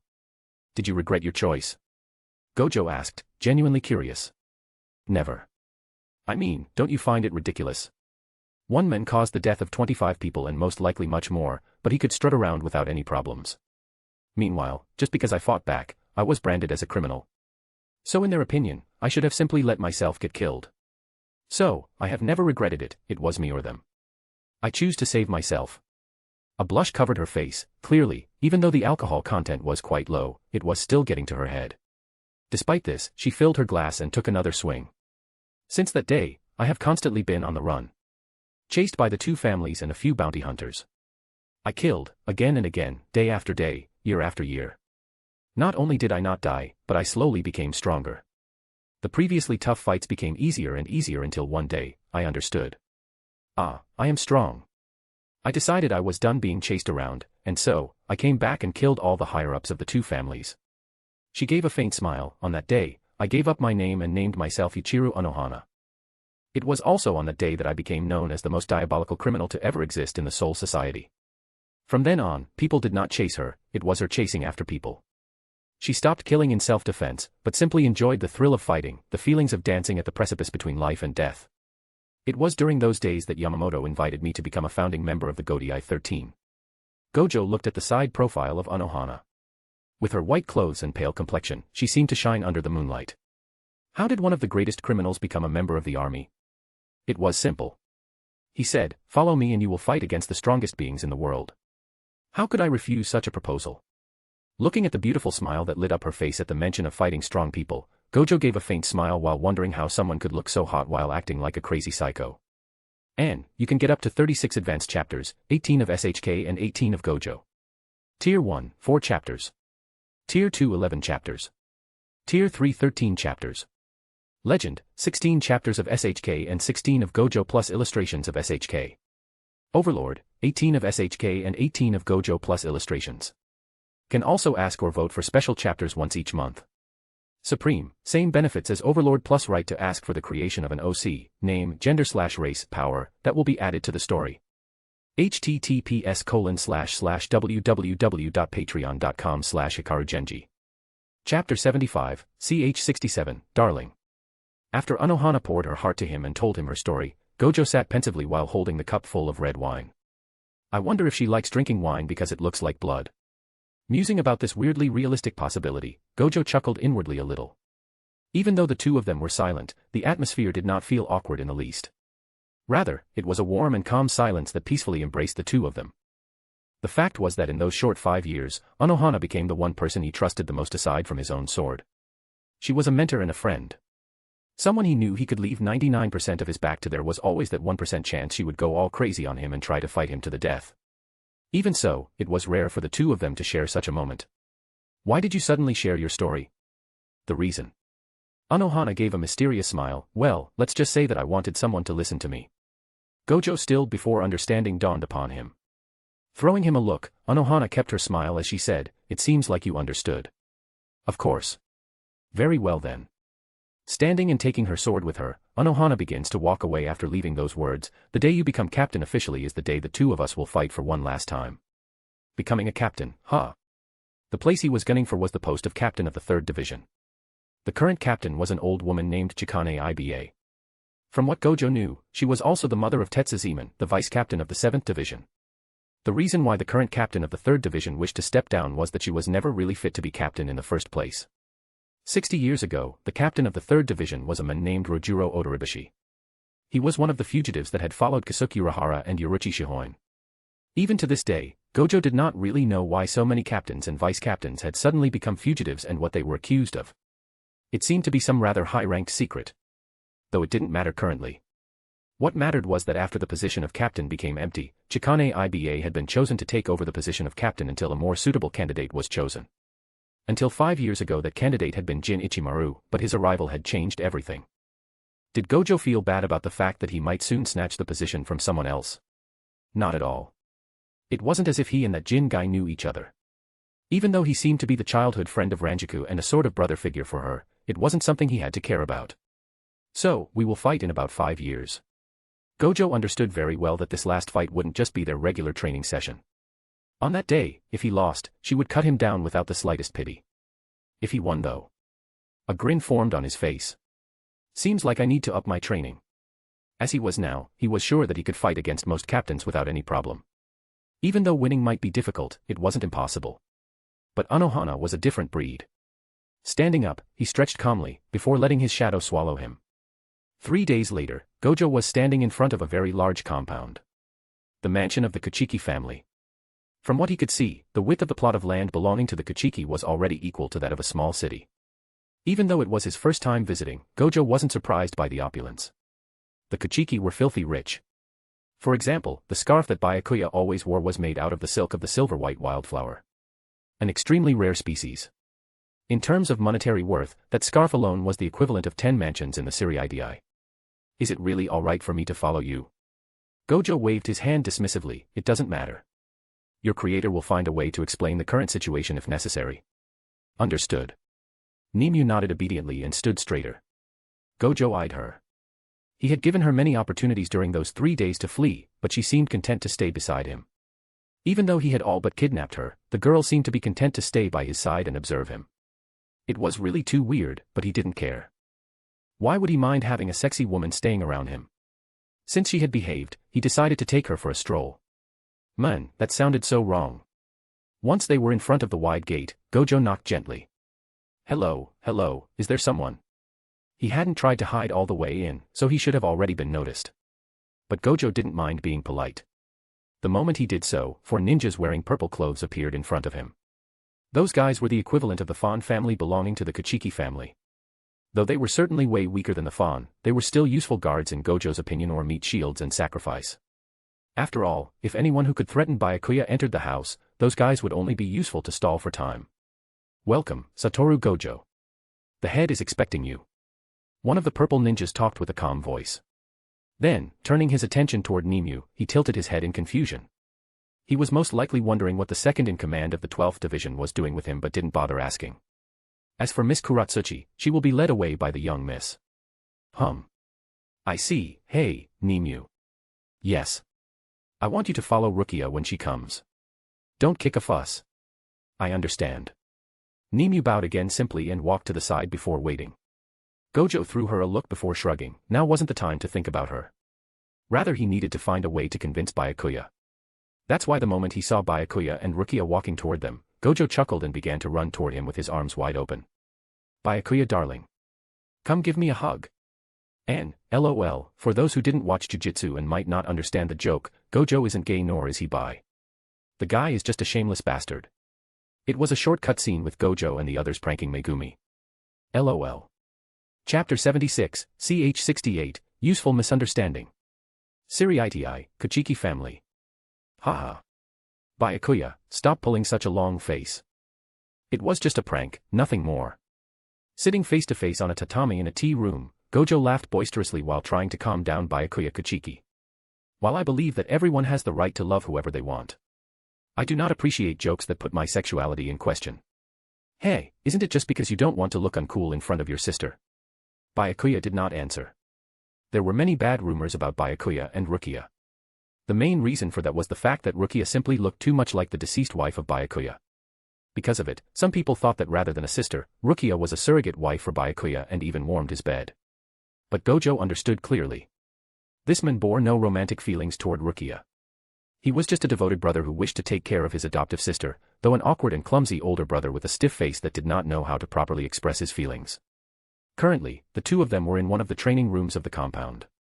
On the wall, he could see quite the number of swords, each clearly of high quality. After his little stunt earlier, Gojo nearly died of laughter as he watched the expressions of the two siblings. Now though, sadly, wasn't the time to think of the past. Rather, it was time to think of the future. After Gojo explained his plan, Byakuya pondered a little. So you wish to develop the entertainment industry and for this, you need our help. Exactly. I don't really need monetary help. I mainly need your relay stations and your backing for some operations. What kind of entertainment do you have in mind exactly? More importantly, why should we help you? Gojo wasn't surprised by the question. The two of them had a certain respect for each other and they recognized their strengths, but that was all. Of course, Gojo could call in the debt Byakuya owed him since he saved Rukia, but doing so would be far too short-sighted. It wasn't easy to get the head of such a powerful family indebted to you. He had to be careful with that. And this was where it became tricky. What did the Kuchiki family lack? Money. Their clothes were worth houses. Influence. They were the first family. Power. Both Byakuya and his grandfather were powerhouses. For your first question, aside from that magazine called Seriiti Communication, you guys really lack a way to entertain. The Seriiti Communication was a magazine created nearly 1,000 years ago that was pretty cheap. The one in charge of publicizing that magazine was the 9th Division, currently under Kanami Tozen. A blind bastard who seemed to have a bone to pick with him. That guy had some weird sense of justice and did not seem like a bad guy, but Gojo hated dealing with the men. He hated that sanctimonious act of his and all the jazz that came with it. Of course, the guy didn't simply have something against him. It seemed that he also hated Zaraki very much and had been one of the few to vehemently object when Zaraki had been named as captain. Currently, Shuhei was working as the 10th seat of that division. The two of them sometimes met each other, but Gojo had nothing to say to the men. So they never spoke to each other. Byakuya brought him back from his random thoughts. The magazine is indeed the only way of entertainment. Captain Yamamoto initiated it over 1,000 years ago and had the goal to keep the Shinigami informed of what was happening while raising morale during times of war and increasing solidarity. Heh, what a nice way to describe propaganda. Even so, Gojo understood what Byakuya meant. The Seriiti was massive and each division was pretty much isolated from each other. Captains could spend years without meeting. Plus, events that needed all captains to meet were pretty rare. This was even more so for people on lower levels. Even missions were done by teams from the same division most of the time. The only divisions that had regular contact with all the other ones were the 2nd, 4th, and 12th divisions, for obvious reasons. So you see, we could work with the 9th division and create a special magazine. The problem is their captain, he pretty much hates me. So I would need your influence. Currently, some of the captains would write short novels or such from time to time in the magazine. Some were popular while others were not. Drawings, music, films, and so on. There are so many things you can do. The technology of the Soul Society was more than developed enough. Bringing things such as TV would be so easy. As to what it can bring you. Wouldn't it be beautiful if you could lower the poverty rate in Rakangai? Byakuya's expression shifted, clearly becoming much more interested. Explain. Gojo smiled. The main problem with the Soul Society is that the prerequisite to enter the Shinigami Academy or obtain money is to have enough spiritual power. Basically, the military and nobility are the most important. But, 90% of the souls cannot develop a great amount of Riryoku, and out of those remaining another 90% are too weak to enter the academy. Only the elite could enter the academy and only the elite out of those elites could become seated officers. But what if you guys developed an industry where having power is unnecessary? An industry that could help those with power to have more distraction and lower their stress levels. You didn't need to have the power to dance or draw or so. If those industries were developed, the poor would become slightly less poor. Of course, even then, people would need to have a certain amount of talent and it would take time and money to form them. But the result would without a doubt be worth it. Byakuya stayed silent for a short while before looking at Gojo with complicated eyes. Ever since he had married Hizana, he had always been interested in helping the civilians living in the Rakangai. But no matter how rich the Kuchiki family was, there was a limit to what it could do alone. What's more, as a traditional man, he had been in the mindset of needing power to leave the Rakangai and becoming useful. But the men in front of him, one who came from the Rakangai, seemed to be really worried about the well-being of his compatriots and thought so much to help them. He did not even ask to get money and only wished to help them out of pure goodwill. What an admirable man. If until now Byakuya had only respected the power of the men, now he came to respect his character as a person. Sattoru Gojo, you are really a man worthy of respect. The Soul Society needs a captain like you. I promise to vote for you later. With a grave expression, Byakuya solemnly swore, leaving a bewildered Gojo. Did he perhaps have a misunderstanding? If it was a game, he felt like he would have seen Byakuya affection points shoot through the roof. If Gojo could read Byakuya's thoughts, he would have exploded with laughter. After all, he couldn't really care less about what happened to the people of Rakangai. Of course, he wasn't a cold bastard and didn't mind helping people. But he would never cogitate entire nights just for that. Sattoru Gojo was a selfish man at heart and he still did not really identify himself with the Soul Society. How could he? After all, he knew that he should be ready to bolt out at any moment should the Godei 13 or the Central 46 get a whiff of what his true research was about. Still, even though he didn't understand what happened, he was smart enough to not miss the opportunity that was presented to him. He decided against mentioning that he wished to take a look at the history and simply gave a faint smile. Yeah, let's use that favorable opinion of his and slowly develop some deep friendship first. Chapter 77, ch 69, Beautiful Coincidences. And, sadly, CH69 isn't a smut one. XD. After the weird misunderstanding Byakuya had on him, the discussion flowed far more smoothly and they debated on most of the details. Of course, Gojo was no specialist, so it would take time to truly study everything and create a viable plan, but this wasn't something that concerned him. What's more, Gojo had proposed that they begin a test with members of the Godai 13 who had basically no fighting potential as a test. For example, those who had written that BL idea. Even though Byakuya had been quite reticent, Gojo insisted. As always, messing with someone as straight-laced as Byakuya was quite fun. The reason Gojo wished for the initial plan to concern the Godai 13 was for the simple reason that if it affected the whole Shinigami, then they would need the permission of the Central 46, and Gojo could already imagine the result. Politics in his old world were slow, and that was despite the fact that the politicians didn't live hundreds of years. Because of their large lifespans, the politics in the Shinigami was a monstrous pain in the ass. A bunch of hundreds of years old traditionalist bastards who refused to see any changes. The only difference between them and the old bastards in his world was that those bastards were far older. Back when he was still alive, after killing Suguru with his own hands, Gojo began fighting for a better future for the next generation. Of course, he could have simply killed all the higher-ups and be done with it, but this would not have helped in accomplishing his goal. Though it would have made him very happy. He did not wish to become a dictator. Rather, he wished for a truly fundamental change, and this was why he had begun developing a new generation of sorcerers with a totally different mindset. Thankfully, he was pretty sure that even though he died, with Yuta, Yuji, and Megumi as the helm of the new generation, his endeavor did not go to waste.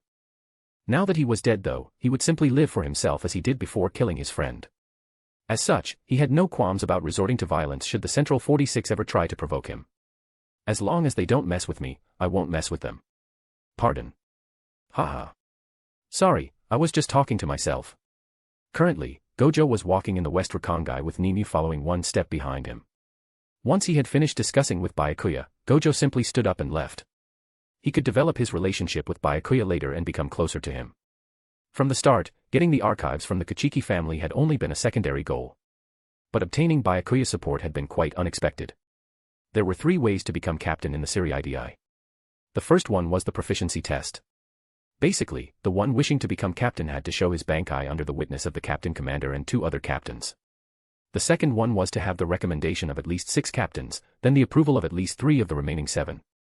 The final one was to defeat the captain in 1 versus 1 combat under the witness of at least 200 members of the division. Death was not necessary in principle. Even though Gojo had more or less reached bankai and would perfect his mastery of it by the end of the remaining 5 years, he was extremely reluctant about showing it. After all, it was quite dangerous. Gojo had been rather shocked by what he could do in theory and did not even dare to activate it near the Shinigami. That was why he had initially decided that he would let Jin become captain, then he would propose a duel and defeat him openly. Quite insidious. But who cared? But, now that he thought about it, using the second way would be far more helpful. He had the support of Anohana, and now the same went for Byakuya. He knew that Zaraki and Shuinsue would support him should he ask. The same went for Soifan, and he could use the debt Yukite owed him.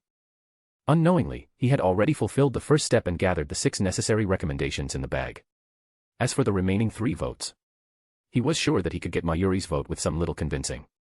This left Yamamoto, the current captain of the 3rd Division, Sosuke Aizen, the blind bastard, the hidden face bastard, and the captain of the 10th Division, Isshin Shiba. What was beautiful was that his little bro, Toshiro Hitsugaya, was in the 1st Division, and not only was he friends with Ranjaku, he also saved Miyako Shiba from nearly certain death. What beautiful coincidences.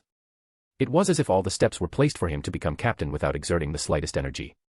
Since he was in a jovial mood, he decided to discuss a little with Nimue. So, how was your day with Rukia?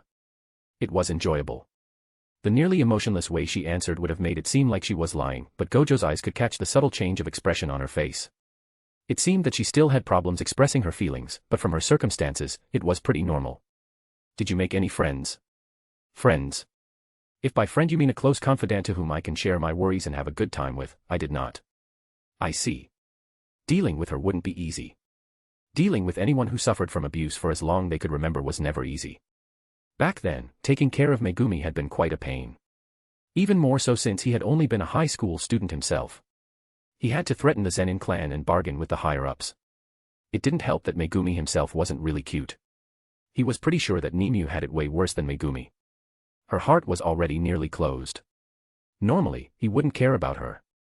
But since he kind of kidnapped her, he had her live in his hideout for 3 days, and kind of got attached. The fact that she was technically something, or rather someone that should not exist, also kinda piqued his interests, not to mention, she had quite the sexy body that appealed to him plenty. Gojo's power over spiritual matters meant that he could recreate an entire body as long as he had enough understanding about the constitution of said body. Until now, all he could create were shell bodies. His understanding of anatomy and biology were too lacking to allow him to recreate entire bodies out of just reishi. One of the reasons he was quite intrigued with Nimue was the existence of her soul more than her body. If Gojo could recreate souls, then as long as he mastered the creation of the body, he could truly call himself a god of life. At the very least, he knew that as long as he furthered his mastery over his shurikai, he would be near omnipotent in the Soul Society and Hueco Mundo. So, what do you think of becoming my friend? Turning around, he smiled at the sight of the stunned expression on Nimue's face. Then, ruffling her hair, well, take your time to think about it. Nimue was left to her own thoughts as she watched the back of Gojo. Like this, the two continued to walk in silence until they finally reached their destination. Once they did, the two of them opened their eyes wide at the sight of the house in front of them. Gojo tilted his head and caressed his chin. Well, the architect of this house has quite the peculiar taste. What's more, not only could he feel Ranjiku's Ryatsu, he could also feel two other deep and heavy ones. Clearly belonging to Yukitake and Ishin. It seemed that this day promised to be quite interesting. And, Yawatch is near omniscient while Gojo is gunning for near omnipotence. Though the road is still far. Haha. After this, it will be the start of an interesting arc. Chapter 78, CH 70, Shiba, 1. Welcome. Gojo-san, how have you been? And this is. When Gojo finally reached the doorsteps of the Shiba house, he was received by a smiling Miyako. Hello. Well, everything has been pretty alright. The young beauty behind me is Nimue, vice captain of the 12th division. Miyako of course knew who Nimue was. Even though most divisions were pretty closed off, all divisions needed the help of the 12th division. So the higher-ups were pretty well known. She briefly wondered what the 3rd seat of the 4th division and the 2nd seat of the 12th were doing together, before discarding the thought. It was not her problem and she was not the kind who liked to snoop in the private life of others. And with Gojo's reputation as a skirt chaser, it was pretty easy to imagine the relationship between the two. Coming to a conclusion, she smiled and bowed. Welcome, Namiri Kuratsuchi. I am Miyako Shiba. We are glad to have you. Hello. Nimue responded by giving a simple bow. Miyako was not particularly surprised, she already knew about Nimue's personality.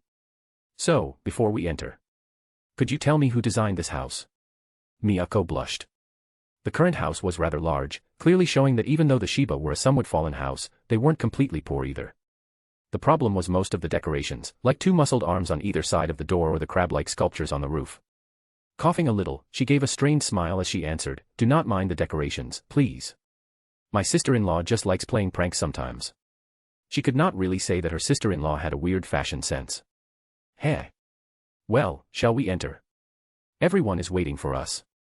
Deciding to not call out such a pitiful attempt at switching topics, Gojo simply nodded.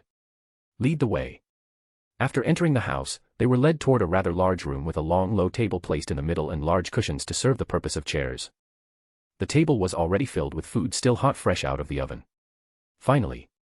The star of the day is here. Man, I was starving. Seated on the head of the table was a tall black-haired man who looked similar to Kaien. He was wearing the standard uniform of the Shinigami and a white coat. He was Ishin Shiba, the captain of the 10th division. Good afternoon, Sattoru Gojo. Next to him was a silver-haired man wearing the same uniform, Jushiro Yukitake. Ha ha ha, sorry for being late.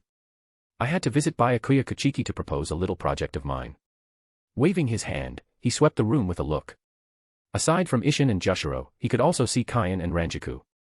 He knew that Kaien had two other siblings, but since he saw no one else, it seemed that this was a Shinigami gathering only, or perhaps they were just busy.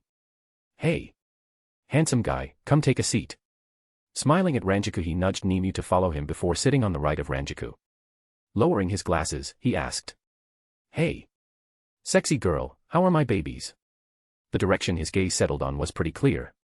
As always, the front of her kimono was half open, showing a ridiculous amount of cleavage. Any other woman would have been rather incensed at such rude remarks.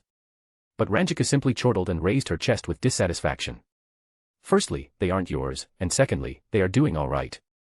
Although you wouldn't believe how much of a pain it is to have them. Oh. You nearly choked again. Yeah. Like, I was super drunk and I made the mistake of falling asleep on my stomach. Imagine dying from asphyxia because of a pair of boobs. Honestly. It's like one of the top ways I wish to die. The two of them immediately began to joke around while throwing around sexual innuendos. Watching from the side, the other participant seemed a little surprised. Are they always like this? Kyan asked Ishin. Ishin smiled, well, pretty much, should I say. Those two are really friendly with each other. I even wondered why it never went farther. From what I know, he isn't shy about relationships. Joshiro shrugged, I heard even Shuinsue's vice captain had a pretty ambiguous relationship with him. It seems like he simply avoids any relationship that might be too serious. Joshiro was a good man, but he wasn't a naive one.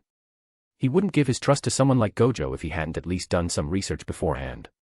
This was why he found the men to be extremely intriguing. In Joshiro's eyes, Sattoru Gojo was an enigma more than anything. He sometimes acted frivolous and lustful, but at the same time, he seemed to be a caring man with his own code. He had tried to see if the man was just a scumbag that used and threw away women after getting what he wished for, but surprisingly, despite his playboy attitude, the women he had partnered with had nothing bad to say about him. The same went for his work ethics. He could clearly see in his way of acting and speaking that Gojo Satoru was the kind of man who could watch the world burn and laugh at it. He would give his all to save and protect his teammates, but he would feel no sadness should said teammates die far away from his eyes. In fact, it seemed that sometimes Gojo did not even bother remembering the name of those he did find interesting. This duality of his personality made him both a pretty interesting person and an extremely dangerous man. But more than anything, those eyes of his. He did not know what the world looked like through the eyes of this enigmatic shinigami. But there was one thing he was sure of, and that was that this man could see his greatest secret. The fact that Mimihagi, the right hand of the Soul King, inhabited his lungs. Siriiti, 2nd Division. Right now, in the main office of the 2nd Division, Soifan was reading an identification card in front of her with a frown on her face. Looking at the somewhat haughty man standing in front of her, she asked. So, what exactly does Central 46 want from the 2nd Division? The man, tall and black-haired, and wearing a luxurious kimono fanned himself as he laughed. This is where you are wrong. We are not asking for the 2nd Division. But rather, the secret force. Her eyes narrowed at the way he was talking, but since she represented both the Shihoin and the Fan family, she did not wish to affect the reputation of the families because of her impulsiveness. What do you wish from us? Simple. It seems that recently, an exiled noble family is acting in a rather fishy way. We caught traces of them in the Dangai, something that should be impossible. This is why Central 46 has decided to request their complete and absolute eradication. I see. Soifan closed her eyes, as she asked, the Dangai is a very dangerous place and would require much manforce to keep inactive in order to avoid the sweeper. Such a mission is extremely dangerous. Too much for the secret force alone. That is of course. We have decided to name you as the leader of the operation. You will be accompanied by members of the 4th and 12th divisions of your choice. The Kido Corps will also send some of their members. What do you think? She nodded. With such a deal, she did not have many reasons to refuse. So, which exiled family is the target? One that was exiled nearly 1,000 years ago, the fallen Ryodoji family. And Ranjaku is a pretty interesting character. Some might see her as a slut, but she never entered any relationship. So she is a virgin. Basically, she is just a tease. She is a little like Yoruichi. They feel no shame at being looked at, but it's as far as it will go. Though Yoruichi's relationship with Kasuke is pretty sus. Of course that was in canon. Not in my FIC. The same goes for Ranjaku/Jin. Also damn, imagine how powerful Joshiro would have been if he could use the power of Mimihagi without dying. Chapter 79, CH 71, Shiba, 2. So, how exactly did we get here? Currently, the sun hung high in the sky while two shinigami faced each other. Ha ha ha. Don't mind the small details. I just thought that since you want to become captain, I need to at least ascertain your skills, right? Even though the two of them were talking nonchalantly, a subtle feeling of tension could be felt gradually growing between them. Hey, is that so? Don't complain if everything in this zone gets razed to the ground. Gojo shrugged and warned Ishin lightly. It wasn't like this place was close to his home. So he did not really care what happened to it. Nah, don't worry. I just want a simple exchange of blows. You see, I think that the best way to understand someone is through the way they fight. Ishin calmly dismissed those worries. He understood how destructive fights at their level could be. Erasing an entire city wouldn't even be that complicated, and that would just be the collateral damage. I see. You must think I am a meathead, right? Not really. The personality of a warrior is indeed reflected in the way he fights. Well then, how about this? Only Shirkai and no Kido above 30. Of course, in the hands of a captain, even a low-level Kido could show tremendous might, but once again, this wasn't his home. But for Ishin, something else in this sentence caught his attention. He widened his eyes at the implications of the words uttered by Gojo. Have you already reached that level? You awakened your bankai. This would change many things. Let's say it's my little secret. Well then, shall we begin? Gojo didn't wish for it to be known that he reached the bankai. Because technically, he didn't. At the very least, he refused to say that he had reached a level when he was still unable to properly and perfectly control it. A little farther, about 5 kilometers away, Ranjaku observed the two shinigami with Nimue standing next to her. She couldn't help but smile wryly as she remembered how this situation came to be. The party had been quite successful. Even though some of them had been awkward at first, they rapidly warmed to each other and joked together. Even Nimue, though she stayed silent until the end, could be seen trying to smile from time to time. But like all good things, the end was slowly coming. Shinigami were generally not rowdy. At least as long as they were not doing something that particularly interested them, they could even be quite lethargic. This was what happened when you lived hundreds of years in the same place, seeing the same people every day. People like Zaraki were no exception since aside from fighting, he would sleep most of the time. But just as they were about to put an end and separate, Ishin had suddenly asked Gojo if the rumors about him wishing to become captain were true. Once Gojo answered in affirmation, Ishin expressed that he was willing to support and give his vote to Gojo since he did not particularly like Jin. Even though Ranjaku liked Gojo, Jin was also her childhood friend. So she had been quite bitter. Even so, she understood where her captain was coming from and could not blame him. Jin was simply too secretive. Even her, as his one and only friend, could not say that she really understood him. Much less strangers who knew nothing of him. Shaking her head, she looked at the woman next to her. Who do you think will win? Nimue on the other hand tilted her head slightly before answering calmly. I believe that Sattoru Gojo is stronger. Oh. You seem to have quite the trust in him. It was rather surprising. After all, no matter how popular Gojo was, the difference between a captain and anyone else at a lower rank was quite wide. It was even more so for people like Ishin who could be considered to be one of the top-level captains. Inwardly, she also wondered what kind of relationship Nimue had with Gojo. Nimue Kuratsuchi was truly an enigma for the other vice-captains. They did not know where she came from and no one had ever seen her use her zanpakuto. What's more, she was pretty recluse and did not mingle with the others. Ranjaku had always wished to talk to her because of the melancholy she could see on her face. So she had been pretty surprised when she saw Nimue with Gojo. She had been friends with Gojo for 5 years, and though she couldn't say that she knew him very well, she knew that he did not like women with heavy baggage. He never connected too deeply with anyone and always kept a wall tightly around his heart. Even if he could be seen laughing or joking around, you could never really understand what he was thinking. Sometimes she even wondered if he could feel anything at all. Well, let's see the fight. They weren't the only ones observing the fight. Both Kaien and Captain Yukitake were also observing the situation, though they were far closer. As for Miyako, she had opted to stay and take care of the house. As for her curiosity about his relationship with Nimue, she could simply ask him later. Back to Gojo, he smiled and asked. Let me be clear. If we get punished later, I will put all the blame on you. Ishin laughed loudly as he unheated his sword. No worries. Only fights between captains or vice-captains are forbidden. Officially, you are neither, at least for now. Now then, shall we go? Very well, through heaven and earth, we alone are the honored ones, Tengaku no Kogo. Ha ha ha. This is it. Laughing, he shouted at the top of his lungs, burn. And Jetsu. 1. And Jetsu equals scathing moon. Trivia, Zangetsu equals slaying moon. And, Ishin is low-key one of the most underrated shinigami. The guy fought against Aizen who had Hogyoku in him, though not fully fused, to a standstill, and this Ishin was far weaker than he was 20 years ago since he had lost most of his shinigami power to save his wife from White. Guy didn't even use his bankai nor shurikai, and we know he can fuse with his zanpakuto like Ichigo final Getsuga form. Like, the guy literally sent Aizen flying with a flick of his fingers, though Aizen didn't get wounded. Chapter 80, CH 72, Shiba, 3. Very well, through heaven and earth, we alone are the honored ones, Tengaku no Kogo. Ha ha ha. This is it. Laughing, he shouted at the top of his lungs, burn. And Jetsu. The moment the two of them uttered their activation's words, the world seemed to be separated in two. On one side, a holy light lit up the surroundings brightly. At the same time, large white wings grew and spread behind Gojo, along with a regal crown of pure holy light constructing above his head. His entire being seemed to exude a sacred aura. Meanwhile, the sword in his hand elongated and took the form of a long katana with a black and white patterned guard before scattering in tiny specks of light that fused with his wings. His bright blue eyes containing the depth of the ocean were bare for the world to see, the black sunglasses already discarded. Anyone that looked into his glowing eyes would feel their souls drowning in an endless abyss. On the other side, the world seemed to be set ablaze with the continuously rising temperature. Isshin himself did not change, and neither did his sword. The only difference was the blazing flames that now surrounded it. Oddly, it looked as though a devil from hell was facing a messenger of heaven.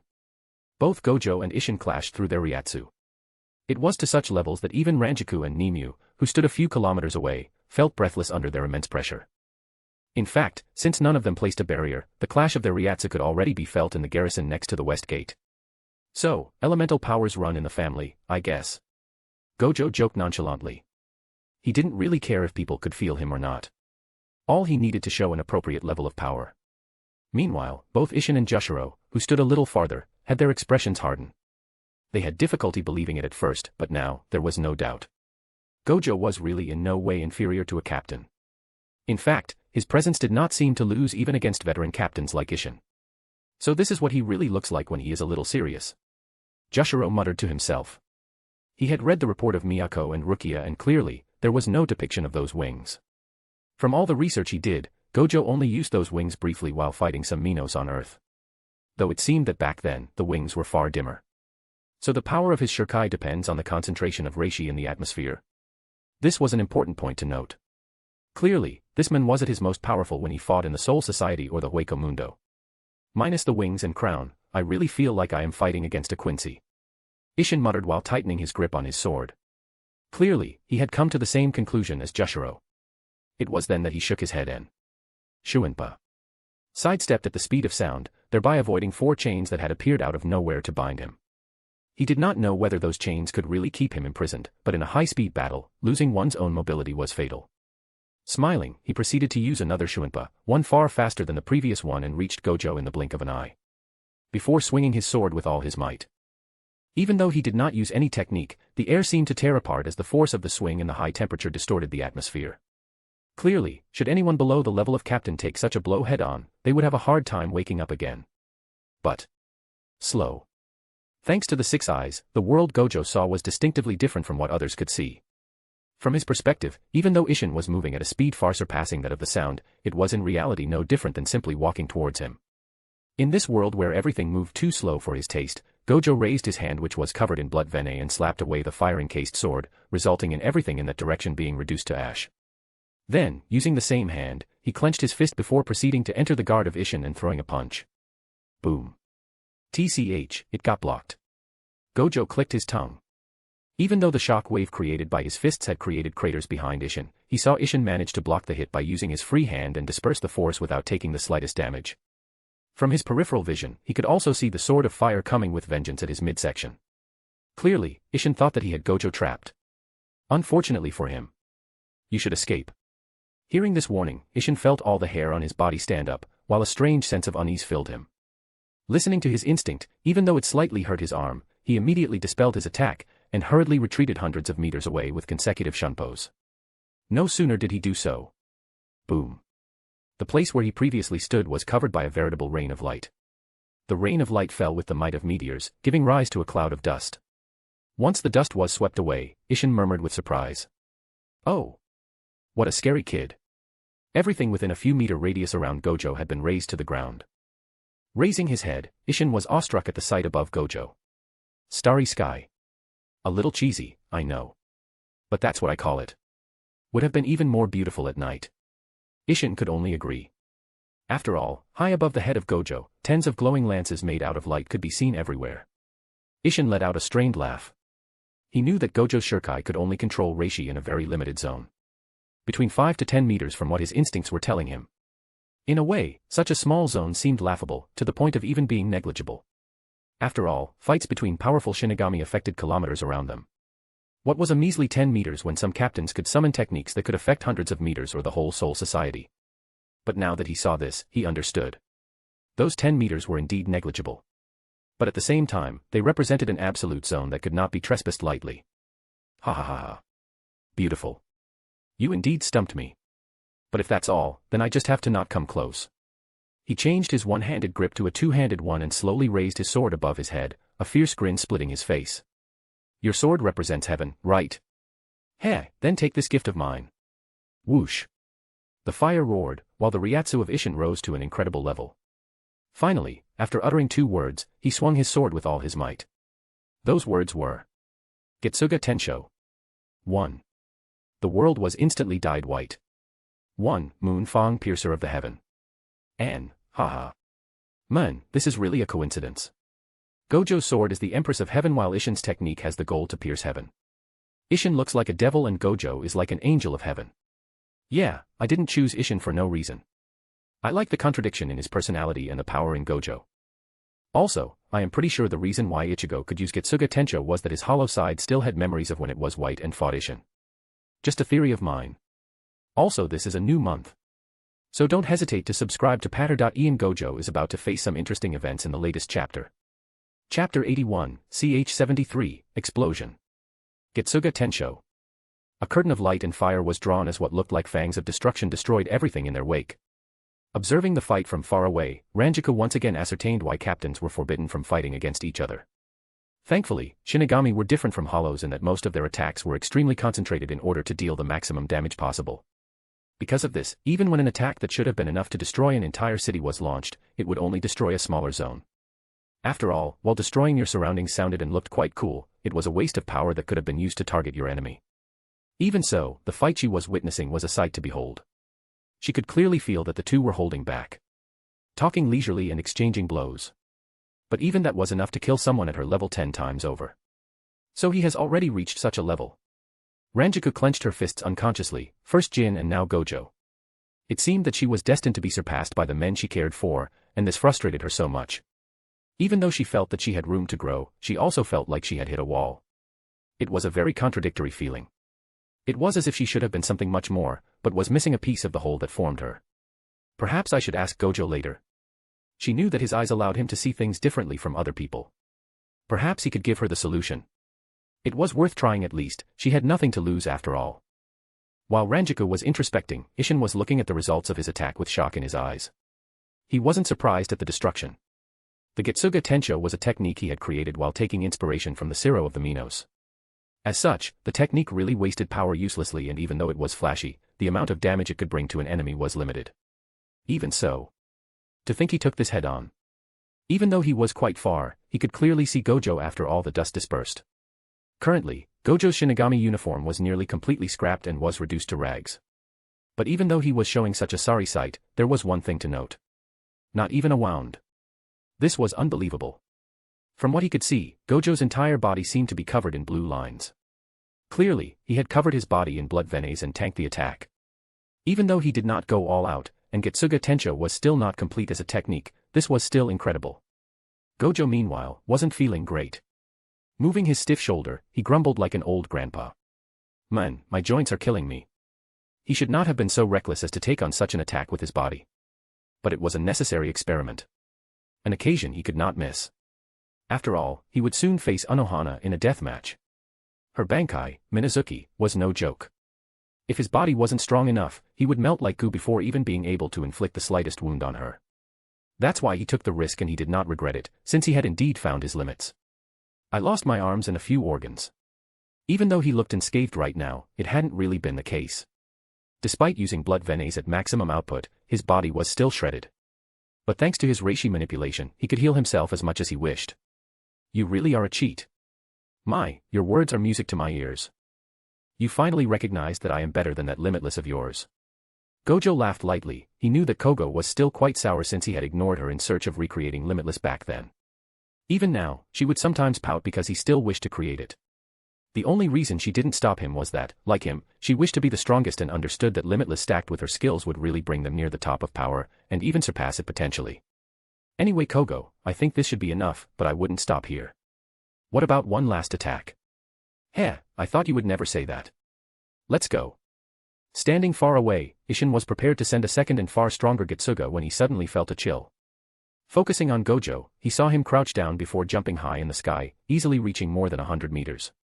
Once there, the wings behind him unruffled widely, allowing him to float in the sky, something that should be impossible in the Soul Society without special equipment, such as those belonging to the Shihoin. What is he doing? This question was quickly answered as the wings behind Gojo's back began to slowly expand. Then, when he raised his hand, light began to gather into it before slowly transforming into a 5 meters long lance of light. Even from here, Isshin could already feel that this lance was no joke. But if this was all, then he wouldn't have been worried. The lance began to shrink. Once it lost about half of its initial length, even the color of the lance began to change as it went from pure white to a mix of light and darkness. Isshin. Trust me, you better dodge this one. Once those words sounded in Isshin's ears, Gojo simply threw the lance in his direction. Isshin did not need Gojo's warning. The moment Gojo formed that weapon, not only Isshin but all the others present immediately began to retreat. Even Ranjaku and Nimue, who stood nearly 10 kilometers away, retreated without the slightest hesitation, and their judgment was proven right.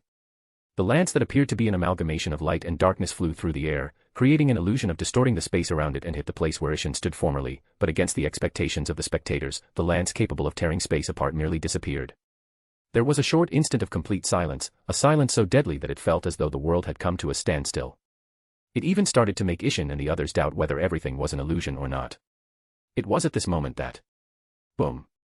With the thunderous sound of an explosion, a blinding light occupied everyone's vision before a mushroom of dust rose so high in the sky that it could be seen from several kilometers away.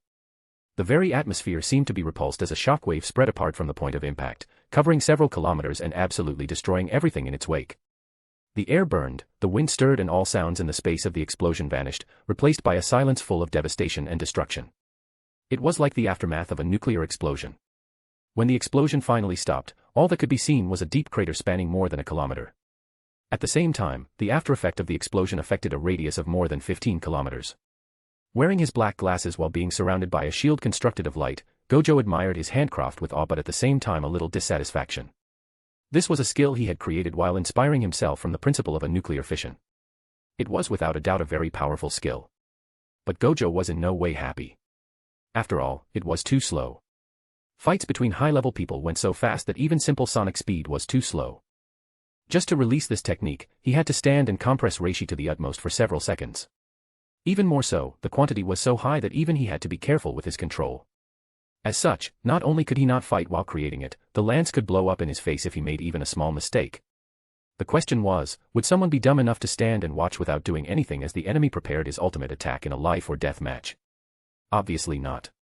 The ideal form for this attack would be a combination of bindings, to stop the enemy from moving, and then finishing things off with the explosion. Well, this is a good start for this experiment. He talked to himself but could hear nothing.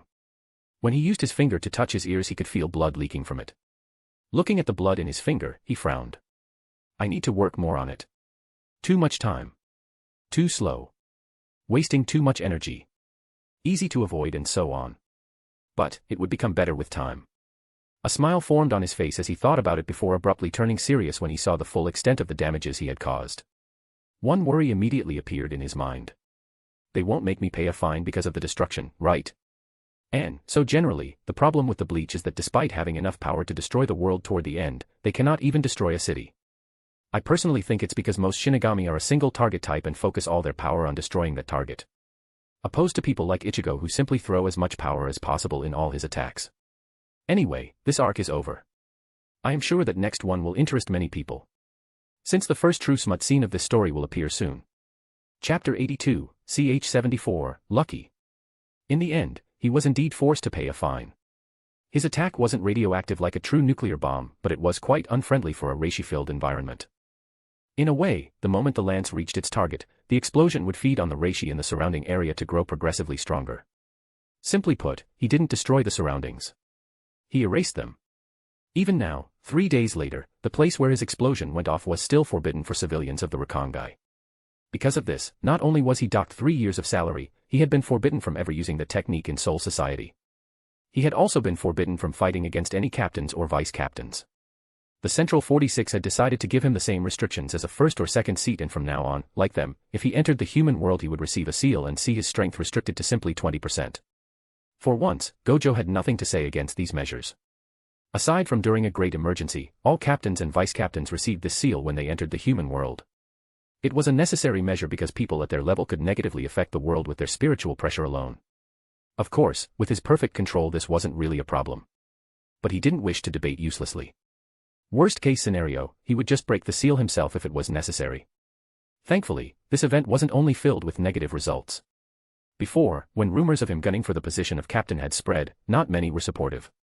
After all, they thought that he was at most equal to a very powerful vice-captain.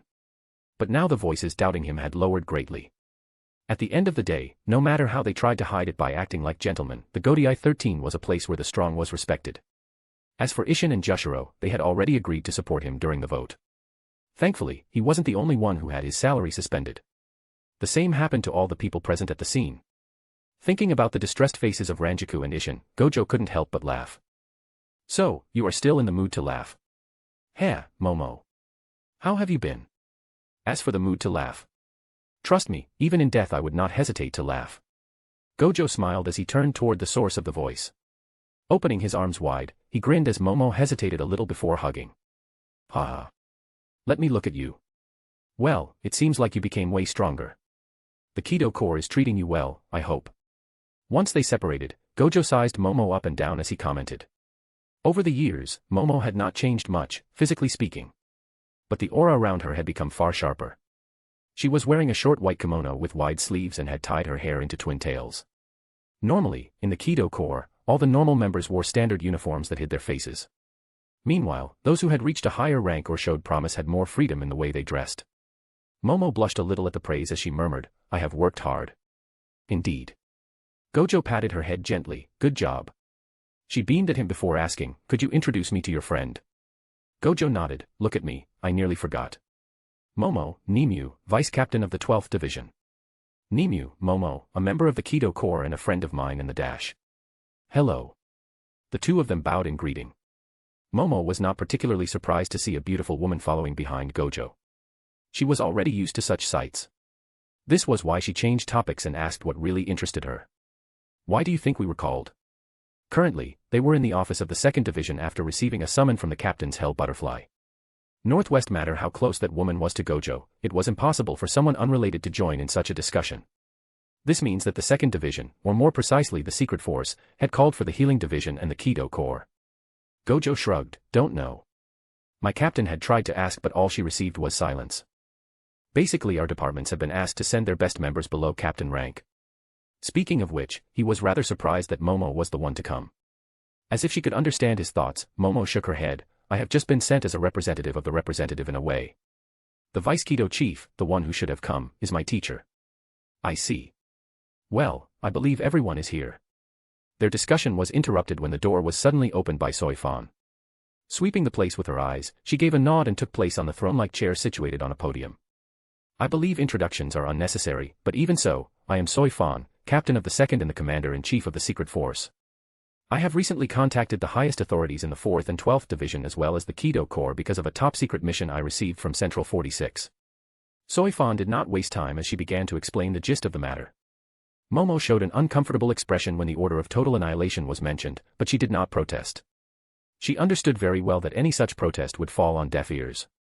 Once Soifan finished her explanation, Gojo asked. So let me repeat.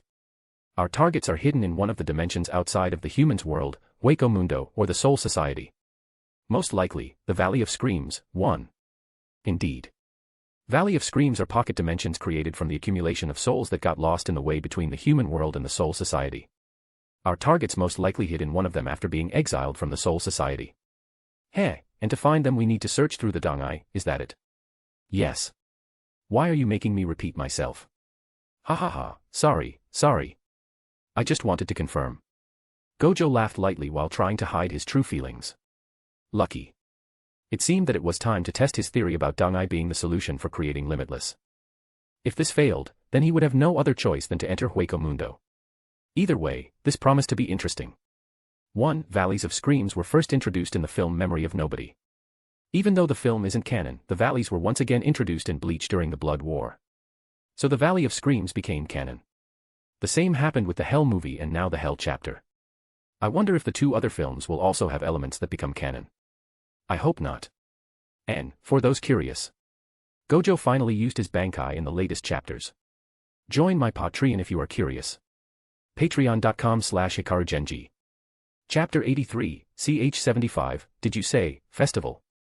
After the reunion was finished, Momo hurriedly left to go make her report.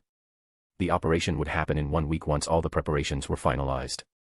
Since they would have to travel through the bankai and most likely Garganta, using shinigami below the level of third seat or at least vice captain would be simply a waste of time. Despite this, be it to open a special senkamen that directly lead to bankai or stopping the activity in the bankai itself, they would need at least one complete squad of both the Kido Corps and the science department. The healing department would also send a squad to act as support.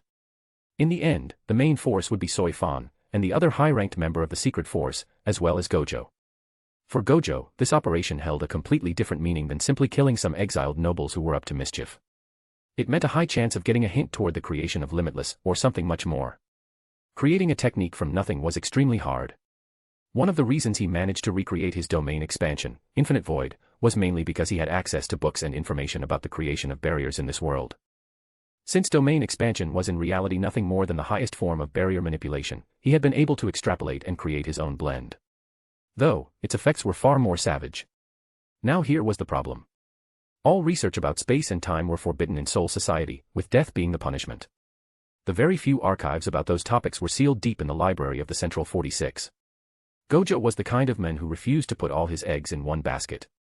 He had different ways to reach his goal, and if everything else failed, he would simply flip the entire table. Some may call him a rogue, but he believed that he was merely realistic. The bankai was a place where time was disturbed to the highest degree. He really hoped that the search would yield sufficient results. When Gojo went back to his home with Nimue following him, he was once again surprised by how obedient she was. During this week together, he had, many times, thought about making her wear a maid uniform. Sadly, the maid culture, as in the one in Japan, was only born in 2001. Currently, the only kind of maids known were European ones, and he really wasn't attracted by those uniforms that covered their whole bodies. Not to mention, it would be quite provocative for a vice captain to wear white and black. The poor girl was traumatized enough as it was. There was no need to sprinkle salt on the already existing wounds. He also knew that rumors about him being in a relationship with Nimue were already sprouting, but he honestly did not care. If it did not affect his interests, he did not really care about how the world saw him. Be it a hero or a scoundrel, he would always live in the way that pleased him and brought him the greatest amount of fun. He was brought back from his thoughts when he saw a steaming cup of tea placed in front of him. Trailing the fair hands that were holding it, Gojo's gaze slowly stopped on an impressive bust before raising further and crossing gazes with the beautiful but melancholic woman. Even though she was a woman of few words, her inquisitive eyes were scanning him while holding an unspoken question. Smiling, he took the tea from her hand and took a leisurely sip. Delicious tea. How was it made? Not only was the tea good, but he could also taste a large amount of honey in it, making this brew sweet, much in line to his preferences. The tea leaves were gifted by Vice Captain Isane Kotetsu during one of your absences. Heh, I really like this woman. I guess after 1,000 years of serving tea to Unohana she found her own way. He chuckled a little as he said so.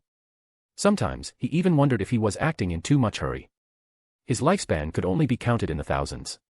At this level, 10, 50, or even 200 years would mean nothing. Why did he have to rush so fast to get power? But every time such thoughts appeared, he would mock it in disdain. The reason Isane could enjoy brewing tea for more than 1,000 years was that she had someone powerful enough to support her and she was quite strong herself. Meanwhile, every day, many shinigamis died during their fights against hollows. At the end of the day, what mattered was personal power. It is said that being at the top is lonely. For Gojo, who once reigned at the top of the jujitsu world, he understood this truth better than anyone. When you became too strong, you had no equal and no one to share your worries with. You would either be looked up at with reverence or regarded with fear. But, between being alone at the top of the food chain, or having a bunch of friends you could lose at any moment because you were too weak, he obviously liked the former option more. What's more, this time, even if he once again managed to reach the top, he wouldn't be alone, would he? You're damn right. The voice of Kogo soothed his heart. Having someone who understood everything about you and that you could trust from the bottom of your heart was a rather nice feeling. Thanks to Kogo's words and the good tea, Gojo was more relaxed than ever and suddenly asked. Now that I think about it, in 2 days, it will be Oban, right? Nimue tilted her head at the sudden question before searching through her memory and answered shortly. Indeed. Gojo smiled. When they had visited the Shiba, both the eldest sister and the youngest brother had been absent. It seemed that they had been busy preparing for a festival. From what he knew of the Shiba family, they specialized in fireworks and they always organized that party. Oban was also known as the Festival of the Dead. In Japan, it happened every year, but here, it only happened every 10 years, in the first few districts of the Rakangai. Souls of the deceased, participating in the Festival of the Dead, how could I miss it? Hey, Nimue. Sizing her up and down, he asked, do you have a kimono or a yukata? Other than your uniform, I mean. Looking at her blank expression, Gojo's lips curled into a smile of anticipation. This festival promised to be a very interesting day. And, time for a little festival arc before the serious things start. Welp, now I need to find a good kimono design. You can get up to 36 advanced chapters, 18 of SHK and 18 of Gojo. Tier 1, 4 chapters. Tier 2, 11 chapters. Tier 3, 13 chapters. Legend, 16 chapters of SHK and 16 of Gojo plus illustrations of SHK. Overlord, 18 of SHK and 18 of Gojo plus illustrations. Can also ask or vote for special chapters once each month. Supreme, same benefits as Overlord plus right to ask for the creation of an OC, name, gender/race, power, that will be added to the story. https://www.patreon.com/hikarugenji. Chapter 84, ch 76, Enticements and Promises. Looking through his window, Shunsui could feel that the mood in the Soul Society had been a little energetic recently. The Festival of Oban was one of the few entertaining activities in Soul Society. It wasn't just a festival for the sake of it. It was a way to lay the souls down to rest and facilitate the passage of the souls of civilians in the Rakangai toward reincarnation, while accepting new members at the same time. Every day, millions of people die on Earth, and every day, millions of children are born. For Shinigami, the protection of the cycle was the most important. This festival wasn't just for the civilians that were alive but also for those that died in the Soul Society. When a human dies, they enter the cycle of reincarnation.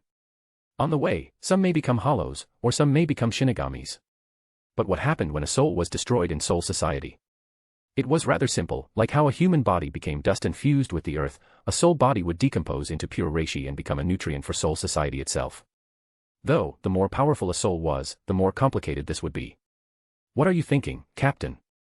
I am just wondering about how beautiful my little Nanao will be in her kimono tomorrow. Heh, I am certain that a silver-haired man with a blindfold that should not be named will be very pleased. Joking in order to replace his thoughts, Shunsui focused on his vice-captain, Nanao Ise. When he looked at her, he would always think of the little brat walking around with a large book in her hand. Back then, his ex-vice-captain, Lisa Yatamaru, had been the one to take care of Nanao in the division. Though, 60 years ago, Lisa had been burdened with a crime that was in no way her fault. Most Shinigami did not know the reasons why so many first and second seats had been deemed as criminals back then, but how could he not know? Back then, Kisuke Urahara, who was the captain of the 12th Division, and Tesai Tsukabashi, the captain of the Kido Corps, had been arrested for the crime of experimenting on Shinigami. Lisa and the others who had been half-transformed in hollows were sentenced to be executed as though they were hollows. The one who saved them was none other than Yoruichi Shihoin. In the end, their groups fled to the human world. The Central 46 had been very enraged back then, ordering the Godai 13 to chase after them, but most Shinigami only accepted this order in form. Aside from the members of the first divisions, the other divisions simply sent unseated Shinigami who did not even try all that hard. This event had been too fishy. Shunsui lamented secretly. Sometimes, he cursed his indecisiveness. After the death of his brother, he swore to protect his wife and daughter, but all he could do was watch as she was executed for losing the treasure of the Ise clan. Even though she had acted in hope of breaking the curse.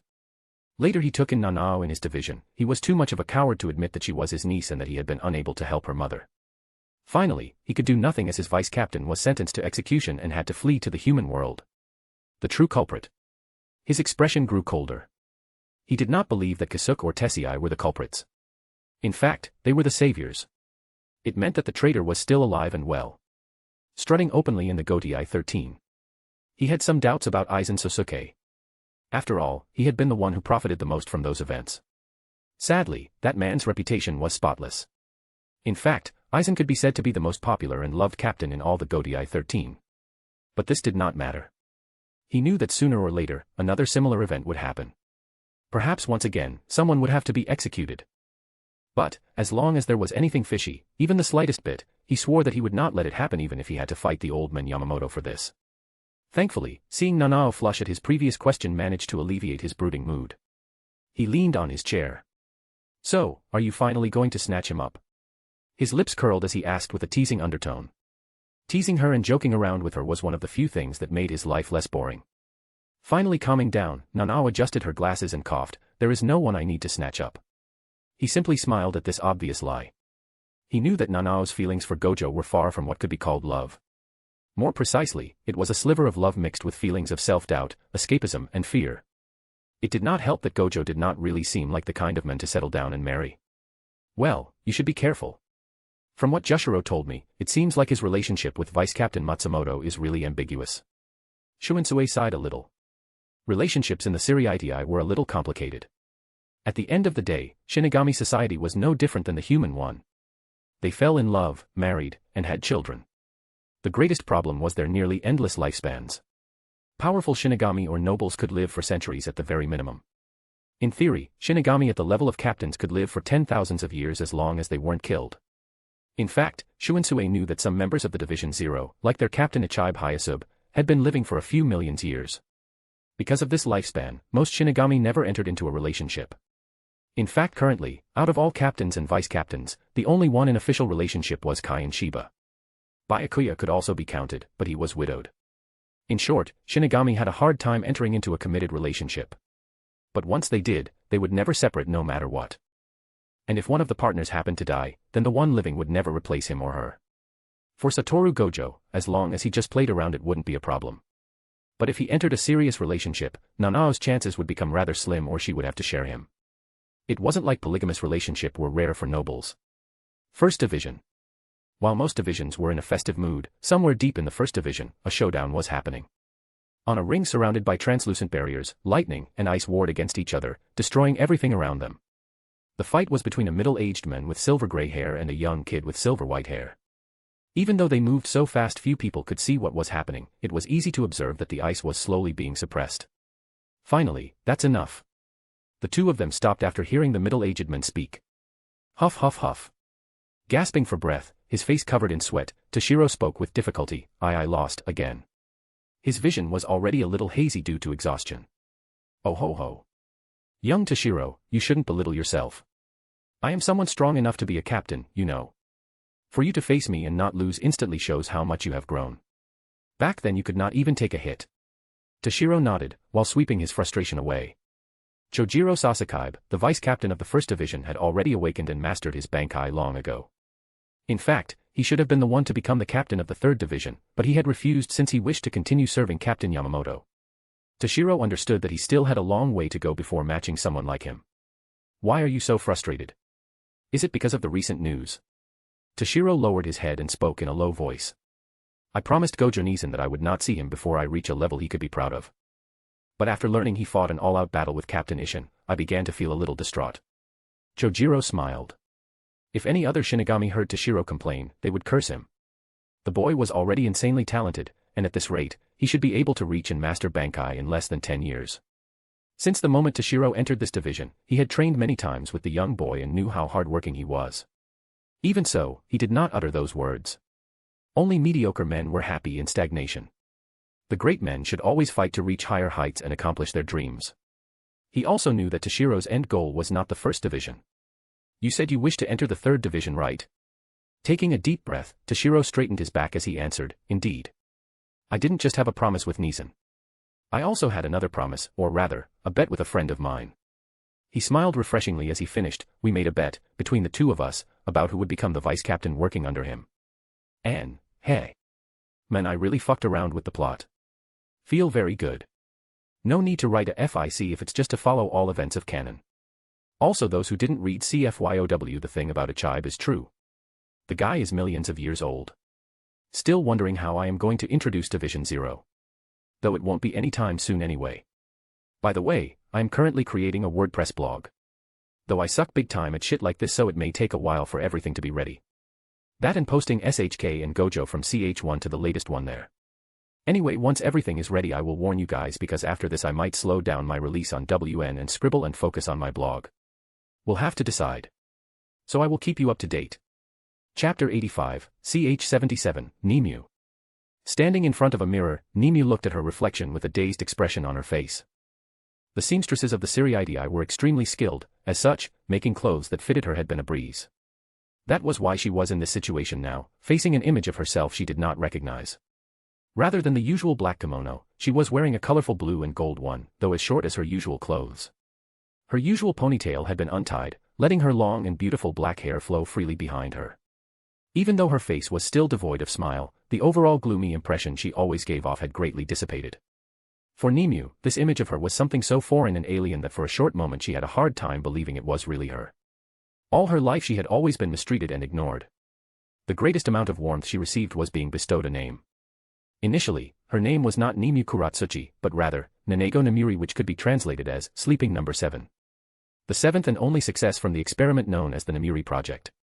A project which had only one goal, the creation of new souls outside of the cycle of reincarnation. For her, Mayuri was both her creator and father, and her loyalty for him was unquestionable. Despite this, the only time she felt really happy was when she was given his name. At least, that was until now. The time she had spent with Gojo had been the strangest days of her life. It was like she was walking in a foggy dream she could not wrap her head around with. Not only did Gojo not mistreat her, but in fact, he was always very considerate towards her. At first, she had thought that he must have been a naturally kind person. That she was not particularly special or anything. But the little time she spent with him made her forget such thoughts. Even though he was not evil, Gojo could not exactly be called a kind and virtuous man either.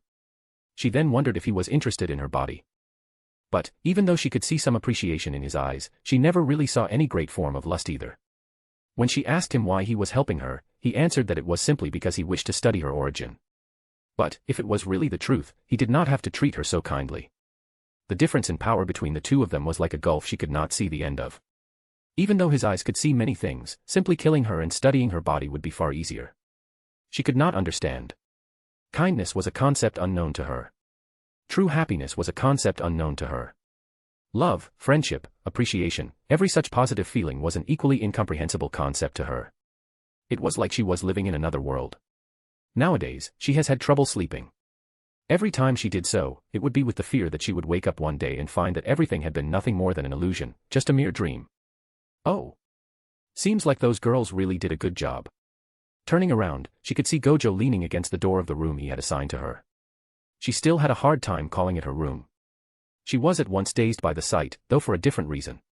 She wasn't the only one who had changed clothes. For the festival, Gojo had opted for a black haori with a blue hem and blue sleeve. Under it, he wore a completely white top and equally white pants. Aside from this, he did not wear any blindfold nor glasses as he usually did. Oh, that. I just thought it would be a waste if I couldn't see everything this festival had to offer. Even though his perception had increased, increasing the amount of information he had to process together with it, he also became more skilled. What's more, now that he had Kogo, he had no particular worry about his eyes. After all, he didn't just heal but completely reconstructed the nerves in his brain. This had the advantages of being far less painful than when he burned and healed his brain cells when he was alive, and it was also more thorough. The only reason he still used protection was that, at the end of the day, pain was still pain and he had no reason to force himself since he still didn't unlock the neutral mode of limitless. Well then, shall we go?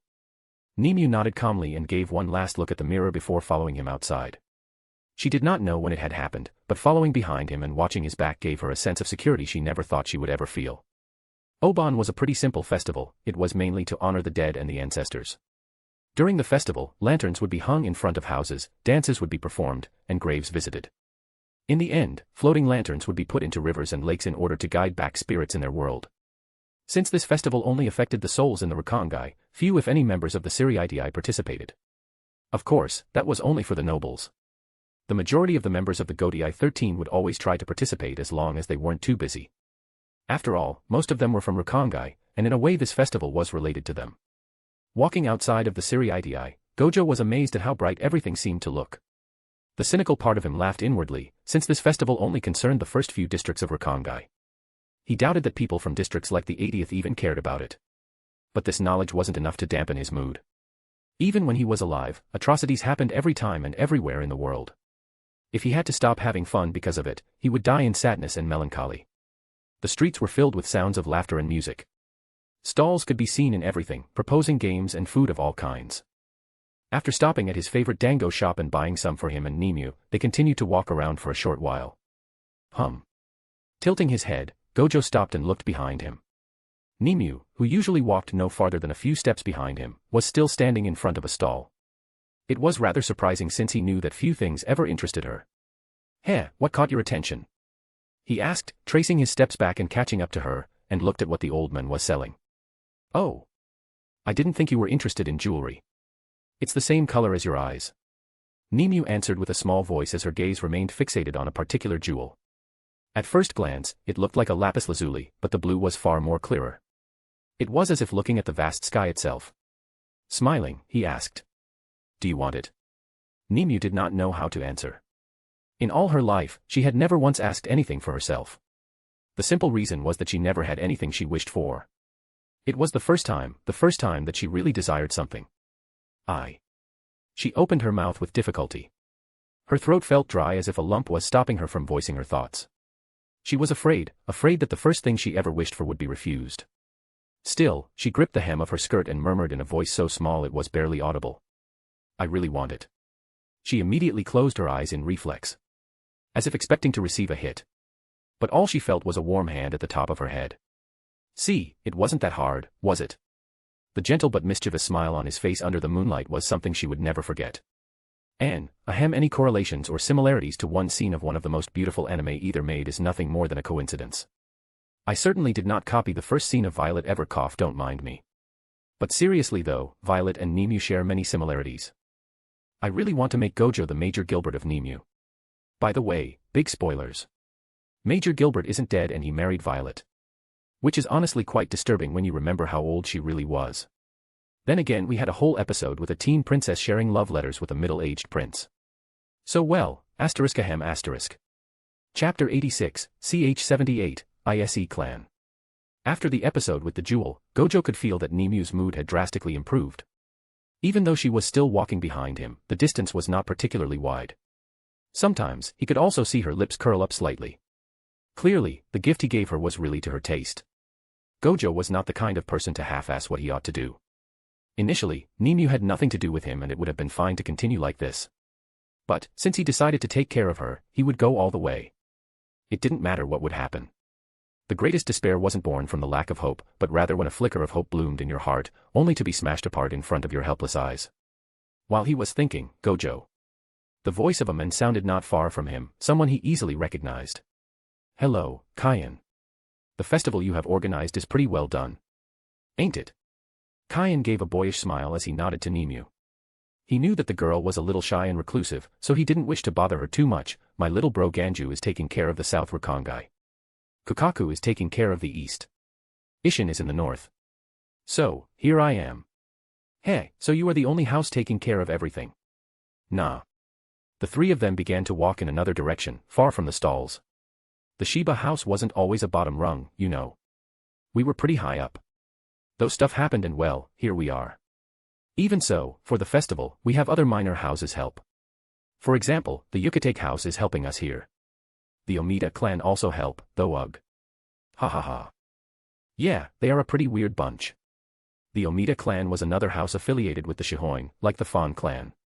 The difference, though, lay in the fact that while the Fawn worked as the guardians and assassins, the Omida worked as the merchants. This made them one of the richest families below the four great clans. But they had the problem of looking down on the poor. The first time he met Marekio Omida, vice-captain of the 2nd Division, the meeting ended with Marekio being sent to the 4th Division for healing. Of course, Gojo was a pacifist. He did not like violence. As such, Marekio only suffered through some minor concussions. The two of them continued to discuss like this as they advanced further away. His relationship with Kyan had been simply cordial in the past, but since the day he saved Rukia and indirectly, his wife, the two of them had been pretty close. Once he got to know him better, Gojo had to admit that this man made him think of Yuji quite a bit. Of course, there was some difference here and there, but that was it. I should really stop judging people by comparing them to my old world. Gojo knew that he was developing a nasty habit. But at the same time, it wasn't his fault if so many people he met had similar personalities to those he knew back when he was alive. After walking a while, they finally reached a clearing where a giant cannon could be seen. The cannon could easily reach 2 meters in length and was pointed toward the sky. Beaming with pride, Kyan spoke, "Our family specializes in fireworks. It might be a humble job, but it's an honest and respectable one. Out of us all, Kukaku is the most skilled in that craft. She is the one who did the calculations for the creation of those babies. Anyway, see that hill over there. Could you please go there? It will be the ideal spot. Also, Miss Nimue, could you accompany Miyako? We plan to have a bonfire after the festival reaches its end." Nimue tilted her head before looking at Gojo silently. "Go help them." He gave his assent at her silent question and then looked at the hill thoughtfully. He briefly wondered if he should use his eyes to see clearly what or who was there, but finally decided against doing so.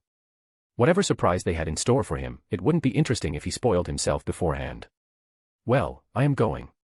Ignoring Kyan's bad acting, he began to walk toward the hill that had been pointed. He could have rushed, but he had no reason to. Even so, it only took him a few short minutes to finally reach his target. What a beautiful night. Right, Nanao. Standing close to a tree, clad in a night blue traditional kimono, Nanao calmly swept a strand of hair before turning to face him. How have you been? Gojo gave a stiff smile. He had an inkling of what was about to happen, but for once, he hoped that he was wrong. Chapter 87, CH79, ISE Clan, 2. https://www.hikarugenjispace.com/gojo-ch-79-ise-clan-2. So, I am basically 20 chapters ahead on my site now. So I decided to resume posting. Though I will only post 5 or 7 chapters every month here on Scribble and Webnovel. I repeat once again for those who seems confused or the likes. My site is free. No paywall or anything of the like. It's a WordPress blog completely free. Some guys were accusing me of having dropped my works or putting them in hostage by putting them behind paywall, and I was like, bruh. WTF are those guys even talking about? Anyway. As of now my site, who once again is free, is nearly 20 chapters ahead compared to here, and then you have Patreon who are 18 chapters ahead on the free readers on my site. I am really stressing the free parts because I don't want to receive dumb comments again. Hear the chapter. Enjoy. How have you been? Standing on the hill and looking at the man who was standing a few meters away from her, Nanao asked quietly. Since her discussion with her captain, she had been filled with a feeling of trepidation and angst. Of course, even though she denied all the allegations of her captain, she understood why she felt like this. I have been pretty well. What about you? Nanao chuckled. This discussion is so awkward. Satoru was anything but a dense man. In fact, she doubted that any man would be so dense as to not understand what was about to happen when thrown in a situation like this one. Even she had to admit that seeing the usually calm and carefree Gojo acting like this because of her made her happy. This showed that she had a special place in his heart, even if not the place she wished she had. Hiding a smile, Nanao turned around, and looked at the moon standing high up. Nanao hated the night, she hated the moon even more so. Not out of fear, but for the simple reason that it would always remind her of that fateful night. Opening her mouth, Nanao talked quietly. Satoru. Yes. Would you be willing to hear a story? I love stories. Even though she was showing her back to him, she could already feel that the usual Satoru was back. An infuriating man, always full of confidence. A frivolous man, who never took anything seriously. A selfish man, who could watch the world burn without lifting an eyebrow. At the same time, he was a man who would retaliate at the slightest grievances and who would never give up on those he cared about. In the end, he was a complex man full of contradictions, and in a way, this was what made his charm. My taste in men is really weird. Of course, the fact that he was ridiculously handsome also helped. Nanao was no hypocrite. Even though appearance was not the first criteria, nor even the second. Having a good appearance always helped. Letting out a bell-like laugh, she finally began after adjusting her glasses. My name is Nanao Ise, the heiress of the Ise clan. She placed a hand on her stomach. Did you know? The Ise clan is matrilineal. There have been only female births in all the history of our clan. As such, the clan would always take husbands from other families in the clan. This isn't something particularly notable. Even though the other clans do not have a case where only women are born, there are still matriarchal clans or clans where a woman took control. The most notable of such examples was the Kasumiyachi family, a matriarchal clan of master weaponsmiths, and who are only below the 4 great noble families. Another example would be the Shihoin and the Fong, which, while not being matriarchal, did not shun women from obtaining power. But, there's one part that is a little different from everyone else. A bitter smile formed on her face as she reached this part. Satoru, how long do you think someone from a noble clan can live? I guess a few centuries at the very minimum. Indeed. But you see, all the men who joined the Ise clan died an early death. Most, not even lasting a decade. People call this phenomenon the Ise curse. My father. I never got to know my father. He died while my mother was still pregnant. What's more, he was from the Kayaraka family, a major noble family. So you can imagine how strong he should have been. Kayaraku. Indeed. Shunsue Kayaraku, my captain, is also my uncle. Or at least I think he is. I only know that my father is from the same clan. She shook her head. This wasn't the moment to get distracted. The Ise clan has 4 great characteristics. It's a clan only composed of women, it's a cursed clan, it's a clan of Shinto priestesses, and finally, it's a clan without Zanpakuto, or rather, a clan with only one Zanpakuto, Shinken Hakioken, 1. So, that's why you only focused on Kido. Yes, for one, I am really talented in Kido. At the same time, I am fundamentally unable to imprint an Asachi. The Shinken Hakioken is passed in each generation to the next heir. Gojo's eyes narrowed. A Zanpakuto that is passed on in each generation. This was something that did not make any sense. A Zanpakuto wasn't just some kind of treasure sword. It was a being born from the soul of the user, and the two were linked in life and death. As long as the shinigami was alive, a Zanpakuto could never be completely destroyed. But when a shinigami died, the soul in the Zanpakuto would slowly deteriorate after losing its connection before dying. What would be left would be nothing more than a husk, an Asachi without a soul that could be imprinted by another shinigami, and that would give birth to a new soul that had nothing to do with the precedent. From what he knew, this was how Zaraki obtained a Zanpakuto without entering the academy, by imprinting on an ownerless Asachi. But what Nanao was saying completely broke this law. Everything else aside, using the Zanpakuto would mean fusing with a soul that wasn't yours. Thankfully, Gojo wasn't the kind who stayed tied down to common sense. Since it existed, then it meant it was possible. Whether he could accept it or not would not change the reality of the situation. As such, he began to focus more on why it was possible. Perhaps this is why only the heiress can use it. If he linked it to an organ transplant, there would be a question of compatibility. Perhaps it was a question of blood. Perhaps the soul in the Zanpakuto only wanted to help the heir of his first partner. From the fact that you don't have the sword, I guess something happened. Officially, my mother lost it and thus was sentenced to death by the Central 46. For losing a sacred treasure that belonged to us. Nanao's voice took a dark edge before she calmed down. It was so ridiculous. What was even the point of the execution? Why did they not even try to understand the circumstances of their clan? Both Nanao and Gojo understood that there was more to it, but neither Gojo asked nor Nanao said anything. She may be in love, but she was not stupid. It wasn't even a question about trust. Until now, everything she said was no secret and only concerned her.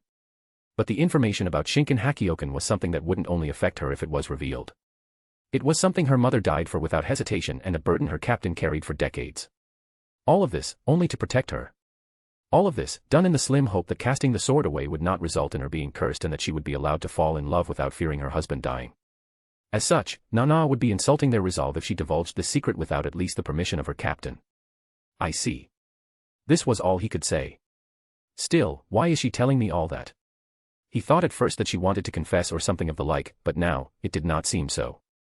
What could it be? As if she could feel his doubts, Nanao finally turned toward him, a beautiful smile on her face. Satoru, you are not from this world, right? 1. 8 Mirrors Divine Sword. N. XD. You were all baited, right? I am sure everyone thought she would confess. Welp. Now, this is what I call a cliff. The mirror sword isn't the only sword that can be passed down. There's another one, Ikamikadomo. A fucking broken sword that is beyond the realm of broken and also the first Zanpakuto ever created. But the conditions of use are so espals that only 2 persons in all Bleach could use it, and the first one isn't born yet. I am sure everyone can guess who, and the second one wasn't created and might never get created. Those who read CFYOW will understand what I mean. Chapter 88, CH80, ISE Clan, 3. https://www.hikarugenjispace.com/gojo-ch-80-ise-clan3 or hikarugenjispace.com. It's the latest post.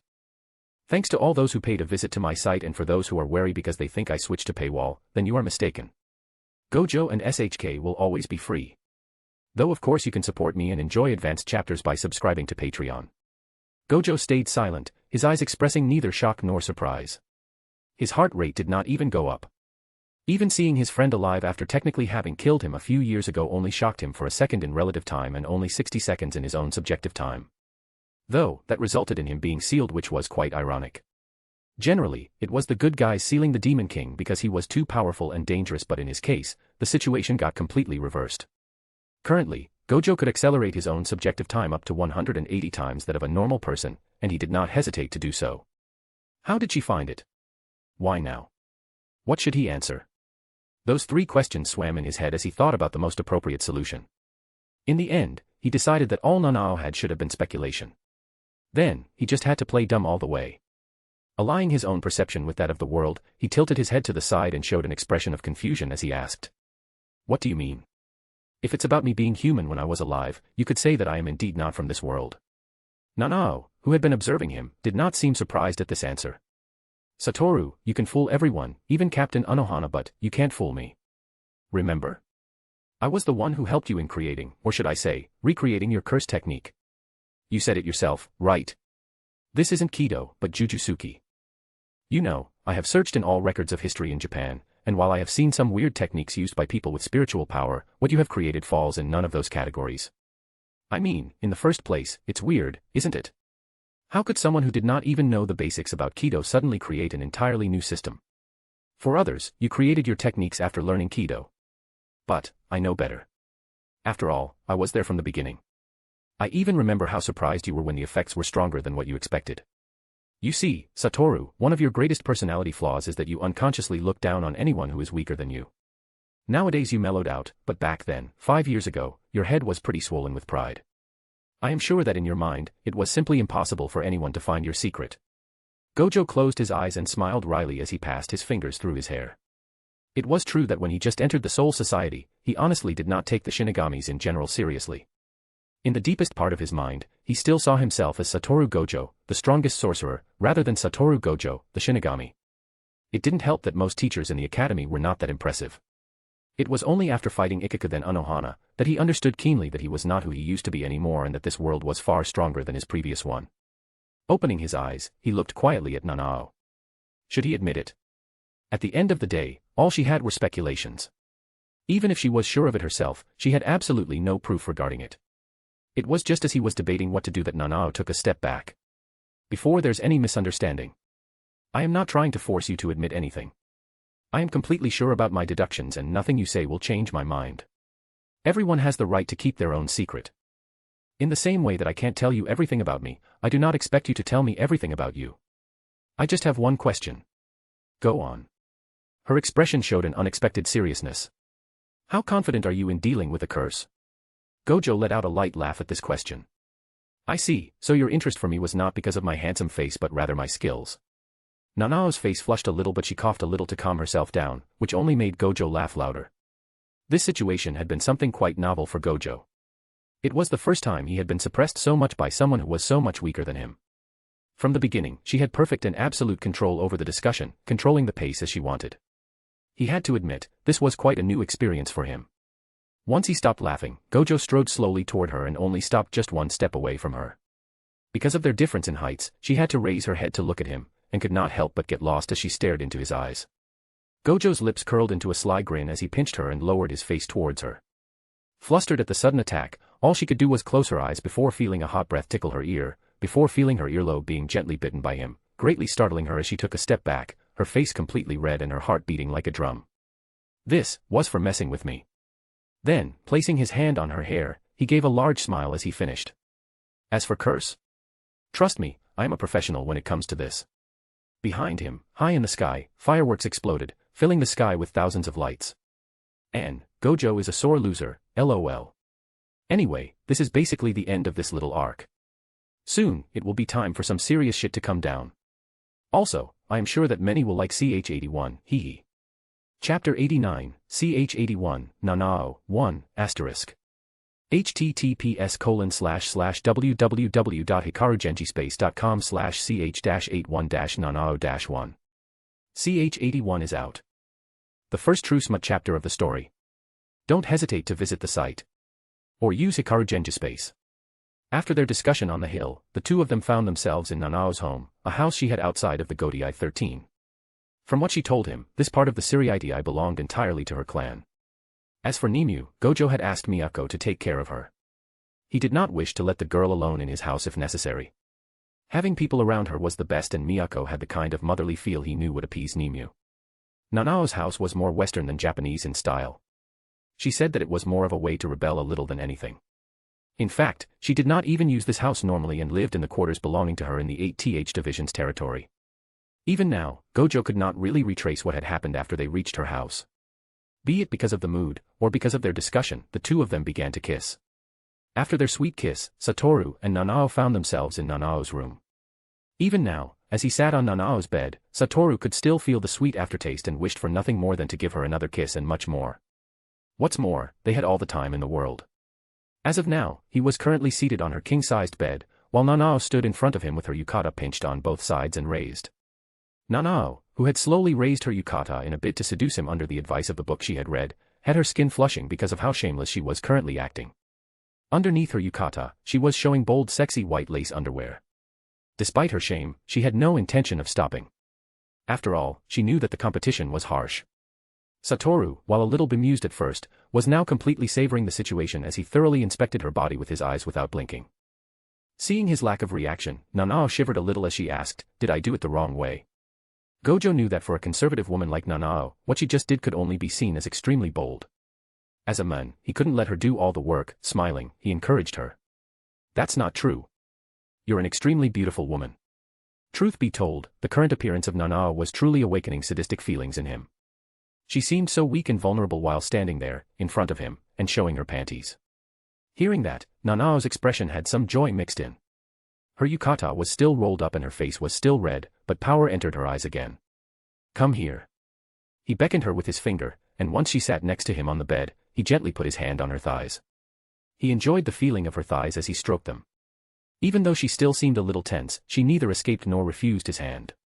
"Relax, at any moment, if you feel uncomfortable, tell me. I will immediately stop." He spoke in a soothing voice, trying to calm her nerves down. Nanao tried to answer, but her throat was so dry she couldn't emit a sound and could only nod at his words. Satoru understood that in such a situation, words alone were pretty useless. So, he decided to simply take his time and let her gradually adjust to the situation. He let his hand wedge in the closed thighs and began to gently caress her sensitive inner area, waiting for her to loosen little by little. NN. Sweet moan began to leak out of Nanao, something he did not miss. "How is it?" he whispered sensually before biting her ear, making her shiver in pleasure. "It feels a bit good." Nanao blushed at her words. All of this was pretty new for her, so she did not even really understand what was happening. Judging that the time was right, he made his finger crawl on her wet genital through the panties. This made her yelp in surprise, but as fast as it happened, her expression began to melt even more. "Have you masturbated like this before?" Nanao stammered at this question for a short while before finally shaking her head in denial. She did not know much about sex, and the little she did was mainly thanks to the erotic books Lisa had left. Gojo was a little shocked at first, but once he thought about it, it was pretty normal. He doubted that she really paid attention to sex in the past with the situation about the curse still left unattended. "I really need to go all out." He wished to make her first time a sweet unforgettable memory. Thinking so, he pushed the gusset of her panties aside and began to slide his finger up and down on her moist thin slit. It was tightly shut, but still so alluring. Nanao gripped his clothes tighter but, aside from that, didn't do anything else. He could feel a little apprehension in her, so he hugged her with his free hand. "She seems way smaller than I expected." He had been ready for her entrance to be somewhat small but still not at this level. This made him hesitant about continuing. Satoru, while not too big, was no slouch in the length and girth department. When compounded with her small opening, he feared that it may hurt her far more than he thought it would. "Excuse me." Saying so, he took Nanao in a princess carry and stood up before placing her down on the bed. "Satoru?" she asked a little anxiously at the sudden change of position, but he did not answer. Hovering above her, he looked gently at her before leaving small kisses on the nape of her neck. Once he stopped doing so, he slowly began to disrobe her, revealing the beautiful body underneath. The nape peeking through her disheveled silver hair, her neck, her slender shoulders, the contours of her shoulder blades, the swelling on her chest, and her narrow waist that looked as if it would break if she was held too tight. All those elements mixed gave her an appearance of fragility, further promoting her ethereal beauty. "You are really beautiful."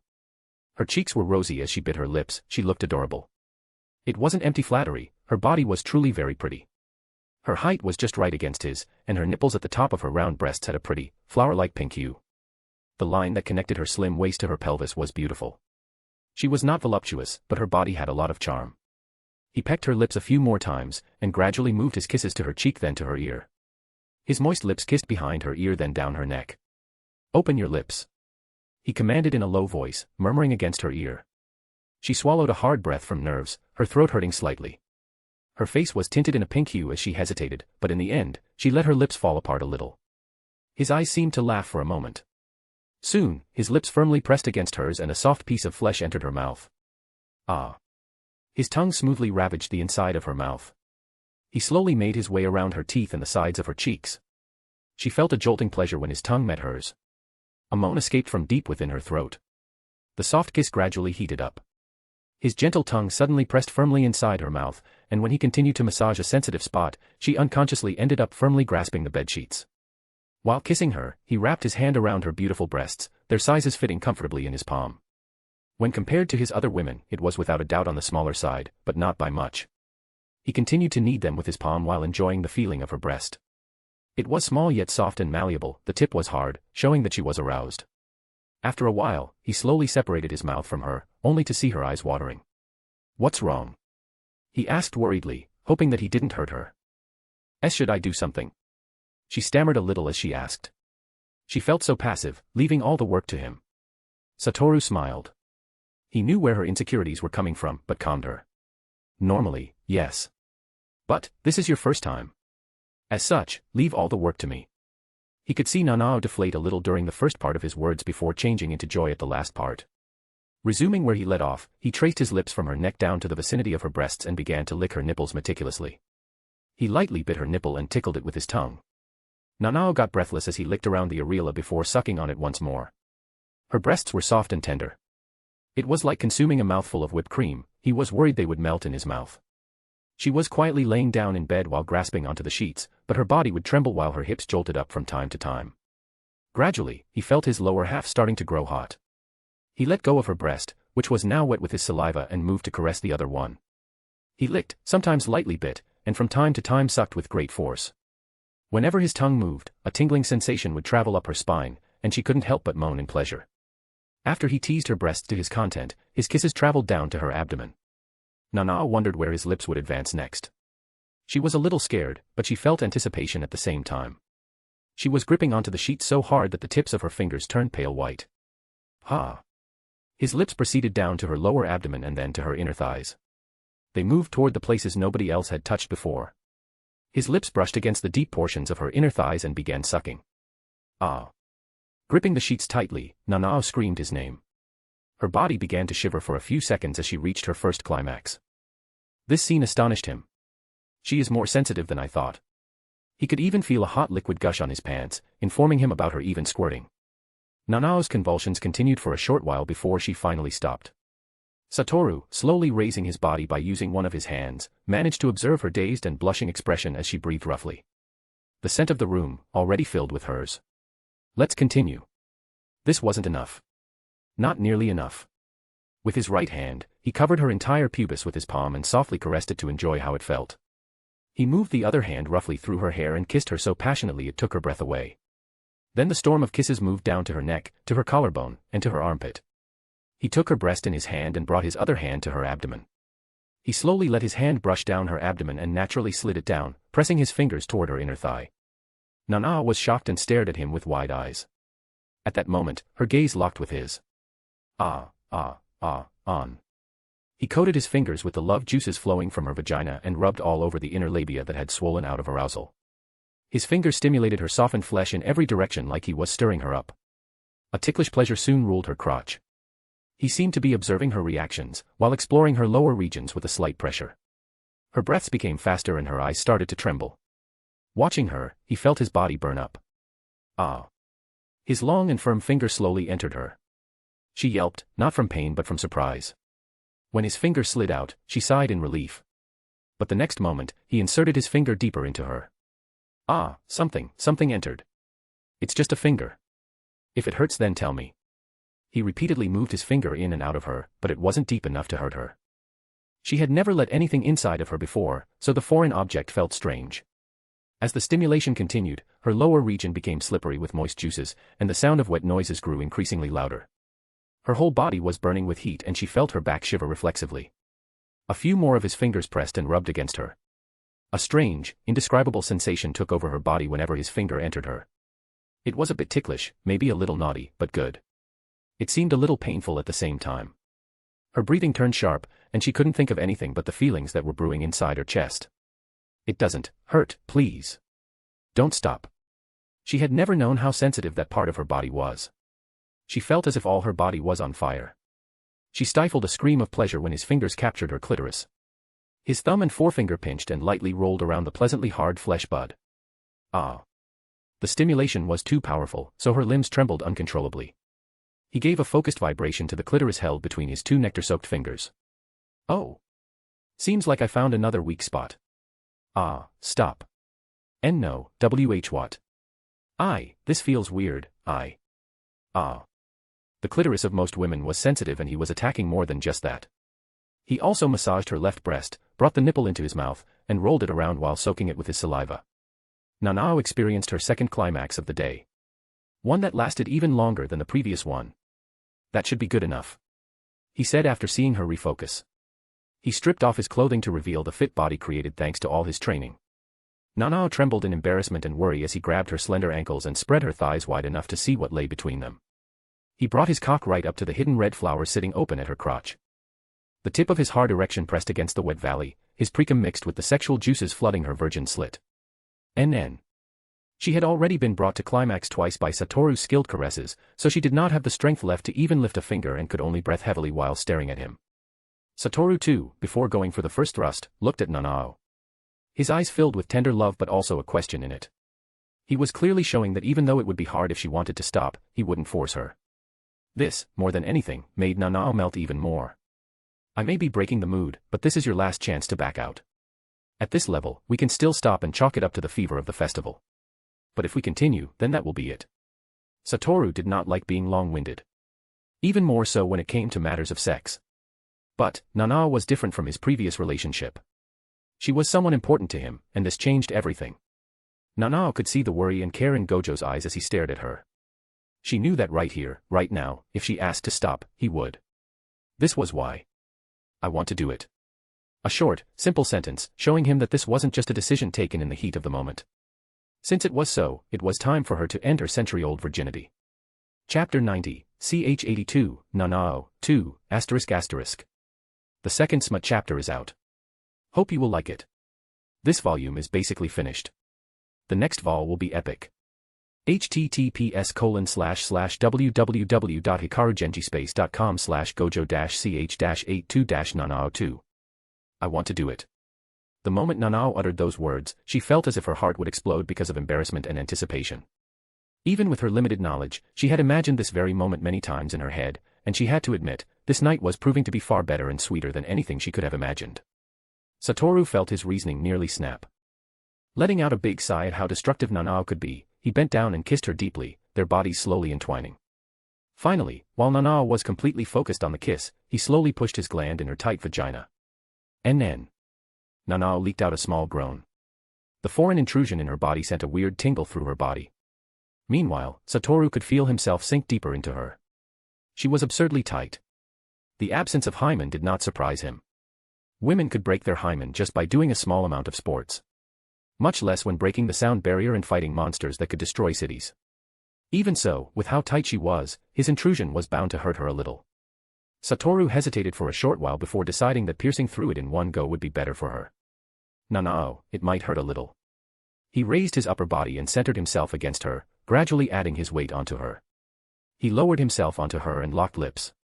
He sucked on her small soft lips, taunting her with his tongue. He squeezed and massaged her breasts with his hand.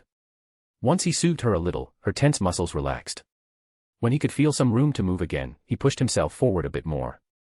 A sharp pain shot through her body and Nanao gripped onto his shoulders with greater strength, to the point her fingertips paled. Wah. Her hips shook the moment he gave a deep thrust.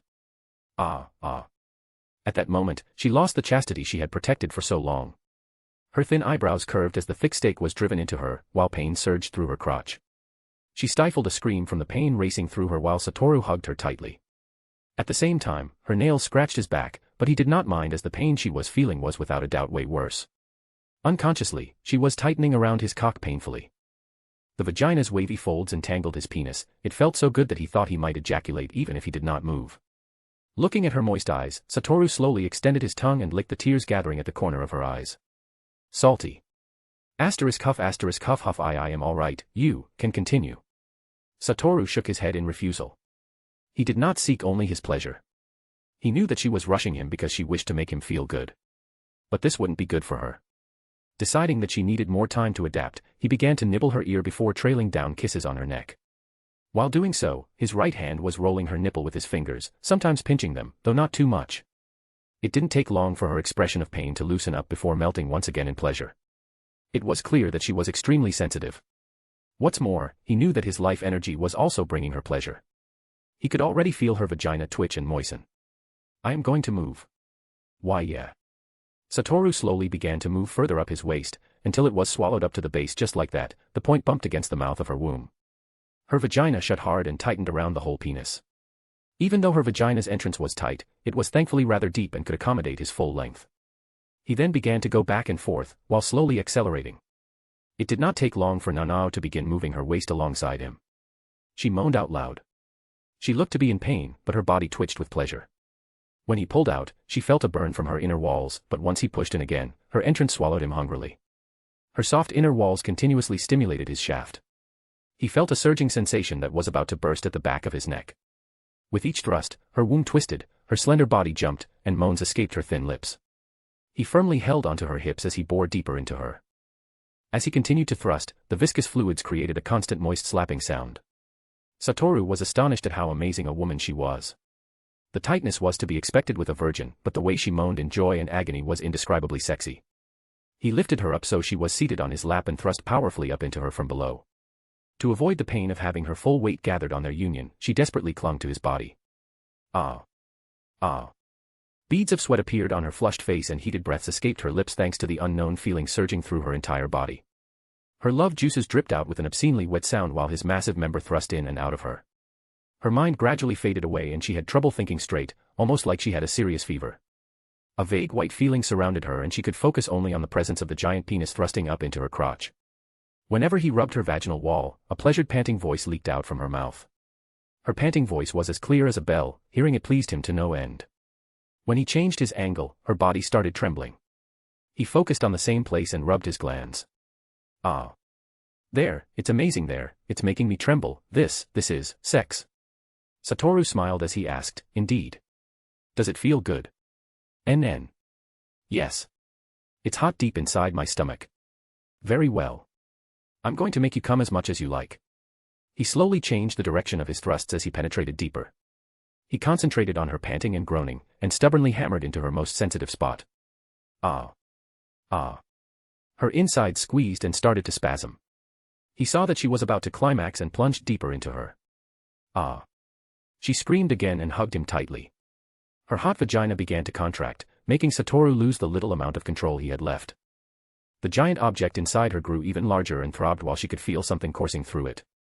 Growling deeply, he kissed her as he began to release his semen inside of her. I am coming.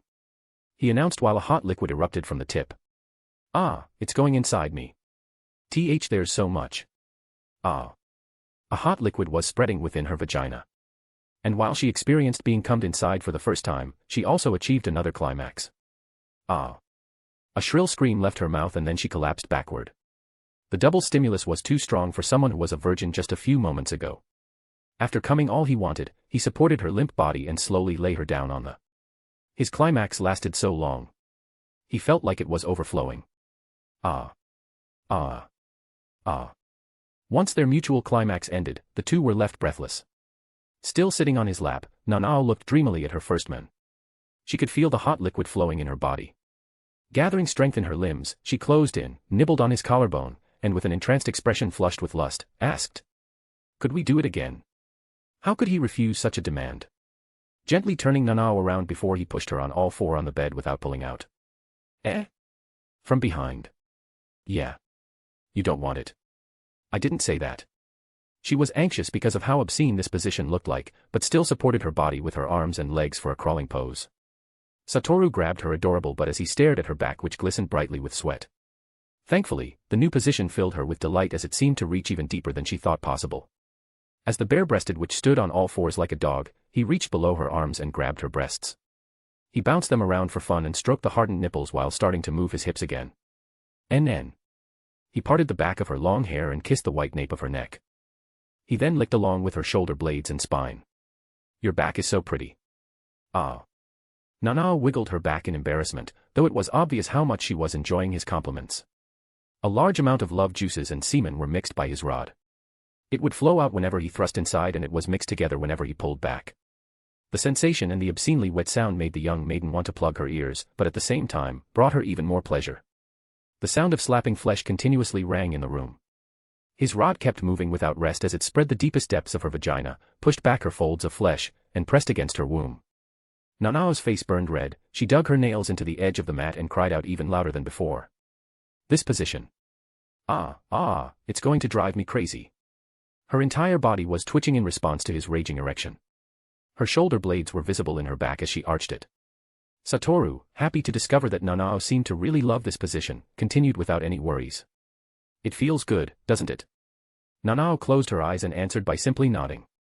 Seeing the line of her slender back bending left and right increased his libido, making him rub against her lower body at an even greater pace. An avalanche of pleasure hit her and she could no longer support her upper body, so she started rubbing her face against the mat. However, she kept her thighs straight and indecently spread to allow the thick rod to enter even deeper. She started moving her butt in a circular motion to rub up against the manhood as it stickily reached her womb. She could not speak. She had never felt anything like this.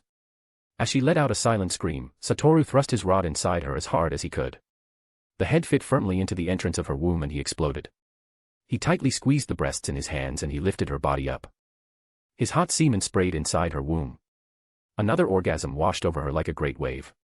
That strong-willed woman ascended to a world of even greater pleasure. Her brain gave a great cry at the intense pleasure. Her vision whited out and then grew black.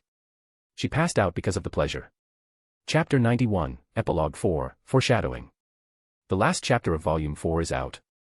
Visit my site to read, Space. Come. Anyway, Vol 5 will be a little slow but very interesting for those who want to see Gojo full power and power up. He will also visit others' places. Volume 5 is called Dangai. And before anyone who didn't pay attention ask. No. It isn't Bankai, Zanpakuto ultimate form. But Dangai, a place outside space and time that connects the three dimensions. Human world, Karakura town.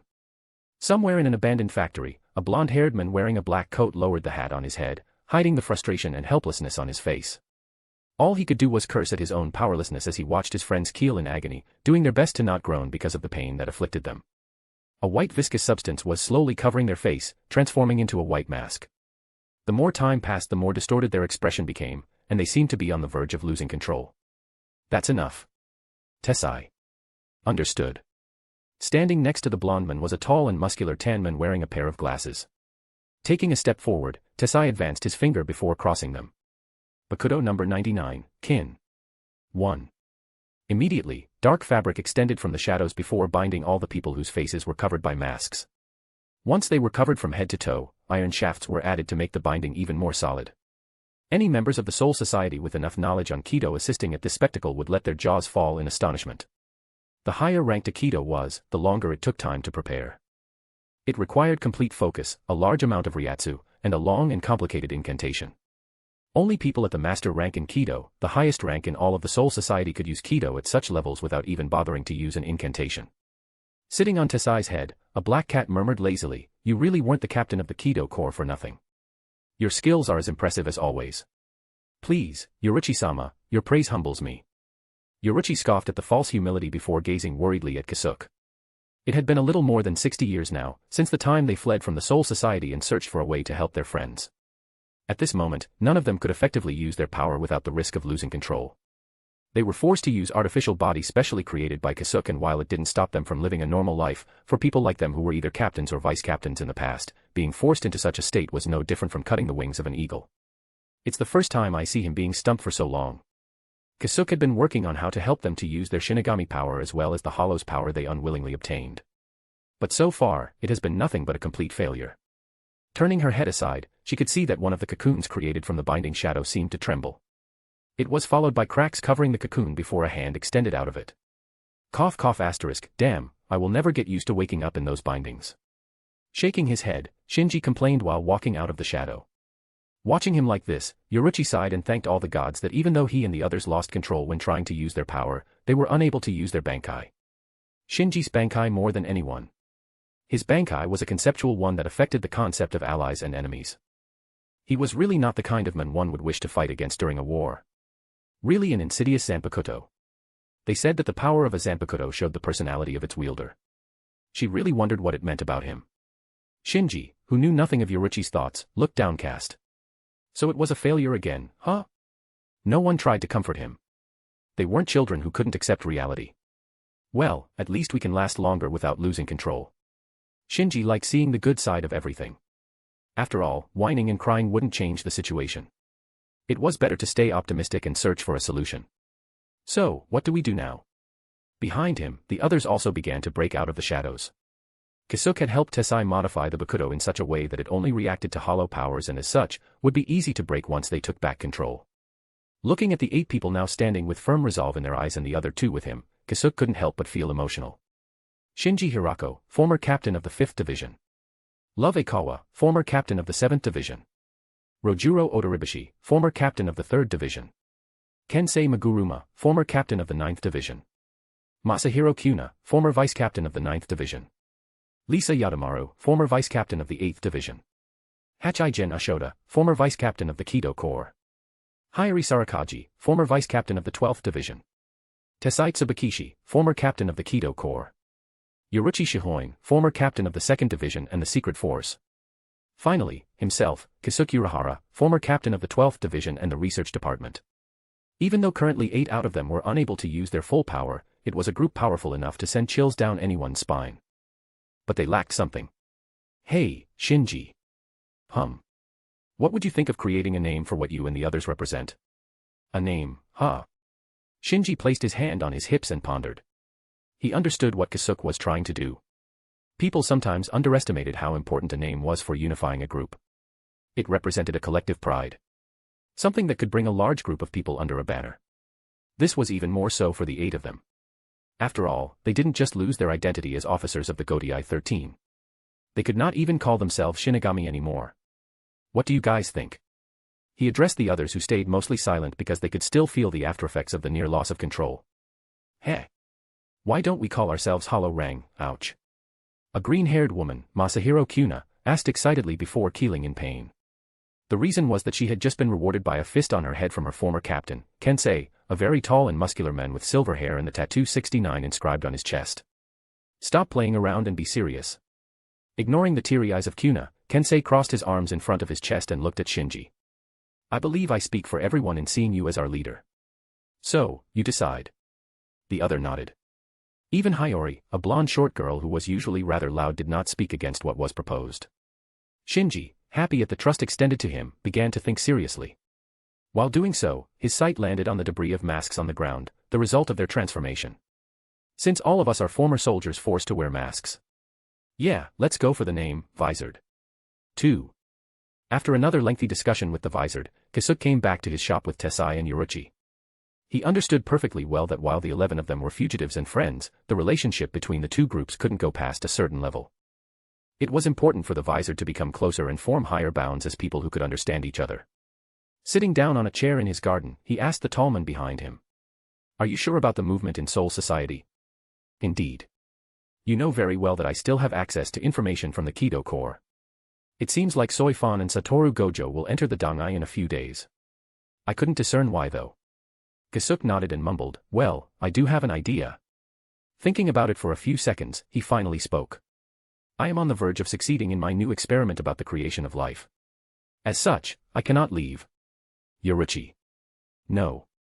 I can already see where this is going and the answer is no. Kisuke placed his hands in prayer, please. Okay. Also, don't you wish to meet your cute little follower? Thinking about Soifan, Yoruchi sighed, okay, open a gate when you need me. The black cat proceeded to ignore him and vanished at incredible speed under the moonlight. She could already feel a great amount of trouble. 1. Prohibition. 2. Masked Army. Chapter 92, CH83, Creepy Scientist. https://www.hikarugenjispace.com/ch-83-creepy-scientist. Waking up to the sound of birds chirping, Nanao looked at her surroundings, her eyes still heavy with sleep. When her gaze finally landed on her side, her eyes opened wide in surprise before her face turned as red as a tomato. Recollection of the events of last night filled her mind and she covered her face with her 2 hands because of the shame. So it really happened. She both felt incredulous and extremely happy. At the same time, she couldn't understand what gave her such courage to try to seduce him. The curse aside, she knew that there were high chances of being refused. Now though, she didn't really know how to define her relationship with him. She knew that as things stood now, trying to keep him for herself was impossible. But at the same time she hoped that, even if he did not stop his dalliance, he would at the very least lower their numbers. At the end of the day though, the decision rested with him. Already awake. Satoru. The sound of his voice caused her to jump in fright as she tried to cover herself with the blanket in reflex, movements which were stopped by Gojo. What's the rush? I believe that we hold nearly no secret to each other, right? At least, physically that is. The grin on his face and the teasing undertone of his voice made her heart beat even more wildly in her chest. She stuttered a little, trying to find the right words, but all she could do was hide her face by using his chest. What a cute creature. It was difficult to associate the current bashful girl with the highly competent and ever-serious Nanao. Caressing her hair lightly, Gojo's lips curved into a gentle smile without his own knowledge. After messing around a little with Nanao and taking a bath with her, she booted him out of her house before rushing toward the quarter of the 8th Division. Clearly, she was still too embarrassed to face him properly, even more so since they did go for another round during their bath. In order to stall for time, she asked that they shouldn't talk about their relationship until he at least came back from his mission. This would give her the time to calm down and assess the situation with a calmer mind. Gojo did not particularly mind, after all, he himself didn't know how to define their relationship. More than sex friends but less than lovers. Either way, it was a question for another time and as such began to walk in the direction of the Shiba's house in order to recuperate Nimue. 12th Division, Secret Lab. In the underground of the 12th Division, Mayuri was currently revising some important documents when the door of his office was opened. Stepping in was a tall man with short spiky black hair, 3 small horns protruding from his forehead, and wearing a white lab coat. He was Akon, the 3rd seat of the 12th Division, and the vice president of the research department. Raising his head, Mayuri asked curtly. What? It was well known that he absolutely hated being disturbed during his research. The only reason Mayuri did not immediately flare up as he would have usually done was that, like him, Akon had been incarcerated in the maggot's nest as a potential danger and was one of the founding members of the research department. They shared a sort of camaraderie in a way, though if he had been disturbed for nothing, this wouldn't stop him from lashing out at him. Bowing slightly, Akon showed the document in his hand to Mayuri. Mayuri-sama, I have read the document sent by the Kido Corps and I need the authorization of Vice Captain Nimue. Mayuri frowned before waving his hands. You have full authority to deal with it. He could not be bothered to read the document and believed in Akon's skills. In fact, for many people, the true vice captain of the 12th Division was none other than Akon, while Nimue was more of a secretary. This was why the division did not fall into chaos even though its vice captain was missing. Hearing Mayuri's order, Akon frowned. Anyone else in his place would have been happy since it meant grabbing for more power. But, even though he was not as crazy as Mayuri, Akon was still first and foremost a scientist. He did not wish to waste more time on paperwork when he could spend that time more proactively by studying or making experiments. Sighing, he resigned himself to the bothersome task, but still decided to ask. What about Nimue? He had heard that Nimue was now following Sattoru Gojo, a powerful man who was gunning for the position of captain of the 3rd Division. From the reports he read, he admitted that Gojo was an exceptional man. But he could not understand why his captain accepted to leave Nimue with him. Others may not understand, but as one of the main participants in Project Nemuri, he understood deeply just how much of a miracle Nimue Kuratsuchi was. Be it mod souls or artificial souls, they all had many defects and a limited ability in assimilating new knowledge. In short, they could not grow. For someone like Mayuri, this was something unacceptable. The Nemuri project managed to produce 6 results before Nimue. All of them were failures, with the 6th one only living for 2 years before dying.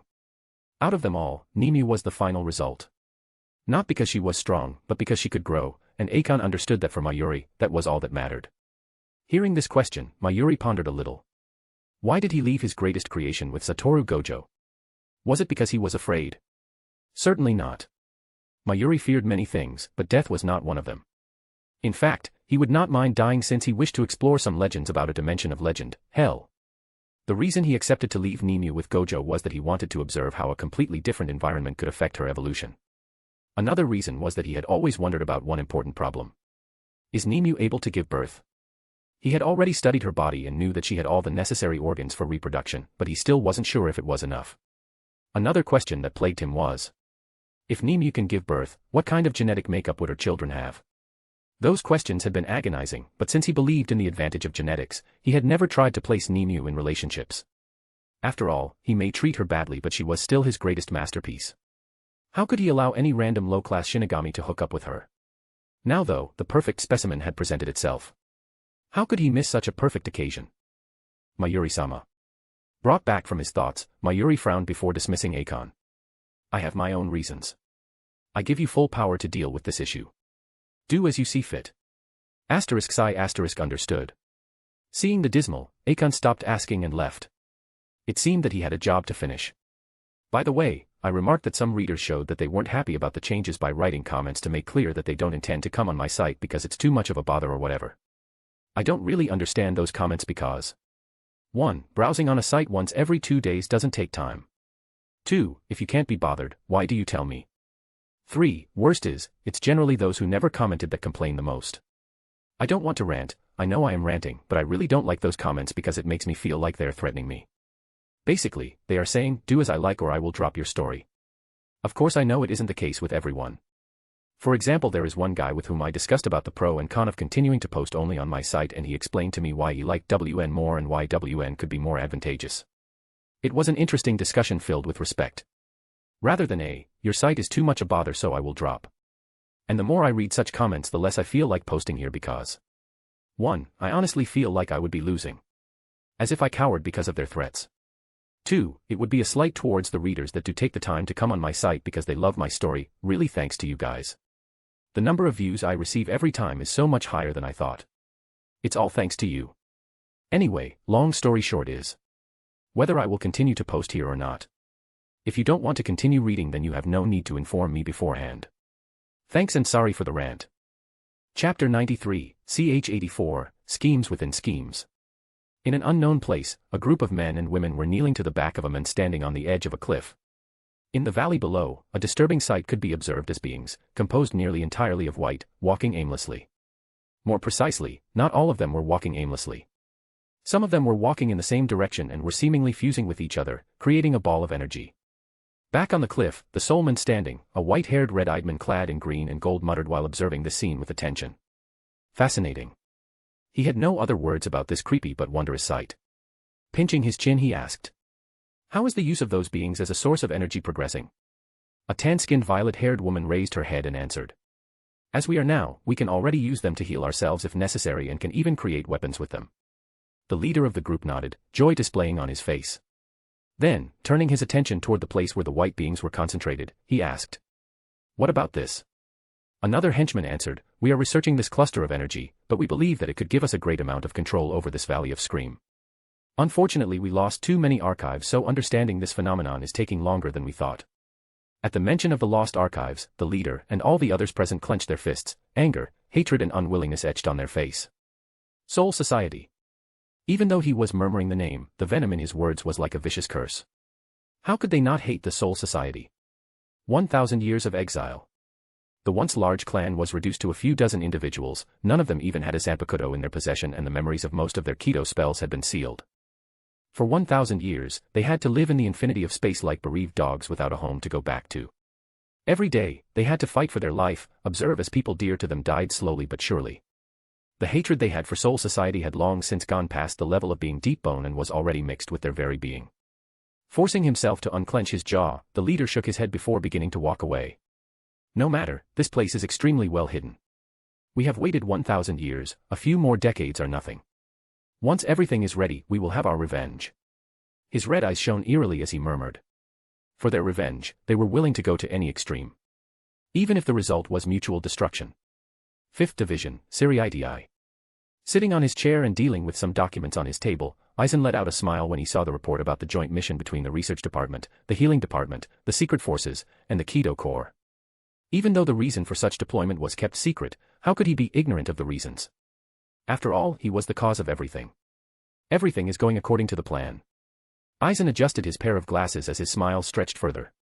Well then, this is my first true move. How will you answer? Will you quail at the first trial or will you become a sturdier obstacle? Aizen murmured as a faint feeling of anticipation bloomed into his heart. Since he was such a variable, it was necessary to assess the level of Gojo earlier on. If this plan failed, he had another batch that could be used later, and if everything failed, then, and only then would he act personally. He understood from a logical standpoint that such actions could very well push him toward his destruction, but it did not matter. Failure for him was impossible. For the simple reason that even if he failed in appearances, he would gain something else. And, for those who watched Memories of Nobody, then this plot will be easy. For those who didn't, no worries. This happens basically 50 years before the film. So there will be many different things and as such, you won't need to have watched the film to understand what I am doing. Also, Aizen is really the kind of guy I don't want to face. Writing him is hard. Thankfully he is more of a schemer so I can limit his appearance. Anyway, I think I have set most of the pieces for the start of this arc. Hope it will be interesting for you. Chapter 94, CH 85, The Calm Before the Storm, 1. In a large square, a group of shinigami wearing different uniforms could be seen acting in concert. They were the members of the different special departments in the Shinigami. Even though the mission that was about to happen was average ranked in priority, since it involved such a large-scale deployment, the higher-ups still put a bit of importance on it. The system of missions in the Shinigami was rather basic but clear. What mattered was not just the number of divisions necessary and the rank of the highest officer. Any missions that did not need the intervention of a vice-captain level or higher were deemed as low-class 1. The moment a captain was necessary, it would be considered close to average importance. The current mission had Gojo, Akon, and Soifan as field officers. This was enough to show how much importance the nobles ported to this mission, while at the same time, showing that the Godai 13 did not really care. Even the dead cannot escape from politics. How funny. Thinking this, Gojo, with his recognizable blindfold, walked with a relaxed gait. Everywhere he passed, the Shinigami would stop a little to nod to him and go back to their work. Those actions, while subtle, already showed the amount of recognition Gojo enjoyed in Godai 13. Gojo was not someone humble, and he never cared about the perception of others. In his opinion, this was nothing more than a waste of time. Perception could change in an instant. The only thing that stayed true was one's own might. Reaching further in the makeshift encampment, he could see a man wearing a lab coat with 3 horns on his forehead. He recognized the man easily since he had read the information pertaining to those who would participate. Beside Akon, he could see the usual mismatched duo of Omida and Soifan. The relationship between the two always baffled him. From what he could see, even though Omida was a man full of haughtiness and a lazy bum, he was extremely loyal to Soifan. At the same time, even though Soifan always complained about him, she still trusted him as her right hand. His approach didn't go unnoticed as the other turned toward him. He could see Omida stiffen a little before stuffing his head in his bag of chips. Clearly, he still remembered how their last encounter had ended. On the side, Akon's sight only briefly paused on him before settling on the woman walking beside him. It was none other than Nemu. If it was all, Akon wouldn't really care. But he could see that even though Nemu was still wearing the same style of clothes, a short skirt and a slightly open kimono that showed her cleavage, the color of her uniform was not black but rather pink. In all the Soul Society, there was only one department that used this set of colors. Since when did Nemu join the healing department? Even though each department was related to a specific division, it was necessary to mention that in theory, you didn't have to be part of the said division to enter the department. For illustration, being a member of the second division didn't mean you were automatically a member of the secret force. Furthermore, it wasn't impossible for members of other divisions to join the secret force. In the same way, you didn't need to be part of the 12th division to be part of the research department. But, all of this was only in theory. In reality, people could not step on 2 boats at the same time. For anyone with the slightest ambition, doing so would essentially seal their future prospect. For obvious reasons. After all, even though the divisions of the Godai 13 worked together, they were pretty exclusive. It didn't help that officially, Nemu was the vice-captain of the 12th division. Even though in reality he was the one who took care of most things, Nemu was still their vice-captain. So it came as a shock for him. Thankfully, as a scientist, his control over his emotions was incredible. Now wasn't the time to deal with this situation. Soifan raised an eyebrow at this sight, but since it wasn't her problem, as long as it did not negatively affect the mission, she did not care. After Gojo reached them, Soifan ignored his cheeky greetings and spoke. Now that everyone is here. Explain the procedure. Akon sighed before pointing to the small detector in his hand. Our mission is to explore through the Garganta and eventually enter the Dangai, explore and find our target. Thankfully, our intelligence allowed us to grasp the potential coordinates of the targets and reduce the perimeter we needed to explore. Otherwise, even thousands of years wouldn't have been enough. Gojo nodded. The Garganta was a sport of large void that connected all the worlds and dimensions. In theory, it should be infinite or near infinite. Since everyone was on the same page, Soifan took over the discussion. Moving through Garganta is a heavy task that requires a certain level of skill. For these reasons, only a very small group of elite individuals would be allowed for missions of this type, or at least that would be the case normally.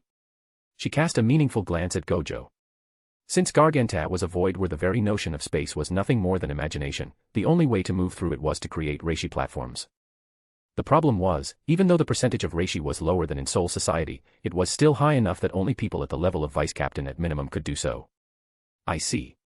I wondered why I was specially asked for this mission. So, I became a special travel agency. This was indeed the variable. It would be impossible normally to deploy a large-scale platform, but it just happened that Gojo Zanpakuto allowed him to manipulate reishi. For Soifan, the existence of Gojo at this moment was like a godsend. After all, no matter how powerful she was, the mission this time wasn't just an extermination one, but first and foremost, a large-scale hunt. Akon nodded. Soon we will open a Kaikeiji, 1, to open the gate and enter Garganta. From our calculation, the Kotatsu, 2, will not be active for a while. So this the perfect opportunity. At the mention of the Kotatsu, most shinigami that had knowledge of Dangai shuddered a little. The Kotatsu wasn't a particularly powerful monster in itself, but it was like the nemesis for any spiritual creatures, be it shinigami or hollows. No spiritual attack could hurt it. In fact, if a Zanpakuto touched it, said Zanpakuto would be slowly decomposed to nothingness. If space was meaningless in Garganta, then time became crazy in Dangai. In that dimension, the current in-time difference was of a ratio of 2000 to 1. What's more, contact with Kotatsu would allow a distortion in the space-time continuum and could send people to the past. When this discovery was first made, Shinigami had been pretty ecstatic. Though after hundreds of experiments and thousands of deaths, it was proven that while time travel was theoretically possible, the distortions were so much that one would be immediately and completely atomized during the travel. Of course, the chances of success weren't zero. They were just so low that it was in the realm of impossibility. This was why, after years of fruitless efforts, the Central 46 forbade anyone to enter it and only members of the research department could do regular study. Gojo sometimes wondered if the members of the Central 46 got a hard-on from forbidding things and giving the death penalty to any transgression. Still, all that did not matter. What mattered though, was that he could finally enter Dangai. As for the Kotatsu, even though that thing was a counter to his Zanpakuto, he wasn't afraid. Once he obtained the coordinates, he would be able to enter it by himself with his shadow teleportation. As long as he was careful, it wouldn't be a problem to make use of it. Well then, time for a new adventure I guess. He hoped that those exiled shinigamis wouldn't be a disappointment. And, remember how I said that time travel through Dangai was a death sentence? Well, Ichigo managed to do it by luck during the Soul Society arc, entered Soul Society 7 days earlier than they should have. Well, he is the MC of Bleach, so this level of luck is normal. 1. World tying right. 2. Wrestling surge. Chapter 95, ch. 86, The Calm Before the Storm, 2. Standing in the large square, Gojo observed as a gate was slowly being constructed to allow passage. The ones doing this work were the members of the Kido Corps. On the far side, he could see Momo working and directing a small team to bring the support necessary. Opening a door toward Garganta was not a simple feat from what he could see, it needed tens of skillful shinigami to do so. What's more, it wasn't just a question of opening it willy-nilly with brute force. It was necessary to make it so the opening would not attract too many powerful hollows, and it was also necessary to record the opening and create a beacon. After all, with how much space was messed up in the Garganta, without those beacons, the team would get lost and wander for eternity until they die. In the infinity of Garganta, those beacons would serve as fixed coordinates. From what he knew, only powerful hollows, at the level of Jillians at the very minimum, could open Garganta as they wished. Aside from those hollows, no single being could open a gate at will. At least that was what he had read when he did his research. Karakura Town. Standing with a cane in his hand, Keisuke Urahara was observing his construction with a skeptical eye. Caressing his chin, he finally nodded and turned his attention to the tanned woman next to him. Are you ready? The woman, clad in tight-fitting attire and an orange kimono, ignored him as she continued to stretch her muscles. Once she was done, she nodded to herself. I initially planned to stay as a cat for another 50 or so years, but it seems like I really shouldn't have. I can already feel that some of my skills have regressed. She frowned a little as she said this. As of now, if she didn't use her ultimate skills, she felt that her speed would fluctuate between Mach 300 or 500. Even though it wasn't bad, it was far from enough when compared to her maximum speed at her peak. In the end, she sighed. Well, I have no one else to blame but myself, I guess. Stealing her expression, she finally gave her attention to Keisuke. I am ready. Keisuke nodded gently and walked a little away from her before standing in front of what looked like a large gate made out of wood but without any door. I lack resources, so it took me some time, but I finally finished setting the frame. Since you're ready, I will begin. Giving a carefree smile, he slowly placed one knee on the ground and began to chant. My right hand is the stone that bridges worlds. My left hand is the blade that binds reality. The black-haired shepherd is hung from a chair. Straight as clouds come, and I strike down the ibis. The cadence of his words was slow at first, but it slowly accelerated. At the same time, a bluish energy formed on his hand before covering the gate. When he cited the last word, cracks formed in the air as if the structure of space was being broken open. Finally, what looked like an eye full of darkness opened. Standing up, Keisuke wiped the sweat that had formed on his forehead. Even though the result isn't perfect, it can be slowly improved.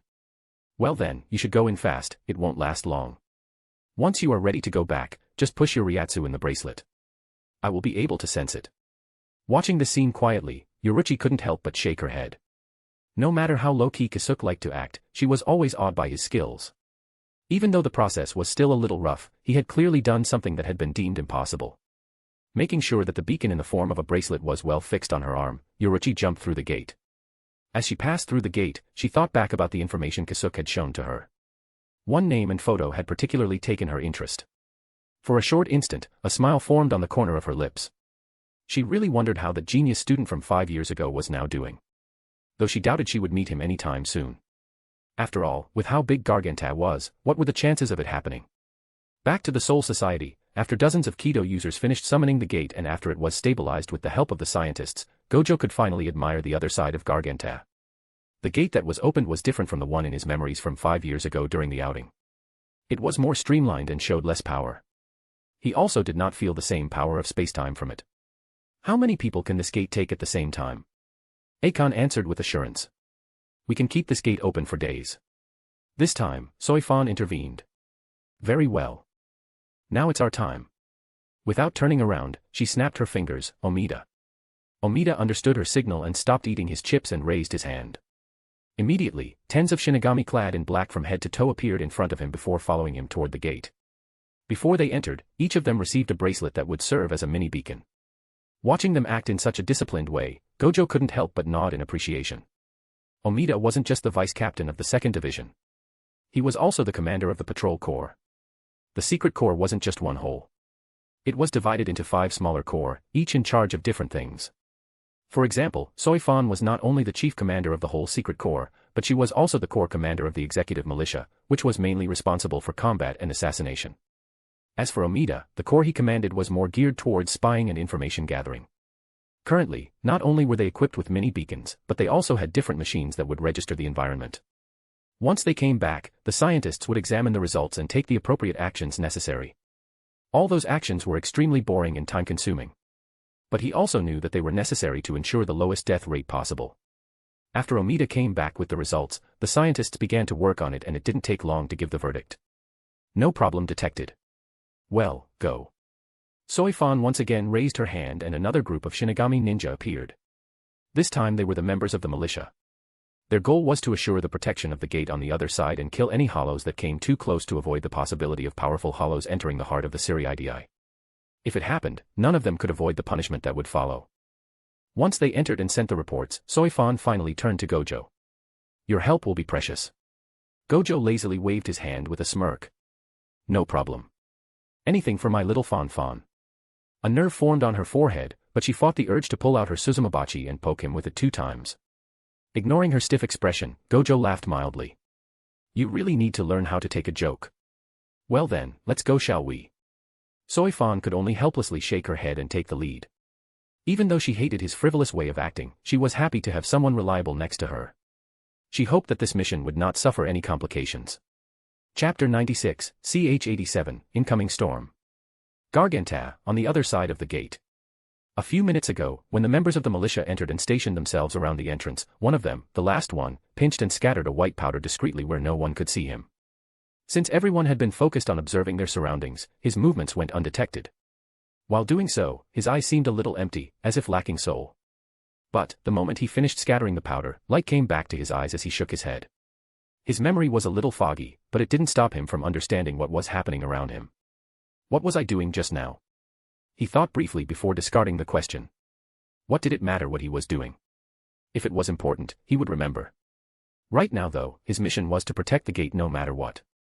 At the same time, unbeknownst to the expedition, in one of the parts of Garganta, a group of Jillians that had previously been stationary trembled before turning toward a certain direction. Even though the concept of direction in the Garganta was meaningless, they could feel as if something was calling them. It was an irresistible attraction. If that was all, it wouldn't be a problem. But, Jillian-level hollows weren't the only ones that were attracted. Hueco Mundo. Hueco Mundo was the home dimension of the hollows. Aside from its capital, Las Noches, which was under the control of King Barragan Luzenbarons, the rest of Hueco Mundo was a vast and seemingly endless white desert under an unchanging night. Even though high-ranked hollows were able to think like humans, they were still quite barbaric and followed a more animalistic separation of power. As such, territories were mostly occupied by powerful hollows. In one of such territories, a small white panther-like Ajuchas stood up abruptly and began to sniff at the air. All around him, the other hollows, all Ajuchas of different forms and heights stood up in unison, startled because of his sudden action, and looked at him. They did not know why their leader was acting like this, but they were ready. Finally, after waiting a while without getting an explanation, one of them ventured. Grimjow. The small panther stopped sniffing and began to growl. Looking seriously at each of his friends, he addressed each of them. Xiaolong, Edrad, Yilfort, Nakim, D. Roy. It's too soon to give up. Perhaps we will have a chance to step on to the next level. Are you ready to try one last time? Even though the panther was the smallest and most docile-looking of the group, the aura he was emanating was overpowering, even for the other Ajuchas. He was Grimjow Jaeger-Jaquez, one of the most powerful Ajuchas in the Hueco Mundo. The other Ajuchas looked at each other with uncertainty in their eyes. They were not hesitating because of the order itself. Their loyalty to Grimjow was unquestionable. It was exactly because of this that they hesitated. Their leader still had the potential to go further and perhaps become one of the few Vasto Lord. But they knew that this was it for them. Even after eating 3,000 hollows, they could feel no increase in their power. The best they could hope for was to stop their evolution to avoid falling back and become Jillians. They had already proposed that he eat a part of their masks and reach a higher level of power, but it seemed he had just found another opportunity. Still, seeing the hopeful eyes of Grimjow, they all nodded. We will always follow you. Then, let's go. Joy flickered in his eyes as he nodded at their response. Then, with a wave of its paw, the space around them seemed to break open like the jagged maw of a beast. The gate of Garganot was open. What Grimjow didn't know was that, all around Hueco Mundo, different groups of Jillians, Ajuchas, and even some Vasto Lord felt a pull. Most ignored it, but some could not stop themselves from trying to investigate the source. So this is Garganta. The moment Gojo and Soifan walked through the gate, they began to observe the surroundings. Though, aside from an infinite dark void, there was not much to observe. It feels like my own inner domain. Gojo mused silently. Even though most of the other shinigami who entered felt uncomfortable, he was the only one who felt like he was right at home. The reishi in the air also feels different. He did not know how to describe it, but it felt extremely condensed but at the same time extremely sparse. The concentration of reishi in the air is inferior to that of Soul Society but still far higher than in the human world. I guess this is why only powerful shinigami can create reishi platform here. Kogo, how is it? I lost about 20 to 30% of my maximum output. My gathering speed also lowered. Shape manipulation will be harder. What do you think? Standing by his side, Soifan finally asked. Even though the understanding of Gojo's Shirkai was limited, they all understood that he could only be at his maximum in a reishi-filled environment. Shrugging he answered, I basically suffered a large-scale debuff, but it isn't really a problem. Still better than on Earth. He wasn't exaggerating. Kogo absolutely hated traveling in the human world. For her, who fed on reishi, being on Earth was like a human walking on a tall mountain and having difficulty breathing because of the lack of oxygen. What's more, with how proud she was, this sensation of weakness was something unacceptable. Hearing him, Soifan nodded. It wasn't different from what she had envisioned. She looked around and beckoned one of the members of the militia with her finger. Report. Putting one knee to the ground, the one chosen began to explain. The situation is stable. Some low-class hollows were attracted but were then swiftly eliminated. The radars didn't detect any other high Ryatsu. Very well. The team of scientists, Kido users, and healers will soon enter. Protect the gate at all costs while we are absent and if necessary, destroy it. Understood. Even though destroying the gate increased tremendously the chances of them getting lost forever in Garganta, Soifan did not hesitate in giving the order and her subordinate did not hesitate in accepting it. Of course, the chances of such a thing happening were extremely small. The opening of a gate wouldn't attract a large group of hollows. At most some hollows that were coincidentally near the gate at the moment of the opening. Even so, as the leader of this expedition, she had to prepare for the worst. There was no place for something as flimsy as feelings of hesitation in the secret force. Sacrifices were the norm and even the captain wasn't above it. Soifan did not hide her conversation from being heard by Gojo nor was she shocked by his lack of reaction. She was pretty sure that in his mind, he was sure that even if every last one of them died, he would still survive. Infuriating he may be, but this level of confidence in himself was something she appreciated. Only those who had such confidence could succeed. That's why, even when all her siblings died during their missions, she neither shed a tear nor did she become afraid. Because she was sure that she would not fail and as a result, she did not. Burying her old memories, she focused on the operation as a batch of shinigami entered the gate. They would at first be a little destabilized, but with Gojo's help, they could walk, albeit with some difficulty. Once they opened the gate to Dangai, they would create a makeshift headquarters as a relay and allow the militia to explore more freely. Like this, an unknown amount of time passed as everyone did the assigned work. The opening of Dangai being far easier, it would of course take less time. Everything was seemingly going well, but it was then. All of a sudden, Soifan and Gojo stopped what they were doing and turned to look in a direction with a stiff expression on their face. In the end, Gojo shook his head and released a helpless chuckle. Man, my luck is really shitty. Soifan's expression was far worse. After all, she could feel hundreds of powerful Reiatsu approaching. The difficulty of the mission suddenly shot through the roof. And, welp. Serious shit is happening. Also, did I say I hated the name of those hollows? Because I really do. So complicated. Chapter 98, CH-88, Incoming Storm, 2. Back in the Soul Society, all the members of the research division stood up with ashen faces. Impossible. The red alarm immediately began to sound, and Akon rushed to understand the situation. Report. T. The radar detect. Akon pushed away the scientist whose tongue was frozen because of fear and took a look at the radar himself. What he saw immediately made his heart drop. How could this be? He understood now why the previous shinigami had been unable to speak clearly. After all, the radar was showing more than 100 signals and most of them were at the very least at Jillian level. The worst was that it seemed, even more, were on their way.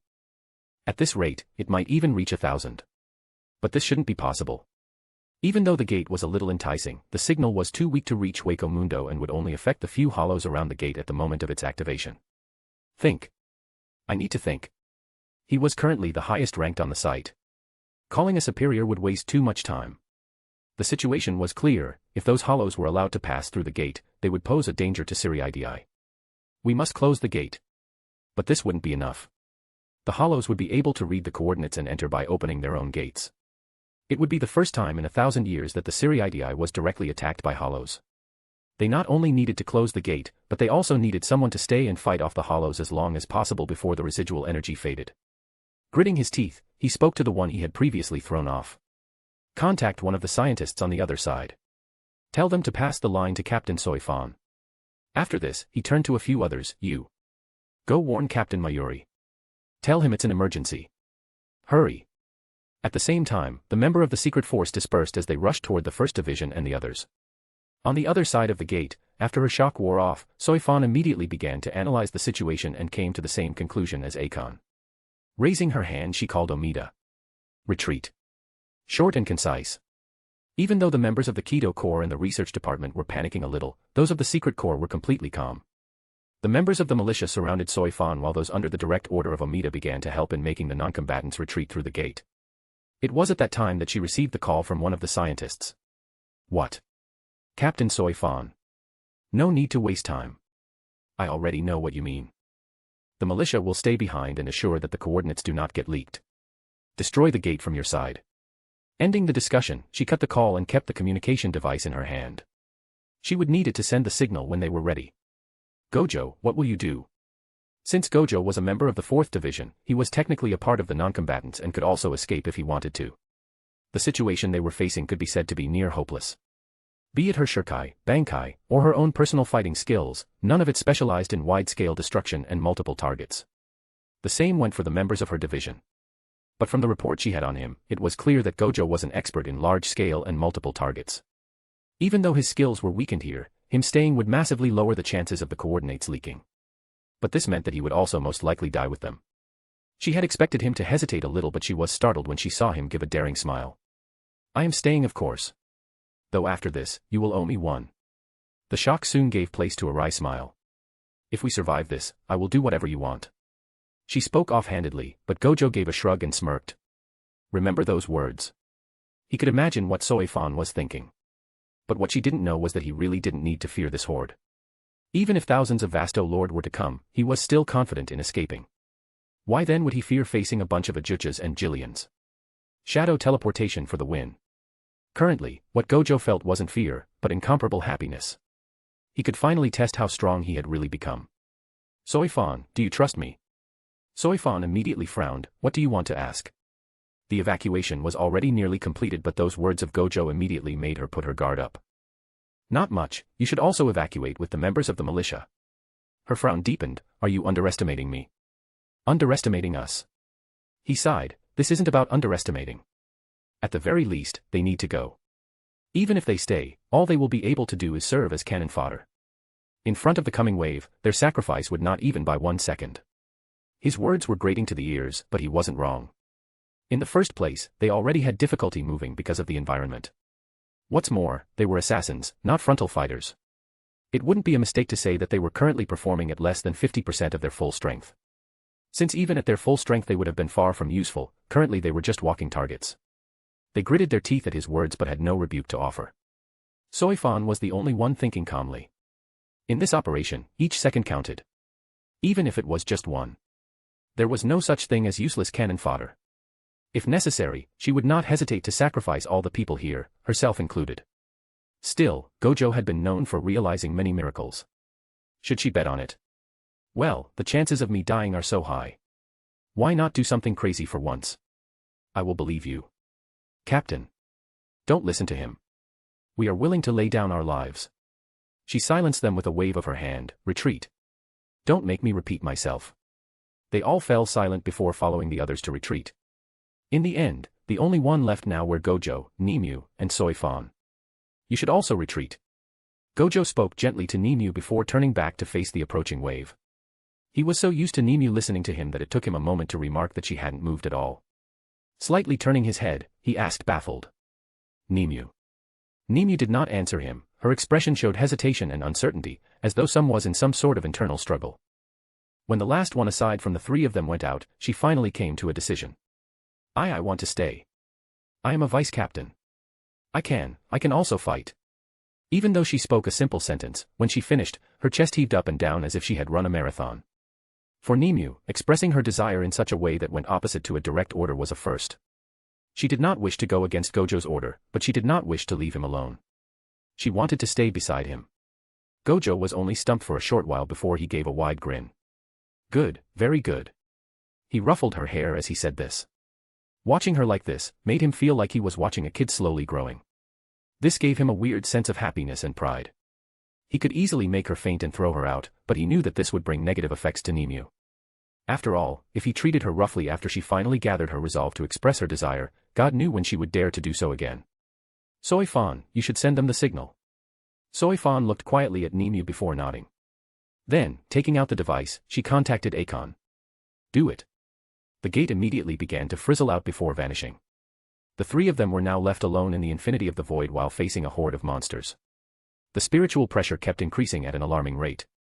What could only be described as a sea of hollows could be seen approaching at high speed. Gojo took a step forward and chanted. Through heaven and hell, we alone are the honored one, Tengaku no Kogo. His large wings unruffled while his crown sat on his head. On the other hand, Soifan did not shy away from the fight. Even though the chances of dying were high, she wasn't the type to give up without giving her all. After taking off her captain cloak and throwing it away, thereby revealing her naked back, she unsheathed her short sword and murmured. Sting all enemies to death, Suzumabachi. The sword in her hand began to glow before shrinking and reforming around her right arm. When the light vanished, what was left was a black and gold gauntlet around her arm linked by a small chain to what looked like a long stinger on her middle finger. The pressure she was releasing was already incredible, but she did not stop here. Her Ryatsu began to take the form of a tornado and covered both her arms and back. She was now ready to go all out. Well then, shall we go? Let's do a reenactment of 300. Only, this time the 300, or rather the 3, will win. Even in such a tense situation, he could not help but joke.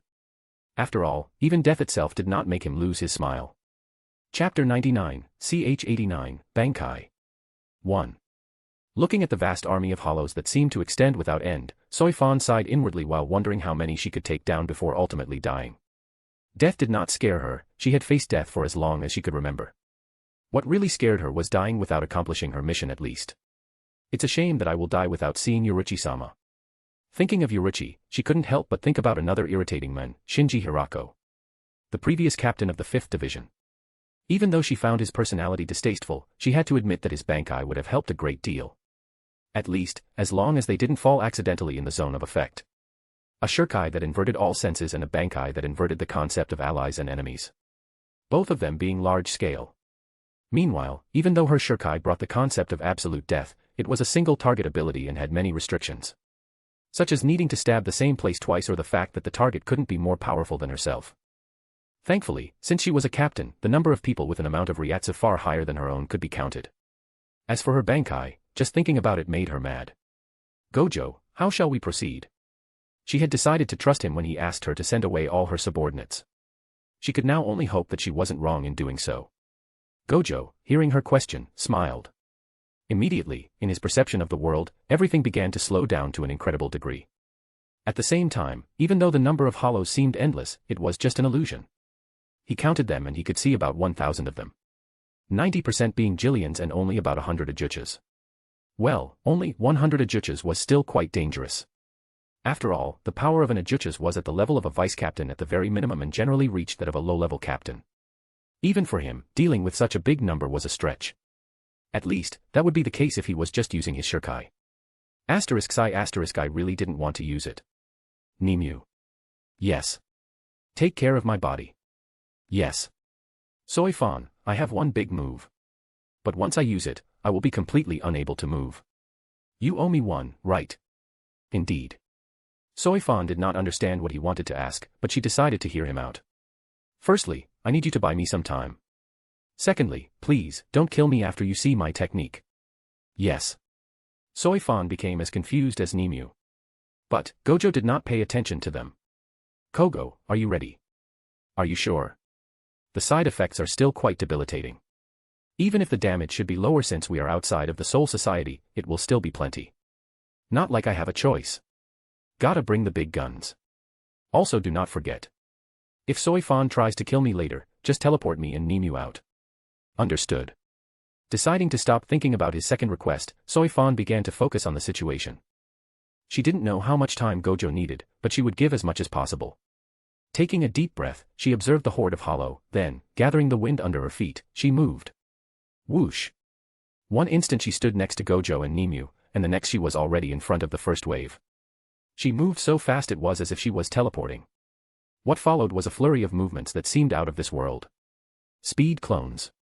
The Shuinpa was one of the most basic techniques for shinigami. One that is learned from their very first year in the academy. But, like any basic technique, what made it terrifying was that there was no upper limit to what could be accomplished with it. Soifan, as the captain of the secret force, was one of the fastest shinigami alive, and this technique was one of her pride. The instant she entered the fray, what attacked wasn't one Soifan, but 15.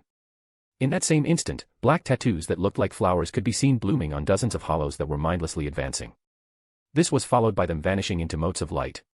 The clones did not stop there and began a true slaughter, attracting the attention of the others. Whistle. Gojo, who was observing her attack, couldn't help but whistle in respect. Even though he could more or less observe her movements, this was what made her even more impressive. Soifan did not just create afterimage clones. She was simply so fast that it could be said that she was literally at 15 places at the same moment. Each time she attacked, she would immediately stack the attack, bringing an instant death sentence and purifying the hollow. Perhaps she is the most worthy of the title of Shinigami. He thought inwardly. After all, what is more fitting for a god of death than the ability to bring death? Still, this isn't looking good. Soifan was tearing apart Minos like they were nothing, but even then, the difference in numbers was simply too much. Even though she could be at 15 places at the same moment, if she went too deep, she would be surrounded and helpless. At the same time, maintaining such a burst of speed for a long time was impossible. As an assassin, Soifan's style of fighting was ill-suited for long drawn-out battles against a large number of opponents like this time. Standing next to Gojo, Nimue wanted to enter the fray and help Soifan. She knew that she was far from the level of captain, but her body was strong enough to support such a fight. She could lessen a little of the pressure if necessary. But, Gojo stopped her. How could he tell her that he was already ready to use his move? The only reason he was still waiting was that he wished to see Soifan's full power and also hoped to tire her out. It would be even better if she was a little wounded. After all, it didn't hurt to have more assurance. On the battlefield, Soifan was doing her best to avoid staying too long in one place. From the moment this fight began, it didn't take long to understand that even though all those hollows were moving together, this was in no way a coordinated attack. There was a stark difference between a 1,000-strong army and a mob of thousands hastily gathered together. Standing in front of a Jillian, she suddenly moved aside and avoided a Siro launched by another one. The result was clear as the Jillian that was behind her was the one hit. Once hit, like a mad beast, that Jillian immediately ignored her and rushed toward its assailant. This wasn't the first time she had used that tactic. Sometimes she killed them, sometimes she brought them to fight against each other. Some other times she would simply wound them enough to heavily weaken them, and those wounded would be devoured by the others. Like this, as if she was a maestro, she managed to control the battlefield for a few short moments. Sadly, what she faced weren't just mindless Jillians. Feeling a chill on her back, she instinctively used a bakudo to form a shield behind her and turned around to see the source of the attack. A panther. Oh. Woman, you are pretty strong. TCH. An Ajuchas. Soifan clicked her tongues. Hollow's power and style could sometimes be easily understood just by observing what they looked like. For such a small Hollow and with his form, it was clear that it was one that focused on speed. Had this been a one-on-one fight, she would have trashed that brazen Hollow, but now she couldn't let herself be tied down. Still, even though she did her best to lose him, that Ajucha was rather persistent, and soon it wasn't just him. The Ajuchas weren't stupid. They didn't know what exactly had attracted them here, but it was clear that the Shinigami wouldn't let them go. As such, they couldn't let her eliminate all the Jillians. The difficulty of the fight immediately increased by a factor of 10. Small scratches and wounds accumulated. The fight had already lasted for about 10 minutes, but rather than decreasing, the number of Hollows were constantly expanding. Some of the Hollows even tried to go past her and attack Gojo and Nimue, but Soifan would do her best to eliminate those stragglers. The others would use this chance to wound her even more. Seems like she is about to lose. Still, she was very impressive. Soifan had lasted far longer than he thought she would. It seemed that he had been somewhat underestimating her. At the same time, he could see that no more Hollows were coming. Whatever had attracted them here must have stopped functioning. Soifan alone had wiped out more than 1/3 of the previous 1,000. Sadly, those had been replaced by nearly 1,000 more Hollows. What a vicious trap. Gojo's eyes glinted. He refused to believe that such a huge number of Hollows had attacked this place without reason. Clearly, someone had been plotting. This reminded him of the case with the irregular Hollows. Does this mean that I am the target? He chuckled. Initially, even though he was somewhat curious, he didn't wish to meddle in whatever that mastermind was doing. But, now it's personal. Taking a step forward, he immediately appeared next to Soifan and swatted aside one of the Hollows that had tried to bite her. Thanks for holding on for so long. Now leave it to me. Giving her a reassuring smile, he walked in front of her and began to murmur. You wanted to know what my trump card is, right? Then, let me show you. A smirk formed on his lips and one word escaped them. Bankai. And, so, Soifan's ability is really a pain. Her ability is to grant death after stabbing the exact same place 2 times. This effect should have been absolute. But during the fight against Aizen, he didn't die. So this gave birth to many debates and theories that can be basically summarized in A. Soifan's ability only works against those whose Ryatsu are weaker, equal, or only slightly stronger. We already know how a big difference in Ryatsu can make a fight meaningless. I.e. Ichigo versus Saraki. B. Soifan's ability isn't restricted by Ryatsu, but Aizen was simply never struck. I honestly believe more in theory A. So that's what I will use. Also, some people say her power is poison, but that is bullshit. If it was poison, she could just sting once and flee, or sting many times in different places to let the poison do the job. Like against Yuruchi. She stung her more than 5 times in different places. The condition of stinging in the same place 2 times would be meaningless. Chapter 101, ch 90, Bankai. 2. The moment a Shinigami obtained a Zanpakuto, his path to power became determined. The first step was to enter the inner world of the Zanpakuto and communicate with the sword and know its name. Once this was done, the Shinigami would have access to the power known as Shurkai, or first release. This was the step that blocked 80 to 90% of Shinigami. Most Shinigami died without ever knowing the name of their swords. In the same way, those who did manage to reach the level of Shurkai stopped being seen as cannon fodder and could reach the rank of a seated officer. From that moment on, they would dedicate their training toward better understanding the abilities of their Shurkai. But, this wasn't the end. There was another level, one known as Bankai. A level that only a select few ever managed to reach despite years and years of training. In any generation, it was rare for the number of Bankai holders to even reach 15 out of more than 6,000 Shinigami. This went to show just how low the rates were. The Bankai was a qualitative upgrade. A fundamental change that could increase more than 10 times the power of its wielder. To achieve it, one must be able to materialize and subjugate their Zanpakuto spirit. Materialization meant the opposite of getting dragged into the Zanpakuto's inner world, that is, the wielder needs to summon the Zanpakuto's spirit into the physical world. It usually takes 10 years or more to achieve, plus the experience needed to master. The abilities bestowed by a Bankai differed. Most of the time, like with Byakuya for example, they only increased the power of the skills already owned by the Shurkai. Some other times, like with Soifan, the Bankai took an opposite route. Gojo did not exactly know all of what his Bankai could do. But, the passive abilities of his bankai were already enough to give him a headache, and that, quite literally. For the hollows, the moment they saw Gojo appear in the fray, most of them began to rush to attack him without thinking much about the situation. But a few smarter ones, such as the Panther Hollow, immediately sensed a huge danger and began to run away. Grimmjow was a proud warrior. Normally, he would never consider fleeing even if it meant death. But, the very moment that man appeared, for the first time since he gained consciousness, Grimmjow felt afraid. Was it perhaps because he had the instincts of a beast? He would never know the answer. But, at the sight of this man, all thought about staying vanished from his mind, and only one thought kept screaming at him. Run. Run for your life. Don't wait. Don't look back. Don't even think. All he could think of was running away as fast as possible, and that he did. This was what saved his life. Screaming at his partner to follow him, he began to run at a speed he never even thought was possible to reach. He did not know how long he ran. But, when his instincts finally calmed down, when he finally stopped running, when he finally turned back with only 2 out of his 5 companions not far behind him to observe what he had run away from, Grimmjow opened his mouth wide open and felt his legs give under him. What he was seeing was simply too much of a shock. After all. Gone. He muttered hoarsely. His mind was unable to process what he was seeing for one simple reason. There was nothing to see. All the hollows had simply vanished. Refusing to accept what he saw, he stretched his senses as far as he could, trying to feel the slightest reactive presence of a hollow. But, there was nothing. In the instant, it took him to run away. In a moment that could not even have lasted more than a few minutes. In that short span of time, nearly 2,000 made of a mix between Jillians and Ajuchas had been utterly annihilated. A few moments ago. Well, then. Bankai. The moment Gojo uttered this word, the world seemed to fall silent, before everything began to tremble. A flash of light momentarily blinded all those present, but once the light vanished, they were left speechless at the sight that was presented to them. Gojo was currently sitting on a regal throne dyed in silver. The motifs of lions were delicately curved on the front of the handles of the golden throne. An aesthetically cracked pattern dyed in gold, along the cracks, was etched on the headrest of the throne, giving it an imposing presence taking the form of a black sun. It was a throne oozing authority and power. Meanwhile, Gojo's attire consisted of a silvery white and black accented ceremonial buttoned-up suit, accents of gold lined along with the collars and the strip of his suit. Its buttons were a mixture of gold and silvery white. His hands were covered up to his forearms with silvery white gloves, while he wore thigh-high boots of the same color.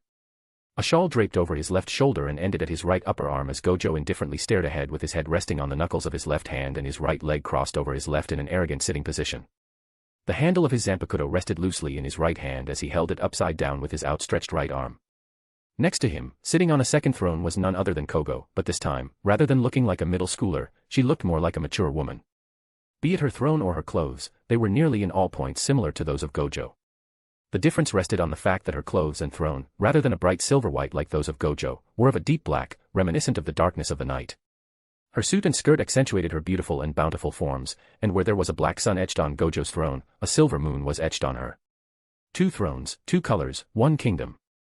One represents the light and the other the darkness. One of the moon and the other the sun. This was Bankai, Tengaku Futeigo no Gikuza, 1. Sitting on the throne as he observed all the hollows cowering in front of him, Gojo did not feel any joy. In fact, he could barely focus on the scene ahead of him. After all, currently, he felt as if his head was about to explode. One of the passive effects of his zanpakuto, aside from the absorption of reishi, was the near-omniscient viewpoint in a domain. When he used his shurikai, that zone was 10 meters, but the range of his bankai was frighteningly huge, 50 kilometers. Without a doubt, in all the history of the Soul Society, this was the largest domain-type bankai in existence. But for Gojo, this was like a curse. The worst was, 50 kilometers was far from being the limit. The third passive skill of his zanpakuto, one that was exclusive to his bankai, was that the zone he covered could grow. The longer his bankai stayed activated, the larger the zone he covered became. Like a kingdom slowly growing as it conquered everything in its wake. The amount of information that filled his mind was simply overwhelming. Had it been his human self, reverse cursed techniques or not, he would have died after his brain exploded. Thankfully, Garganta is void and the amount of reishi is low. This greatly diminished the amount of information and the gathering speed of said information. The first time he used his bankai in Soul Society, he thought that he was about to die a second time. Bearing through the pain caused, he focused on the thousands of hollow and waved his hand. Begone. For Soifan, what happened next felt like she was hallucinating. When Gojo waved his hand, she felt sick. As if her body was being pulled apart. As if something was trying to reduce her to nothing. She managed to fight back that feeling quite easily, but she never wanted to feel something like this ever. As for the army of hollows that was standing, she could see them thrashing and screaming as their bodies slowly transformed into particles of light and vanished. It didn't matter how much they tried to fight back, it did not matter how much they tried to escape. In the end, all of them vanished from the world. As if they had never existed in the first place. Watching this scene, even though Soifan had seen hundreds of atrocities and escaped from the jaws of death an immeasurable number of times, she felt like her heart was about to come out of her throat. When she realized that what happened to those hollows could have happened to her, goosebumps covered her body. She now understood why Gojo had asked her to not kill him as a favor. This kind of power simply broke through all common sense, and there was nothing more frightening than the unknown. Once all the hollows dumb enough to not flee the moment he appeared died, Gojo immediately stopped his bankai. Already, blood was flowing out from his eyes and noses. Clearly, the stress he had been put through was out of this world. I am using it wrong. Standing up with the help of Nimue, Gojo thought inwardly with frustration. Even now, he could feel it. This bankai was lacking. It was as if an important piece of it was missing. That was one of the reasons he never really considered himself as having reached the bankai, for what he could currently do was nothing more than a mockery of what he should have been able to do. From what he understood, his bankai worked like domain expansion. By bringing out the inner world of Kogo, he could project it in the real world and trap his enemies in it. But there was one thing that he was lacking: walls. His bankai covered a wide zone, but nothing stopped things from entering or exiting. A kingdom without any defense was nothing more than an empty castle. Tengaku brought him the power of an army, but during a siege, the most appreciated and necessary defense was a wall. A wall that could stop all attacks, and he knew exactly what kind of wall he needed. 1. Twins Throne of Heaven. I think I traumatized Grimjow for life. Anyway, I think I have been pretty obvious about what is lacking in his bankai. His Shirkai activation doesn't use the pronoun we for nothing, you know. It's teamwork, and he needs to bring his part to make it work.